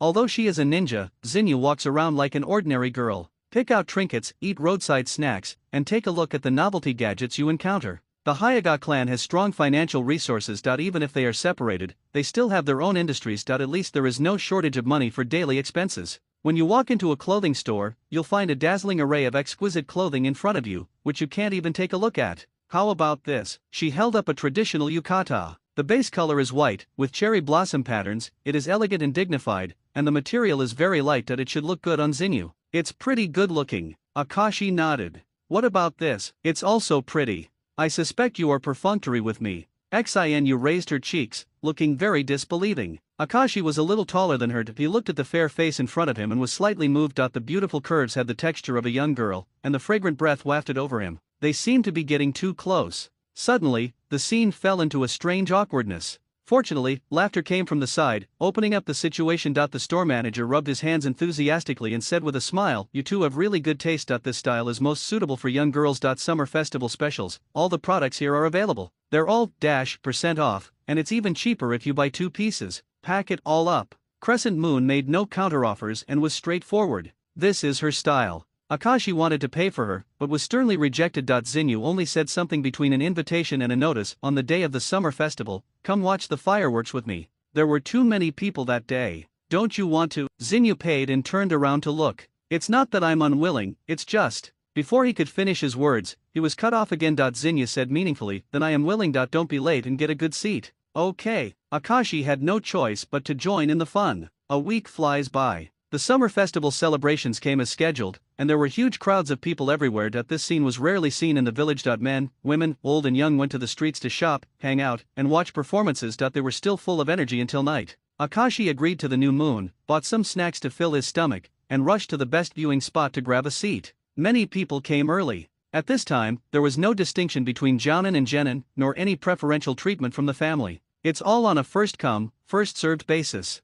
It wasn't completely dark yet, but there were already a lot of spectators here, and the two of them were seated relatively close to the front. There were many acquaintances around. The first generation Inazu Keiko and Inyazu Kazuma were chatting, and Yamashiro Aoba, Shiranui Genma, Mizuki, Ibiki and others gathered on the other side, laughing and joking. Uchiha Fugaku's family also came, Itake took Suzuki, and the couple walked behind. It's really grand. Akashi couldn't help but sigh. Zinyu beside her nodded. She was wearing the clothes she bought that day, revealing her fair and fair neck. She also had her hair pulled into a bun, giving her the charm of a mature girl. When they first met, Akashi was shocked. This is the blooming girl of Konoha. In addition to the bright moon, Ui Korone not far away was wearing a fiery red kimono, which was bright and eye-catching. No wonder Asuma was fascinated by it. Kai arrived belatedly, waving his arms. Akashi waved to him in response, but Kai still looked around, as if looking for someone. Senior Kai, who are you looking for? Have you seen Kakashi? We made an appointment at 8 o'clock, but he seems to be late.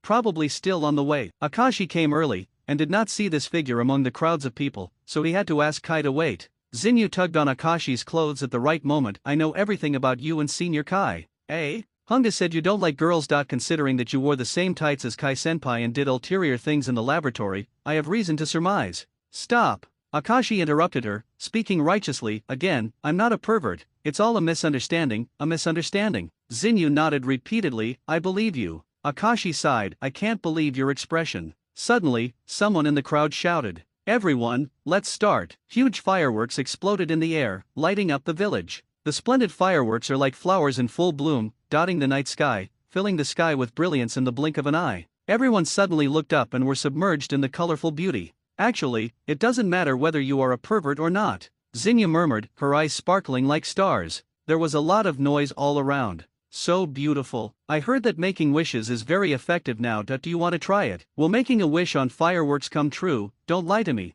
Really, really. Akashi looked up and inadvertently saw Kai still jumping and waving. It seemed that Kakashi was a little late. This habit is unforgivable in the eyes of ninjas. In fact, Kakashi has always been very punctual in the past, and the change began with the death of his best friend. I have something to do. I'll come as soon as I go. Akashi knew where he was and said hello to Zinyu. Hey. Zinyu didn't even react, the figure had disappeared. In front of the memorial monument, Kakashi stood loosely with his hands in his pockets, but his eyes were fixed on the familiar name, lost in thought for a long time. Once you come here and think of your departed friends, time in the outside world seems to have stopped. He entered his own world. He couldn't hear the noise of Konoha, couldn't see the brilliant fireworks, and his thoughts returned to the scene of the Battle of Konoha Bridge. I thought over and over in my mind whether Obito would have survived if he had not made any mistakes. He wanted to go back in time and do it all over again. Even if he sacrifices himself, he must save Obito and Xiaolin. Replay different plots again and again in your fantasy. In the end, I still couldn't get out of the dilemma of self-blame and regret.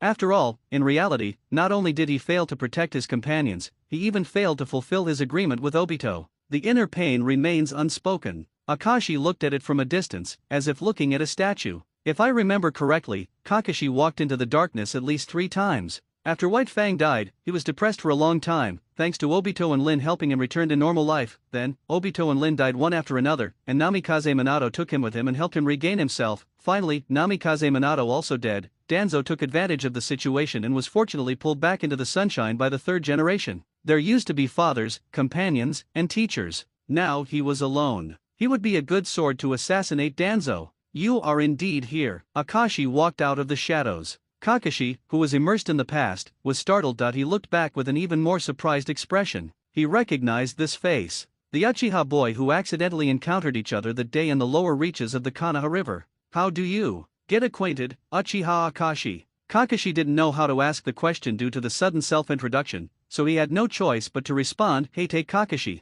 Akashi walked over slowly. I'm afraid no one in Konoha knows your senior's name, and didn't we fight against each other before? I still remember that amazing chakra sword technique. Kakashi became cautious when he mentioned this. As an Umbu personnel, he cannot reveal his identity unless necessary. I cannot understand what you say. Don't be nervous, I just felt a little bored because there were too many people watching the fireworks. I went out for a walk. I happened to come here and met you. I happen to know something I wanted to tell you. Akashi waved his hand. Kakashi snorted, isn't it too much of a coincidence? He glanced up and realized that the fireworks display had already begun. Arrow-like light shoots straight into the sky. It blooms suddenly when it reaches its peak, turns into a flower that illuminates the village, and then turns into a shower of stars. Isn't life just the result of many coincidences coming together? Akashi walked closer and closer. I believe you will be interested in what I will say next. Kakashi frowned. I didn't expect anything big to happen in the village. Besides, with his own strength, there was no need to be afraid. Doubts and wariness gradually turned into curiosity. What are you going to tell me? The truth behind White Fang's death.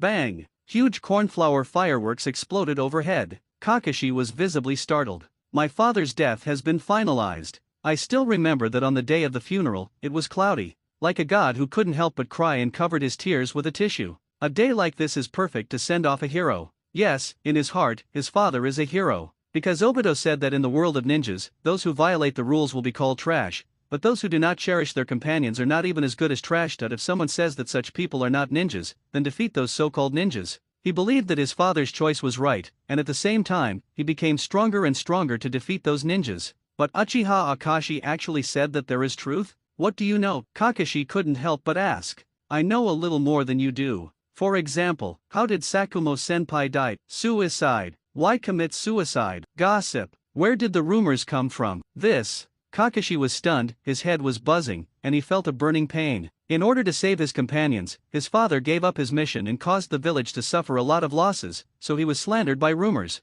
The companions could not bear the humiliation and felt that they had been deprived of their dignity as ninjas. In turn, they complained and even said, as long as you complete the mission, we are willing to die, but you are so disappointing. Similar concepts are not difficult to understand in the ninja world. Sakumo also felt guilty, so he killed himself to apologize. Kakashi suffered a heavy blow, was trapped in it, and went through a detour, but later understood and inherited his father's will. But he never looked back for a second. Where did the rumors come from? Not to mention his father's prestige in Konoha, the tasks of ordinary ninjas will not be leaked out regardless of success or failure. It is the village's mistake to make it known to everyone, right? Akashi said calmly, do you know the route? At the slightest hint, this idea exploded in his head. Of course Kakashi knew it. He was once Danzo's subordinate and knew Gen's methods. You mean Danzo did it? Kakashi suddenly realized, his dead eyes suddenly opened, staring at Akashi's face. Why, there is obviously no grievance or grudge. Is it just because of the loss of a mission? He can tolerate damage to the village, but not threatening the position of Hokage. Akashi calmly said the key. Kakashi took a deep breath and fell into silence. Naruto position, symbolizing the pinnacle of Konoha's power. Just after the Nine Tails Rebellion, he accepted Danzo's order and went to assassinate the third generation. This incident fully exposed Danzo's ambition to become Hokage. For the position of Hokage, he can kill 3 generations. Why can't you frame your father? In the village, the only ones who can do all this secretly are General. They are originally darkness. And I actually worked for Danzo. Kakashi smiled self-deprecatingly, a scalp-numbing chill emanating from his body. His eyes became cold, and he clenched his fists. When all the details are put together, everything seems to make sense. Now are you willing to admit that it was you last time? Akashi asked with a smile. How did you know? After exposing it several times, Kakashi stopped pretending and simply asked for clarification. He is not the only one in the village who knows chakra sword skills, and he thinks he is not as proficient as his father. Based on this alone, it is difficult to establish the guess. Akashi shrugged. Hairstyle, sword skills, ninjutsu. There are quite a lot of them anyway. If you want to blame it, it's probably because Kakashi-senpai is too famous. Famous? What a bad word. Maybe my father is too famous. Why are you telling me this? Kakashi was still confused. Akashi spread his hands. Once they wanted to deal with White Fang, but no one stood up and spoke. White Fang died. One day they wanted to deal with Uchiha, but if no one stood up, Uchiha died. I understand, thank you. Kakashi is very smart and immediately understood Akashi's intention. He turned around, ready to leave. You are welcome. Akashi shouted from behind. You don't want to do it now, do you? Kakashi paused. I will confirm the truth of the matter myself. It is impossible to assassinate the Hokage's assistant based on your words. He has excellent thinking and judgment skills, and will not rush into Danzo's lair to assassinate just because he knows the truth. This is a reckless man, not a ninja. Having spent some time in Gen, he knew the dangers inside. Akashi could see that the seeds of revenge had been planted deep in Kakashi's heart, and he just needed to wait for them to bear fruit. Now, I really want to compete with him again. After coming off the battlefield, Akashi felt that he had grown a lot. If he took action now, he should be able to win, right? The two looked at each other, and fireworks heightened the atmosphere in the sky. It was a tie last time, but it won't be a draw this time. Akashi added to the fire. Kakashi's expression suddenly became sharp. If you want to try it, just try it. I don't have chakra sword skills, so I may not lose to you. It is good. Akashi raised his head slowly. The Sharingan opened and shone with a cold light. Kakashi also opened the Sharingan, a gift given to him by Obito, and became more and more skillful in using it in battle. When the next round of fireworks goes off, we'll start. No problem. This was not the first time that the two sides had fought each other. Their mentality was very calm, and they were observing their opponent's movements while preparing to attack. The fire lights up. A sharp nade dragged its long tail into the sky, reached the highest point and then explode. Neither of them looked, but both took off in an instant. Although Kakashi did not carry a short sword, there were some konoha and shurikens in the ninja tool bag tied to his trouser legs. He took one out casually, hooked his fingers, and put it lightly into his palm. It draws an arc from bottom to top, extremely sharp. Akashi also had a kunao in his hand and pushed it sideways. The sharp blades collided in the dark night, sparks flying out, which contrasted with the fireworks flying in the sky. After several rounds of evenly matched attacks and defenses, both of them deliberately avoided the commemorative monument and moved to a more remote place. The sound of the fight was drowned out by the rumbling fireworks and did not attract attention at all. Today is a grand holiday. No one will notice that a fierce battle is going on quietly. Akashi spun faster, the cuff on one side shook, and suddenly many long snakes pounced out. Perhaps because of his experience, Kakashi remained calm in the face of danger, jumped and dodged continuously, and increased the distance without stopping. The seal of the fire escape was already formed. A mouthful of flames suddenly spurted out and swallowed the snake's body. Akashi felt the oncoming heat wave, twitched the corner of his mouth, and jumped into the air. The flames slid from underneath, Kakashi's kunao shot out again, Akashi threw the kunao to collide, and then formed a seal. The moment he turned over and landed on the ground, billowing red flames spurted out from his mouth. Fire escape flame bullet. Water escape water formation wall. Kakashi performed water release on the flat ground. The scale was small, and it just happened to block the impact of the fire bullet. But the next second, he discovered the problem. Not only fire, but also oil? This is not the Go Fireball technique, but Lord Jiraiya's flame bullet. Kakashi understood, rolled sideways, and secretly suffered a loss. When he stood up again, the lightning in his hand jumped. The famous work, Chidori. High-intensity electric current covers the palm of the hand, like a sharp blade. In conjunction with the Sharingan, he sprinted over quickly. Akashi had seen the terrifying power of this move last time. His Sharingan flew and he used Wind Escape to attack. The strong cutting power of Wind Escape restrains Thunder Escape. The fierce wind and dust rushed away. Kakashi was still moving at high speed. Faced with the overwhelming wind pressure, he did not stop. He chose to move around in an S shape and then changed direction instantly. His footsteps carved two deep grooves on the ground. The thunder in his hand screamed. Wind Escape also has a range. As long as you don't fight head-on and rely on flexibility, Lay Escape may not necessarily lose. Kakashi was closing in quickly, even anticipating the next move. Sure enough, Akashi stretched out his hand, and snakes were flying in his short sleeves. How could the same trick appear twice in front of Sharingan? I'm afraid he forgot that I also have a Sharingan, right? Kakashi was still able to adjust his posture at high speed, and suddenly lowered his body, avoiding the fangs of the group of snakes in an instant, and the latent shadow snake flew away. Facing the snake body that was wrapping around him again, he didn't care. Originally this was not a life and death fight. His Chidori cannot penetrate Akashi's chest, he just needs to gain the upper hand and win. In this way, the battle will seize the opportunity. In the first round, the latent shadow snake's hand came up empty, and Akashi lost the opportunity. Kakashi thinks he will win. But the huge wind pressure hit him again, as if there were countless invisible blades cutting him wantonly. It was a confrontation between two sharp swords. However, his sword is flesh, and the opponent is just wind. How could he use Wind Escape again when he still had one hand controlling the snake? Kakashi was stunned.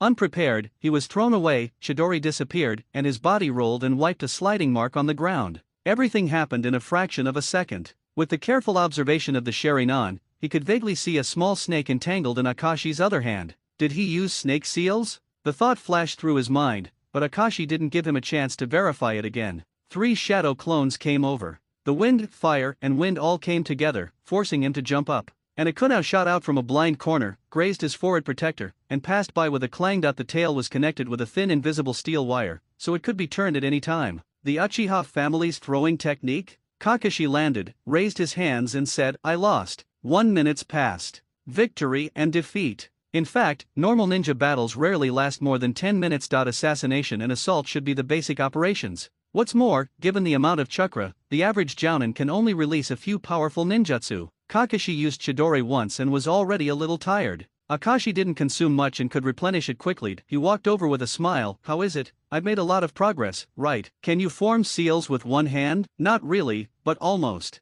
Kakashi had nothing to say. He made a mistake just now. Although it was the second time he used the hidden shadow snake hand, this was also the second time he used Chidori in front of Akashi. Sometimes the difference between winning and losing is just a moment. His current strength is indeed far from enough. He needs to become stronger, stronger than Danzo, and even stronger than his father. Thinking of this, Kakashi clenched his fists. "What are you going to do next?" Akashi asked. "Next time, I'll win it back." "That's not what I mean. Do you need help?" "No need." Kakashi recalled the night his father died, his master and his companions. He had nothing to lose. "Since you are alone, let's go to the end alone. He'll make Danzo pay." A burning flame of revenge opened a way out for him, and regret and self-blame. Kai, who was waving his arms, finally saw the white-haired boy approaching and shouted excitedly. The green clothes are very eye-catching. Although it is a sleeveless summer dress, it looks very strange among a group of young girls dressed in cool clothes. Guy didn't complain about Kakashi being late, his tone was full of concern. Where have you been? You missed the opening. Ah, I met an acquaintance,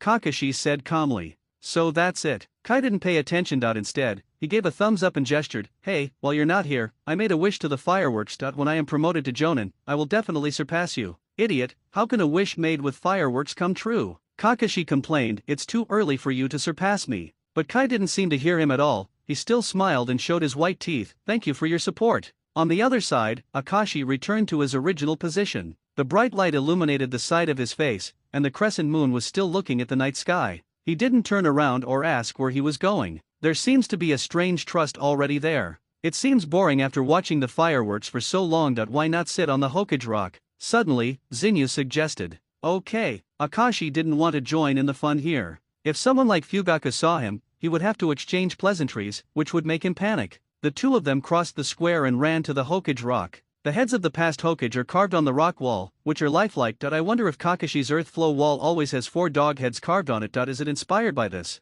The view here is wide and you can see the entire village. It's peaceful and peaceful. Got windy. Akashi stretched out his hand to hold a fluttering leaf. There was a round hole in the center of the leaf. Looking through the hole, all the scenes could be seen. Wherever there are flying konoha leaves, there will be fire burning, and the shadow of the fire will be reflected in it, and then konoha leaves will sprout again. Crescent Moon suddenly murmured to herself. You know how to memorize it. Humph. Zinyu took the leaf and pointed it at the gorgeous fireworks. I once had a dream of becoming Hokage. Don't you want it now? How is it possible for the Hinata branch to become Hokage? Zinyu said, turning to Akashi, you Uchiha clan also has a hard time, right? Akashi nodded silently. Uchiha is Hokage, unless the ninja world is unified. But at that time, there was no need for ninja village, cage, or even daimyo to exist. The two watched quietly. Suddenly there was light rain in the sky, making my clothes wet, and the fireworks gradually became cold and silent. Akashi stretched out his hand to explore. It looks like it's going to rain. Let's go back early. Well, will you be very busy later? Probably. Akashi narrowed his eyes slightly. You have to do important things. After that, they both jumped up and melted into the drizzle that was falling all over the sky. It had only been 3 days since the summer festival. Danzo couldn't bear the temper of being a monster, and began to plan new invisible tricks. This time the target is the nobles of Tien country. Let me go for the assassination. Akashi was shocked when he received the mission. I was walking well on the road today, but suddenly I was invited to drink tea by the root ninja. Counting from the time of supporting the border, it had been nearly 2 months since I had not seen Danzo for a long time. Even so, there are traces of Danzo everywhere. It's just haunting. When they met, Danzo first asked about Orochimaru's current situation, then used carrots and sticks, and then followed up with a showdown. Assassination missions follow one after another. Akashi was surprised that he expected that he was not so trusted, right? Danzo said firmly, that's right, in addition to you, there are also Night Owl and Tanuki, forming a 3-person team, and you are the captain. Both of them. Akashi became even less confident. Can I change team members? To assassinate the nobles of Tien country, no matter what, they should send 2 jounin. These 2 guys are simply going to die. Danzo said calmly, no, the number of people that can be mobilized is limited at present, and it is only a small country without much armed force. The 3 of you are enough. When to set off? Now. Akashi's forehead was full of question marks. When he rushed over, he had a bad feeling, but he still didn't expect Danzo to work in such a hurry. Perhaps it was the 3rd generation's successful resolution of the border troubles that gave Danzo a sense of crisis. While talking, 2 members, yes, Xiao and Tanuki, were already waiting aside. The route is what it is, there is no room for negotiation. Danzo glanced at them indifferently. Remember, Yasha is the captain of this operation, and the details of the mission are written in the scroll. Understood. They both agreed in unison. Akashi slowed down for a moment and took the scroll with a sigh. Danzo gave a few more instructions on the key matters for the execution of the mission, disappeared at the end of the corridor, and the 3 of them came to the equipment room. There are all kinds of ninja tools, armor, and supplies inside. Gen's financial and material resources are extraordinary. It has been operating in secret all year round, not only supported by Konoha's financial allocation, but also from various dirty transactions from the outside world, so it has sufficient funds. It just so happens that the leader, Danzo, has no interest in money. He invested all the money he could in technological research, training talents, and building an intelligence network. We also attach great importance to materials, and we basically have as much as we need. Akashi is just like eating at a buffet, only picking out the expensive ones. Especially the detonating charm, put it directly into the bag. Captain Uchiha, you don't need a detonating talisman for the assassination mission, right? Yes, Xiao on the side was deeply puzzled. What do you know? Akashi said disdainfully, I plan to use the strategy of making noises in the east and attacking in the west, using one or two as suspicious soldiers to lure the tiger away from the mountain. But you took a bunch. Who is the captain? Akashi's voice became colder. Having had the experience of being taught a lesson, Uchiha and Lee did not dare to speak. In their impression, Uchiha was a ruthless person. There are still 2 wounds on Xiaoxio's arms. Get ready, we're leaving. Akashi opened the scroll and read the mission details. The target is the Minister of Commerce of Tian Country. This guy has been doing business since he was a child, reselling ninja tools from the land of craftsmen, transporting tea from the land of tea, selling grain to the land of wind, and carrying rice to the land of rain. From poverty to nothing, struggling for 20 years, and successfully inheriting the family business,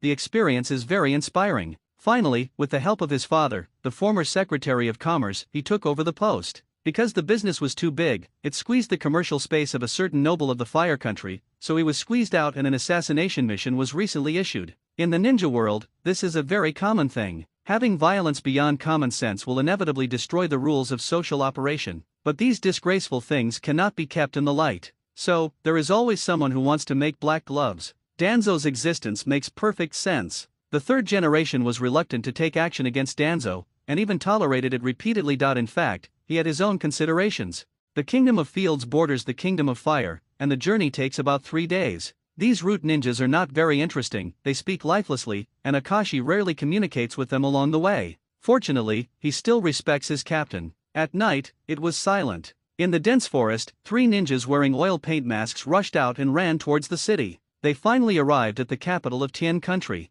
There were almost no obstacles in the whole process, it was so smooth that I couldn't believe it. There is no formal ninja village in Tian Country. Normal security matters are entrusted to konoha or hired Iron Country samurai to solve, and one can imagine their own armed strength. No wonder Danzo dared to send only 3 people. The residence of the Secretary of Commerce is built on a large estate in the suburbs. The mission details clearly stated his appearance and attached a photo. He also said that he had the habit of reading in the study every night, and the study was on the 3rd floor. Are you ready? Akashi and others were already lurking in place. It's different from what the information said. There are people patrolling around. Night Owl noticed something was wrong, those people were walking in a weird way. Warrior. Tanuki concluded they were swinging one hand and pressing the other hand on their waist in order to draw the sword as quickly as possible. Akashi nodded, it seems that he is on guard. The manor is very large, and there are 4 people walking back and forth at the fountain in the central courtyard. They look very bloated. They are probably wearing armor under their clothes. They are indeed warriors. Captain, what should I do? The number of the other party is unknown. Let's observe it first.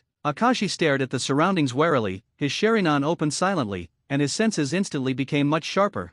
15 minutes passed. The patrol track was basically clear. In addition, guards from other places were also found, at least 8 of them. In other words, the Minister of Commerce hired more than 12 samurai. Akashi crouched behind the rock and asked, have you ever fought against a samurai? Night Owl and Tanuki looked at each other and replied confidently, no. Good, neither did I. How about just rushing in? Yes, Xiao suggested, I don't expect their strength to be very strong. In today's chain of contempt, samurai are clearly below ninjas. Is that still called assassination? Akashi raised his forehead. Killing them all and no one knows, isn't it called assassination? Night Owl said in a very innocent tone. That's true, but with your little ability, you may not be able to do it. Akashi sighed, the detonating talisman I took before finally came in handy. I'd better sneak in first. You guys wait for my signal to follow. As he spoke, he quickly approached the manor and stuck one outside the flower wall. Boom! Within 3 seconds, there was a loud explosion. The 4 warriors in the courtyard rushed over with all their strength. Kang Lang, the dagger at his waist, was unsheathed.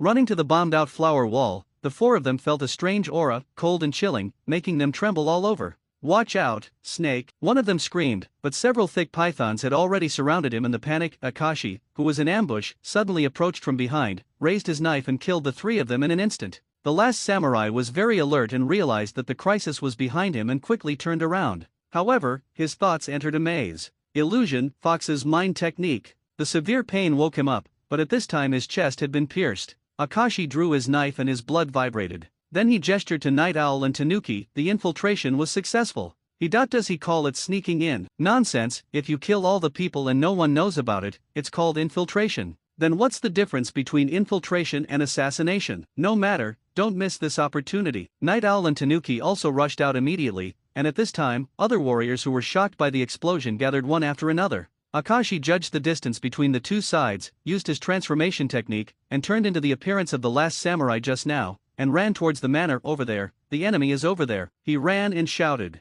The samurai who rushed out was furious and roared when he saw Night Owl and Tanuki. And Night Owl and Tanuki haven't figured out why they let Akashi go and charge straight in. Don't they have eyes? Idiot, this is what I call sneaking in. Akashi smiled and entered the pavilion smoothly, with the sound of fighting behind him. In the study room on the third floor, the Secretary of Commerce was restless. From his perspective, he could not see the development of the situation. Hearing the sound of explosions and metal collisions, his heart dropped. Could someone be here to assassinate me? The decision to hire samurai to defend himself seems to have been the right one, but he wasn't sure whether it was of any use. After all, he didn't know where the enemy came from. He heard that powerful ninjas from big countries had the ability to conquer small countries single-handedly. In the study, there are 2 warriors for personal protection. Even so, his palms were stained with sweat. Bang! The door opened without warning. A samurai barged in. The Secretary of Commerce immediately broke out in a cold sweat. When he saw the person clearly, his fear turned into anger and he yelled, "Asshole, you scared me to death." "Ah, I'm so sorry.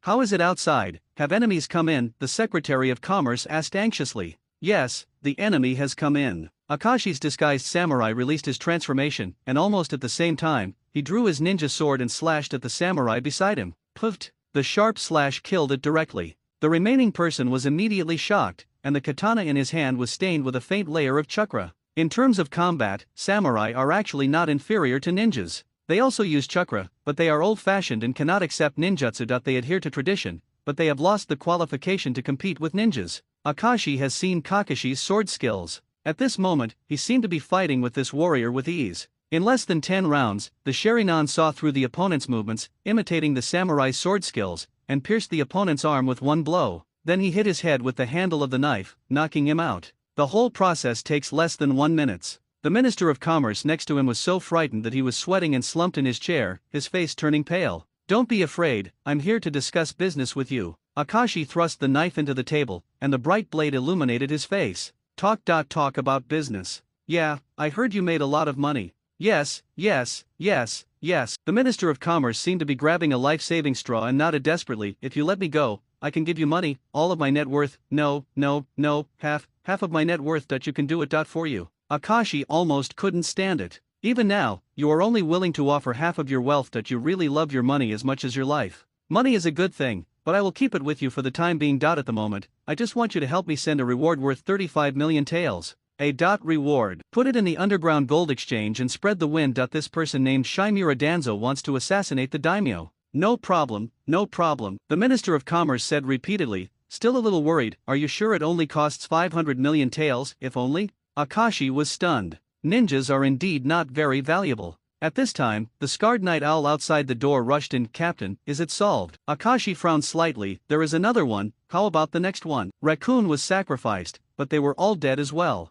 Night Owl looked at the Minister of Commerce. "Danzo-sama has an order. If there is any obstacle, no one will be left alive." The Secretary of Commerce was immediately dumbfounded. How could there be 2 bad guys? Now the money could not be saved. But the next scene left him even more stunned. The moment the Night Owl flew out of the window, the Minister of Commerce's heart skipped 3 beats. These villains don't even spare their own people. They are simply crazy. "Take it easy." Akashi smiled and said, "I'm not a big evil person. He just wanted to die on his own, so I gave him a ride out of helplessness." Understood. The Secretary of Commerce wiped his sweat. His back was already soaked. He is not young, but standing in front of Akashi, he behaves like a child. There was another shout outside the door. A group of warriors rushed toward the study, their footsteps heavy and fast. He had far more than 12 guards, who were usually on duty in rotation. It was only then that the second batch arrived and rushed into the study. However, it was just a scolding. Get out, the Minister of Commerce shouted angrily. "By the time you come here, I will have died long ago. Why do I feed you?" "We." The leading warrior looked confused.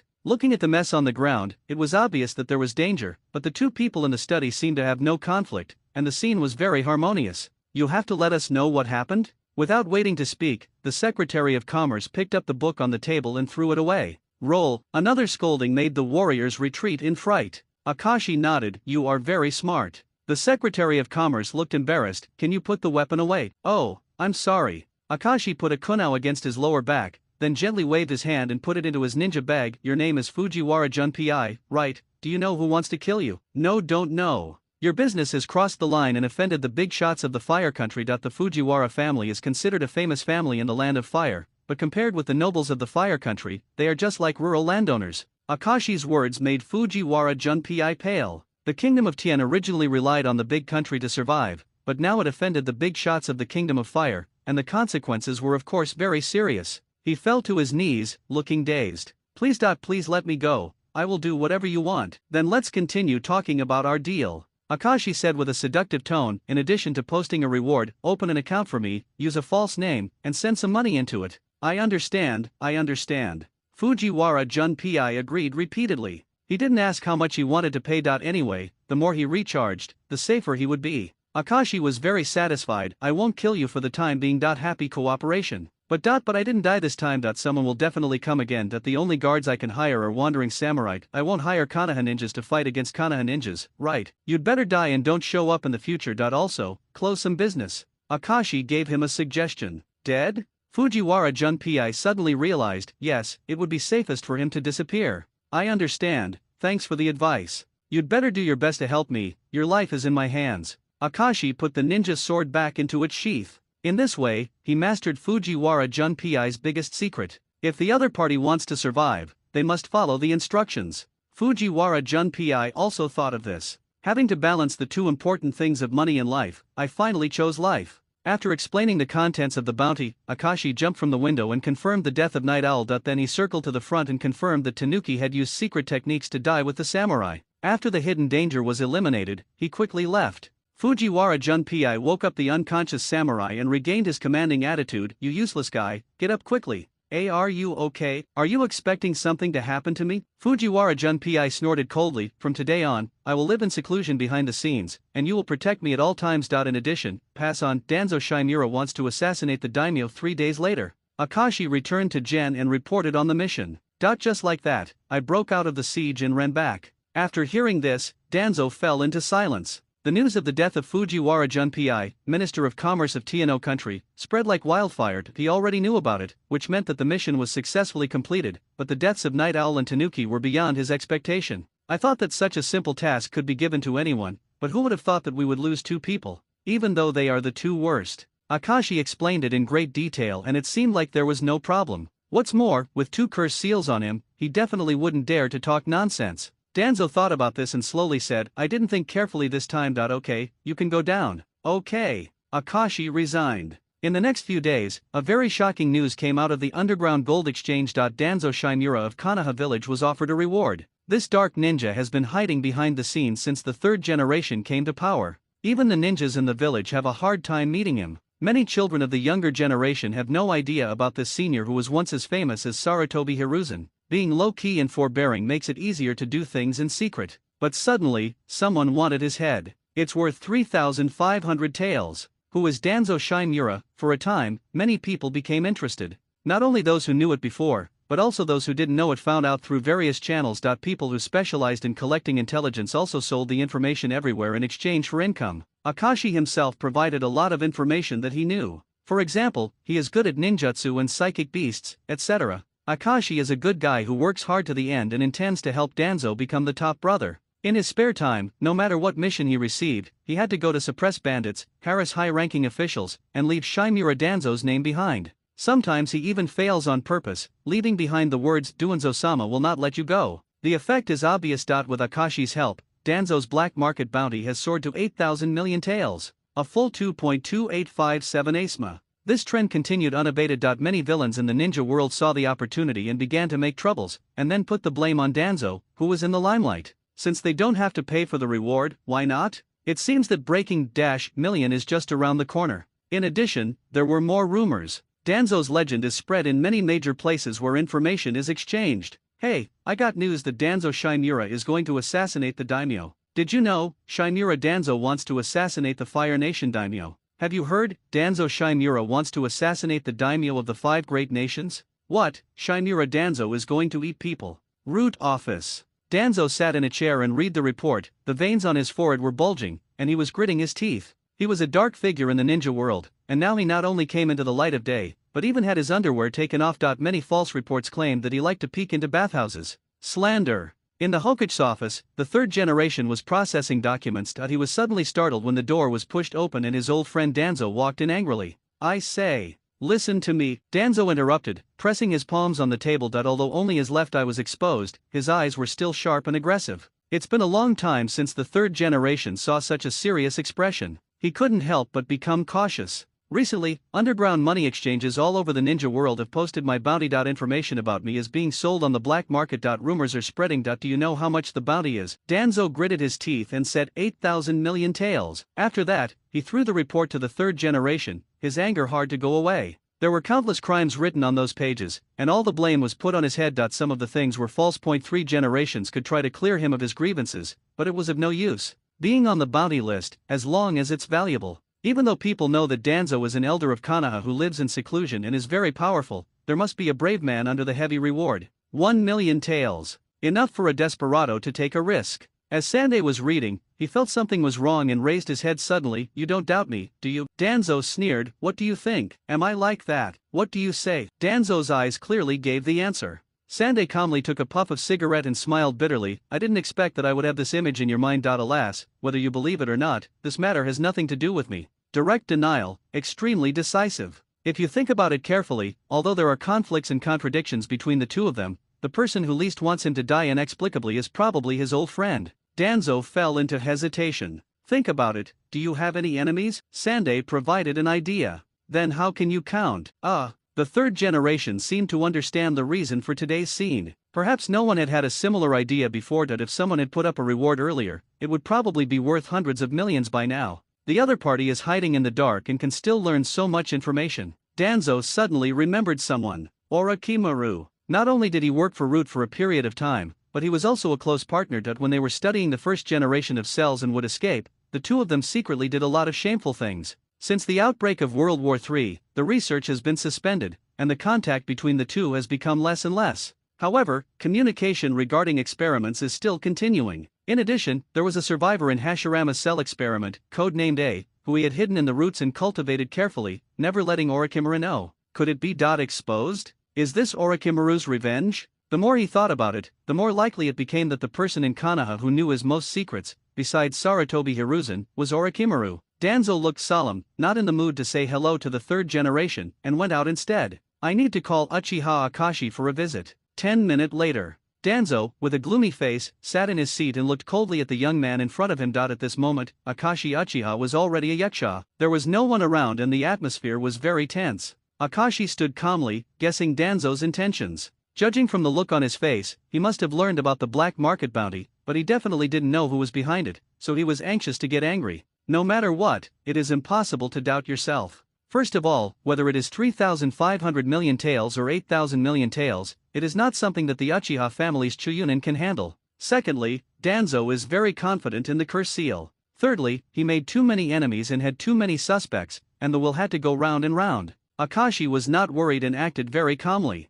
Danzo saw this and said, "You seem to have forgotten the mission I gave you." "You mean, keep an eye on Orochimaru. Report to me what experiments he has done recently, what data he has, and where he has been." "This. Sometimes he doesn't call me, so I can't get in touch with him." "Right," Akashi said aggrievedly. But Danzo ignored it and said with a serious face, "Then find a way. From today on, you will investigate Orochimaru's expenses outside in his movement track." "Understood," Akashi responded casually. It seemed that he suspected that Orochimaru had gone. "It's also good to let them fall into the pool, so that you don't have to make up nonsense anymore." Danzo was afraid of the black information in Orochimaru's hands and his own powerful strength, and did not dare to act rashly. Although he has never trusted Uchiha Akashi, he can only rely on Akashi's identity to get close to Orochimaru to obtain effective information. It is equivalent to handing over the initiative. Akashi accepted the order and listened to Danzo's long list of instructions before he was able to leave. Presumably a single bounty alone would be enough trouble for this old dog. Within a few days, the Root ninjas got busy, searching for information everywhere, and then returned to Konoha nonstop to report the news to Danzo. There were so many clues that no one could tell the truth from the lies for a while. Danzo's head had been hurting for several days. After much deliberation, it's unlikely that Orochimaru would use it. That if this guy had 8,000 million taels to use, he would definitely invest in experimental equipment first. How could he use it to issue a reward? "Lord Danzo, I found some clues," someone reported. "Say, In the Kingdom of Rain, the underground black market is surprisingly calm. I suspect that someone is operating it. So what? Danzo was confused. Be clear. In the country of Rain, there is an organization that we have met before, called Akatsuki. The leader is a young man named Yaeko, and the members all wear black windbreakers. Their size gradually grew during the war, and now they are an important armed organization in the Kingdom of Rain. Danzo's memory door opened, and he vaguely remembered that he had heard of this organization a few years ago. The Kingdom of Rain has been fighting for years, and its people's livelihood has been in decline. It has become a victim of the game between the three kingdoms of fire, earth, and wind. Even if Hanzo fought alone to the end of the Second Ninja World War, he could not turn the overall situation around. It is no longer easy for small countries to survive in the cracks. Confronting big countries head-on will only accelerate internal disintegration. After this battle, Hanzo changed his strategy. Yuren, who is famous for his assassination skills, accepts a large number of commissions from other countries. He suppresses the power internally and plays both sides externally, struggling to maintain his rule. Until the Third Ninja War broke out. The precarious country was once again involved in the whirlpool. Hanzo did not choose to join the war. The special geographical location of the Rain country made it inevitably become a buffer zone for the three major powers. If you think about it carefully, they are far away in the Kingdom of Rain. Even if they like to meddle in other people's business, their tentacles should not have reached here, right? There is no reason to go to the black market to offer a reward. In Danzo's eyes, the members of the Akatsuki organization are just children with empty blood who have not been beaten by reality. He quickly rejected this conjecture in his heart. Let's talk about the Akatsuki organization first. Many members died in the Tsunagakure border attack. We need to replenish our manpower. Are there any orphans sent here? Some are in training. It's a pity that Oniki didn't listen to my suggestion and send troops at the same time. I regret it now. Instead, Saratobi's strategy of knocking mountains and shaking tigers succeeded.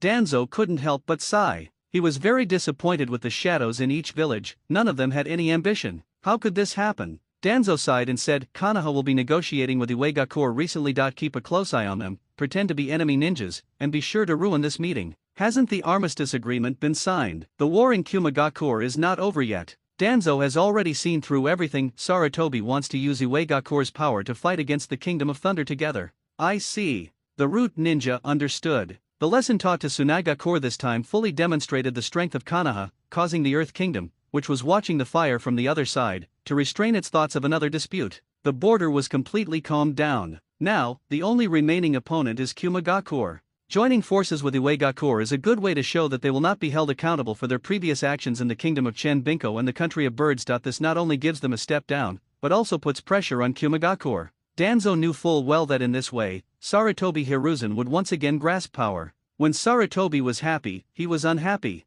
Because of the heavy losses in the Third Ninja War, Saratobi Hiruzen decisively abdicated his position after signing the armistice agreement with Earth Country and left the job to Minato. Not only did he not bear the pressure, but he also won a lot of praise. After Minato died, Saratobi Hiruzen returned to power and gave impassioned speeches, bringing hope of revival when people were at their most vulnerable. After going back and forth, I made enough capital without any real losses. The most annoying thing is, pretending to be disgusting. What kind of helplessness is forced, regardless of old age and frailty? It's like everyone is forcing him to become Hokage due to popular expectations. This time, the negotiations must be disrupted. Even if he can't take the blame and abdicate, he will still be miserable. Danzo's gloomy face did not conceal any sinisterness at all. The root ninja hesitated and said, will you take action this time? Stupid, if I go out now, I will be a target. Thinking of Danzo's current embarrassing situation, he felt bad. The rain has been falling. This country is immersed in rain all year round, forming a sharp contrast with the neighboring country of wind. The two also have similarities, both are poor. However, the small country of rain, ravaged by the war, went to the extreme of hunger and cold, while the country of wind obtained a lot of resources by relying on plunder. The oppression of small countries by big countries is so unfair. The endless rain seemed to tell the pain of the people in the land of rain, and it was endless. In the cave, a man wearing a mask stared blankly at the rain curtain, as if waiting for someone. It was not until the red-haired boy came into sight that he came back to his senses. You're finally here, Nagato. Uchiha. Madara. This was not the first time the two met, but they were not considered acquaintances. Obito borrowed Madara's identity to walk in the ninja world. The first person he contacted was Nagato. He proposed cooperation, but Yahiko sternly rejected it. However, he saw the wavering in Nagato's heart, so he secretly made an appointment to be alone with Nagato here. Meet. If Nagato wanted to come out, he would have to do it secretly. Not always you can come as scheduled. Sometimes you can wait, sometimes you can't, but Obito never tires of it. Today, it is obvious that the wait has come. Obito spread his hands. I gave you some time to think about it, and how about it? After seeing the miserable situation in the rain country, you still haven't been able to make up your mind. I don't know. Nagato shook his head. Don't know, Obito frowned. What Yahiko said makes sense, and what you said makes sense, too, but I really don't know what to do. Can't a world of mutual understanding in the world you so-called create be compatible? It's impossible for people to understand each other. But Yahiko said it was okay. Nagato's mind was very confused. Along the way, the Akatsuki organization has encountered countless ups and downs, and reality has dealt them too many blows. Fortunately, Yahiko is an excellent leader, and everyone in the Akatsuki organization has struggled to get up from the mud again and again. Nagato always thinks, what can I do? Originally, he only needed to follow Yahiko's footsteps, but he happened to have the Samsara Eye. With this kind of power comes responsibility. He wants to protect Yahiko and Konan and fulfill everyone's dreams. What if this so-called Uchiha Madara suggestion is really feasible? Does Yahiko not have to work so hard? Can I also help share more responsibilities? The beautiful world Obito created moved his heart. On the other side, Yahiko warned him he definitely wanted to take advantage of Akatsuki and should not get close to that dangerous guy. Nagato was very confused. Obito saw through Nagato's weakness, constantly used words such as protecting his companions to confuse him, and launched a brainwashing offensive with mouth escape. Suddenly, the voice was interrupted. Nagato, don't listen to him. Yahiko walked in from the side of the cave. This guy is not a good person. Yahiko, Obito and Nagato were surprised at the same time.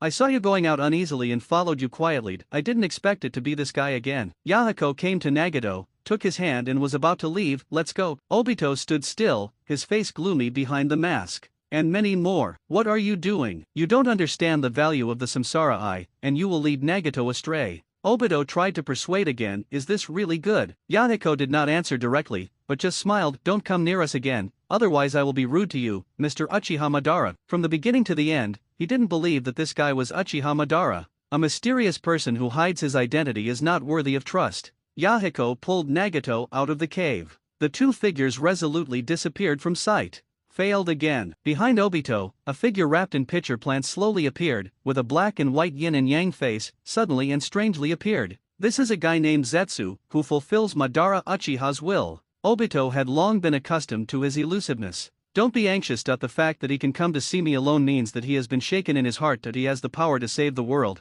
but is limited to such a small structure. It is his tragedy. The Eye of Samsara cannot fall into the hands of others. If the Kyuubi thing hadn't failed, I could have succeeded earlier. Obito sighed. He clearly gained the power of Uchiha and Senju and opened the Mangekyo Sharingan, but he still lost to his teacher Minato Namikaze. Although the Kyuubi was eventually sealed, the fourth Hokage died. For him, it is both joyful and sad. Ju analyzed, the biggest obstacle is the person named Yahiko. I know, I have to find a way that if I kill him, Nagato will only resent me. It would be nice if I could borrow a sharp knife. Both Konoha and Iwagakure are making moves nearby. Zetsu reminded him at the right time. Nagato, why did you come to see him again? Didn't you say it last time? We have our own path, and we must not be deceived by bad people. Yahiko looked at his friend in front of him worriedly, rain dripping from his hair. Nagato felt guilty for a moment and was speechless. He buried his head, and his Samsara eyes, which symbolized the power of immortals, were blocked by his wet hair. It took a long time before a faint voice could be heard.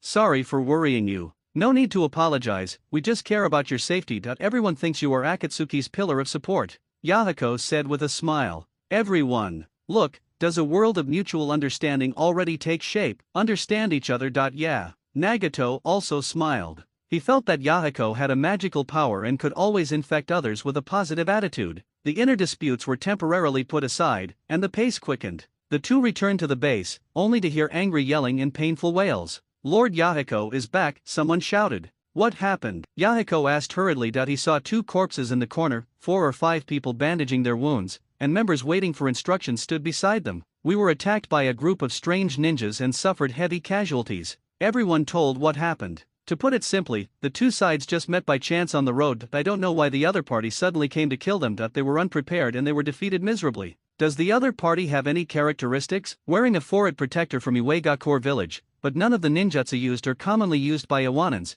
and the methods are extremely cruel. An encounter, no more information. Where is the location? Yahiko asked. The 6th region in the north. Konan, Nagato, let's take the first team to track down, and the rest will take care of the wounded. Yahiko immediately ordered. Calculating time, the other party will not go too far. After all, the country of rain is their country, and they know the terrain and location better. As long as we look for more clues, we should be able to catch up. Akatsuki, take action. Rumble. The dark sky was split by branch-like lightning, followed by thunder and rain pouring down. Many towns were gray and dilapidated, covered in heavy rain and lifeless. Apart from shops selling daily necessities, only taverns were barely open. In the land of rain, not many people can come to the tavern for entertainment. Among them, ninjas account for half of the passenger flow. Musashi's Tavern is located in a corner of the city. It has been around for some years. With the care of its regular patrons, the business is pretty good. In the evening, it started raining again. The tavern was filled with laughter and laughter. I'm not bragging. Master Hanzo once talked to me all night long and even taught me ninjutsu personally. Oh, it's so awesome. Of course, I will be Hanzo-sama's right-hand man in less than 2 years. Ha ha ha ha. Musashi glanced at the guests at each table. While listening to the bragging and spanking, he was calculating today's income. It had been a long time since he had a long all-night chat with his old friend. Thinking of this, he couldn't help but grin. At this moment, the sound of boasting and boasting rang out in the rainy field. A group of ninjas wearing black windbreakers ran across the street with great momentum. It feels like something big is going to happen. Musashi couldn't help but sigh. Rain country, suburbs. Several IWA ninja were warming themselves by the fire in the cave, complaining about the cold weather. It's a blessing that someone can live in a place like this. The mission is over, we can go back and report to Lord Danzo. Yes, it will be over in 2 days. Hush. Be careful what you say. The squad leader made a silent gesture. Although no one should be nearby, their identities are sensitive and cannot be divulged. They are not IWA ninjas, but the root ninjas of Konoha. This time they came to the country of rain and pretended to be IWA ninjas for 2 purposes. Point 1 was to attack the Konoha mission and sabotage the talks, and the other was to stir up conflict between the country of earth and the country of rain. Dispute. Therefore, they deliberately left Uren alive to report the news. In this way, the situation will be disrupted. The short rest allowed the root ninjas to regain their strength. The long journey in the miserable wind and rain made me physically and mentally exhausted, and I felt even more how valuable the unique natural geographical conditions of the fire country were. The map was spread out on the ground, and everyone checked the location. Suddenly, the alert team leader heard movement outside the cave. Someone is coming. They immediately put away the map, only to see several rain ninjas running towards the cave. The leader turned out to be the leader of the Akatsuki organization in the data. Yahiko. Danzo's plan was perfect, but he didn't expect that the root ninjas were attacking not ordinary rain ninjas, but members of the Akatsuki organization. It's them, someone in the Akatsuki organization shouted.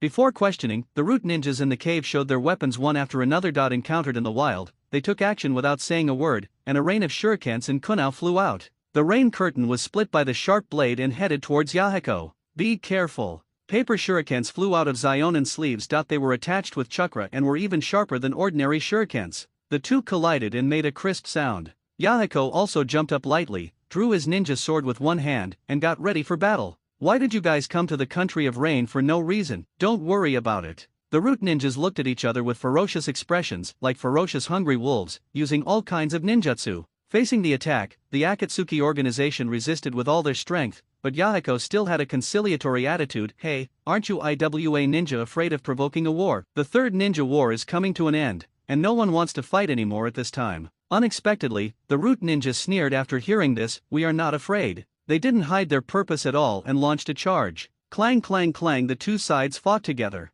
After several confrontations, Yahiko found out clearly. At least 3 of the root ninjas have reached Jounin strength. The strange thing is that the ninjutsu they perform is not the earth escape that they are good at, but is very messy. Yahiko was calm and composed. Akatsuki's first team has a Jounin. Yahiko and Konan have made rapid progress under Jiraiya's guidance, and are now at the Jounin level. What's more, there is an ultimate killer weapon, Nagato. Although he has not yet fully mastered the power of the Samsara Eye, he is already aware of the chakra changes of various properties. Nagato can now use all ninjutsu. The root ninjas didn't know, they just tried their best to complete Lord Danzo's mission. Just as the injured said, their methods were cruel and they would get caught if they were not careful. Soon, an Akatsuki member was defeated and his lower abdomen was bleeding. Nin the sun just fell on the roof. In the unknown forest, there are already people practicing hard. Kai is the only one who works so hard. Akashi counts as one. Recently, Danzo has been too busy to care about anything else. Orochimaru is often missing, leaving only Fugaku and Hokage to deal with, so he has more free time. The first priority is undoubtedly cultivation. Start with a new seal method. Akashi wrapped his left hand around a small white snake, formed a seal to release his ninjutsu, and stretched out his right hand, aiming at an ancient towering tree. Art Fire Escape Ho Fireball. 3 seals in 1 second, with the assistance of White Snake, was released with one hand. At the same time, the latent Shadow Snake hand on the other hand also pounced out, and 6 gray pythons rushed towards the tree trunk and bit it off in the middle. It seems that there is no problem with dual line operation. Akashi took back the snakes with satisfaction. Since the successful attempt to replace hand seals with snakes, he can do more things with his free hands. Throwing ninja tools, releasing Muji ninjutsu, etc. are all good choices. In the process of practicing, he also discovered something. Snake bodies are able to transmit chakra. As products of channeling, they often possess wisdom and are stronger. The root that gives them these attributes is chakra. For example, the white snake used in the seal can guide the flow of chakra. Then, Akashi came up with another bold idea. Use them to perform ninjutsu. Powerful psychic beasts can use chakra on their own and perform unique ninjutsu. These snakes obviously cannot, but is it possible to use them as a medium? Letting the fireball spit out from the snake's mouth will definitely have an unexpected effect. After making up his mind, Akashi called Zinyu. After hearing his thoughts, Zinyu showed a puzzled expression. I can't help with this kind of thing, right? You can just test it yourself, when I need you later. After saying that, Akashi began to practice. As before, he released the latent snake hand, and the snake body flew out. Then the seal on the other hand was formed, and the change in chakra properties was completed and gathered in one place. This time it was not collected in the mouth, but directed towards the flying snake body. There are many ways to use ninjutsu, such as the water formation wall, which can be sprayed from the mouth or raised from the ground. It is enough to see that if the way of controlling chakra changes, the expression of ninjutsu can also change. Just need to find that spot. Akashi was full of confidence, and the fireball was about to shoot out from the snake's mouth. Bang! The snake's body exploded. I don't know if it can't bear so much chakra or for some reason. The gray python that was so majestic and domineering a moment ago is now broken into several pieces. The nearby gray snakes were also injured and fell to the ground. Isn't it? Akashi was surprised. Is this the new ninjutsu you want to try? Zinyu sighed helplessly. I think it's better to forget it. It's just the beginning. How can I give up? I still want to trouble you with something. Akashi looked over with a bright smile on his face. Zinyu had already expected it. You want me to use medical ninjutsu to treat them? As expected of you, you are so smart. Akashi added, these little pets can also help you hone your skills. You call them pets? Zinyu looked at the pythons that were thicker than her arms, with their mouths wide open, and their eyes glaring fiercely, with 3 lines of black lines hanging from their foreheads. Akashi smiled and said, we can't waste it. Although Zinyu complained, she still did it obediently. She opened her white eyes, condensed chakra in her hands and touched the snake's body gently to repair the damage. In terms of medical ninjutsu, Zinyu has grown a lot. During the treatment, she discovered the problem. These snakes also have chakra channels in their bodies. If they are forcibly injected, they will be damaged. I see. Akashi nodded slightly, improved it again, and tried it again and again. There was no choice but to throw away the ones with exploded chambers, and those that could be salvaged were given to Zinyu to practice medical ninjutsu, and then taken back for reuse. Realize the ninjutsu cycle and never waste it. It wasn't until dusk that the two of them went home together. The next day, Akashi planned to find Zinyu again. As soon as he left the clan, someone blocked his way. The person in front of me is also from the Hyuga clan. He has pure white eyes open, has a strong body, and has a stern expression. His palms are raised in the air. Uchiha Akashi, right? My name is Hyuga Hayato, and I want to challenge you. Ha! Akashi was confused. You heard it right, it's a very formal challenge. The time and place are all decided by you. Wait a minute, I haven't promised you yet, right? Akashi shrugged, I don't engage in meaningless fights. Hyuga Hayato said coldly, why is it meaningless? You are my love rival. Akashi was even more stunned. What the hell? Rival? Hinata Hayato was still afraid of not understanding, so he added an explanation. I like Hinata Shinetsu, but I see her with you every time. She also rejected me at the last summer festival. I really can't figure out how I compared. I won't fuck you. I think it's best to find the reason from yourself for this kind of thing. This was the first time Akashi was challenged as a love rival, so he was quite embarrassed. But Hyuga Hayato refused to give up. Don't you dare to accept my challenge, coward. You can just admit defeat directly, but you are not allowed to meet Zinyu again in the future. Akashi was helpless. Hey, you are a Chuunin now, right? Aren't you too? Okay, I'll give you 1 minute. Akashi pondered for a moment and decided to try a new trick on him. It takes almost no effort to deal with such a genuine Chuunin, just teach him a lesson and save him from messing around. He came to a secluded grove nearby, and Akashi invited him to start directly. Hyuga Hayato was not polite. He opened his eyes and assumed a soft fist posture, which was very standard. The sun shone on his body, the leaves swayed, and the scattered silhouettes floated like a small river, but Hyuga Hayato remained motionless. Akashi twisted his wrist and simply warmed up. During many discussions with Xinyu, he already knew the basic soft boxing techniques well. Later, he further studied the secrets of Bagwazang and derived the 64 palms in Hoshin. Akashi can confidently say that an ordinary Hyaga branch will never have as good an understanding of Rukwon as he does, including the new moon. What kind of trick is this? It's more like a provocation. He snorted coldly, moved his Bagwazang, and hit it from the front. His steps were regular, and his palm skills were exactly the same as Xinyu's, but it is a little different from the new moon. Momentum. In the usual sparring sessions, Xinyu focused on the skills of softboxing, and most of the fights were done to the point, while Hyaga Hayato specifically attacked important acupoints, using intricate Bagwazang in a continuous manner. Akashi took the initiative to avoid him and walked away with him. The Byakugan possesses subtle insights and can see through movements, as does the Sharingan. In fact, this battle became a competition of pupil power. The one with stronger eyes can see further into the future and gain the upper hand. Hyaga Hayato kept pushing forward, stirring up a lot of dust. In fact, the Hinata family's Bagwazang has a bit of Pigwaquan flavor. It can be opened and closed widely, and it can be used long and far. The attack range is within the Bagwa diagram under its feet.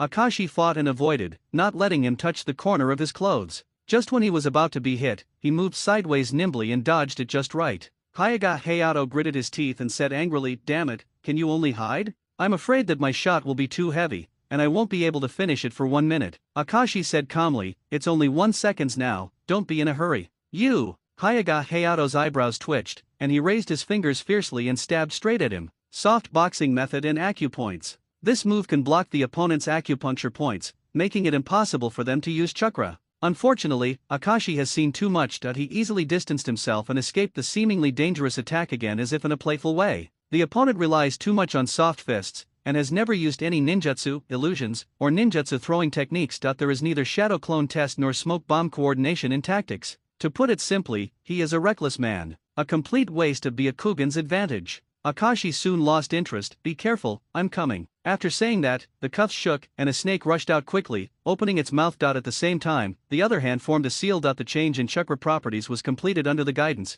and the change in form was released through the snake's body. The blazing flames made the gray python turn red. The sudden appearance of the snake startled Hyaga Hayato. His acupuncture points were ineffective. Before he could change his moves, he was counterattacked and he immediately retreated in surprise. The latent shadow snake hand followed closely, as if there was a flame about to spit out from its mouth. Akashi took the opportunity and whispered, "Fire release, or a Kainagi." Bang! The snake body exploded. Hyaga Hayato originally thought that a fireball was spitting out of the snake's mouth, and he was terrified, but it turned out that the snake exploded. When he couldn't avoid it, his whole body was lifted by the impact, and he fell to the ground, rolling around in disgrace. Akashi was a little embarrassed. It seemed different from what he imagined. It seems that the improvement has not been successful yet. Akashi muttered to himself, and then coughed twice. Don't be surprised, this technique is like this. Explosive escape? Hyaga Hayato's eyes widened. Akashi also didn't expect that the fire escape could be used as a blast escape, but the power was too weak and completely incomparable with the real blast escape. Hyaga Hayato was so close, but he only fell back a few meters, and his body was not seriously injured. But his confidence had been shattered. The proud soft boxing technique failed to hit, but was left in a state of embarrassment. In the eyes of the arrogant Hyaga clan, they had already lost half the battle. A few seconds later, Hyaga Hayato dusted off the dust on his body and clenched his fists in frustration. "I admit defeat this time and I will win back next time." You have to keep your word. You made it clear that we won't meet again after losing," Akashi said. "What I said is that I will never meet Xinyu again," Hyaga Hayato emphasized, "but I will come to you again, and I must snatch Xinyu back from your clutches." After saying that, he didn't care about Akashi's reaction and left. Akashi laughed helplessly. "When did it become yours? Why take it back? It turns out that there are such ordinary and confident people in the Hyaga clan." A brief interlude passed with a smile. At the same time, within the Root organization, Danzo was furious. Lying in front of them were several ninjas who had died tragically, wearing rock ninja forward protectors. Their eyes were all wide open, with extremely horrified expressions frozen on their faces, as if they had suffered some indescribable disaster and would not rest in peace. "Where did you find it?" "Next to a cave in the north," the Root ninja reported with a trembling voice. "Whose hands will he die in?" Danzo's cold tone contained suppressed anger. According to people in a nearby tavern, they saw a group of ninjas in black trench coats heading north that day. They were probably members of the Akatsuki organization. Dawn? The name came to Danzo's mind.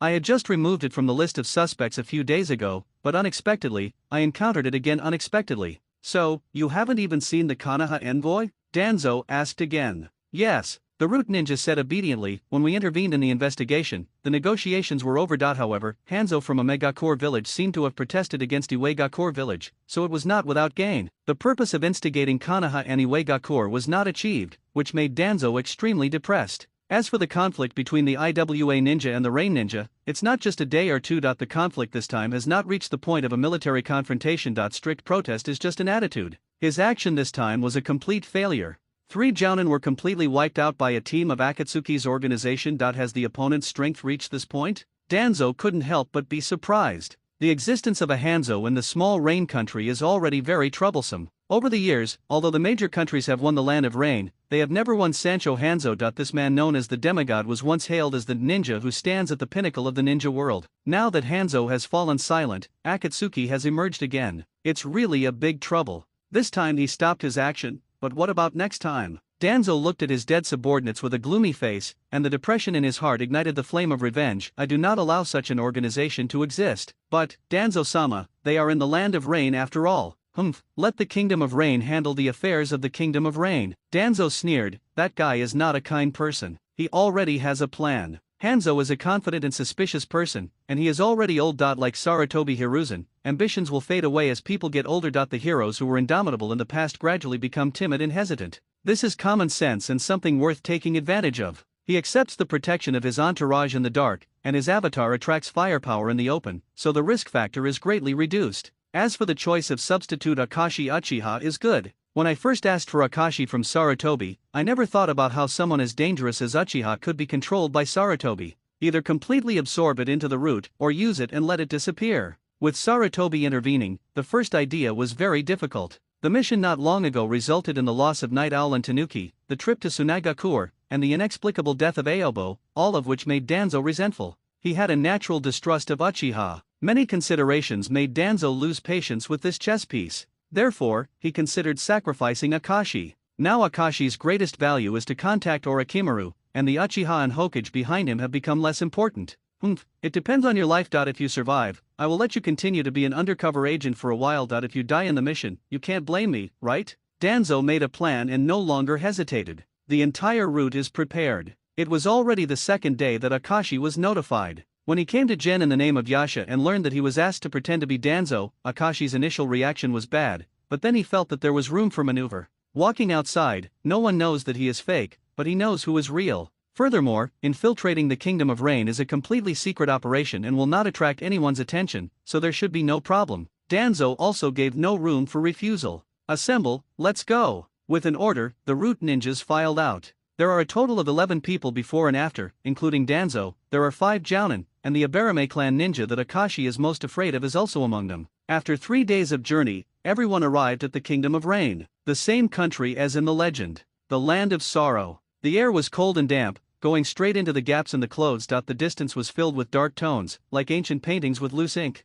The heavy rain stopped for a while and then started falling again. What the hell is the weather? Akashi was wearing a raincoat and walking in the mud. There wasn't even a village as far as the eye could see. It was barren. There are so many arrogant people in the ninja world. Why don't they open up the mountains between the Kingdom of Wind and the Kingdom of Rain and distribute some water vapor there? Akashi complained softly. Yaksha, don't be verbose. Danzo followed behind and warned. He is now a follower, but the real orders still come from him. All the root ninjas wore masks, but Akashi, who was pushed to the front, was disguised as Danzo, wearing only a black rain hat. However, Akashi was not worried. Along the way to this hellish place, I didn't see many living people. On a rainy day, who wouldn't warm up at home? Approaching a Megacore's control range, his pace gradually slowed down, and Danzo calmly ordered C. Ant, you lead the 6th team to perform Mission A and give Hanzo a greeting gift. Yes. Several people took the order and jumped out. The remaining people took shelter under the rocks to rest. There are not many cities in the Land of Rain, and the ninjas who control these areas are all appointed by Hanzo, achieving powerful military and political rule. Several Omegakure ninjas were walking on the street, patrolling and chatting.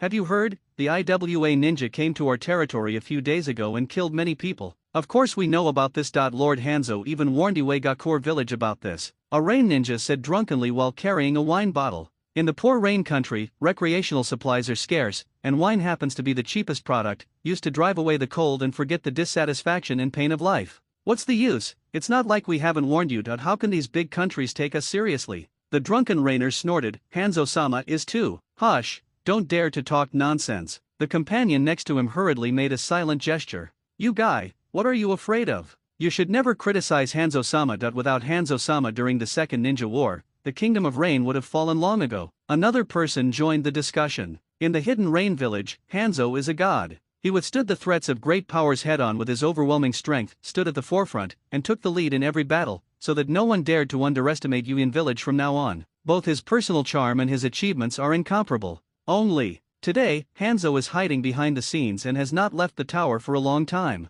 In the Third Ninja War, Hanzo's strategy became conservative. It is true that he did not want to sacrifice the young people of the Rain country, but he always felt that he was much weaker. On the contrary, it was the organization called Xiao that went around calling for help and put in a lot of effort. After thinking wildly for a while, the drunken Yuren burped, Hanzo-sama is old. Even if you are old, you are still enough to deter those stinky fish and rotten shrimps. Yes, don't forget, Hanzo-sama is the demigod of the ninja world. I have always made it my goal to become his successor. When it comes to worshipping strength, every Rain ninja has something to say. The discussion gradually faded away, and in the alley, the masked ninja slowly drew out his ninja sword. Immediately afterwards, they all turned into the costumes of the Akatsuki organization in the data. Go! After giving a brief order, the root ninja jumped out and rushed over crazily. Ambush and assassination are all about speed. The teleportation technique played a great role at this moment. In the blink of an eye, the blade was already placed on Yunin's body. The sharp cold light flashed, and blood and rain splashed.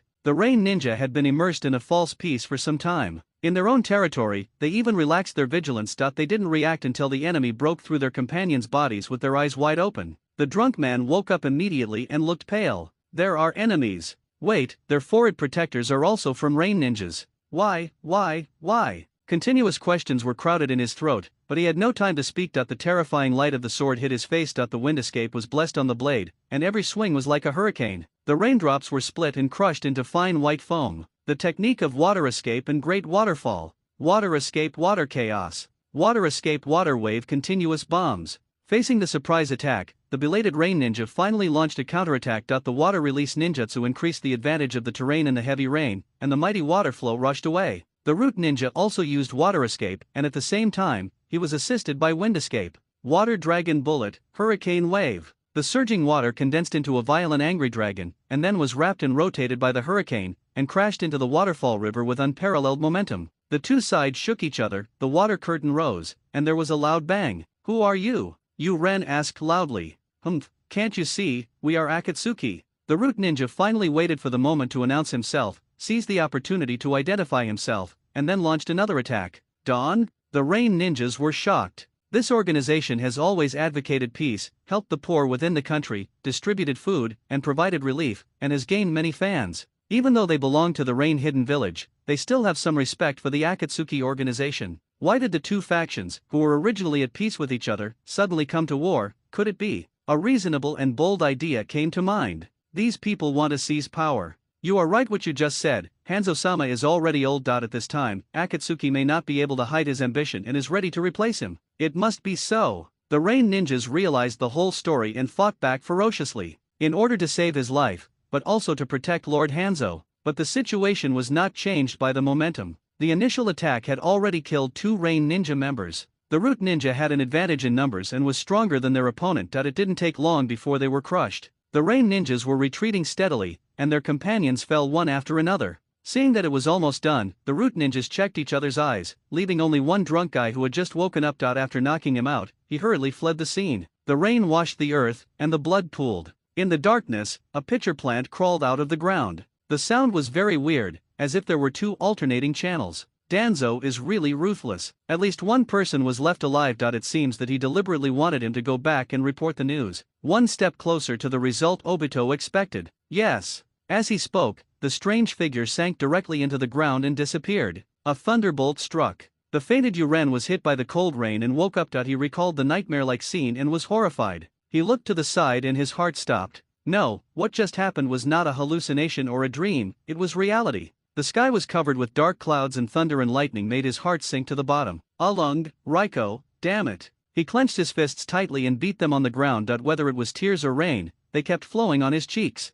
Everything is the Akatsuki organization's fault. It is unforgivable, absolutely unforgivable, to take action against compatriots in order to seize power. These hypocritical guys deserve to be punished. The cold heart in his chest suddenly beat faster, and the flame called revenge burned brightly. By the way, go find Hanzo-sama, you can definitely find him. In the rain curtain, a figure ran and stumbled. On the other side, a group of people hiding from the rain under the rock waited for the return of the route team. Class 6 is intact. They knelt on one knee in front of Danzo and reported the news. The target eliminated 4 people and left one alive, deliberately letting him know Akatsuki's identity. Well done. Hanzo should receive this great gift soon. Yuin village is surrounded by an inland lake that collects rainwater. The village is full of reinforced concrete buildings, and advanced drainage pipes connect the upper and lower parts, forming a unique industrial style. The top of the tower should have been an uninhabited place. Now there is a group of ninjas wearing breathing masks to protect them. Hanzo-sama, Hanzo-sama. The shouts covered up the patter of rain, and a personal guard hurried over and threw himself in front of Hanzo. Hanzo sat on the sofa and asked calmly, "What's going on? What's all the fuss about?" "Xiao, Xiao. Kill our people. What did you say?" Hanzo, who had experienced strong winds and waves, should have remained calm, but at this moment, even his hand tightened suddenly, and the room suddenly fell silent. The murderous aura spread, and everyone felt a chill in their necks, as if their lives were in danger at any time. The guard composed himself. "There are survivors below," Hanzo said coldly. "Call up." Soon, Yuren, who had escaped death, came to the secret room on the top floor of the tower. Without saying a word, he fell to his knees and cried. After venting his grief, he recounted what happened. He told it in great detail, but he just changed being knocked unconscious into suspended death. The slight difference distorted the facts. After hearing this, Hanzo fell into deep thought. Akatsuki's behavior was so outrageous that it was tantamount to a declaration of war. Rumble. Thunder sounded and the rain suddenly became heavier. Looking out the window, Hanzo's thoughts suddenly flew back to a rainy day a few years ago. That was the first time he knew about the Akatsuki organization. I heard it was established by a group of young people. As a senior of the Kingdom of Rain and the leader of Hidden Rain Village, he was quite pleased with this. In this oppressed country, the people have finally awakened and know how rare it is to raise arms to resist the enemy. He must have been inspired by me, the demigod of the ninja world. At that time, Hanzo was so popular in a megacore village that everyone regarded him as an idol. He was so proud and confident that he didn't care about this organization. In the beginning, Xiao helped people solve their problems, helped the poor, and did a lot of good things. Hanzo had heard a little about it and allowed him to act that he would not have to do this kind of thing himself. Not only would he not be able to shake the rule, but it would also be of great benefit. Unexpectedly, they had such huge ambitions. Boom! Another thunder roar shattered the dark clouds. The personal guard came back and reported nervously, "Master Hanzo, there is a group of konoha ninjas below asking for an audience. The leader of them calls himself Danzo." "Oh, that one who mudded the waters. The Kingdom of Rain has been really lively recently," Hanzo said with a bad expression. "Bring them up." Standing in front of the heavy iron door, Akashi felt inexplicably depressed. The rain ninja around him were fully armed,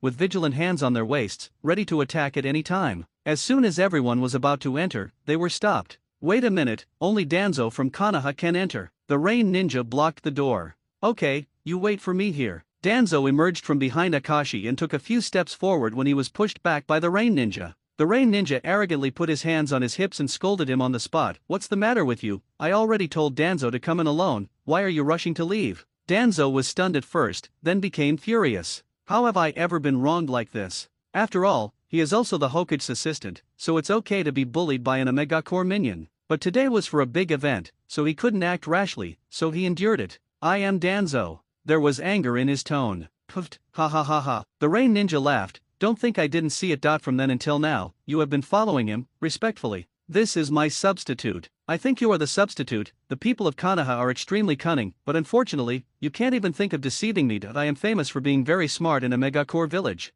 The rain ninja stared at Danzo, pointed at Akashi and waved, "You go in." Akashi didn't expect there to be a comedy contestant here. He looked at Danzo, who was holding his breath, then at the triumphant rain ninja, and sighed, "I'm really not one of them. You guys keep playing tricks." The words suddenly stopped, and the rain ninja fell to his knees. A group of root ninjas also saw the door being opened, and Hanzo's figure finally appeared. Danzo walked forward without anyone stopping him. He glanced coldly at the rain ninja just now and snorted. Hanzo said calmly, "Don't act like a child, come on." At this moment, he has a bright silver sickle on his waist and is wearing ninja equipment all over his body, looking like a warrior who is about to enter the battlefield. And Danzo pulled off his raincoat, revealing a suit of iron armor with a ninja sword stuck in his back, as if he had returned to his youth. No one would have thought that two old people from the old days would be dressed like this when they met. After they walked in, the iron door closed. In addition to Hanzo, there were 6 personal guards in the room, while Danzo was the only one in Konoha. The young Omegacore ninjas didn't know about Danzo's reputation, the isolation of Omegacore village, and the high-priced bounties that made the underground black market so popular. But Hanzo knew clearly that he was facing a hungry wolf. "What do you want me to do?" "To help you. I don't remember you being such a kind person, let alone how can I help you?" Hanzo asked. After a moment of silence, Danzo took out a scroll. The surrounding guards suddenly became alert and slowly pressed their weapons. They are well trained, and if the other party is suspected of assassination, they will immediately protect Hanzo-sama. But Hanzo showed no panic and watched with interest. Bang! The seal of the scroll was unlocked, and several corpses wrapped in oilcloth appeared. When they opened it, all the rain ninjas were shocked. This is the rain ninja who was killed by Akatsuki, Danzo explained. The miserable appearance made people's hearts tighten, and Hanzo frowned slightly. "How did you get it?" "My men found it during their investigation." Investigation? A few days ago, the people we konoha sent to negotiate on the border were also killed by people from the Akatsuki organization. They were frantically expanding their power and threatening Konoha's security, so we came to investigate, Zhang said. "So you brought these corpses here just to remind me out of kindness?" Hanzo asked.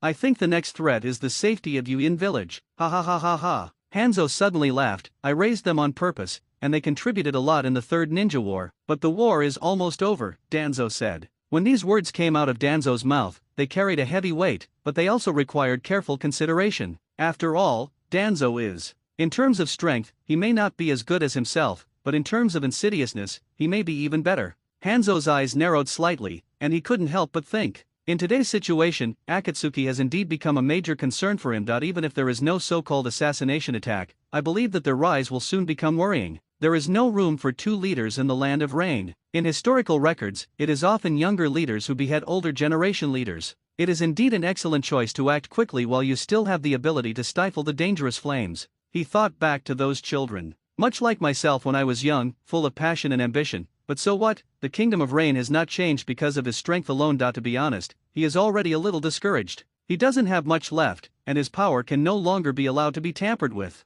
"What do you want to do?" Hanzo asked. "I remember that there is a girl among the core members of the Akatsuki organization. It is reported that her position is very important. We can pretend to be negotiating with Akatsuki and then kidnap her. Then we can use her to threaten the leader of Akatsuki, and then she can be taken down by the enemy. It's encirclement and annihilation." The old man understands. Hanzo trailed off in a long voice and suddenly burst out. His teleportation technique was unparalleled in the ninja world. In an instant, the scythe at his waist was already in his hand, and the sharp blade was held against Danzo's neck. And Danzo's hands were sealed, ready. "What do you mean? I can't figure it out. If Akatsuki is really my enemy, why would he agree to come to the negotiations? Why on earth do you konoha ninjas come? Whose hands did these rain ninjas die at?" Hanzo is an old fox. Simple provocation has no effect at all. From the beginning to the end, he never believed in Danzo. But Danzo remained calm, relying on the vigor he had experienced in the whirlpool of power for many years, and refused to give it an inch. "It doesn't matter who kills him, but who is the most important problem is important. Akatsuki blocked my way,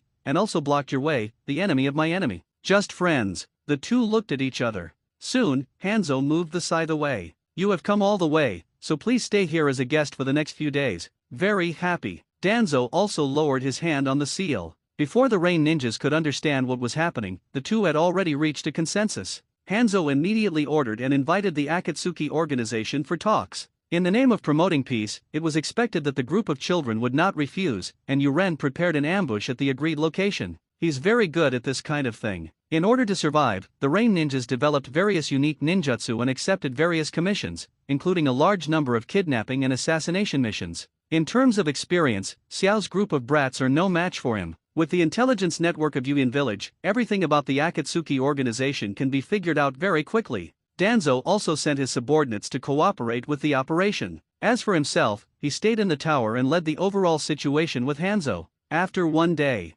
exciting news spread throughout the Akatsuki organization. Lord Hanzo took the initiative to invite them to talk. This is unprecedented good news. In the hearts of all the rain ninjas, Hanzo's status is unattainable. Akatsuki has always been a civilian armed force, and Rain Hidden Village is the official military force. The leader of Yuin village condescended to negotiate with the Akatsuki organization, which shows that they have been recognized. The idea of peace is about to be spread. Yanako happily ran to Nagato, turned the letter over and over, and said with a smile, "Our hard work has not been in vain." Finally, Hanzo-sama also noticed us. "Well, that's great." Nagato smiled happily. "Where's Xiao Nan?" "Yesterday, major cities were suddenly under martial law, and normal transactions in many places were stopped. She took her team to see what was going on, but she didn't have time to tell you yet. Nagato hesitated for a while and then said, I always have a bad feeling. Yahiko patted him on the shoulder. This is not the first time for this kind of mission. It will be fine in the territory we are familiar with. Besides, with Zionen's strength, there will be no problem. Get ready and set off with me. Okay, Nagato answered, but still felt uneasy. The sound of wind was mixed with muffled thunder. He suddenly recalled that rainy day many years ago. That was his first kill. Teacher Jiraiya discovered the Rinnegan and sat under the eaves with him, comforting him and talking about his wish for peace. I read in the history books that there were no wars in Senju Hashirama's era. This shows that peace can probably be achieved. Can becoming a strong person eliminate the fight between people? I do not know. The teacher doesn't know either? Jiraiya looked at the sky, and fine strands of rain fell from time to time on his face, which was very refreshing. Peace is very rare. Since the Warring States period, countless people have worked hard for this goal and even sacrificed their lives. To eliminate the relationship between people, and the struggle between people is such a profound subject. Can war be stopped by becoming stronger? Can the barriers between people really be eliminated? He really doesn't know. All he has done is the process of searching for answers, but he firmly believes that one day, the sun will tear through the clouds and the kingdom of rain and shine on this land. Protect your companions until the day of peace comes,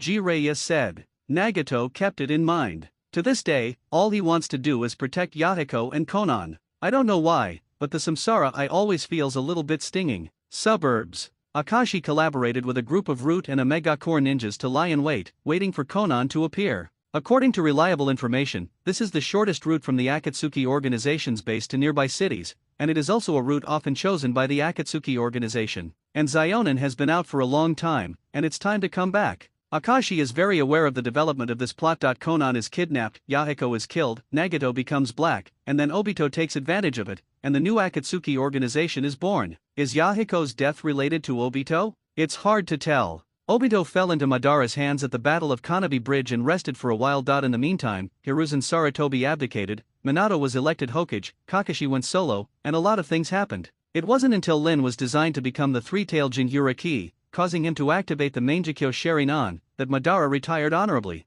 At this time, Akatsuki was still under Yahiko's control. It might not be difficult to persuade Nagato, but if you want to persuade Yahiko, Obito's mouth escape skills may not be enough. For this reason, killing someone with a borrowed knife may not be an option. Compared to Danzo and Hanzo, Obito and Black Zetsu are more worth watching out for. Akashi looked at the hands around him and made a decision. Save Zionen. It's time to trip up Danzo again. Xiao Nan ran with three companions in the rain, not very fast, chatting as they walked, and muddy water splashed under their feet. This kind of inquiring about information was originally enough for one person, and she was happy to go out for a walk. The other members were worried and followed. The mission went smoothly. They chatted all the way and were in a very happy mood. However, a sudden change occurred. The rain ninja who had been lying in wait for a long time waved his hand and suddenly launched an attack. 3 people jumped out of the underground puddle. 2 people appeared invisible in the rain. 3 more people hid behind the rocks and rushed forward. A total of 8 people swarmed forward. Here, 4 ninjas, including Akashi, also joined the battle. They all scrambled to get ahead, but Akashi was last. Be careful, there's a sneak attack. Zionen suddenly became alert. It's too late. A rain ninja wearing a mask ducked behind Konan and slashed him with a sword. Because he wanted to stay alive, his force was a little lighter, but it was enough to make people fall to the ground. But at this moment, the rain suddenly changed. The woman in front of her peeled off piece by piece, turning into snow-white pieces of oil paper that flew away. She cut them off with a ninja knife and fell into the air. Then the white light gathered quickly, exuding a biting chill. Next moment, the oil paper flew back again. They contained strong murderous intent, like daggers dancing in the air, splitting the rain curtain. What is this? Before he could be surprised, the Akatsuki members on the left and right killed him. The rain ninja who was charging ahead saw this and quickly activated the wind escape ninjutsu. The huge wind force distorted the trajectory of the flying paper, and the pieces of paper that split the rain curtain were torn apart by the stronger wind and bounced in the opposite direction. It was as if I was blocked by an invisible high wall and could no longer move forward. Immediately afterwards, the pieces of paper gathered together and turned into the shape of a woman. Zionen has a beautiful face, a paper flower in her light blue-purple hair, and a long black windbreaker, which covers her graceful figure. She steadied herself against the wind, her heart filled with turmoil. Rain Ninja, why are you attacking us? Stop nagging, don't give her a chance to breathe, the leader of the Rain Ninja shouted. Several people swarmed up again, but the Root Ninjas looked at each other and slowed down in a tacit understanding. Konan's ninjutsu is very strange. It would be better to observe more. Let Yunin kill 2 heads first. As expected, the impulsive Uren fell down again soon. The paper is embedded in the neck, like a thin piece of steel. Akatsuki fought and retreated, with the rain ninja chasing after him. The two sides launched a chase. Konan opened his palms, and paper shurikens were shot out from his sleeves. The thin paper was soaked with chakra, making it faster and sharper than ordinary shurikens. The rain ninja spit out steel like water bombs. The paper shuriken collapsed upon contact and fell to the ground halfway. At the same time, more paper spears and cones pierced the rain curtains and shot towards the rain ninja. The snow-white paper changes under Zionen's control, becoming more powerful than the rainstorm. Be careful, avoid the vital points. The rain ninjas advanced while resisting. The sword light flashed, and the water escape was released unscrupulously in the rain. Smoke bombs and gas bombs rained down. Relying on their numerical advantage, they continued to pursue and suppress them. All the sharp balls were stuck on the ground and scattered in all directions. Paper shurikens were also scattered around, and the distance between the two sides was gradually getting closer. You go first, I'll stop them. Sweat dripped from Zionen's forehead. Zionen, you go, we stay here to break up the rear. You are no match. I have special moves. Move quickly, otherwise I won't be able to use them. The Akatsuki organization began to stage a TV drama, but Uren did not give them a chance to give in. As soon as he caught the flaw, he used the ninjutsu of sneaking in the rain to kill an Akatsuki member. Only Zionen was allowed to be captured, and no one else was killed. We have mastered your ninjutsu a long time ago. You were just careless at first, but now you are no longer a threat. Surrender quickly and we promise not to kill you. The rain ninja shouted proudly. Really? Zionen snorted coldly, then formed a seal with his hands. What about this? As she shouted, all the pieces of paper that had been knocked down on the ground stretched out, revealing the words in the middle: explosion. Every paper weapon scattered in the rain was mixed with detonating symbols. And those rain ninjas who were supposed to surround Konan were surrounded by detonating charms. There was a trace of panic in everyone's eyes. Not good. Boom. The huge fireball expanded rapidly, triggering a chain reaction, and for a time, the explosion was overwhelming. The three rain ninjas were trapped in it and exploded. The terrifying explosion isolated the rainwater, and the rumbling sound was continuous. The fire is soaring. The ninjas who were left behind were sweating. So is this the strength of the Akatsuki organization? Completely exceeded expectations. Akashi had been paddling, and of course he was not affected by the explosion, but the huge impact of the airflow lifted his hood from the rain, making a loud noise. It seems like Zionen can handle it all by herself? He was a little surprised. With this ability, even the rain ninja can't fight him. How on earth can we catch her? Thick smoke dispersed, gradually fading in the rain, and blurry figures emerged. The two members of the Akatsuki organization behind Konan had already fled. The root ninja here took action. After observing for a long time, they roughly understood Zionen's strength. They used the teleportation technique and rushed over. Stepping into the water, the distance was shortened in an instant. Konan set up a kunao and was about to resist, but they crossed the line of defense and directly attacked the other two Akatsuki members. Not good. She turned around to save her companions, but the root ninja suddenly shot back, stabbing her hands and feet with the sharp ninja sword. If the sound goes east and hits the west, that place is east and this place is west. At the same time, the remaining four rain ninjas also raised their weapons like hungry tigers pouncing on prey. Tear Konan's body was cut open and her limbs were disabled so that she could no longer use ninjutsu. But soon, the whole body fell apart and turned into pieces of paper. Paper clone? The root ninja was shocked. The smoke from the explosion just now blocked the view. Could it be that time? She had long seen through the tactics of the root ninjas, and deliberately pretended to be a trap to attract attention so that her companions could escape. Chase! They reacted, blushed, and tried their best to catch up. Only one rain ninja was still there, and Akashi did not move. Instead, he laughed. You were so smart that you left the clone to buy time for your teammates, and then transformed into the rain ninja, making their efforts in vain. What did you say? 5 rain ninjas were sacrificed just now. There should only be 3 left, but you became the extra one. Akashi approached slowly. Konan, am I right? In the smoke and dust, Uren was in a panic. He really didn't care whether there was one more person or one person missing. All his attention was attracted by the paper clone of Zionen.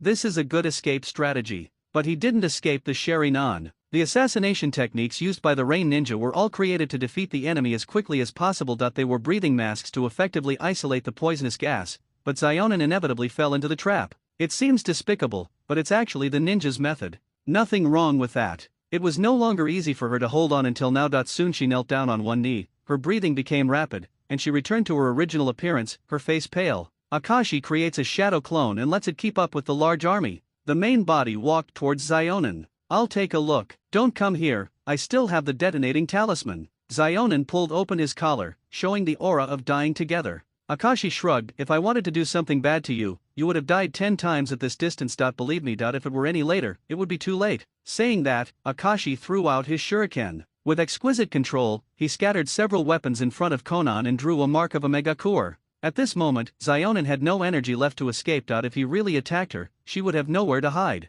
But why? Xiao Nan asked coldly. Who sent you? Akashi took out a scroll. You don't need to know this. Anyway, I will let you go back alive. Why? Before she finished speaking, Xionin felt her center of gravity rise, and she was actually carried by Akashi. Hey, put me down. It's so noisy, be quiet. Akashi slapped Konan's thigh. We have to find a place to hide first so they don't find it all at once. Xionin, who had no strength to begin with, felt weak all over, and a trace of bright red appeared on her pale face. Now, she can only be at the mercy of Akashi. The two came to a low cave. Akashi laid Konan flat on the ground and opened the scroll. Many bottles and jars rolled out, marked with various alphabetical symbols. What is this? Xionin said with difficulty. With your level of education, it's difficult to understand that you can just lie down. Akashi was too lazy to say anything more and started taking blood for analysis. Xiao Nan puffed up her cheeks and said, I'm angry. With a quick operation, Akashi judged the type of poison and breathed a sigh of relief. Fortunately, it's not the poison of Sanshao fish. It was expected that they only wanted to catch people and would not use deadly toxins. During the time he followed Orochimaru, he already had an understanding of the toxins commonly used in the ninja world.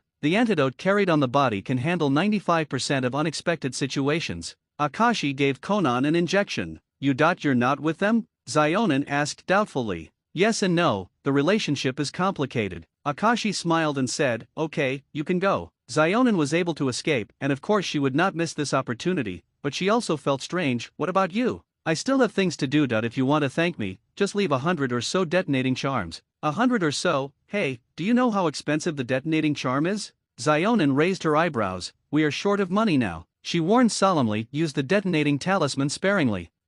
When these words came out of Xionin's mouth, their credibility was almost zero. Akashi didn't care and asked her to leave quickly. Time was running out and Xionin knew she couldn't stay, but there was one last question. Can I tell you your name? My name is Sin Buster.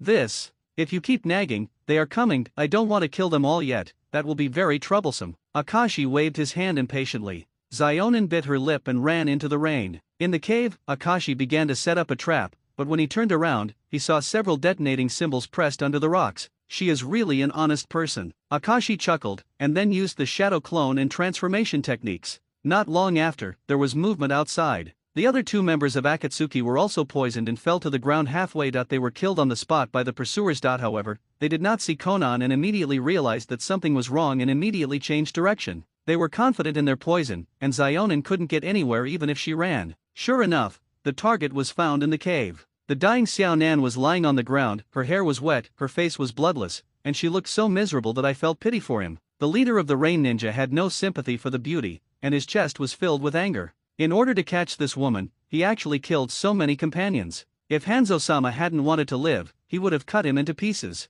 The root Jounin codenamed C said calmly, it seems that she has no ability to resist. After being poisoned by our poison, the body will gradually become weak, and the chakra will be disordered. The Rain Ninjas said as they walked towards the grotto, what can you do if you escape here? We will catch you. Binja wanted to step forward to take a look, but was stopped by Akashi. Yaksha, what's wrong? This is the task of the Rain Ninjas, that we are just assisting. It's best not to steal their limelight. Akashi explained simply. C has been following Danzo for a long time. Although he has obliterated his personality, self, and emotions, he has learned many ways of doing things, and he deeply agrees with this. In the land of rain, there is no need for konoha to stand out. As a result, several root ninjas stood still, as if they were not involved. Akashi smiled with satisfaction. This move was exactly what he intended. He didn't want everyone to fall into the trap. If they all died, it would be difficult to communicate. Danzo will definitely wonder, how come you are the one who survives every time? And the Rain Ninja is dead, and the Root Ninja is still alive. Hanzo may be suspicious of Danzo.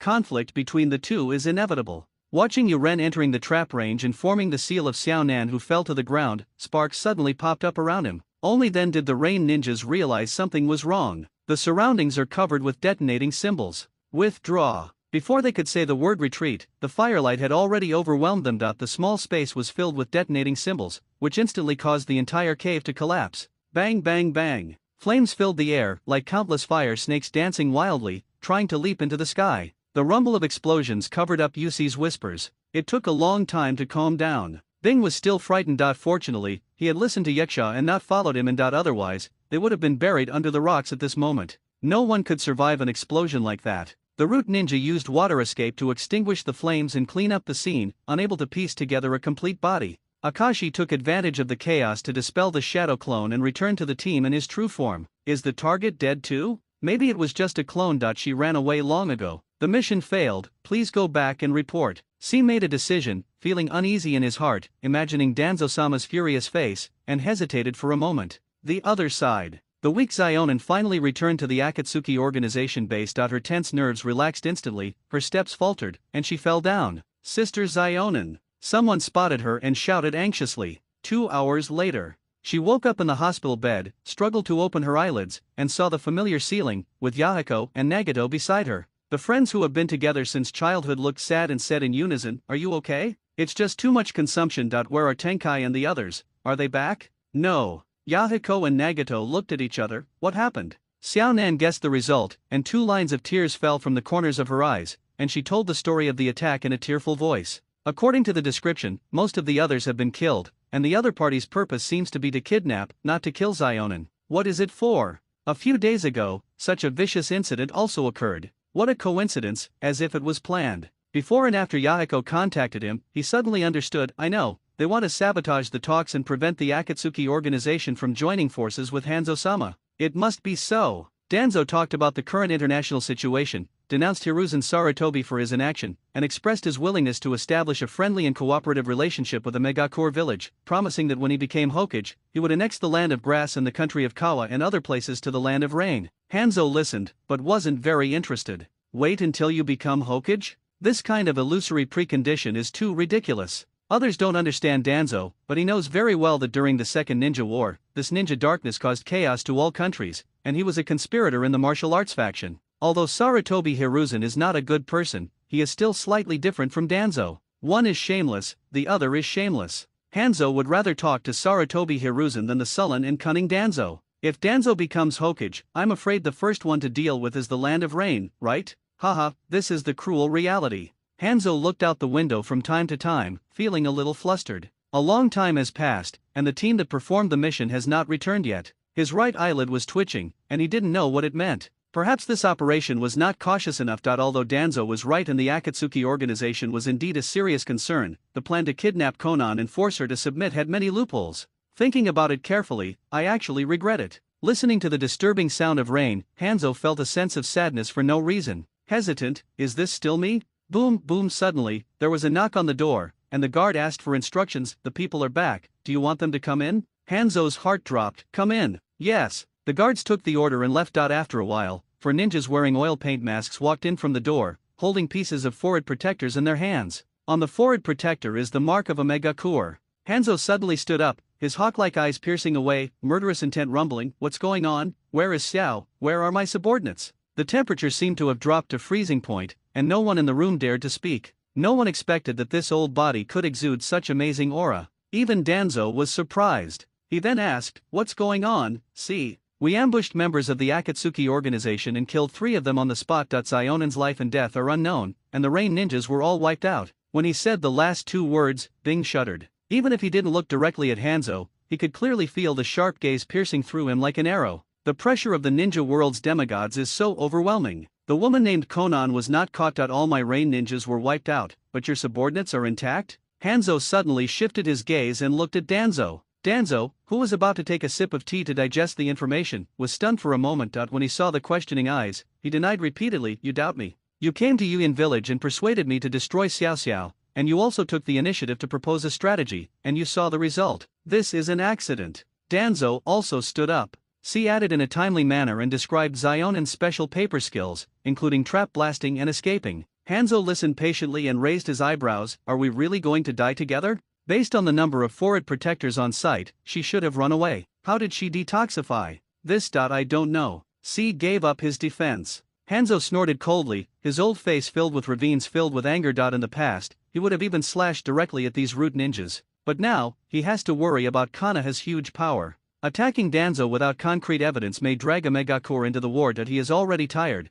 and the country cannot withstand another blow. Is this Danzo's plan? He does not know. He dared not try. The sickle on his waist flashed with silver light, but was not pulled out in the end. The cooperation ends here, you can go. I hope you think it over carefully. Danzo's face didn't look good either. In the final analysis, this is an internal matter within the Kingdom of Rain, and you don't need to worry about it. Don't have to talk? Wait until you are truly sincere. Hanzo said without looking back, send off the guests. You will regret this. Danzo couldn't help but snorted contemptuously, turned and left. I originally thought that I could eliminate the scourge of the Akatsuki organization in one fell swoop, and reached a cooperation with Yuin village to gain the support of Sanshoyo Hanzo, but I didn't know that the old guy would not drink the wine as a penalty. If Sarutobi Hiruzen came in person, I would still respect him. If you say it, I won't be afraid. Hanzo looked at the rain outside the window and counterattacked coldly. Back then, he was called the demigod of the ninja world, and the god of ninja at the time did not refer to Senju Hashirama, but to the third-generation Hokage Sarutobi Hiruzen.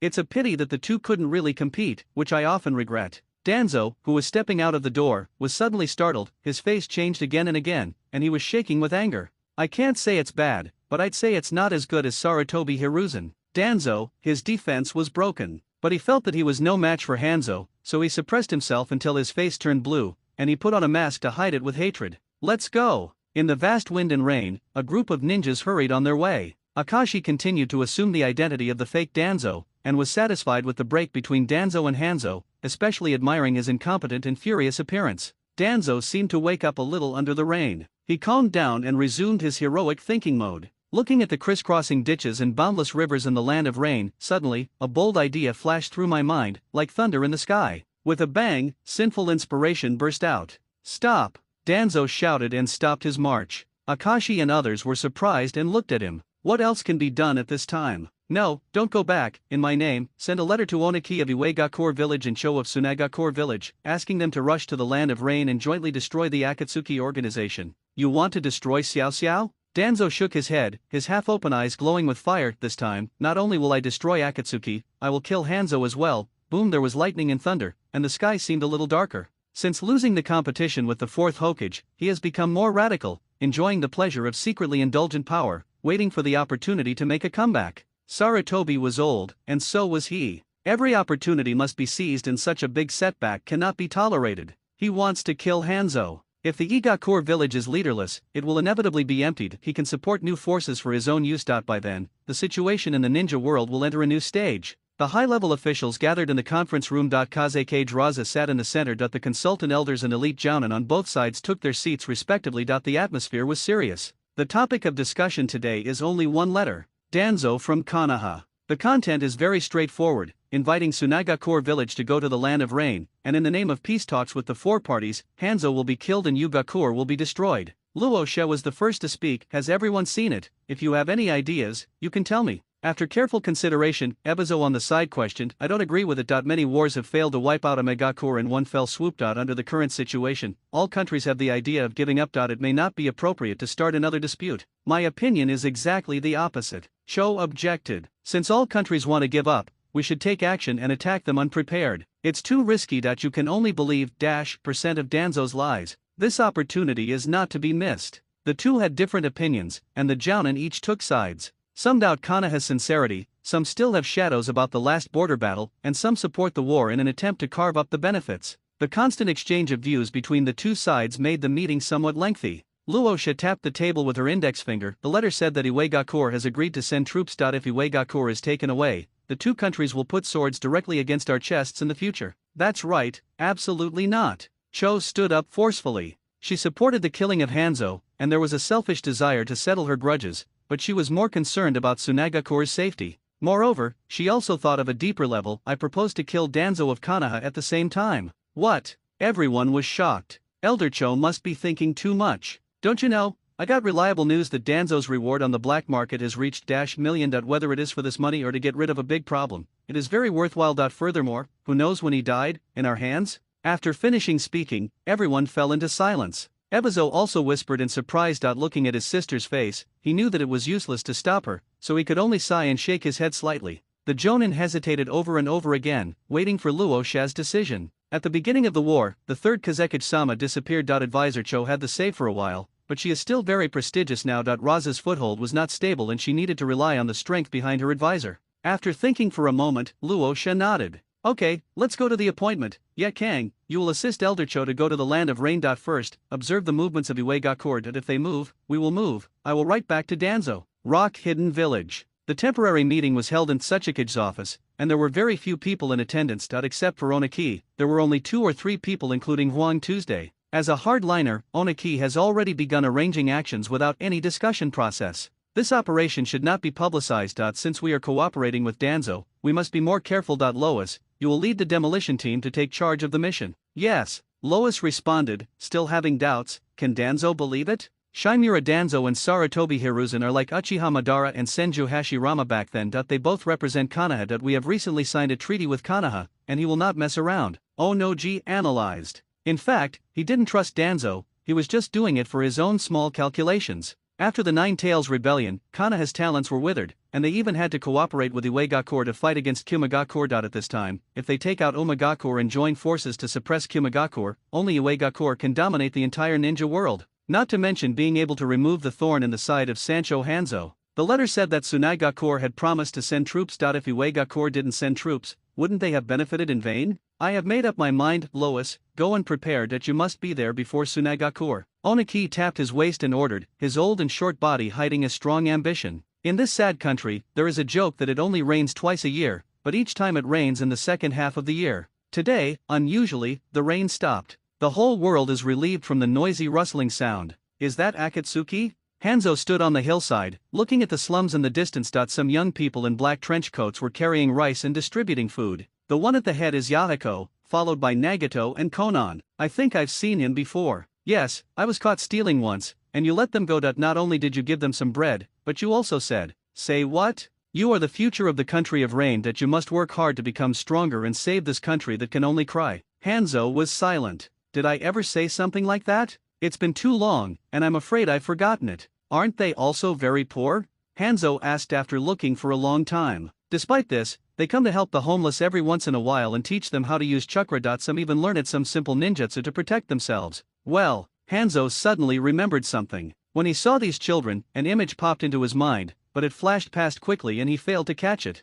It looks very similar. What does it look like? Hanzo shook his head and didn't think about it anymore. So, do we still want to continue the conversation? The guard took the initiative to speak without mentioning the matter. Although Danzo's cooperation was rejected, the invitation for talks had been sent to the Akatsuki organization, and the plan was just put on hold. Hanzo knew who the real murderer of Rain Ninja was. Once it is determined that it is a provocation, it becomes unknown whether Akatsuki's threat exists or not. How to deal with it? While Hanzo was thinking, a letter was presented to him. The content was intense. Danzo said directly that he had invited Uegakure and Tsunagakure to come to the Land of Rain specifically to destroy the Akatsuki organization. He hoped that Hanzo would maintain the original plan and make an appointment with Akatsuki to come out for an interview and negotiate a peace agreement among the 4 countries. Peace talks between the 4 parties, let Xiao bear witness, and destroy Xiao. By the way, Hanzo didn't know what kind of hatred Danzo had against Akatsuki, but this letter put great pressure on him. The 3 major powers forced him to betray the Akatsuki organization. Logically speaking, he should be happy to be able to solve a serious problem, but the feeling of being threatened is very unpleasant. Hanzo, who hadn't left the tower for a long time, actually suggested going to see what kind of organization Akatsuki was. So they came and watched for a long time. No matter how you look at it, Akatsuki doesn't seem to have much ambition. Maybe he needs to reevaluate it. Hanzo was troubled in his heart. He wants to keep the Akatsuki organization, but the 3 major countries are using the situation to pressure them. If Akatsuki is not betrayed, the other party may use the excuse of fighting terrorist organizations to launch an attack on Uegakure. In order to hold on to power, Hanzo endured it. The talks remain unchanged and will proceed as planned. In addition, I will bring a message to them. This time, in addition to the Kingdom of Rain, there will also be the 3 kingdoms of Wind, Fire, and Earth. They will conduct 4-party peace talks and discuss post-war matters. Yes. Finally, prepare to ambush Danzo. Hanzo's face showed a fierce look of determination. Within the territory of TNZ country, Akashi's shadow clone followed the map and found the hiding place of former Commerce Minister Fujiwara Junpei. He ran out secretly. Each of the 4 parties has its own plans for the peace talks, and he must also make plans. Junpei Fujiwara received him warmly and smiled like a chrysanthemum. You came at just the right time. The account has been opened. I will send you 1,000 million taels. Is it appropriate? 10 million? Akashi didn't think so much and was a little surprised. Fujiwara Junpei thought it was not enough. He was so frightened that he quickly shrank his neck and said, I'll add more right away, more. Ahem, let's talk about this later. Your previous bounty announcement was good, I'm very satisfied. Thank you for the compliment. I later felt it was not safe and added another 2,000 million taels. Now it is exactly dash million. 100 million, tisk tisk, it's really valuable. Akashi sighed with emotion and asked, it's a pity that no one has Danzo's whereabouts now, right? In the Akatsuki organization's base, Yahiko greeted loudly with a smile on his face. Today is the day for peace talks. Their efforts were not in vain. This time they not only met with Lord Hanzo, but also negotiated with the other three major countries. Peace is at hand. At the end of the war, no one wanted to shed more blood and sacrifice. Presumably the remaining matters will be settled at the negotiation table, right? Lord Hanzo invited the Akatsuki organization to bear witness, which put them on equal footing with the three major powers and had to be taken seriously. Every Akatsuki attendee was carefully groomed and dressed appropriately. Yahiko is the leader, Nagato is the deputy, and Konan is the housekeeper. The last attack incident left them with lingering fears. After discussion, they decided to let Xionin stay behind. No one had any objection to this. Xionin stood at the door and said with a smile, I wish you all the best. We must definitely strive for more benefits for the country of rain this time. With Hanzo-sama here, they dare not face the land of rain, let alone Akatsuki. Hee, maybe we can have enough to eat from now on. Look at what you're doing. Ha ha ha ha ha ha. For a time, the crowd was filled with joy, and they were all dreaming about the beautiful life after the arrival of peace. Nagato came late. Seeing everyone's excitement, he had something to say. He was disturbed. I have been feeling uneasy since yesterday. The last time this happened, something happened to Xionin. This time, he wanted to talk to Yahiko, but when he saw everyone cheering, he felt it was difficult to say anything, so he had to silently pray that it was his illusion. Nagato, you're finally here. I'm really sorry for being a little late. You must be too nervous, so you had insomnia last night, right? One person joked, this kind of big scene is actually nothing. Just treat the senior officials of various countries as aunties selling vegetables and bargaining. Another person curled his lips and said, don't talk nonsense, you may pee your pants later. Everyone laughed. Yahiko smiled and shook his head. Seeing that the time was almost up, he waved gently, let's go. Yes. The members of the Akatsuki organization became serious for a moment, and more than 50 people rushed into the rain curtain. White lightning lights up the earth. The young blood is rushing and jumping, looking forward to the new era. They arrived at the location of the negotiation, lined up as they had heard from the news, and put on a very upright posture without smiling. Formal negotiations must be treated formally. I heard that there were various etiquettes and rituals, but they didn't understand them, so they could only try not to make a fool of themselves. Yahiko stood up straight, followed by Akatsuki's team. There was no one around. Nagato, did I remember correctly? Is this the location? Yahiko couldn't help but wonder. That's right, it's here, Nagato whispered. Whispers also started behind them. Why is there no one except us? These big countries don't even have to show off their negotiations, right? Who knows? Be serious, this is a formal occasion, don't disgrace the land of rain. Isn't it still early? We won't be there in 10 minutes. There were various speculations within the Akatsuki organization. After all, it was the first time to participate in such a large-scale negotiation, and they seemed a little at a loss. 10 minutes seemed like an eternity. The rain ninjas have already set off, and Hanzo is hiding in the tower, quietly watching the distance. He didn't go. The person who came to the scene on his behalf was a close aide named Jubei. He was also older. He had been following him since the beginning, and he was a shadow-like existence. Now that the shadow was gone, Hanzo actually felt a little uncomfortable. Four-party peace talks, annihilating the Xiao organization, and resolving disputes. No matter how it sounds like a trap. He is indeed old enough to be suspicious, old enough to be afraid of death and failure. The more things you hold in your hands, the weaker you become. Standing on the high tower, Hanzo overlooks everything in Yuin village. This is everything he has. Who wants to lose power? Who wants to lose his glory? He doesn't want it. As long as he doesn't get involved in danger, he will never fail. He will always be the demigod of the ninja world, the leader of Yuin village, the person who stands at the top. Let's just treat the Akatsuki organization as a sacrifice. Lord Hanzo, the troops from Tsunaga Core Village and Uega Core Village are already in place. The number of both sides exceeds 100. Danzo seems to have mobilized a lot of manpower from Konoha. Understood. You really don't want to go? If we just eliminate the Akatsuki organization, these people are enough. But I always feel that all countries have other plans. Didn't we also ambush number 50 people and prepare to kill Danzo? Maybe. As the words faded, the guard reacted and suddenly exclaimed, they want to kill you. It's hard to say. Hanzo walked outside. The cold rain wet his hair and flowed along the breathing mask. His whole body was like cast iron. His heart was in confusion. What would be the outcome of this fight? The group of children organized by Akatsuki.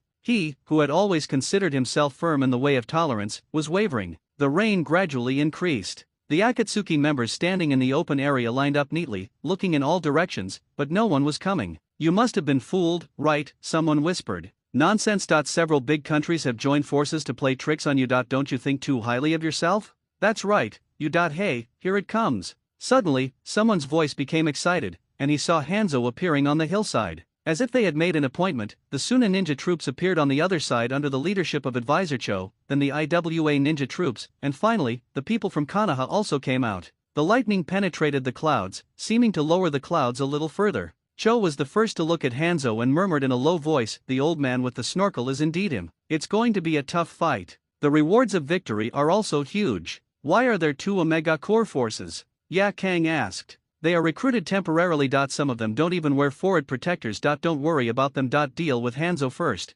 Cho's hands have already held the scroll. "The antidote is ready. It's so grand." Akashi played the role of Danzo, and his expression changed slightly when he saw many strong men gathered together. He didn't expect that various countries would really send people, and there would be so many people. The four forces gathered around the Akatsuki organization in the middle, which was nothing like negotiation. Only the Akatsuki organization took it seriously. Although Yahiko is the leader of Akatsuki, he has never seen such a battle. Fortunately, he stabilized himself with his good psychological quality. The atmosphere was so solemn, I was scared. I said, "Who should speak first now? Why are they not coming down the hillside?" Everyone couldn't help talking, their hearts beating fast. At this time, Hanzo, disguised as Jubei, raised his arm. "Let's start peace talks." He gave Konoha Danzo a signal. The Rain Ninja thought they were here to destroy Akatsuki, but the other three parties were all targeting Hanzo and the Rain Ninja. Without waiting for a response, Cho moved, the Lois moved, and the roots of Danzo's subordinates also moved. The roar was like a sea tide flooding the earth, and hundreds of Sand Ninja and IWA Ninja rushed towards Akatsuki and Rain Ninja, leaving the chaotic raindrops behind.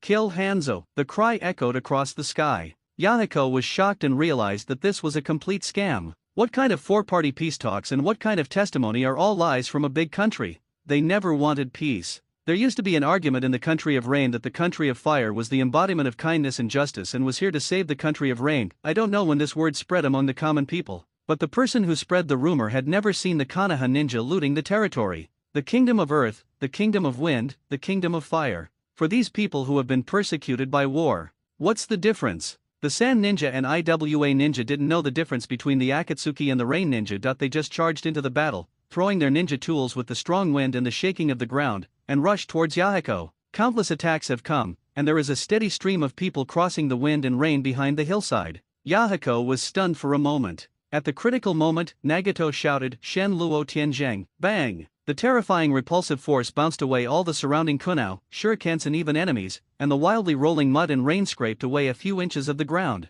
Behind the red hair is a pair of eyes that shock everyone. That's Cho. Danzo and other experienced ninjas couldn't help but feel horrified, their teeth colliding in their mouths. Reincarnation eye, how come? How can it be? The eyes that are said to be possessed only by the immortal of six paths actually appeared in a boy from the land of rain. Danzo recalled the death of his subordinates not long ago. Could it be that Nagato met Akatsuki? The decision to destroy the Akatsuki organization couldn't be more correct. Prioritize the destruction of the Akatsuki organization. Danzo gave the order excitedly. In front of the Samsara Eye, Hanzo became insignificant. A group of root ninjas rushed over and roamed the battlefield, becoming unique reapers. Akashi did not move, standing in front of Danzo. As a substitute, he cannot join the battlefield for the time being. Tsunaga Korsho led Hayakura to kill Hanzo directly. They had been rivals for many years. They had fought during the Second Ninja War and even exchanged titles. An old man wearing a snorkel. Puppet old woman. Those who didn't know thought it was a nickname between the couple, but they both wanted to kill each other. "Ya Kang!" Cho shouted loudly, opened the scroll in his hands, and two puppets, one black and one white, appeared. At the same time, scorching fireballs were flying, and Yakura jumped up from behind her, holding a kunao, and jumped into the Rain Ninja formation. Burning escape over steaming to kill. Any ninja who comes into contact with the fireball will have all the water in his body evaporate instantly. Ya Kang single-handedly fought his way out. Jubei stood in the center of the formation, letting the raindrops hit his armor and shatter his bones into pieces, but he remained unmoved. As the shadow of Hanzo, he is also an elite jonin. Calmness is the first element. Compared with Ya Kang, he has richer experience. This is very important in a ninja battle. As the fireball approached, the Jubei moved in an instant and used extremely superb sword skills to block the kunao. At the same time, he swung the sickle and struck at Ya Kang's face, with silver light flashing. Clang! Hagura deftly avoided the scythe, but Cho's puppet moved forward. Cho is currently the strongest puppet master of Tsunagakure. Although the sword is old, it is still sharp. She used the black puppet to restrain the rain ninja beside her, and then pulled the white puppet to Jubei's side. The speed was so fast that people had no time to react. This transformation of shape was probably unmatched by anyone except the red sand scorpion. Even Hanzo found the old woman troublesome. Jubei naturally felt that he was powerless. On one hand, he had the rare puppet technique in the world, and on the other hand, he had the terrifying blood inheritance limit of the burning release ninja. He could only fight and retreat. Such strength made Cho suspicious. No, you are not Hanzo. Ha ha ha, did you just find out? Jubei's hand holding the scythe couldn't help trembling. It's just like Hanzo-sama said, they are a bunch of idiots. He angrily raised the flare and fired it into the sky. The rain ninja troops who were on standby in the distance quickly gathered together, and more than 50 rain ninjas who were ambushed at the scene also rushed out and rushed down the slope. Yu-Ren had already been prepared. Cho sneered disdainfully, do you think you were the only one who arranged the ambush, Yakang? Yes, Yakang sent out a signal, and not long after, more sand ninja arrived. The Lois in the distance also greeted people and horses, and there was a rumbling vibration on the side hillside, and the IWA ninja was also ambushing. Where there were only hundreds of ninjas, Tsunagakure and Iwagakure secretly ambushed hundreds of them, turning them into sharp arrows that penetrated into the center of the battlefield. Shouts and thunder mixed together, rushing together like a torrent. Of course Jubei would send sentient ninjas to investigate the situation, but the two countries obviously anticipated their actions and set up barriers early. In order to capture Hanzo, they made many calculations. The number of Iwagakure and Tsunagakure who have entered the battlefield has exceeded 1,000, while the Akatsuki and Uemi ninja combined only have about 300 people. Heavy rains poured down, dyeing the earth blood red. On the high tower in the Kingdom of Rain, Hanzo was restless, his brows sometimes furrowed and sometimes relaxed, and the past kept replaying in his mind. Until a shout interrupted his thoughts. Hanzo-sama, there is news from the front line that our people have encountered an ambush. It is false that the three major countries destroyed Akatsuki, but it is true that they want to eliminate Omegakure. Jubei has united with the Akatsuki organization and is fighting hard. Go and support. Stop. Hanzo shouted to stop them. Don't go, this is a trap. The person who reported the news was shocked. There are more than 200 rain ninjas there. If they don't go to support, they will. I have arranged a response team. Hanzo still did not move. But the other party has Cho from Tsunagakure. Without you. Okay, don't say any more. The stern voice silenced everyone, and no one dared to challenge Hanzo's authority. The old man standing on the edge of the tower took a deep breath. If the other party sends out Cho, Ninja's situation will be in danger, and he knows the old woman's strength only too well. Coupled with the insidious Danzo, perhaps the manpower he prepared was not enough. It's right to be cautious. Originally, they only wanted to sacrifice an Akatsuki organization and made concessions to end the matter, thinking that in the face of the name of a demigod, the three major nations would restrain themselves. As a result, the other party was completely unscrupulous. This is forcing him. Damn! He could have pretended not to know the situation, but the screams of the rain ninjas before they died seemed to be vaguely heard in their ears. If he were to go down personally, it would inevitably lead to a real mini-war. I really don't want to do this. Tired of fighting? Or am I afraid? Hanzo couldn't help but ask himself. Are you really not going? The young ninja looked at the old man in front of him and asked,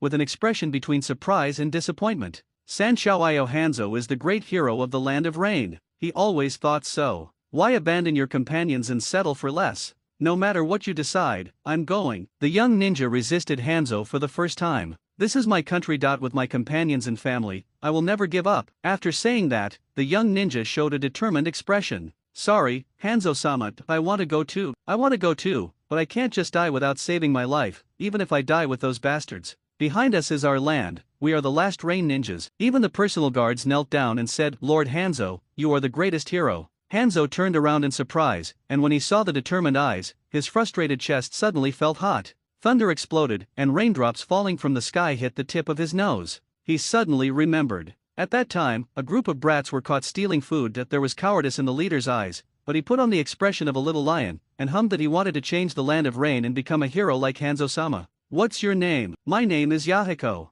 Little devil, I remember you. There are righteous people and righteous hearts, but not so many people have that courage. From now on, we must work hard to become stronger and save this country that can only cry. He said so. In this life, he has never lacked care for outstanding juniors. He finally understood what he felt like when he saw those children like myself when I was young, the one who was determined to change the country and want to restore peace to the world. Proud and glorious, upright. Let's go. Hanzo closed his eyes and took a big breath. Master Hanzo, didn't you hear clearly? I said let's go. Hanzo suddenly opened his eyes and looked at the rain curtain, his Adam's apple twitching and murderous aura bursting out of his body. The rain ninjas were extremely surprised, yes. Seeing the adoring eyes of his subordinates, Hanzo smiled happily that he seemed to be back in his youth, holding the weapon tightly. Yes, they are right. Hanzo, the old man, is the hero of the land of rain. Heroes shouldn't die in towers. It was clearly a one-sided situation, but the battle line failed to advance effectively. The rain ninja's tenacious will burst out in a last-ditch battle, and he struggled to withstand the tide of attacks. This is the land of rain, the place they are most familiar with. The home field advantage was very obvious, and various unexpected assassination techniques caused the Sand Ninja and IWA Ninja to suffer a lot. Furthermore, they missed the existence of a person. Nagato has the Samsara Eye. Shen Luo Tianzheng. Vast power erupted from the slender body, shattering the weak wind release of the Sand Ninja and knocking them off their feet. Some genin were even shocked to the point of vomiting blood and falling to the ground. Akatsuki, with only 50 people, has managed to hold on until now with very little loss. But even so, Nagato was tired. Because they came for peace talks, they didn't bring too many ninja tools and supplies. There weren't many things like military grain pills in the organization originally, and they didn't bring any at all this time. Yahiko looked at Nagato worriedly. I don't know if the next time I use Shinra Tenzen, I will reach the limit. On the other side, Danzo was on the run. The ambush of the rain ninjas was designed to get rid of Danzo. Seeing that the blockade on the central battlefield could not be broken, they did not stop and launched a fierce attack on Danzo. Akashi pretended to be Danzo and couldn't help but become nervous. Unexpectedly, the leader of the rain ninja was the smart guy who guarded the gate last time. He saw through the disguise at a glance and shouted heroically, "The one following behind is Danzo, and the one wearing the red patterned mask is Danzo." The rain ninjas all echoed, "The one wearing the red patterned mask is Danzo." More than 50 people launched an attack like crazy, and Danzo, who was sitting firmly on the Diaotai and preparing to harvest the loot, was shocked. He retreated while fighting, distanced himself under the protection of the root ninja, and changed his mask. De Chongming had excellent observation skills and shouted, "The one wearing the yellow paint mask is Danzo. The one wearing the yellow paint mask is Danzo." Asshole! Danzo cursed angrily and simply took off his mask, no longer hiding it. At this time, the rain ninjas shouted, "The one without a mask is Danzo, kill Danzo." After pursuing all the way, Konoha finally fell into battle. Akashi was ignored instead. He fixed his eyes on the root ninja wandering on the battlefield and drew his ninja sword. To be honest, he didn't want Akatsuki to be destroyed in his heart. If Yahiko was alive, Nagato might not go astray, and history would change as a result.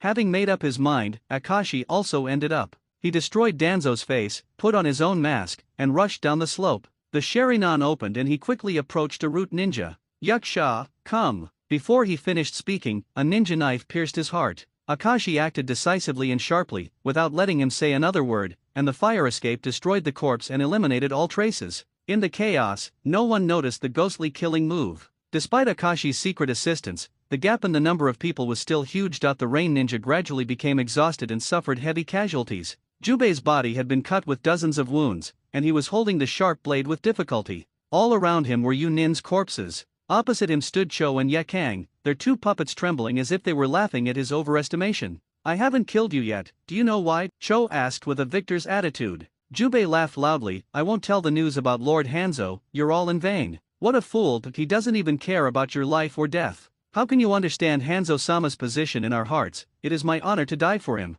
Jubei looked at the two of them with contempt. With a sarcastic look on his face, it seemed like he had one. Cho gritted his teeth, "Then you go die." The old woman's patience was not good, and the black puppet stretched out its long sword and stabbed Jubei directly in the chest. Jubei, who could only barely hold himself up, was unable to resist, and he greeted death with a smile. However, a piece of paper floated down. Countless pieces of paper turned into a solid barrier, blocking Jubei. Clang! The black puppet's sword failed to penetrate the snow-white paper wall, and was instead submerged by the stormy paper. Cho was slightly startled, but without any hesitation, he pulled the chakra thread and pulled the two puppets close to him, spinning around the body at high speed, with sharp weapons stretched out from his limbs, dancing and flying, like a whirlwind. Zionen's paper attack couldn't break through such an obstacle and stopped in mid-air. "Hanzo-sama, let me help you. Are you Akatsuki?" Jubei recognized the clothes. Surprised, he laughed at himself. He was obviously the target of a frame-up, but he helped them and turned. It was really ironic. Another round of shouts rang out, and hundreds of members of the Akatsuki organization followed Konan and joined the battle.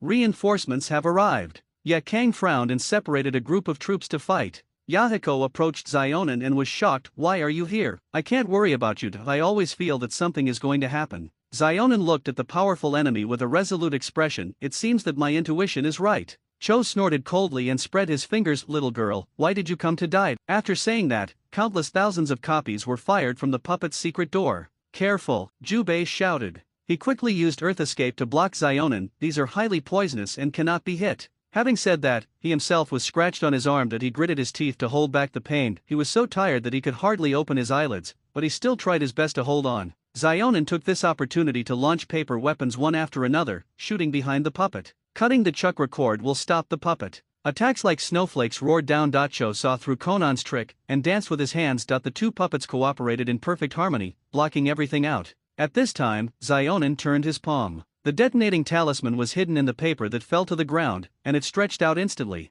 Cho realized something was wrong and quickly flew back. The black and white puppets had no time to pull back and fell into the explosion range. More than a dozen detonating symbols exploded, shattering the puppets. However, the black spikes inside the puppet also scattered like rain, impacting in all directions. Zionin's eyes flashed with shock. She didn't expect such a hand. At the critical moment, Jubei stood in front of her, with dozens of black thorns in his body and blood flowing like a stream. Lord Hanzo, poof! Jubei spurted out blood. Don't worry, I'm not Hanzo-sama, but I believe he will definitely come. Not Hanzo-sama?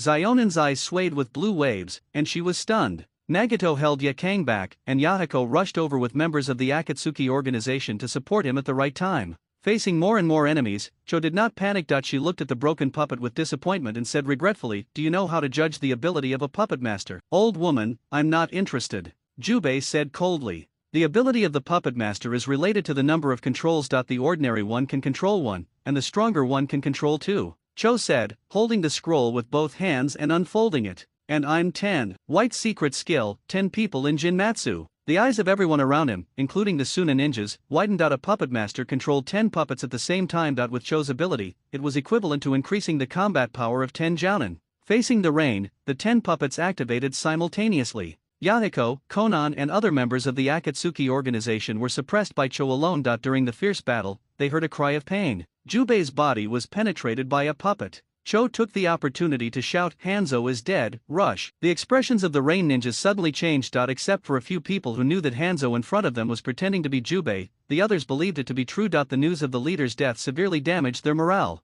Yahiko was also in a trance for a moment. Zionin wondered, but he said he is not Hanzo-sama. What do you mean? Yahiko was confused. However, whether it is true or not, the momentum of the Sand Ninja and the Rock Ninja has skyrocketed. In such a large-scale battle, there are many ordinary ninjas that they cannot be 1 against 10, and they rely on cooperation and morale. Yuren's tenacious will is almost broken, and he is losing ground. Who said I'm dead? Just when there was no way to retreat, a thunderous shout shook the battlefield, and more than 200 rain ninjas rushed in like a frenzy. The leader stood on top of the giant object, as if the wind, rain, and mountains had become a backdrop. His background. Hanzo is still here. Sanji Ayujing jumped down the steep slope, shaking up the vast mud. Standing above it is the demigod whose fame is known throughout the ninja world, the leader of a megacore village, Sancho Hanzo. One step too late, Hanzo tightened his grip on the sickle. At this moment, he recalled the feeling of fighting. That's Hanzo. Everyone roared, and densely packed ninjas swarmed forward, trying to chop off the demigod's head. Blood boiled in their chests and even throats.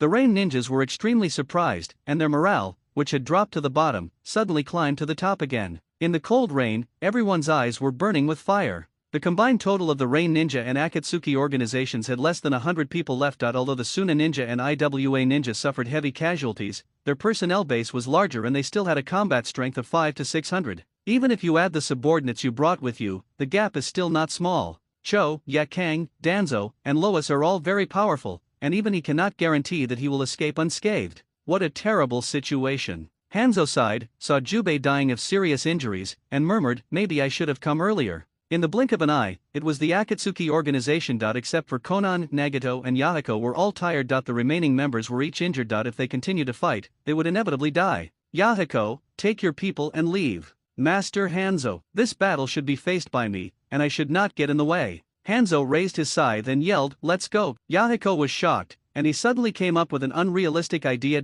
Could it be that Hanzo-sama came specifically to save the Akatsuki organization? After a moment, he decided to obey. The Akatsuki organization began to retreat, but Suna Ninja and IWA Ninja could not allow them to leave, and they kept shouting. The huge Sanshou fish suddenly rushed over and swept the battlefield. With a swing of its tail, it swept away a dozen ninjas, but the enemy with its mouth, and then breathed out a thick puff of smoke. The purple poisonous smoke filled the air, not only blocking the field of vision, but also making everyone on the surrounding battlefield feel powerless. It is highly poisonous. The Rain Ninja wore a mask and charged into the enemy formation without any scruples. The unprepared IWA ninja were in dire straits. Even if the rain diluted the concentration of the poisonous mist, they still suffered heavy losses. In contrast, the Sand Ninja continued to fight bravely and remained unaffected. Puppet old woman, you have been prepared. Humph, of course I have to be prepared to deal with you, Yakang, Cho shouted. In an instant, 4 fireballs appeared from behind Hanzo. The rainwater is evaporated and the ground floats.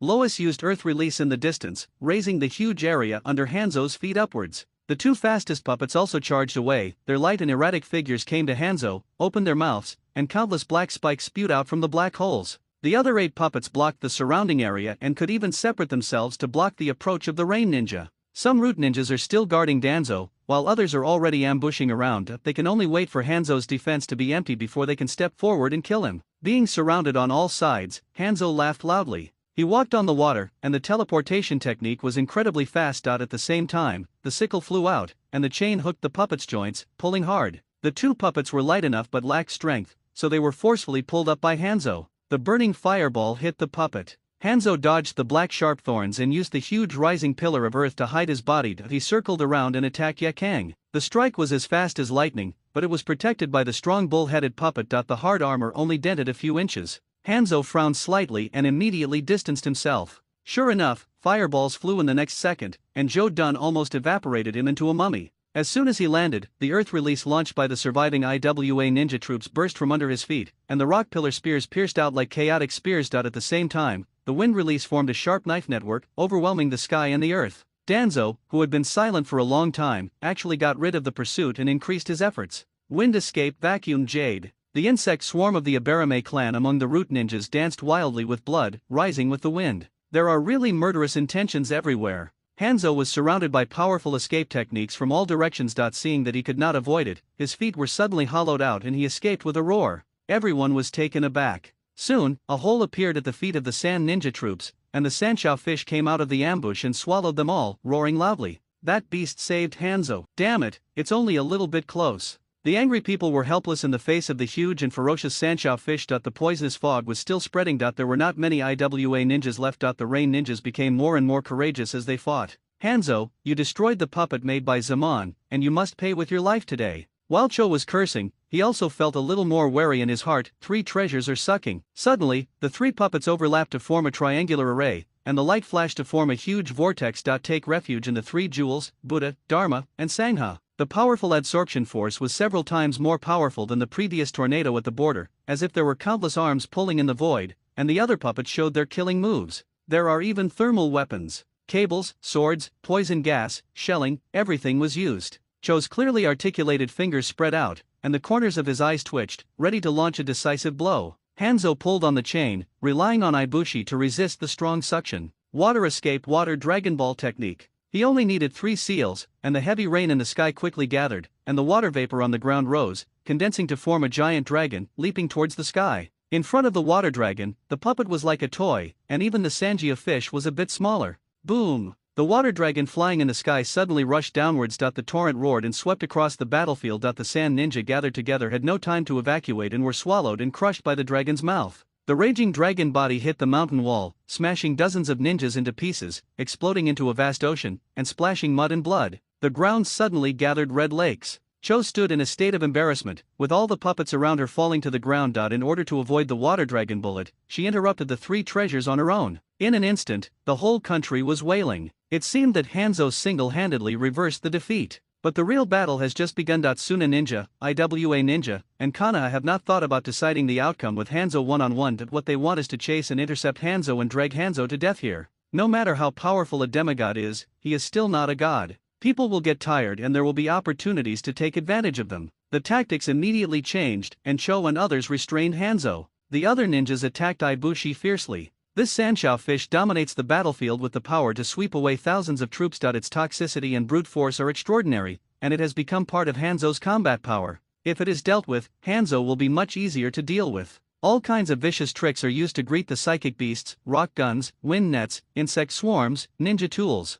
But Ibushi ignored his injured body and continued to rush through the crowd. Hanzo's scythe also swung down, constantly harvesting lives. One man and one beast killed the coalition army in fear. The Rain Ninja fought hard and shed tears. They saw Hanzo's heroic appearance. He was the leader they respected most. That's it, if they continue like this, they can win. But a sharp cry cut off Hanzo's swing of swords like rain. It was Ibushi's cry of pain. Danzo raised his ninja sword and stabbed Ibushi in the back. This insidious guy found a breakthrough, took hold of Ibushi's life, and stimulated Hanzo. Sure enough, after Hanzo's movements were delayed for 2 seconds, he rushed towards Ibushi. The trap had been laid long ago, but he fought through all the obstacles and broke through the blockade. His arms were bruised with blood, his back was stabbed several times, and his ankle was torn off by a hook. However, he finally came to Ibushi, forced Danzo away and stroked the rough skin of the psychic beast, taking a deep breath. Old man, let's stop here. Well, Ibushi made a strange noise. After being with him for so long, it can feel Hanzo's determination.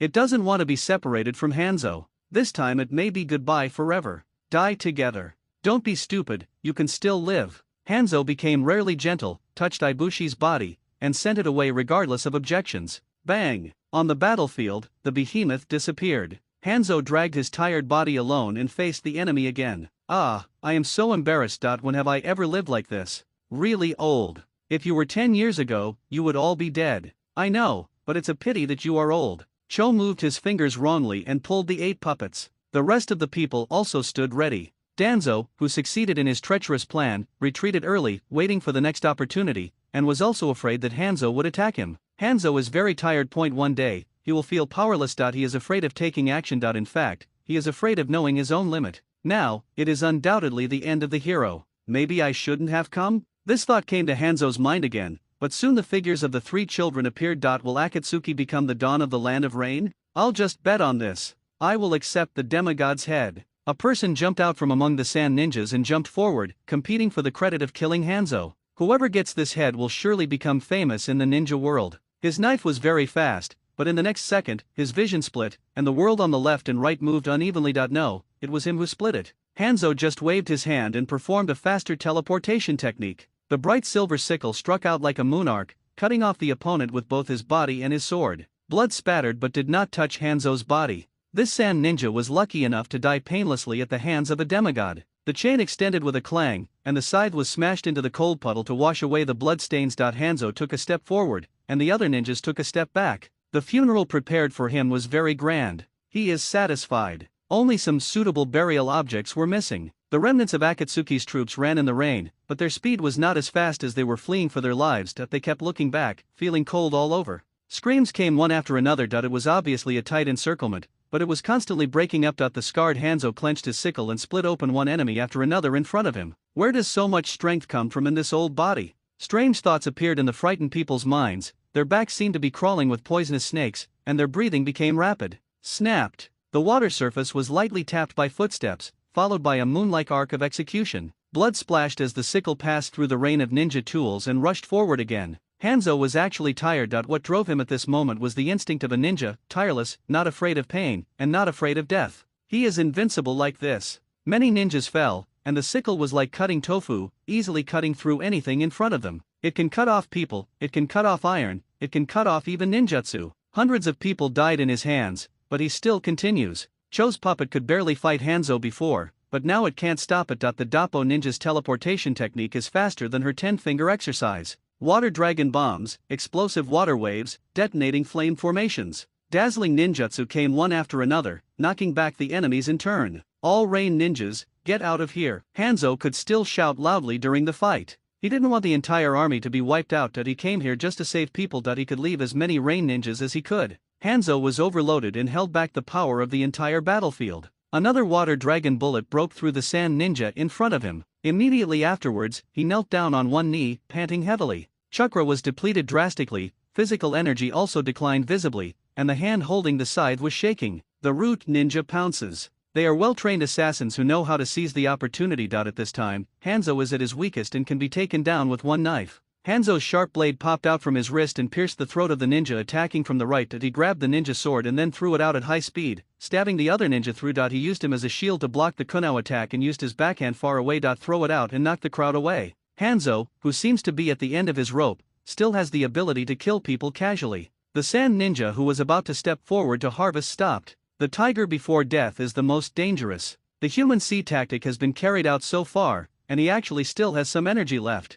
Cho had no choice but to use puppets to deal with it, and added a few wounds to Hanzo, causing him to roll out, covered in mud. At the same time, the puppet fell apart and was split by the thrown sickle. If you want to hurt Hanzo, you must be prepared to pay the price with your life. If anyone else wants to kill me, just come. The indifferent words made everyone step back unconsciously. He tore open his torn armor, revealing scars all over his body. Old and new scars covered his body. Since his debut, he had experienced too many battles and had long been on the verge of life and death. Such a tragic scene resonated with a large number of ninjas, and even Cho couldn't help but be moved. Today's assassination was a high respect for this ninja demigod, Lord Hanzo. Suddenly, a loud voice sounded. Yahiko led the Akatsuki organization back to the battlefield. He slid down the hillside and stood side by side with Hanzo. Everyone was very surprised. The escaped Akatsuki is back? Hanzo was also shocked. Why don't you leave? We will never abandon Hanzo-sama. Yahiko's eyes seemed to be filled with anger. Look, all the rain ninjas have not left. I swear to live and die with Hanzo-sama. I swear to live and die with Hanzo-sama. The mountains are roaring, and there are cries in the struggle. They are also afraid of death, but they are more afraid that the death is not worth it. Hanzo looked around, suddenly extremely calm. He seemed to have returned to the era when he had just emerged. When he raised his arms and tens of thousands of people responded. It turns out that this is what demigod means. Hanzo looked at Akatsuki and discovered Nagato's samsara eyes, and suddenly smiled. This is called a fateful encounter, right? I don't believe in the so-called false peace, but if you have those eyes, maybe it can really come true. Haha, Xiao, I finally understand. No one knew what Hanzo understood, but all countries will never miss this good opportunity. Hanzo will die, and so will the samsara eye. Cho shouted angrily, we can't let Hanzo escape, leaving no one behind. No, I'm not needed anymore. Compared to the hoarse voice on the other side, Hanzo seemed particularly relaxed. This weak country already has its successors. Yahiko looked at the rushing ninja with worry. But Hanzo stroked his head. Yahiko, Nagato, Konan, I really remember you this time. What a Megakure village needs is not old men like me, but strong young people from generation to generation. This is me. Only today did I understand the truth inherited. Master Hanzo. I hope that the world where people can understand each other that you were looking forward to will come one day. Go ahead. It's time for you to leave. Leave the dirty work of the old era to me. Hanzo handed the sickle to Yahiko and shouted, Rain ninjas, from now on, Yahiko is your new leader, cover his retreat. After saying that, Hanzo picked up Yahiko by the collar and threw him up the hillside. Help me take care of Ibushi. Hanzo waved everyone back and moved forward alone. This is his battle, his last battle as the demigod of the ninja world and the leader of a Megakure village. Ants, watch out, this is my power. Water escape 9 dragon explosion. Hanzo's chakra was obviously running low, but at this moment he burst out with tremendous power. The poison sac in his body burst, the breathing mask also shattered, and his blood was full of toxins, flowing out. Is this a tsunami? Everyone was stunned and dumbfounded. How could Shui Dun achieve this? The whole earth trembled. The ground and the sky were connected by water and rain, and rolled up 9 huge dragons that had never been seen before connected with the sky and restrained the clouds, setting off a huge tide like ocean waves around Hanzo. It was as if all the surrounding water was being attracted. Not only that, the water dragon was mixed with Hanzo's poisonous gas and poisonous blood, draining the last of his physical strength. Let's go, Yahiko, let's go. Nagato's samsara, I sensed the danger. This kind of ninjutsu is enough to kill everything. Everyone fled. At this moment, he could no longer care about annihilating Akatsuki and Yuninja, but assassinating Hanzo and Danzo. Only when he was alive could he consider the next thing. In a panic, Yahiko looked at Hanzo's back, gritted his teeth and evacuated. Cho could only sigh, the true ninja demigod. The terrifying 9 water dragons rushed towards the enemy, and the vast sea instantly submerged the earth. No one thought how the old and dying body could squeeze out strength from the blood and bones. Too late to think. The disaster was approaching in an instant, and countless ninjas were swallowed by the dragon. The terrifying poison and impact did not let go of any living thing. The 9 dragon bodies coiled, collided, and converged, annihilating the noisy sounds. It's magnificent. As the ninjutsu ended, Hanzo's fiery heart gradually became cold and his expression dimmed. Carrying a lifetime of vanity and power is actually very tiring. Water escape, it's simply a sea escape. The torrential water swallowed up the lives of countless ninjas, and the gentle breeze and drizzle shook the sky and the earth. Cho escaped the disaster, but most of Zamon's puppets were lost, with only 3 scattered ones left. There were only a dozen sand ninja left around him. Hayakura fell to the ground and fainted. Damn it, Hanzo, you old guy wants to support someone before you die. I'll cut his body into pieces. Stop! Cho shouted to stop the sand ninja. He is a respectable opponent and cannot be offended. Having been an enemy for most of his life, even though he hates the old man wearing a snorkel, he has to admit that he has the qualifications to be respected. But, go back, the IWA ninjas are only defeated. This time we lose. Cho held onto her tired body, blood dripping from the corner of her mouth. She was old, and it was not easy to support her until now, but she suddenly thought of something. What about the group? This cunning old thing seems to have run away. I was deceived by Konoha. In the distance, Akashi watched as the water dragon roared like the wrath of a god. He stood awe-inspiring in the wind. Hanzo's heroic sacrifice was all captured in his eyes.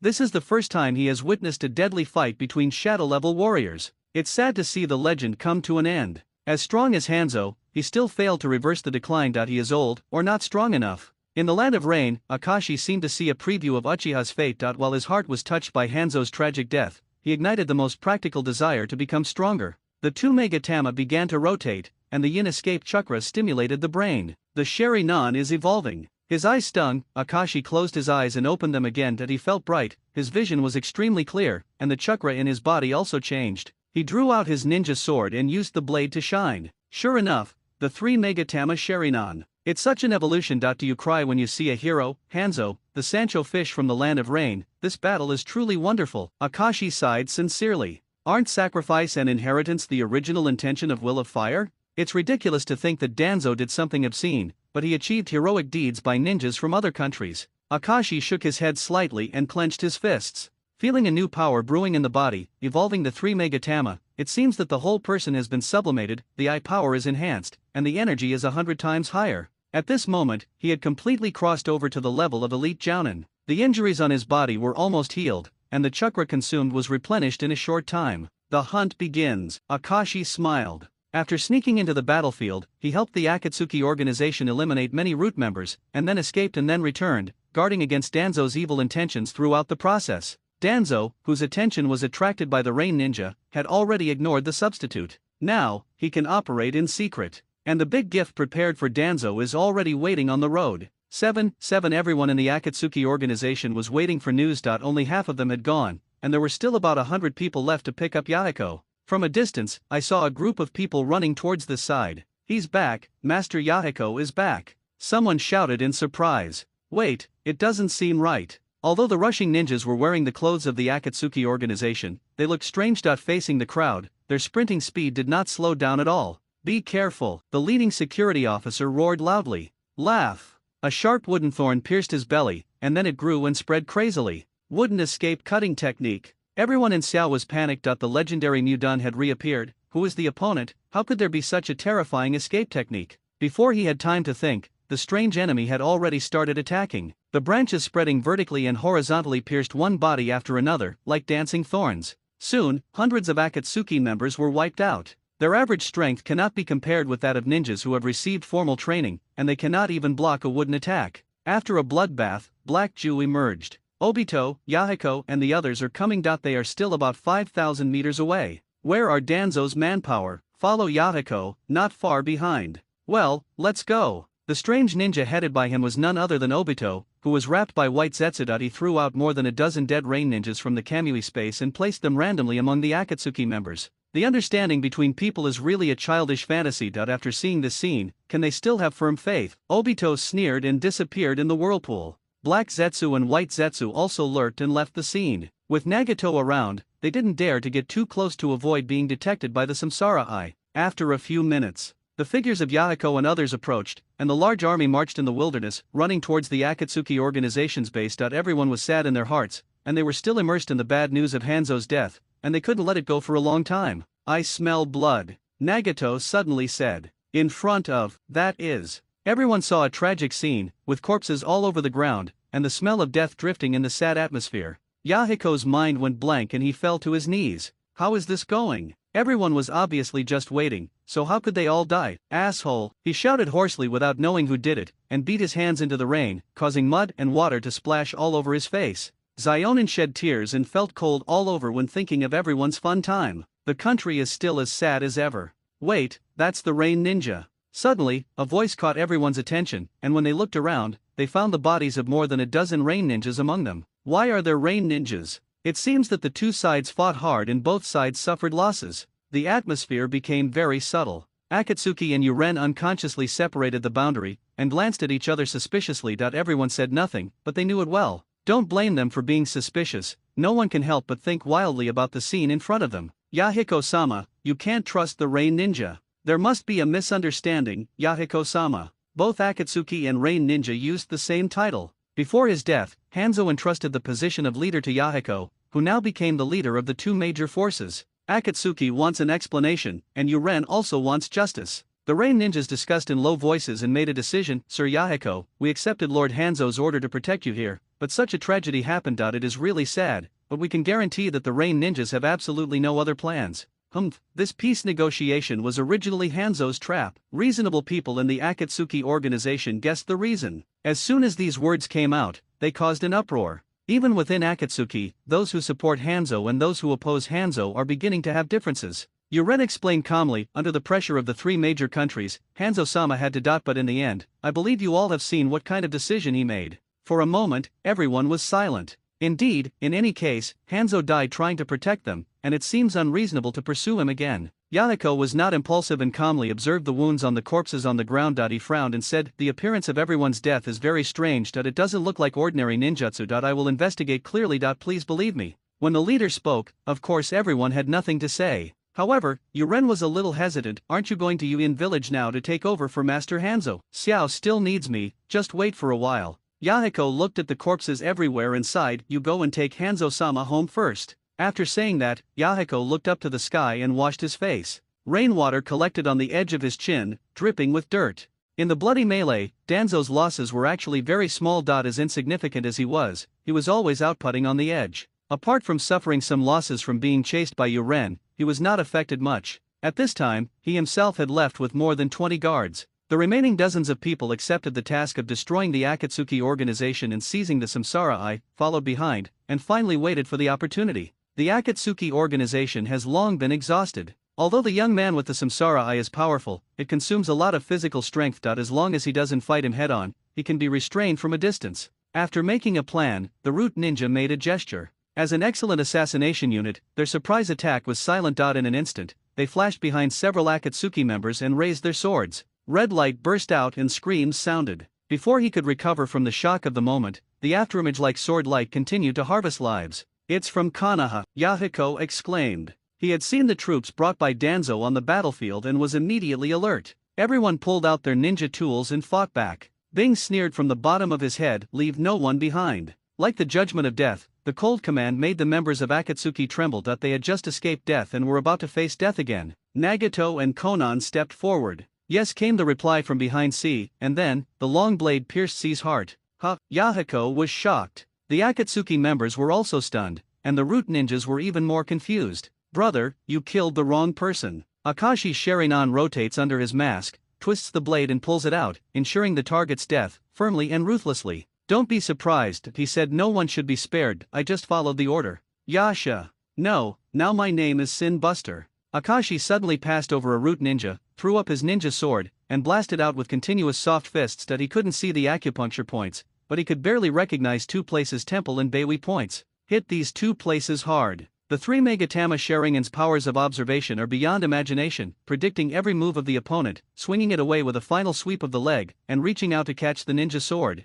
Form a seal with one hand, fire release, dragon fire technique. A ball of flame flew out of his mouth, and the terrifying fire burned the enemy to ashes despite the rain. Akashi continued to roam, forming point-to-point fatal kills. Yahiko and Nagato looked at each other in astonishment. Is this the Sin Buster? Zionin nodded. It's him. The Akatsuki organization didn't know what internal strife was happening on the other side, and the Root Ninjas couldn't figure out how anyone dared to betray Lord Danzo. Yuksha, you. Before he finished speaking, an arc of light was seen dilating wider and wider in his pupils. Laugh. Blood splattered. Another Root Ninja fell. Seeing Yasha's rebellion, the Root Ninja was shocked and angry. Kill him too. After saying that, everyone started to form seals. However, Akashi was forming the same seal at an extremely fast speed. He even stepped out one step ahead of them, and his earth escape turned into an iron wall, blocking the way. At this time, a strange chakra poured into his mind. Consciousness invasion. A ninja from the mountain clan. Akashi was alert, but he had already been tricked.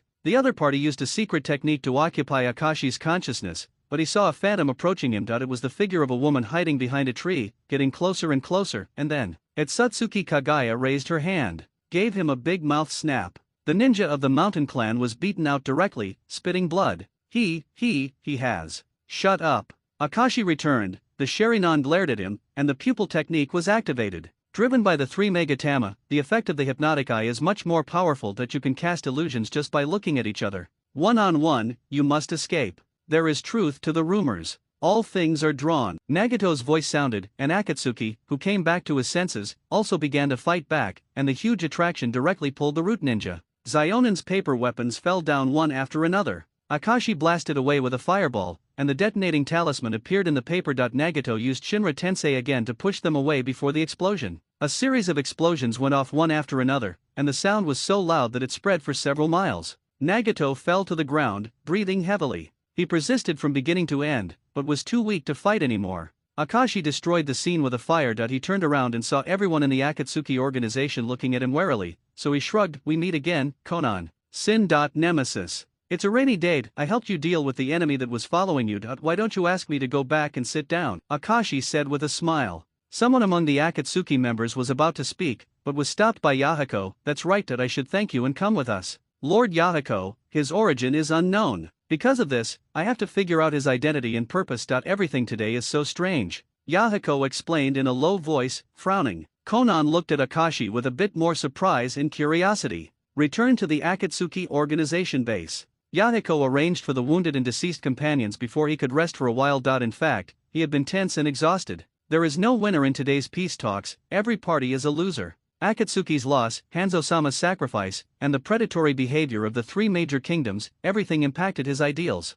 Have you wavered? Can this country and this world be saved? Is understanding between people really possible? Yahiko couldn't help but ask himself. You seem a little confused. Akashi appeared at the right time, leaned against the wall, and said slowly, Crime. Call me Akashi, Uchiha Akashi. Akashi-san, are you from the Uchiha clan of Konoha? Yahiko was a little surprised. Why do you want to help us? It's just a little effort. If you have to have a reason, it's better to say that I'm helping myself. Yahiko was stunned. Akashi said, I want to see if your path can be realized and pave the way for Uchiha's future. Under the influence of Jiraiya, these 3 children wanted to promote peace through understanding between people. It was only because of Yahiko's death that Konan and Nagato were bewitched by extreme ideas and wanted to use absolute force to intimidate them for peace. In the end, he was exploited by Obito. If history changes, how far can Yahiko achieve it? Akashi was looking forward to it. Yahiko, who didn't understand what he meant, asked again, What road do you mean? Akashi smiled but did not answer, looking at the injured who was sleeping tiredly. Do you know why they follow Akatsuki? Peace?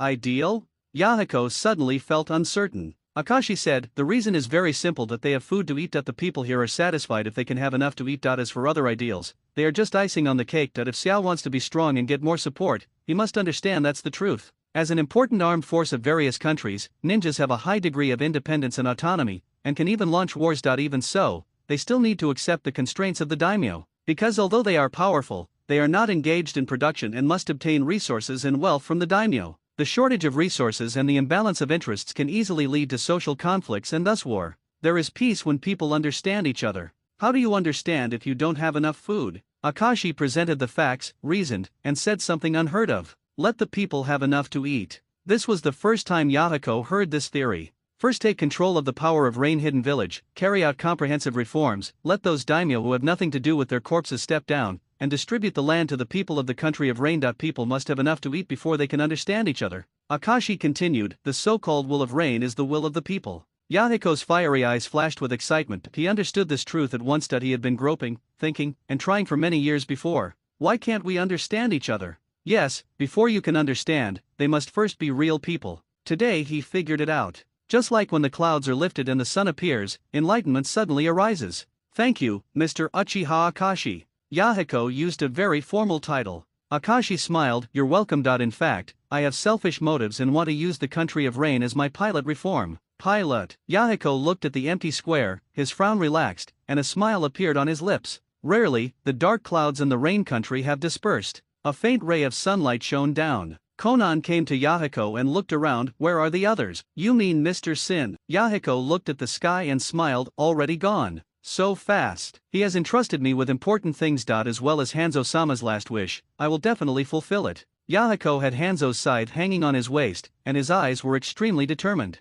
At this time, a dangerous breath approached. Almost instinctively, Yahiko stretched out his hand to stop Konan, blocking half of his body in front. It's them. Sweat couldn't help but fall from their foreheads. What an uninvited guest. I just thought of them, but unexpectedly they actually appeared. Swirl Face and Nepenthes combined, and Shishiren came over. In the past, they didn't dare to go directly to Akatsuki's base camp and just lured Nagato outside to talk. Today, they obviously knew that Akatsuki was empty inside, and they were trying to break into the void. What are you doing here? Yahiko suppressed the nervousness in his heart and stared at Obito. His instinct told him that this guy was dangerous. However, he was answered with a burst of laughter. Obito's shoulders shook with laughter. Why are you laughing? Of course I'm laughing at your stupidity, but are you still on guard against me now? Let me tell you the truth. The truth. Before Yahiko could speak, Nagato murmured from behind. Konan turned around in surprise, only to see Nagato, who was supposed to be resting, coming here with strong support. He sensed this familiar guy. The trio arrived, just as Obito wanted.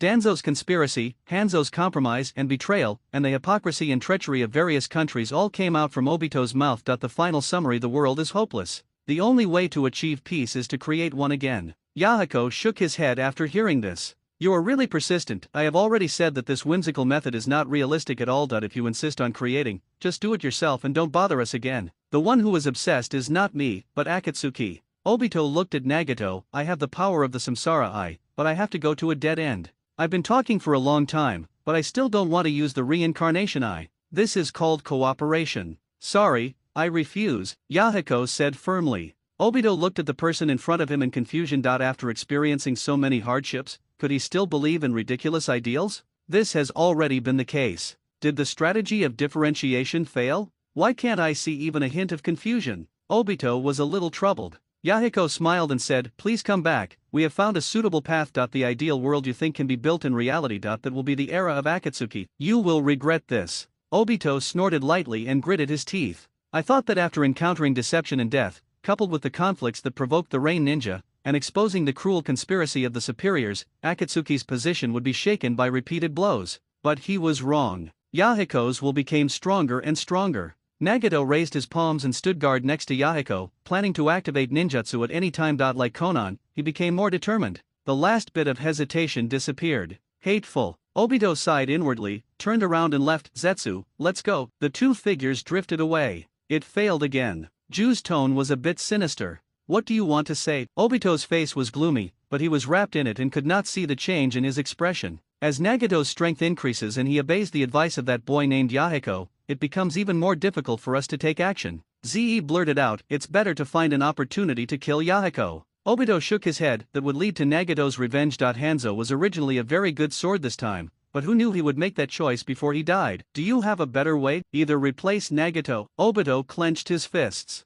This idea was horrifying, and Ju's eyes widened in shock. He turned his head and looked. Not everyone can bear the power of the reincarnation eye. Nagato was selected by Madara because his body has the characteristics of the Uzumaki clan, and he has been cultivating it for a long time. Obito certainly knows. The destruction of the Whirlpool Kingdom was not just as simple as all countries joining together to attack. If we were to say fear, all countries had already been fearful. Why did they choose to fight in groups before the Second Ninja War? The spark of the war was the death of the first Hokage. The trigger for the Third War was the disappearance of the Third Kazekage. What about World War II? There can only be one hypothesis. The collapse of the Kingdom of Whirlpool is the prelude to the Second Ninja War, and all the causes are the same thing. Uchiha Madara, his eyes are open. Uchiha Madara, who awakened the Samsara Eye, confirmed his suspicion and gained the legendary power of all things. But he felt his life force draining away. Therefore, a remnant of the Kingdom of Whirlpool is needed to realize his plan. At the same time, he was also somewhat afraid of the amazing sealing technique. As a result, he secretly controlled the direction of the war. The ancient clan that survived the family melee in the Warring States period, and had Konoha's back, was why it was quickly wiped off the map. The answer can only be Uchiha Madara. Obito thought of Madara's opening of eyes, the Second Ninja War, and the Uzumaki clan, and suddenly the appearance of a baby appeared in his mind. A few months ago, he led the Nine Tails to bring disaster to Konoha. At that time, the child Uzumaki Kushina gave birth to was the perfect reincarnation I host, right? There's someone who might be able to. Who? Ju was extremely surprised. It's not certain yet, but even if you have this plan, you have to get Nagato's Rinnegan first. Obito pondered. Got the reincarnation eye? Absolutely silent, it is undeniable that Obito's Mangekyou Sharingan ability is very strange, but if he wants to fight against the Rinnegan Nagato, he may not be able to win. After all, he only has one eye. pupil power is greatly insufficient. Unless, Ju said in a guiding tone, your current strength is not enough. No need to remind you of this. Obito also understood that he was planning to go to the Kingdom of Water, where there were forces he controlled with illusions, and Ju's voice floated faintly. It's time to make up your mind that you need the original eyes. There should be a gift given to someone else before, right? You mean, hey, take Kakashi. A group of root ninjas surrounded Danzo and fled on the way back home, in a state of panic. Cautious Danzo plotted a retreat route. Take a detour to enter through the country of grass. He originally expected that there would be no mistakes, but unexpectedly there were many bounty hunters ambushing him halfway, ranging in strength from bandits and robbers to elite ninjas from various countries. They all seemed to know his return route in advance. Wave after wave of attacks never stopped along the way. The men fought hard and tried their best to cover. There were originally more than 20 people in the escort team, but now there are only 15 people left. Those who died, those who were left behind, and those who were left behind are all missing. It is expected that the urgent march back to China will take at least one day. The root ninja who had just experienced a great battle was already very tired. Everyone took a break in a dense forest. These desperados really dared to attack me. When I return to Konoha, I will settle accounts with them one by one. Danzo was furious and his teeth were itching with hatred.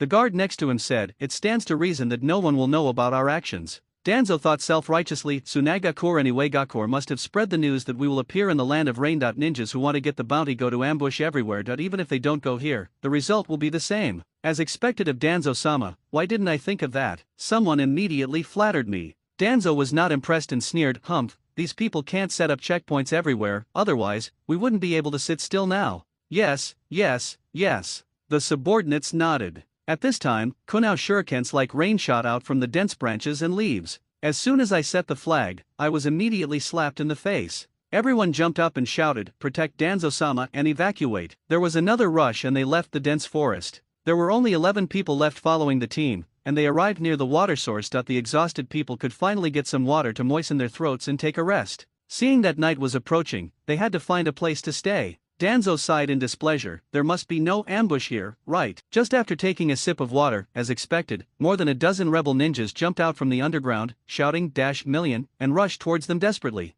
Danzo squirted out a mouthful of water. Why is it only -million? It was only 8,000 million when we went out. Are prices rising too fast? There was no time to be verbose. The root ninjas were once again in a tough fight, and Danzo was urgently transferred under escort. This time they no longer rested, and simply took advantage of the moonlight to rush directly to the border of the Land of Fire. After the lessons learned from Tsunagakure last time, no other country dares to cause trouble at the border. Once you cross the border, it will be much safer. With only 6 guards left, they advanced at full speed until dawn. Finally, the border of the Fire country is in sight. Everyone who had exhausted their physical strength breathed a sigh of relief, and their tense nerves relaxed. Danzo thought that he had suffered like this when he and his teacher, the second Hokage, went to Kumagakure to negotiate. The more I think about it, the angrier I get. Which bastard put him on the bounty list? He crossed the border fiercely and returned to the embrace of the Fire country. He sighed leisurely, this time I finally. Danzo-sama, either or don't say anything. Huh? Danzo glared angrily, talk too much. I don't believe there is anyone who dares to take action in the Land of Fire. Even if there is, he can't even think of walking out. Ah yes yes yes. Seeing that Danzo was holding back his anger, his subordinates did not dare to contradict him. Having said that, the cautious Danzo still looked around to confirm that there was no problem before continuing to sigh. Finally, there are no enemies left. Just as the voice fell, a figure was approaching in the distance, as majestic as a thunderstorm. Danzo just wanted to curse, there are still masters. The root ninjas were on full alert. They could clearly see the undisguised murderous intent, and this guy's chakra was also ridiculously strong. Not long after, a black robe came into view. The visitor was a tall man, wrapped in a gray turban and a forehead protector. His mouth and nose were covered by a black mask. His eyes were fierce, like 2 fountains of blood. Gold metal killer, Kakuzu. Finally, I've waited for you, -million. Kakuzu rolled up his sleeves and spoke forcefully. Other bounty hunters were blocking along the road, firstly because they wanted to take action first, and secondly because they were worried about the Fire Nation's border defense strength. But I am not afraid of the deflection angle. Wait for work with ease and get twice the result with half the effort. There is no doubt about his strength. An old immortal who lived during the period of the first Hokage and is active to this day, his experience and abilities are comparable to those of the strong men named Kage in every village. The aura gained from years of immersed in killing will make even the dullest guy tremble. A chill ran down the spines of the root ninjas. The last time this happened was when I saw Hanzo. Without further ado, Kakuzu's figure has already rushed over, very fast, his blood-red eyes piercing with terrifying murderous intent, and he looks at Danzo with a more majestic look. His attitude was arrogant and condescending.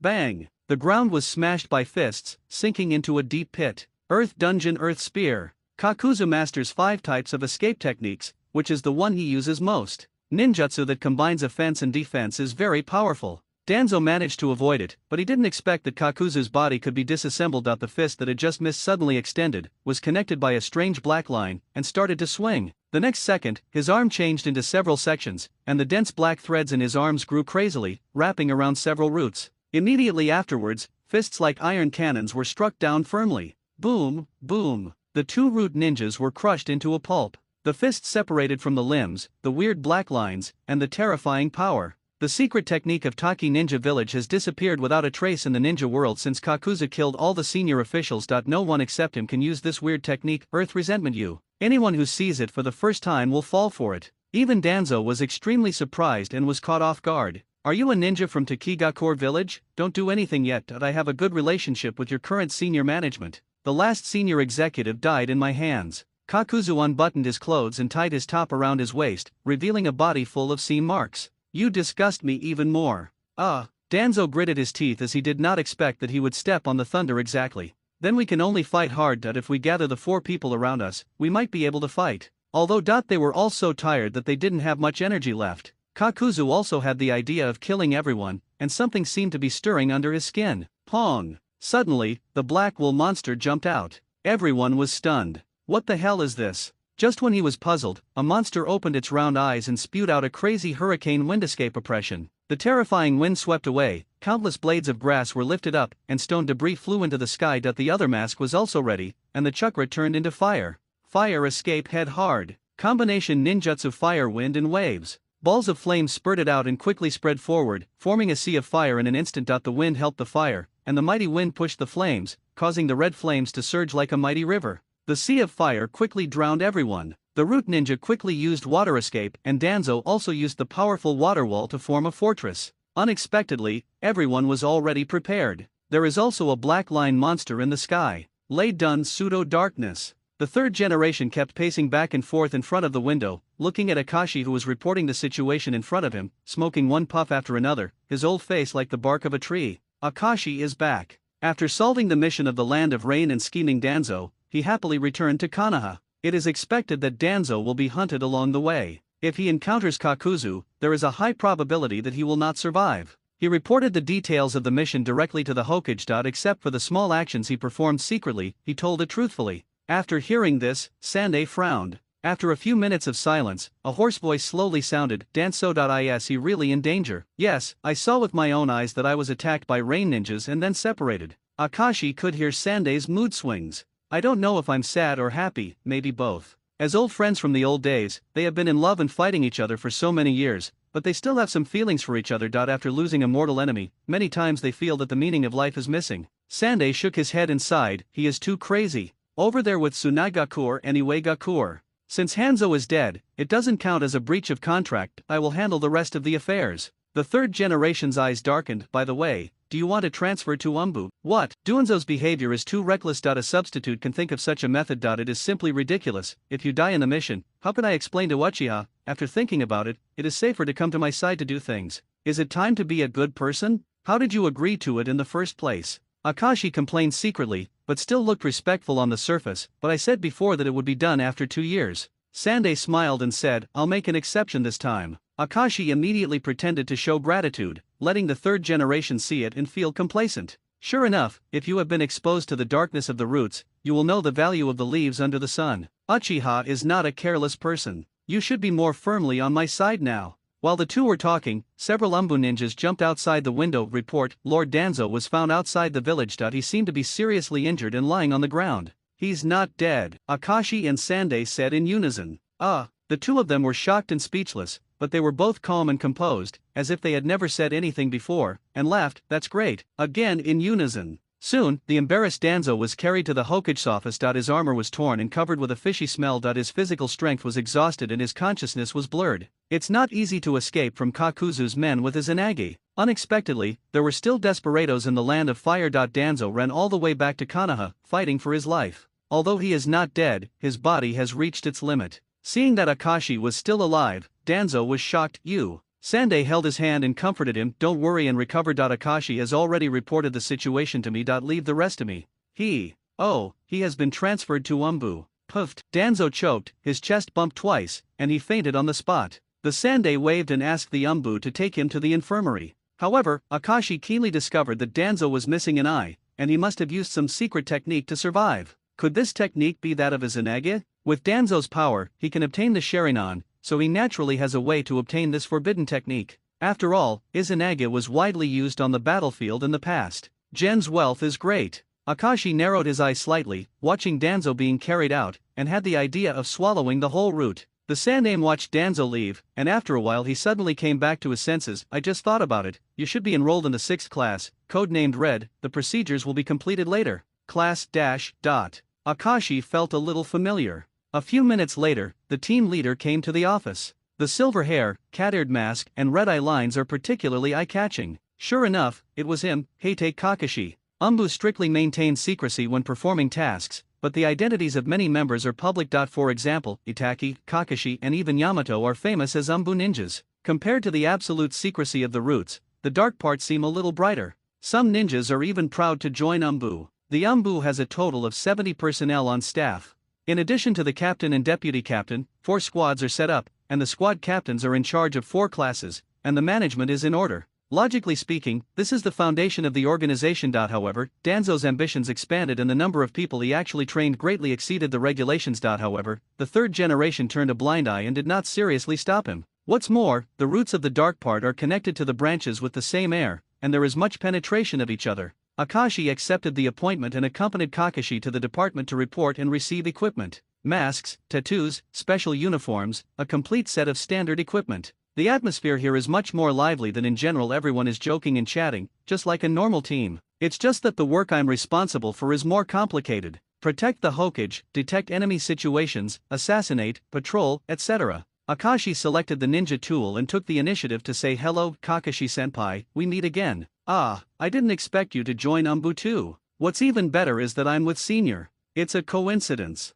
Kakashi took off his mask. Let me introduce you to the members of Team he said, calling the other members. Umbu Team Captain Kakashi, team members Akimichi Nanahiko and Mizuno Yo. Akimichi Nanahiko, like many children of the Akimichi family, has a strong body and looks powerful. That he is obviously only 15 years old, but he is already very tall. Mizuno Yo is a pretty female ninja with an oval face, short brown hair, and eyes full of aggression. Internally, they usually show their true colors. The rules are much looser than those of general. In fact, for a ninja like Kakashi, whose hairstyle and signature ninjutsu are obvious, his identity is equivalent to revealing his identity, and the mask is better than nothing. Akashi, being the new guy here, greets you politely. Akimichi Nanahiko smiled heartily and said, welcome newcomers, they are from the Uchiha clan, how strange it is. I hope the cooperation will be pleasant. Mizuno Yang also smiled. When she smiled, her sharp eyes became gentle, as if the ice and snow melted. Kakashi looked at Akashi a little thoughtfully, and couldn't help but recall the scene of the last fight. This guy was strange, but what he said made sense. Because of his inner doubts, he did not report the matter to the Hokage.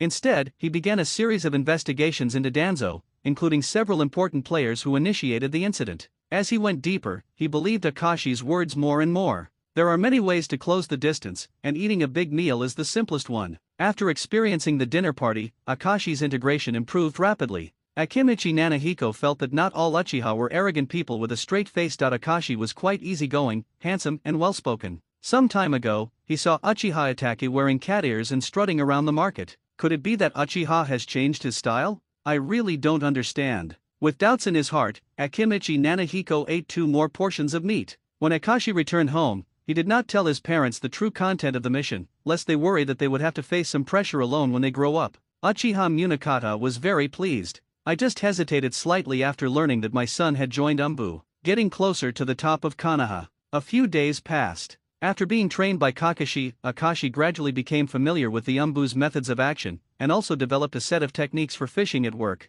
The past few days have been so hard. The Land of Rain only has 1 star on the livability index. After returning to the village, Akashi was able to take a good rest. After changing his shift, he packed up his equipment and headed home with a yawn. At the intersection, I met an unexpected figure, Uchiha Shisui. He was running around for Konoha and rarely saw him, so it was rare to meet him this time. Akashi waved and smiled. Hey, isn't this the busy man Shisui? Ha ha ha, Akashi, long time no see. Shisui didn't pay attention to the teasing that he was carrying the ingredients bought in the store and was about to go home and cook. In the ninja world, children of this age are already independent. Their homes are not far apart, and as members of the same clan, they walked back to their clan home together. The trees on the roadside are green and leafy. Suddenly, 3 Hyagon ninjas of similar age jumped out from the corner, wearing uniform light-colored short-sleeved shirts, white leggings wrapped around their lower bodies, and bulging ninja bags. The one in the middle is no stranger, it is Hyaga Hayato. He stretched out his palm. Stop, Uchiha Akashi, I challenge you again today. The sudden obstruction made both of them stunned and looked at each other.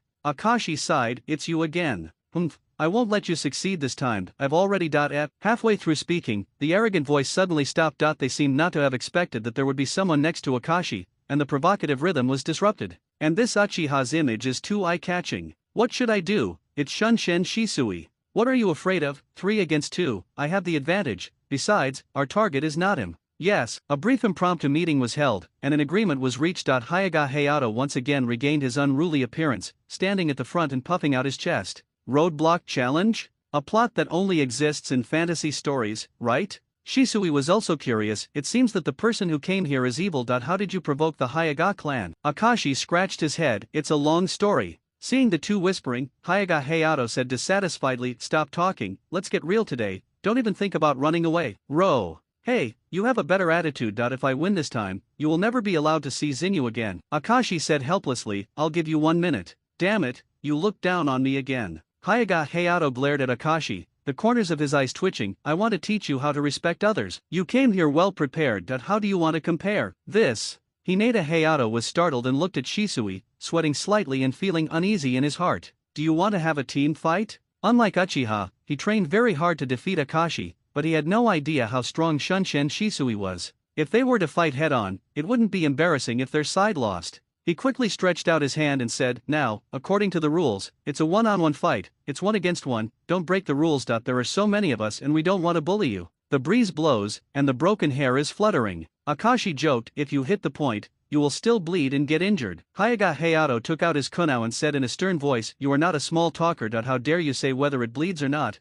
Let's stop it. Akashi shrugged. Compared to playing house like this, going back to practice and work is obviously more important. But the other party didn't think so. Hyaga Hayato nodded seriously, if you have the guts, come with me. After that, he winked and asked his 2 companions to lead the way. They arrived at an abandoned construction site, which was just the right place to show off their talents. Both sides stood still. Akashi picked up the kunao. Wait, let me distance myself first. Hyaga Hayato was very cautious. Since he suffered a loss last time, he had studied Uchiha's fighting routines. Knowing that the Uchiha clan's ninja tool throwing technique was the best in konoha, he hurriedly backed away and opened a distance of more than 10 meters. Seeing Akashi take out his shuriken again, a dangerous signal suddenly flashed in his mind, so he stepped back another 5 or 6 meters. This distance should be safe. He looked back and saw that there was a long distance between the two of them. He couldn't help but blush slightly. You won't let people see that I'm timid, right? While he was hesitating, the voice of his companion came to his ears. Why does Hayato keep retreating? Hyaga Hayato's face turned redder, trying to save face, and he quickly imitated Akashi and shouted, come here. The distance of more than 20 meters is indeed a bit far for ordinary people, but everyone is a ninja,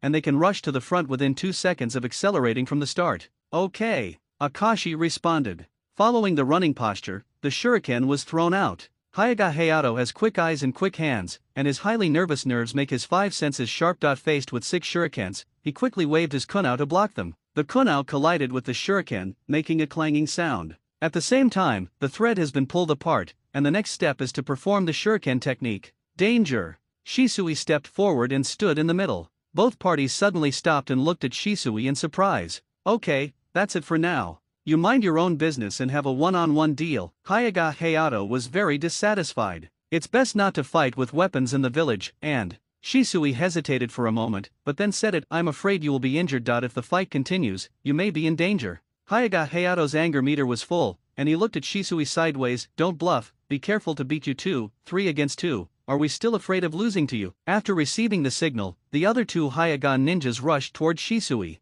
Shisui rubbed the bridge of his nose and disappeared. The speed was astonishing. 3 Megatama flowers bloomed and arrived behind Hyaga Hayato in an instant. The Kodaki was already placed on the opponent's neck. The Akugan had excellent insight, but he had no time to react. Hyaga Hayato was covered in cold sweat.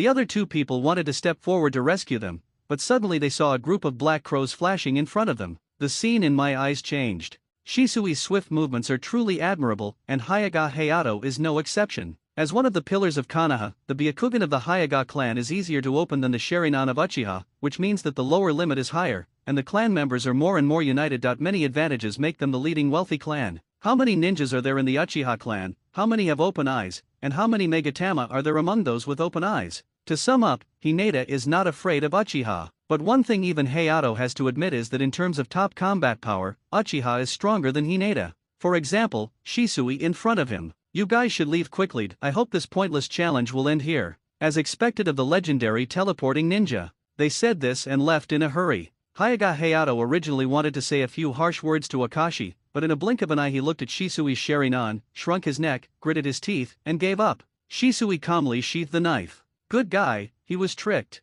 Akashi sighed secretly. Zisui turned his head and frowned slightly. You almost hurt him just now. He asked for it. If I didn't hurt him, he would hurt me. Akashi shrugged. Actually, if there is a slight misunderstanding, it can be resolved with a beating. Well, I think Uchiha should be more generous. Magnificent. You know what happened, just let me be generous? Akashi inadvertently moved further away from Shisui and asked, if one day Konoha pushes Uchiha every step of the way, can it be generous? Shisui was stunned and said, Konoha will not embarrass Uchiha too much. The current conflict is only temporary. We must believe in the village. Only when the village is prosperous can we live and work in peace and contentment, right? Akashi was disappointed. Itake's thoughts were greatly affected by Shisui. When it comes to the final step, Shisui also has to bear some responsibility. He tried to use other gods to stop Uchiha's coup. If Danzo hadn't lost his right eye in a sneak attack, he might have succeeded. After all, he is still a young man. What is the difference between the modification of will by other gods and the infinite moon reading? It's ridiculous that I didn't even think about it before I died,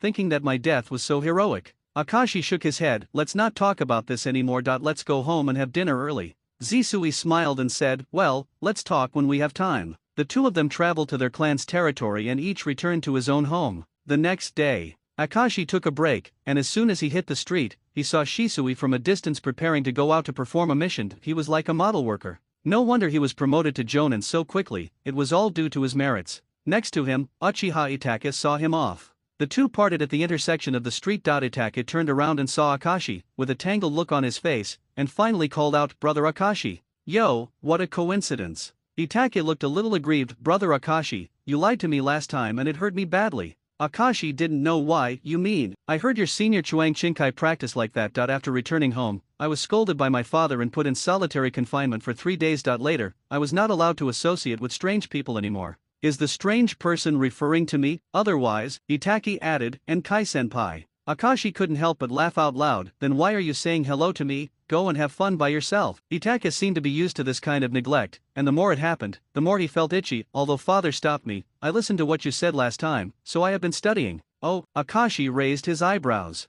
The transformation and training plan came to mind again. He showed a mysterious expression. How about coming with me to get in touch with the vast world today? Xiao Zheng was too hesitant. Akashi ignored him and left. 3 seconds later, a voice sounded from behind, wait for me. Soon, the two came to the noisy entertainment street. With Uchiha Fugaku's strict tutoring, Itachi would not come here normally. He could tell that many of the words the adults said were related to the 3 taboos of ninjas. Akashi took him and stood in front of a maid mansion. Itachi asked in confusion, where is this? Akashi is now considered a semi-rich man and waved his hand. I'll take you to a place where you can play video games and spend some money. Forget it. Itachi couldn't help but blush when he saw the big sisters showing their legs and arms. But they asked us to go in and drink sugar water. Akashi didn't care. Itachi continued to argue. Father said this street is full of bad shops. Do you know Jiraiya-sama, one of the 3 ninjas? He often goes to the custom shop to hone his character and strengthen his perseverance. That we should think about each other when we see the best. I feel like you're lying to me again. Before he finished speaking, Akashi pulled him up and ran straight inside. A group of enthusiastic young ladies came over and were very polite when they saw the 2 distinguished Uchiha guests. Akashi looked at Itachi's timid appearance and felt secretly happy. I didn't expect that there would be times when you would be afraid. After recruiting the clerk, Akashi gave the following instructions. He likes. Is it really possible? The female clerk showed excited eyes. If you treat the young master like this, will you be reported? Take care of my brother. Akashi threw out a wad of money. This is my brother who is not a relative, who is going to report him. After finishing speaking, before Itake could speak, he was surrounded by enthusiastic older sisters in maid uniforms, with a dangerous glint in their eyes. Itake, who was never timid in battle, felt like he was facing a powerful enemy, but he couldn't handle this kind of situation. The next moment, Mao Er has made arrangements. Wow, my little brother is so cute, he really matches his cat ears. It's so cute, it actually makes you blush. That white and waxy face can squeeze out water, and a bunch of big sisters in black and white short skirts want to rub him all over. Itake felt depressed. Why did you come to a place like this? It's better to be beaten by brother Akashi. At least it's not so uncomfortable. They are 2.2 what? Itake couldn't find a suitable description for a moment, he just felt uncomfortable all over. This is not what a serious ninja should do. Brother Akashi likes this kind of place? Itake pouted, showing a dissatisfied look. Wow, the young master seems to be angry. It's all your fault. It must have hurt from being pinched. It's even cuter. Don't cry, come and give me a hug. Itakeiksen said that I am not a child, I am already 7 years old. But soon, his mouth was blocked. Several big sisters rushed towards Weasel, the waves came and went, and the big bear and the little bear covered his face like a pile of flour cakes. Brother Akashi, Itake, who was deeply trapped in it, made a feeble cry for help, and it was not until Akashi finished a drink that he was freed. After visiting the maid's mansion, we went straight to the casino, luxury bathhouse, video game dance hall. We walked around and spent a lot of money. He tried all kinds of entertainment to let Itake experience the life of a depraved rich young man. Is it destiny or is the character too stable? It's true that Wolong and Phoenix got together. Akashi asked again, how do you plan to contribute to the village and family? Of course I will do my best to make Konoha strong, make the family prosperous,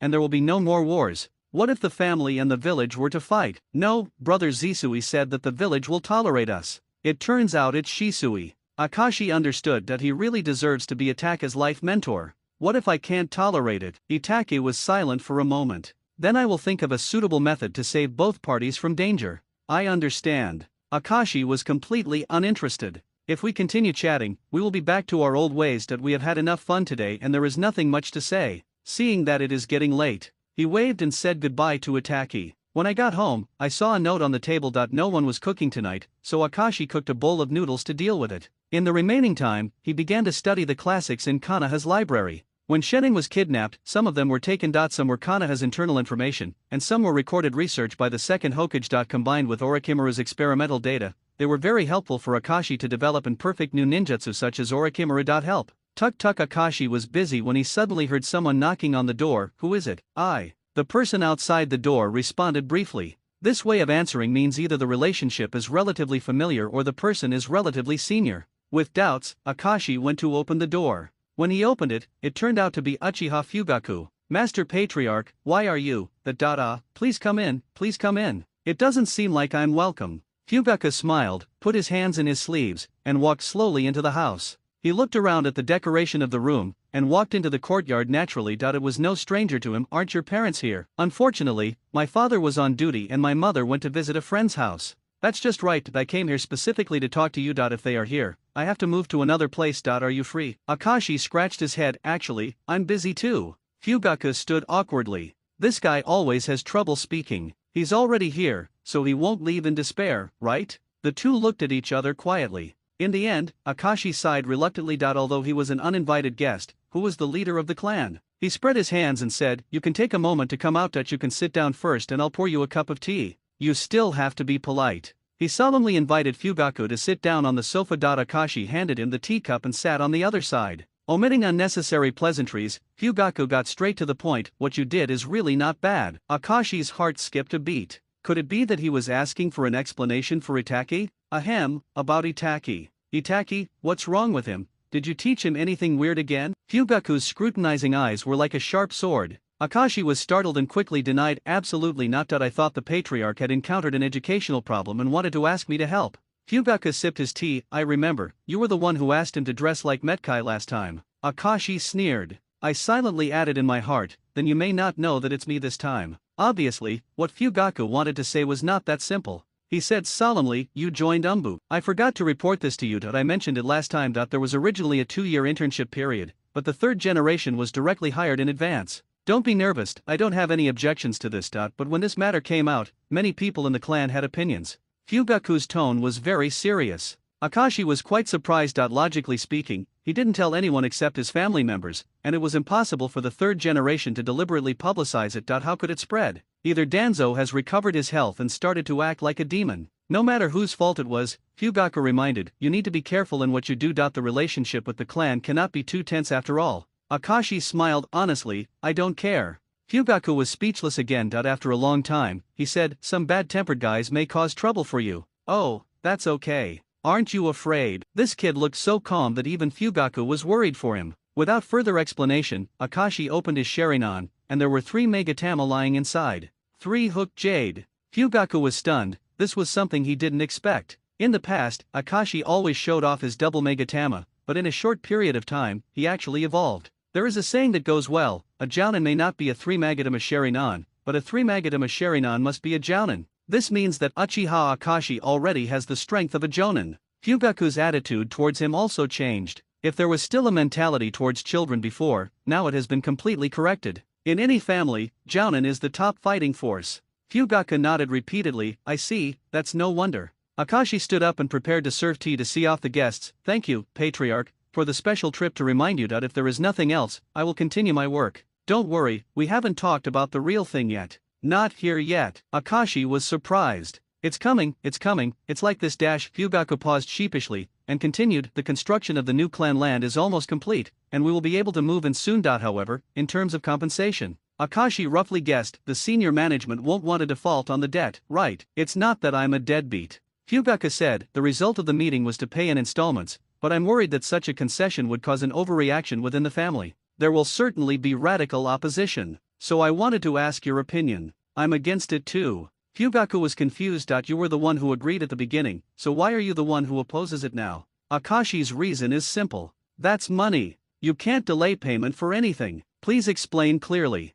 Fugaku asked. Konoha is testing, Akashi said, agreeing to move and asking for compensation is tantamount to taking a step back and taking a step forward. This barely holds the bottom line, but they are not willing to accept it and want to force you to take a step back. Fugaku blurted out, can't we retreat? As a clan leader, the first reaction in my mind was to compromise. Akashi was also helpless. He had no choice but to advise, you can't retreat, even if you can tolerate this kind of thing. Konoha will definitely push for more, and then it will really default on its debt. Moreover, people will think that the patriarch is too weak and incompetent, and it will be difficult to protect your status by then. Fugaku was really at his wit's end. Then what do you think we should do? Akashi refilled Fugaku's glass of water. People like to compromise. If you say that the Uchiha clan wants to get compensation on time, they will definitely delay it, but if you say that you want to run for Hokage, or increase if you have a seat on the village resolution, they will agree to your demands. Can it still be like this? I will inform the third generation of the clan's intention to run for Hokage, and then you will put pressure on him, saying that the compensation must be received on time, otherwise the clan will have other ideas.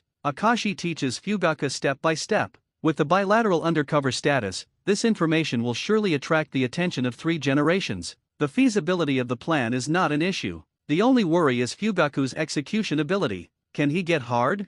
Fugaku looked at him in surprise. You seem to have changed a lot this time you went out. Such methods may bring the village and family to the extreme of incompatibility. The third generation is very conservative. When he confirmed that Uchiha had the ability to stage a coup, he did not dare to provoke him. Lose both? When considering this, Konoha was already at a disadvantage. And some Uchiha are radicals. In their opinion, if the Uchiha were gone, what else would the ninja world do? Although this idea is dangerous, Akashi thinks it can be used as an important means of forcing high-level officials. Fugaku fell into thought. Akashi looked at the teacup on the table and said with a smile, the tea is cold. The implication is that it's time for you to go. But Fugaku actually pushed the cup over. Oh, thank you, it doesn't need to be too hot. Want me to add water? You're not going to leave, are you? Akashi only refilled the glass of water halfway and asked, do you have any other concerns? Fugaku hesitated to speak, looked around, suddenly stood up and walked to the courtyard, feeling endless entanglements and emotions in his heart. After pacing back and forth, I finally let out a long sigh.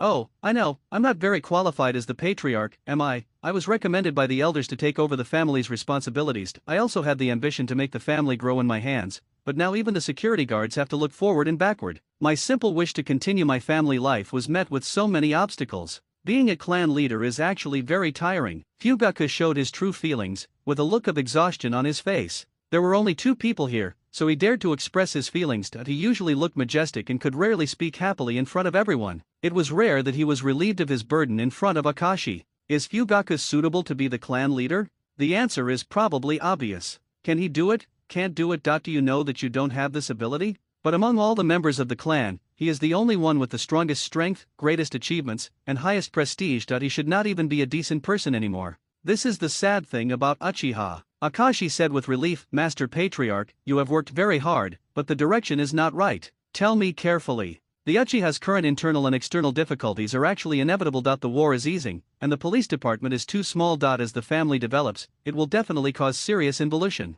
Introduction. Fugaku was a little unfamiliar with this new word. Akashi explained, simply put, Uchiha needs a new platform. If the tribe has been restricted to the police department, sooner or later there will be problems within the clan. At that time, the struggle with konoha can only become a forced way to divert conflicts. Fugaku was helpless. You also know the situation of Uchiha. From the initial rebellion of Uchiha Madara to the recent Nine Tails rebellion, coupled with his usual arrogance and domineering nature, Uchiha's image in the hearts of everyone has long been finalized. Prejudices run deep. It's like a big mountain, no matter how hard you try, you can't move it. There may be a few people who are good friends with a certain person in the clan, but there are none who have a good impression of the entire clan. Over the years in the police department, the conflicts of interest have become even more acute. Other departments are handled by the major families, and Uchiha will not be allowed to interfere. As for the top management, it is also airtight. Not necessarily. Not necessarily. Fugaku was stunned. Who said you have to go through the top management of Konoha?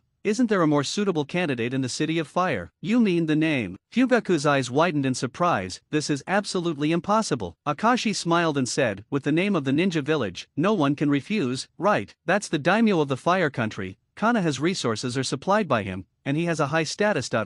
It's just cooperation, why not? Akashi interrupted Fugaku's ramblings and talked about some of the benefits of standing behind the daimyo. Still, the idea was too bold. Fugaku did not make an immediate decision, only saying that he needed time to think about it. Akashi was silent. Sure enough, it still feels familiar. I didn't really expect it at first, but it would be good if Fugaku could gradually become more tough. Fortunately, there is plenty of time, so there is no need to rush for success. Rain Country will be the first pilot. Then he took Tien's Higuo into his hands and left a way out. After that, the rebellion begins. The two chatted for a while longer. Fugaku drank all the tea in his cup and finally stood up to leave. Thank you for helping me share my worries. Thank you very much, Akashi-kun. You're welcome, it should be. Goodbye. Fugaku finally officially left. In the next few days, Akashi got the opportunity to send a signal to the third generation. Dissatisfaction broke out within the Uchiha, and they wanted to elect Fugaku to become Hokage or win more decision-making seats. This news shocked the three generations. It's one thing to choose or not, but it's another thing to show your attitude. If Uchiha could stand up and run for Hokage in public, the internal stability would be shaken.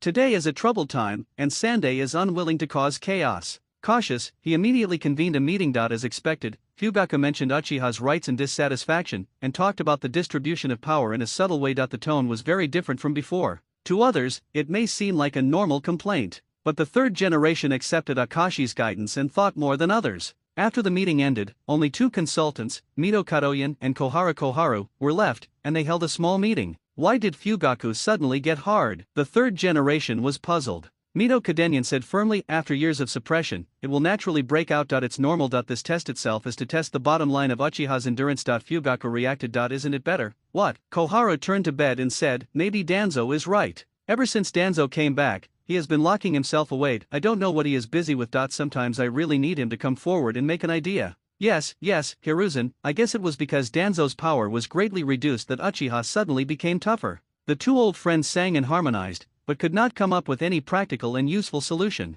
Consultants, only looking for problems. You are here to solve the problem. Sandai took a few puffs of cigarette and said to the guests, Yan, Xiaochun, you go back first, I will think about it some more. After seeing the two of them off, the first thing he thought of was Akashi. The compensation can be given, it belongs to the Uchiha itself, and the so-called installment is also a strategy provided by Danzo, saying that he will try the bottom line of the Uchiha again. It's okay to try. This made Fugaku, who had always advocated negotiation, become anxious. Instead, Danzo hid and made no sound, but the pressure was put on the Hokage. In this case, the only choice is to put the blame on his head. The third generation endured the pain and made the decision. Akashi came to the office and saw the look on Sandai's face, knowing that it was rare for Fugaku to stand up. You're here, what are your orders, Hokage-sama? This. Sande thought about his words and said, I have tried my best to convince Danzo about Uchiha's compensation, and I will pay it out in small amounts by then. I believe Uchiha will be satisfied. Akashi smirked, thank you very much. The third generation smiled kindly and said, ha ha ha, the information you gave this time was very timely. In view of your outstanding performance in many tasks, I will consider promoting you to a special jounin.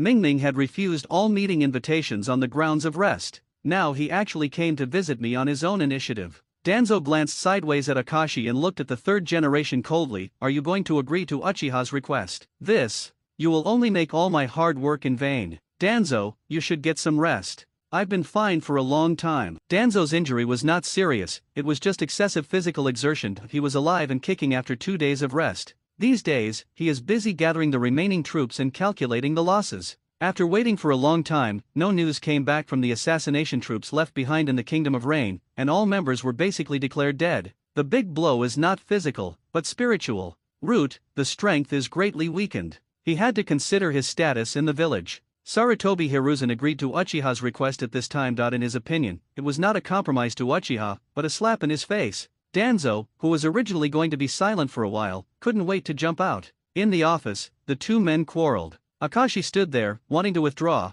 but he didn't get the order, he just stood here and listened. All kinds of mutual attacks seemed to be something he couldn't listen to. In the end, it was Sande who shook the table. Danzo, I am Hokage. Humph. You'll regret it. As usual, these two sentences ended the argument. Danzo, who had been frustrated many times, held back his anger and slammed the door angrily and left. Incompetent furious. JPG Akashi also retreated, only to see Danzo waiting for him not far away. Including you, there are only 7 people who have escaped from the Kingdom of Rain. They are really lucky. The cold voice could not tell whether it was emotion or teasing. Akashi smiled and said, thanks to Danzo-sama. Danzo snorted coldly, you seem to have forgotten that you still have my curse mark on you, right? Good guy, I really forgot. Akashi woke up from a dream. After all, the curse seal planted that day was broken by Orochimaru the next day. He only painted a disguised symbol on his body to deceive others, which was useless. Danzo was satisfied to see Akashi's surprised expression, and ordered softly with confidence, as long as I live for a day, you will not be able to escape my control. You can join the Umbu, keep an eye on Sarutobi, and report to me at any time.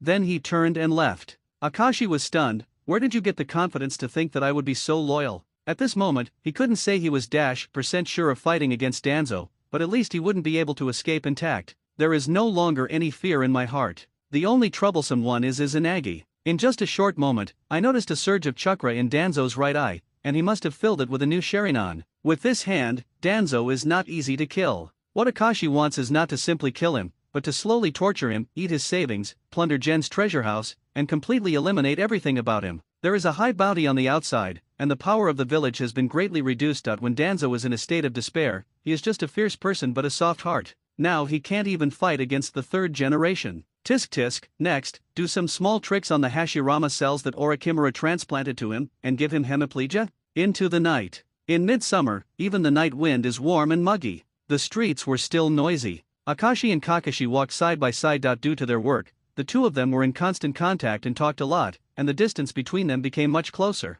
How about a glass of cold beer? A sales voice sounded from the roadside. Under the light sign, the fragrant smell of barbecue comes out. Akashi couldn't help but look at him. Would you like something to eat and drink? I'll treat you. Kakashi frowned. 3 forbidden ninjas. What are the 3 taboos? The bosses behind these stores are all ninjas that they have been producing and selling them for a long time. Akashi smiled disdainfully. I still have something to do. Kakashi shook his head and refused after all. When he reached the end of the street, he said goodbye to Akashi. Now he lives alone, but instead of walking towards home, he runs towards the cemetery. I guess I have to whisper to Obito and Lin again. Under the moonlight. In front of the cold tombstone, the words are clearly visible, and a few bouquets of fresh flowers are placed. A vortex emerged in the void, and then the figure gradually solidified. No one noticed the silent invasion. Uchiha Obito returns to Konoha. He looked at the familiar village, and seemed to see the girl with bright eyes again before his eyes. That every time he thought of it, he felt a surge of sadness in his chest. In the distance, Huoing Rock shines white under the moonlight. Obito's eyes were fixed on the portrait of the 4th Hokage. He had great respect for this mentor. The gentle smile of the 4th generation seems to make people bathe in sunshine. The yellow flash not only means that his speed is as fast as light, but also that his charisma shines on everyone like a radiance. A nearly perfect ninja. But, teacher, why do you always have to be a step slower? Obito looked at the peaceful Konoha, his expression was calm, his eyes were calm, showing a touch of sadness. Kanabaikiao didn't have time to save me. When he was ambushed by Kirigakure, he didn't have time to save Linear. He is obviously the fastest ninja in the ninja world today, why is he always one step slower, teacher? Obito silently clenched his fists. He respected Minato too much and placed too many expectations on him. Everything that happened after that made him somewhat blame the teacher who he once thought was omnipotent. Uchiha Madara and Zetsu's guidance was successful. At this moment, Obito has gone to extremes. If there was anything he couldn't let go of, it was his former rival and companion Kakashi Hatake.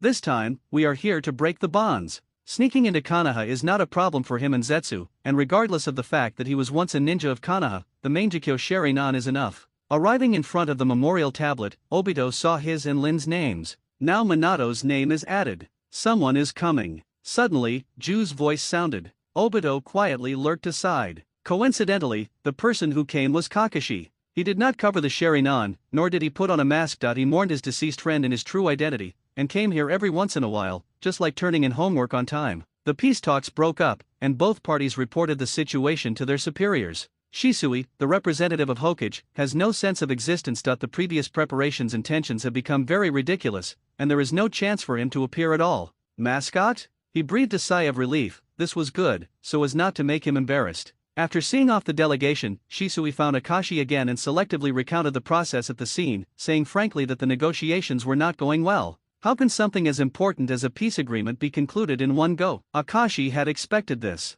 The Kumo ninjas still have tasks to do. There was no intention of reaching agreement on the initial peace talks. They are probably already planning how to sneak into Hineda's mansion and even kidnap Hineda. This despicable and clumsy method simply adds fuel to the fire. Moreover, with the abilities of these ninjas, do they really have the confidence to rob the Hyuga clan members on Konoha's territory and escape unscathed? Kumagakure wouldn't be so stupid. It was more like the leader of the Kumo ninja deliberately committed suicide to frame Konoha in order to test Konoha's bottom line and strive for greater interests at the negotiation table. The diplomats died in Konoha, and they couldn't even explain it. There are precedents in history. The past events of the second Raikage and the second Hokage dying at the venue where the peace agreement was signed are still vivid in my mind. Kumagakure sent people to offer peace talks and sent people to Konoha, not to bow down, but to take advantage of the opportunity to commit crimes. In fact, they succeeded. Otherwise, Kumagakure would not have signed the agreement immediately after receiving Hineda Hisashi's body. He must have benefited from Konoha. Ningxiang is really a bear. Naturally, the reasons and process of this cannot be explained to Shisui Ming. Akashi covered it up with a few words. Zisui sighed, why can't both sides take a step back? If they were all like you, the world would be stable. Unfortunately, people's desires are endless, and permanent peace does not exist at all. Akashi chuckled and shook his head. What mission do you have next? Monitor Kumonin's actions. Yes, we should be more vigilant. If these people make any small moves on Konoha's territory, they will be hard to guard against. Then I'll leave first. Shisui said goodbye with a smile. Akashi carried his teacup and wandered to the police department to go to work. It was already past 10 o'clock, and he seemed to be late for his first day at work, but he didn't panic at all. We're all late anyway, a few minutes or a few hours doesn't make any difference. While wandering, he was also thinking about the impact of this incident on Uchiha. Kumagakure can test Konoha, can Uchiha also test Konoha? An idea suddenly popped into Akashi's mind. After turning the corner, two shadow clones jumped out from the wall and went in different directions, with their perception abilities fully activated. Into the night. In the residence of Union Mission, people appeared on the ground, in the pond, on the walls. One after another.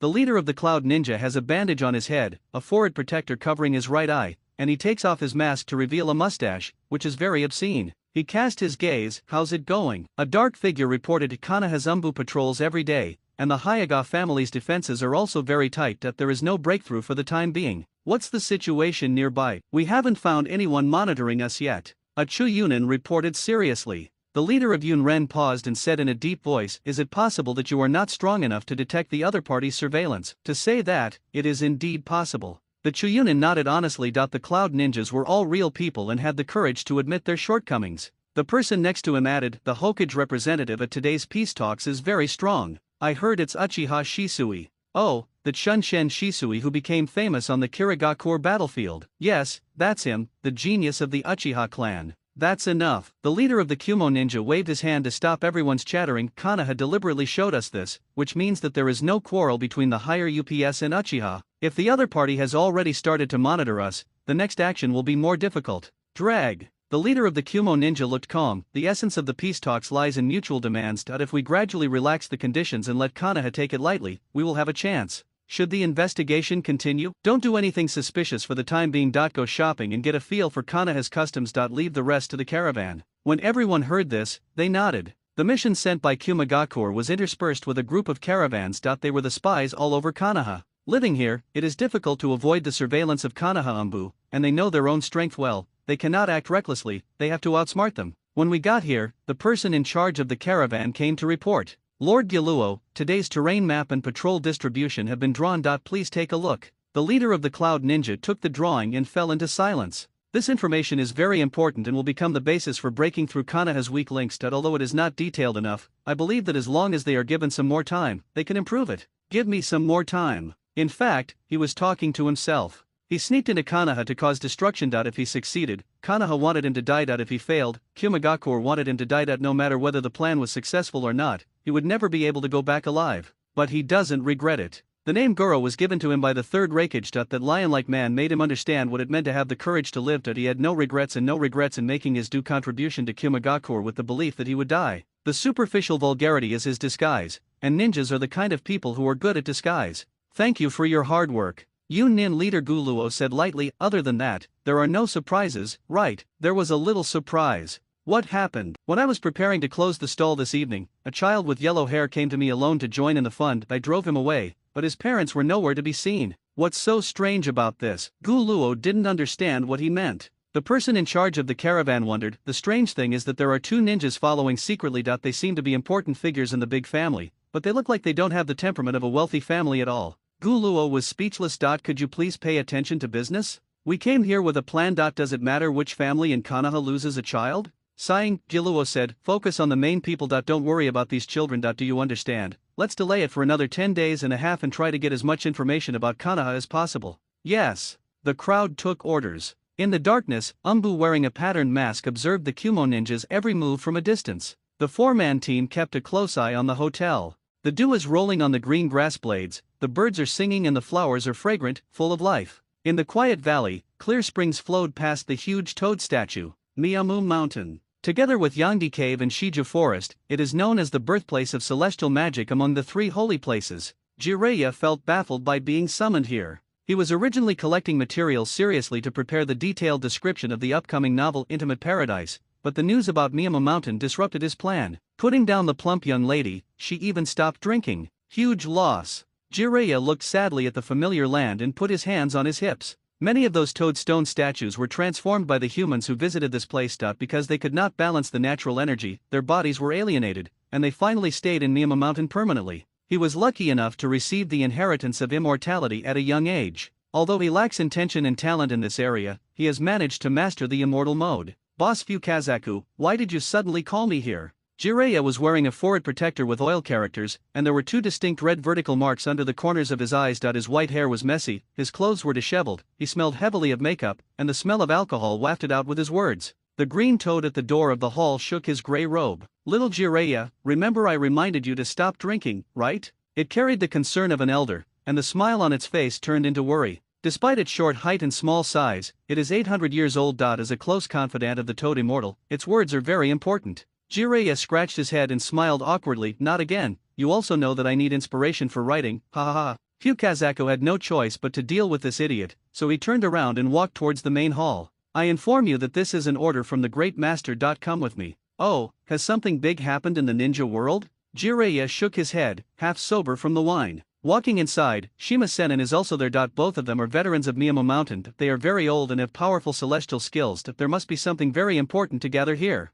A giant toad sat in the center on a stone chair. It is very old, its eyes are downcast, as if it is in a slumber, its skin is wrinkled, showing many spots, a bead chain hangs around its neck, and the word oil is written on the middle bead. The leader of Miyamu Mountain, the great toad sage. No matter it was Fukazaku, Shima, or Jiraiya, they all respectfully put their hands together and saluted. This ancestor has lived for thousands of years and can be called a living fossil in the ninja world. I don't know exactly how old Fukazaku is. At least Fukazaku believed that the Sage of Six Paths only existed in legends, but the Great Toad Sage occasionally revealed that he had seen the Sage of Six Paths with his own eyes. My ancestor was drowsy all day long, and sometimes quite forgetful. but important things will never be forgotten even after hundreds of years, such as its predictions. Each of the three holy places has its own merits. The white snake immortal can integrate with the earth, but the toad immortal may not be able to do so, but it has an enviable prophecy ability. Jiraiya once traveled far and wide because of the child of prophecy. Could there be a new prophecy this time?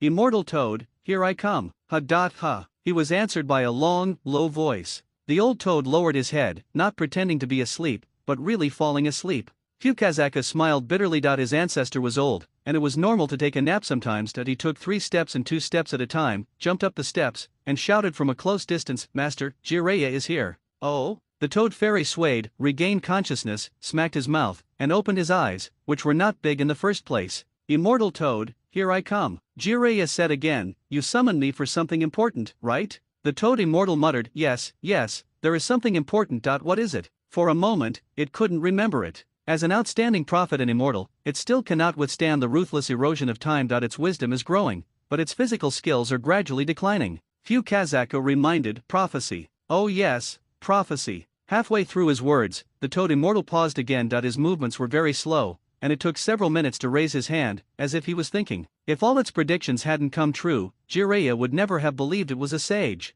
After waiting for a long time, the dry mouth finally spit out the details. "Little Jiraiya, a great chaos is about to happen in the ninja world." "Ah, is there ever peace in the ninja world?" Zille also blurted out. He had only lived a short time, and he had already experienced 2 ninja wars, and he had never felt at peace. Toad Sento shook his head slightly. "This time is different from the past. I dreamed that the moon in the ninja world fell, monsters stood on the ground, flying ships sailed towards the stars, ninjas ceased to exist, and even Niyama Mountain would be defeated." "How come?" "Yeah, I've never had a prophetic dream that frightened me so much." Toad Immortal's tone was trembling, with a hint of trembling in his weakness. Others have not been able to witness the horror of precognitive dreams with their own eyes. Only it has witnessed everything, and it is difficult for people to empathize with it. But from another perspective, the immortals who have lived for thousands of years are afraid, and the situation is really hard to imagine. Jiraiya asked, "Is it related to the son of prophecy?" "The child of prophecy is irrelevant. You once said that as long as you guide the children of the prophecy, the ninja world will most likely move towards peace. Why did something suddenly change?"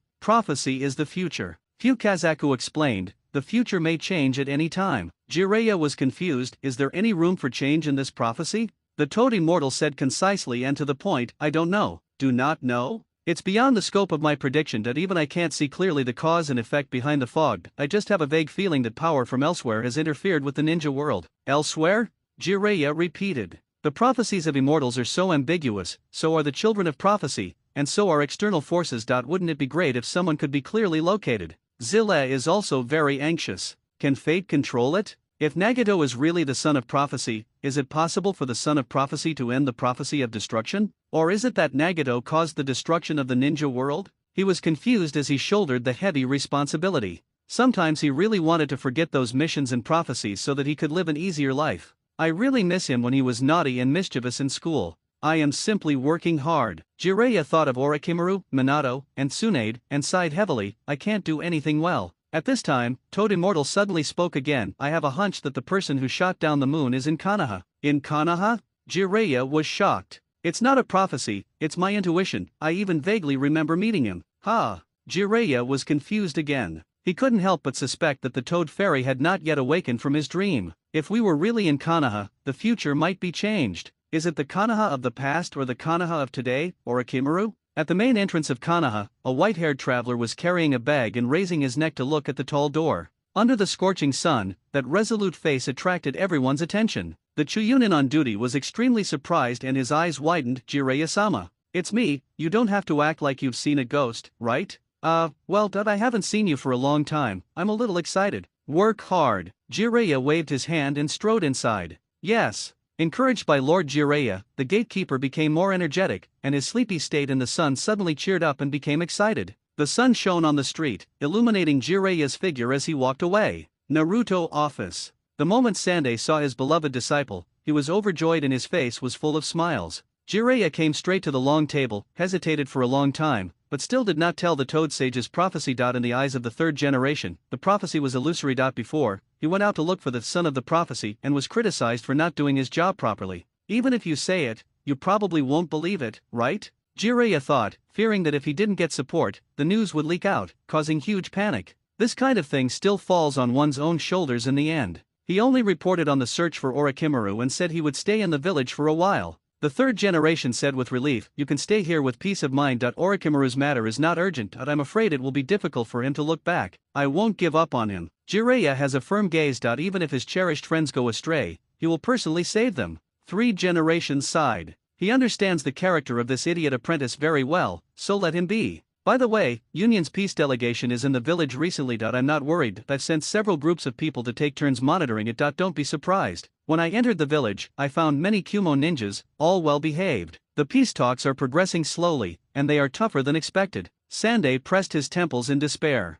Jiraiya discovered that the third generation was really old. The once resolute shinobu turned out to be dizzy due to the pull of negotiations. Maybe he wasn't suitable to be Hokage from the beginning? Maybe things would be a lot easier if Minato was still alive, or at least he could help share the worries. These are just assumptions. Jiraiya thought of his deceased disciple, feeling inexplicably sad in his heart, and his hearty voice became a little deeper. "I can't get involved in the peace talks, so I'm leaving now." Near the door, an old voice came. "At least stay a little longer this time so I can talk to you. Take care of yourself, eat more and sleep more, old man." Jiraiya closed the door, and the lock clicked loudly. The third generation smiled helplessly. If Minato Namikaze was the Hokage, his burden would be lighter, but it's a pity. When I think of Minato, I think of the mysterious man in the Night of the Kyuubi, and then I think of Danzo, followed closely by the orphan Naruto. A series of troubles came to mind one after another. Well, we have to do things one by one. Sandai took a long puff of cigarette, loosened his arms and legs a few times, and concentrated on reviewing the documents. Jiraiya walked out of the Hokage building and strolled down the street. When he comes back this time, he hopes to find the man who shot down the moon, as Toad Immortal calls him, and then persuade him to change his ways and become a person who is beneficial to Konoha. As a last resort, eliminate them. Nipping disaster in the bud may change the prophecy. However, in the vast sea of people, it is extremely difficult to find someone who will commit crimes in the future. If the wrong person is found, wouldn't it be unjust and manslaughter? This is where Jiraiya is troubled. Just as he was immersed in thought, a child with an excited face bumped into him head-on and knocked on his knee. His little face immediately wrinkled up, as if he was about to cry. "Little Gitu, keep an eye on yourself as you walk." Jiraiya frowned, picked up the child who had been knocked to the ground, pursed his lips, and looked at him curiously. "Yellow hair?" The pure eyes seemed familiar. The child who was about to shed tears did not cry like a storm. Instead, he held it back firmly. He covered his face with his little hands and whispered in pain. Behind him was the shop owner, who rushed to the street and looked around. Jiraiya suddenly saw the plastic toy in the child's hand and probably understood the reason. "Did you steal something?" "No, they won't sell it to me," the child said aggrievedly and took out a few coins from his trouser pocket with his right hand. "Yes, you have money, but why do you do this?" Jiraiya felt some inexplicable affection for the child in front of him. It looked like the doll was only 3 or 4 years old. His clothes were not neat and tidy, and he seemed to lack human care. "Okay, let me help you pay." "Thank you, Grandpa." "Master. Master?" Jiraiya held his breath. "I just have gray hair. Where are your family members?" The child didn't answer, his eyes lowered. Jiraiya suddenly understood that he might have asked about a pain point. There were many children in Konoha who lost their parents due to the war. Some of them were in orphanages, and some were raised by individuals or families. The one in front of me may be one of them. Okay, let's go. Be careful next time you walk." Jiraiya didn't pay attention and helped give the money. When he turned around, he found 2 ninjas quietly following the child. Strange? Secretly tracking or protecting? Could it be that he is the child of a big family? At this time, the boss muttered to himself, "How can I ask for Jiraiya-sama's money? You are so kind-hearted, and you even helped the demon fox give money." "Monster fox?" Yes, it's true. I don't know what the higher UPS think, putting such dangerous things outside. We don't dare to sell things to him. Could it be that? A flash of lightning flashed across Jiraiya's mind. What's his name? It seems to be called Uzumaki Naruto. The boss rolled his eyes and thought hard. Uzumaki. Naruto. Jiraiya felt like he was struck by lightning. The protagonist of his first novel was named Naruto. At that time, Minato admired the character's perseverance and personality and joked that he would give this name to his own child. So, this child is Minato's orphan? Jiraiya had not been in Konoha for a long time, and every time he returned to the village, he only stayed for a short time and did not pay attention to this matter, Minato's child. Normally, Konoha's orphans would be arranged in a centralized manner. It had already become a system. The son of the 4th Hokage would naturally be properly protected and would not have a bad life no matter what. This was the Hokage's responsibility and he did not interfere. When I saw it today, it seemed that the situation was different from what I imagined. Demon Fox? Along the way, Naruto walked aimlessly. When he saw something new, he would open his eyes wide for a while, and then continue to move forward. He didn't go home alone until his body was exhausted. People on the street either ignored it or avoided it. The eyes and words of disgust, vigilance, and boredom poured into Jiraiya's ears like ice water. Wrong. It shouldn't be like this. Jiraiya's frown deepened and his steps became a little heavier. Unknowingly, he arrived at Naruto's doorstep. The child reached for the door lock, pulled it gently, and opened the door. He looked at Jiraiya curiously. Grandpa, why are you following me all the time? Well, I would like to be a guest at your home. If that's okay. Jiraiya was a little embarrassed. A dignified Sannin was actually caught stalking a child. If word spread, it would be a disgrace to his career. Having said that, this time the following went directly to the door of the house, which was too conspicuous. Naruto was silent for a while and said, originally, strangers are not allowed to enter the house, but Grandpa, you are different from others. Different? There's no malice in the way you look at me, Naruto said simply, pushing the door open to make room for an adult. Jiraiya knew it was an invitation. He walked in smoothly. The house is not big and very new. It not only has a kitchen, a study room and a practice room, but also has a refrigerator, air conditioner, wardrobe and so on, but the conditions are extremely simple. The bright glass shines with sunlight. You don't live alone, do you? The house is so clean. Jiraiya picked up the half-drunk carton of milk and looked at the date. Naruto nodded. Someone comes to cook for me every day, and helps clean the room and check up on me every once in a while. This is all arranged by the third Hokage. Really?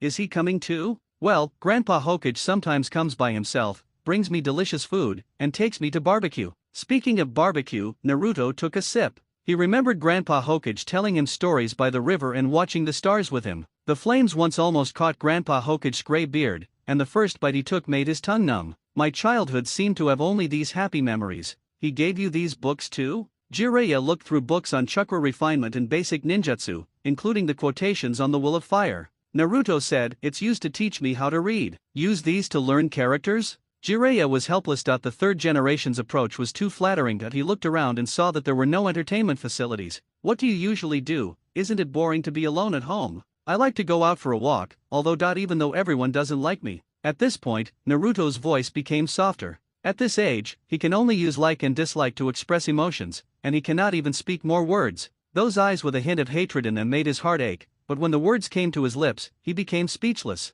Jiraiya looked at the child in front of him with pity in his eyes. 3 or 4-year-old children have actually begun to become semi-independent in their daily lives. Just because they can talk, run, and jump doesn't mean they can let go, right? Fortunately, the Hokage finally arranged for someone to take care of him, but it seemed too shabby to do this for Minato's descendants. Where did the monthly pension go? Who controls Minato and Kushina's old mansion and inheritance? Can't we hire some long-term nannies for Naruto? Even the children selected from the orphanage to enter the ninja school were only tried to make them independent when they were 5 or 6 years old. It's hard to imagine that when Naruto reaches the age of 5 or 6 and goes to school, there are still people who don't care about him. You have to go to the streets to buy things, and some people refuse to sell. Because he is a demon fox? Is this reasonable? Uzumaki Naruto should have been the happiest child. With a strong and gentle Hokage father and a lively and kind mother, the descendants of any famous family in Konoha will have a group of very good partners in the future. They will learn the essence of Minato's ninjutsu and be more likely to become a ninja that surpasses his father and inherit the 5th generation.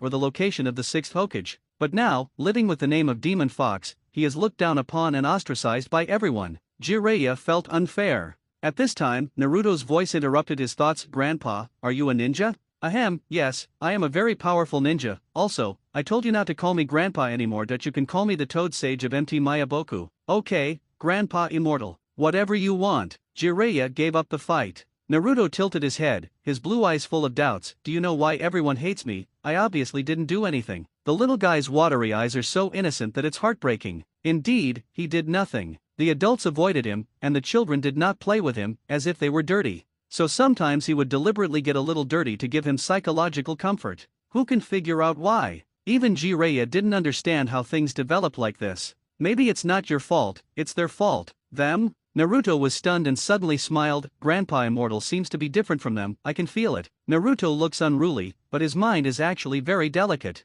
Jiraiya reached out and touched his head out of nowhere. Kid, you are so smart, how could anyone not like you? Don't worry, you will have friends in the future, I promise. Friend. Yes, friends, there will be teachers, partners, and wives who like you. Of course, these will have to wait until you grow up. Then I have to grow up quickly. Naruto laughed.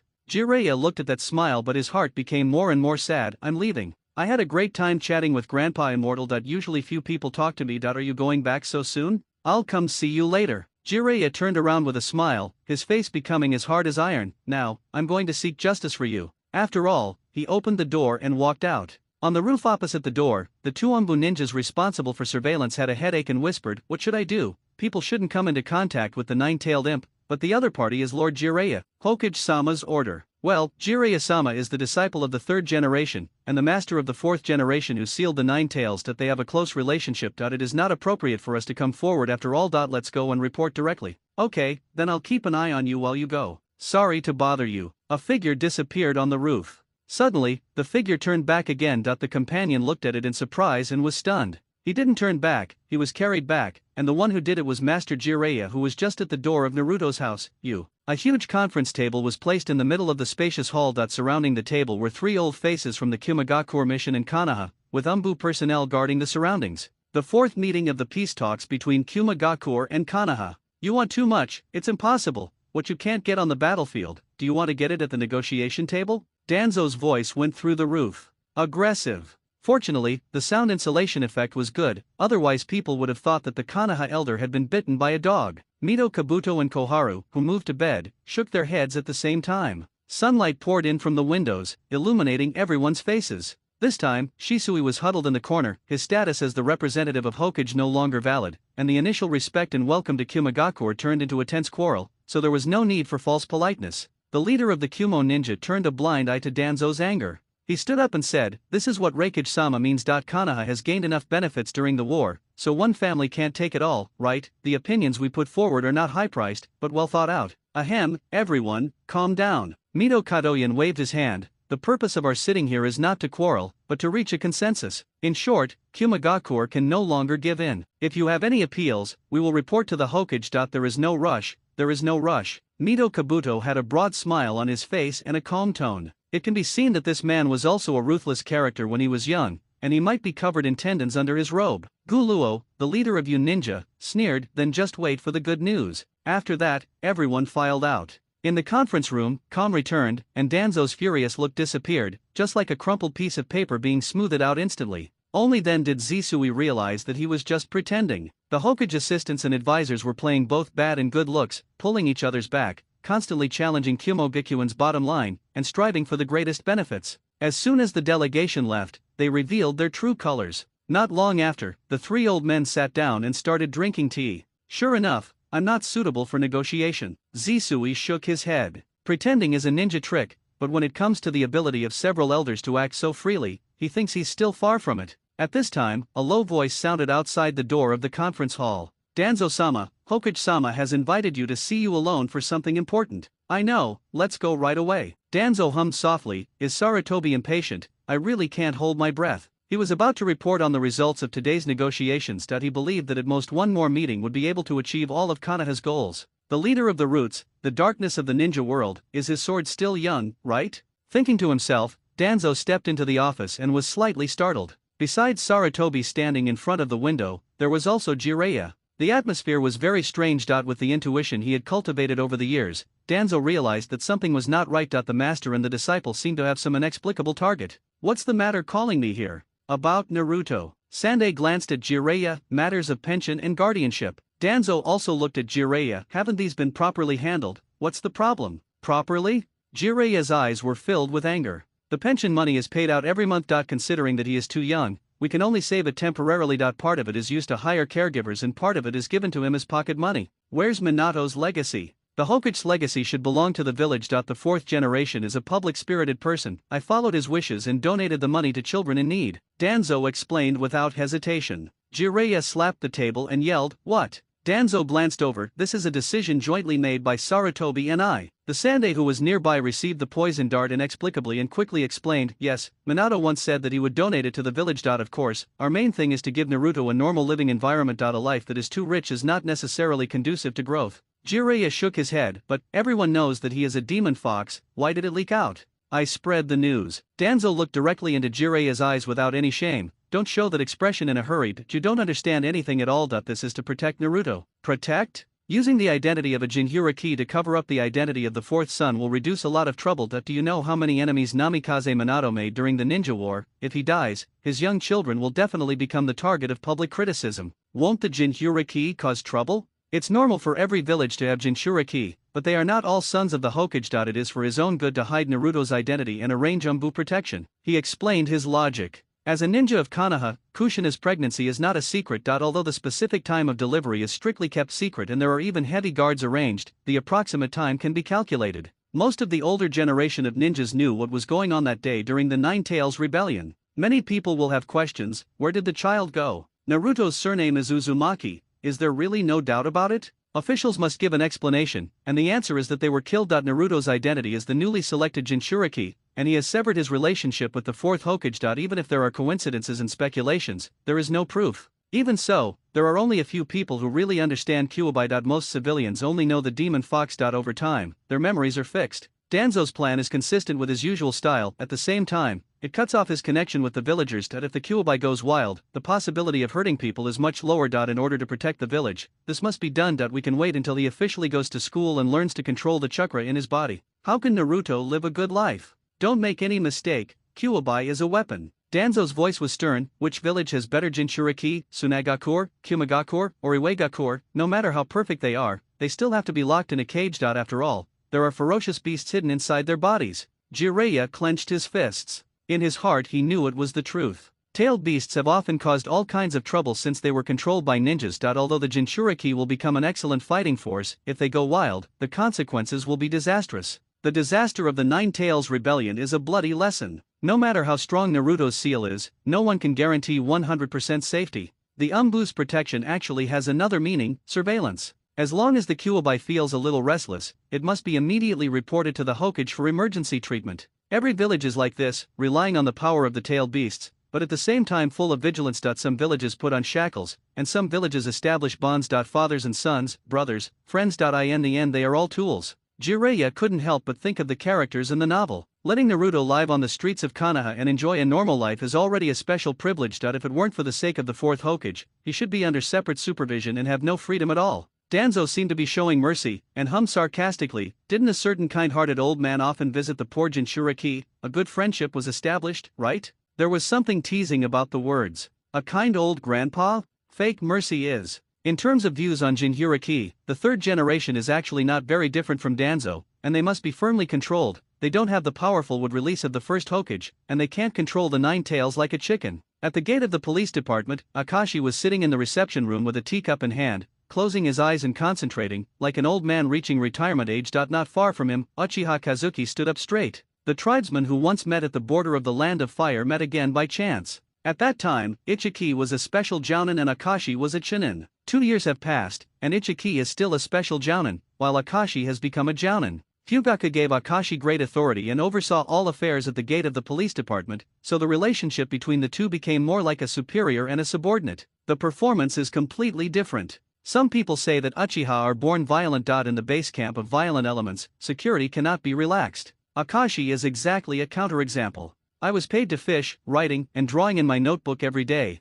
but I didn't know what I was calculating. There is always a teacup at hand, and I squint for a while from time to time. The door is open to the outside world without any warning. Except when Uchiha Munakata comes in and out, Akashi will become serious. Most of the time he is lazy, and even the clan leader Fugaku basically ignores him. How dare he? Yumu didn't understand. Every time the sun goes down and dusk falls, Akashi can tell the time without an alarm clock. The first thing he says when he opens his eyes is, "I get off work in 5 minutes. Ichimu, why don't you come and sit for a while? You've been standing all day." "But you've been sitting here all day, right?" Uchiha Kazuki frowned helplessly. Akashi picked up his pocket and walked to Ichiki. "What's so interesting about the door of the police department? Is someone breaking in or sabotaging it? If you want to report a crime, just go in, there's no need to bother." Although his attitude was not correct, his words were correct. Door duty is just a routine matter. For ninjas, things like doors are just decorations. Thinking of this, Yumu's tense body suddenly relaxed and he suddenly felt tired. There is no war outside now, and the pressure of the task is not great. The salary of the police department is high. It is indeed a good job to be transferred to work. Although it is a carrot in a pit, he is only left with a few idle jobs such as guarding the door, but it is still better than nothing. Good.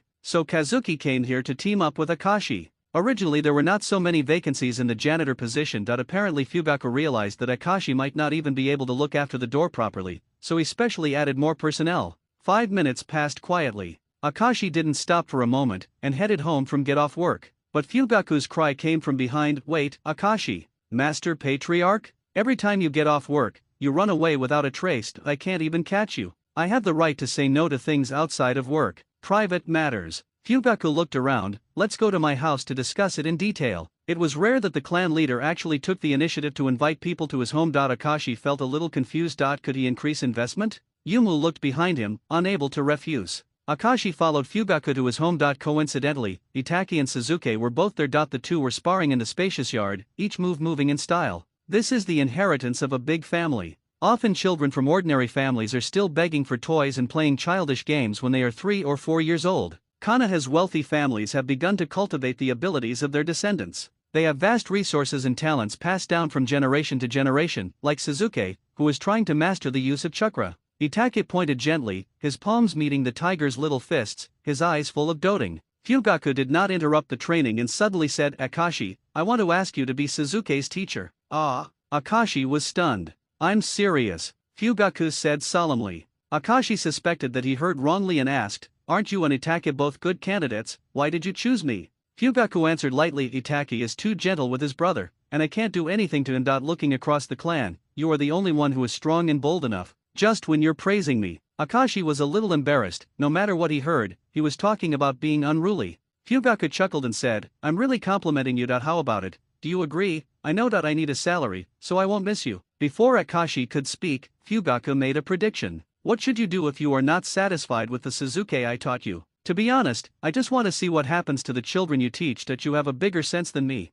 Fugaku spoke highly of him. Moreover, teaching children does not mean leaving Suzuki completely to Akashi. That you can see changes every day at home. If you don't like it, it's not too late to call it quits immediately. Fugaku coughed lightly and said, Just think of it as my request. You've said so, can I still refuse? Akashi scratched his head and reluctantly said, I can only agree. Fugaku was overjoyed and stopped the sparring between the two brothers. Suzuki's young face was stained with a few blades of grass, smeared with sweat, looking funny and cute. After the intense exercise, he was panting and lay down on the ground with his short limbs, feeling the comfort of a short rest after a hearty workout. Taking advantage of this gap, Fugaku introduced Akashi to Suzuki. He will be my teacher? Little Suzuki muttered, his face puffed up, and he was very unhappy. I want my brother to teach me. Just as Fugaku was about to scold him sternly, Akashi stopped in front and said with a smile, Oh, can you tell me why? Because my brother is awesome, Suzuki said in a sweet voice, with a look of admiration on his face. Among the people he can come into contact with, Fugaku is the patriarch who respects and fears him. His mother is gentle and kind, taking on both aspects of the family. His brother, who grew up and played with him since childhood, and now practices with him, is the closest to him. Despite his young age, he could tell from his father and elders that his brother was extremely talented and was the future successor of Uchiha. Put it in the words of a child.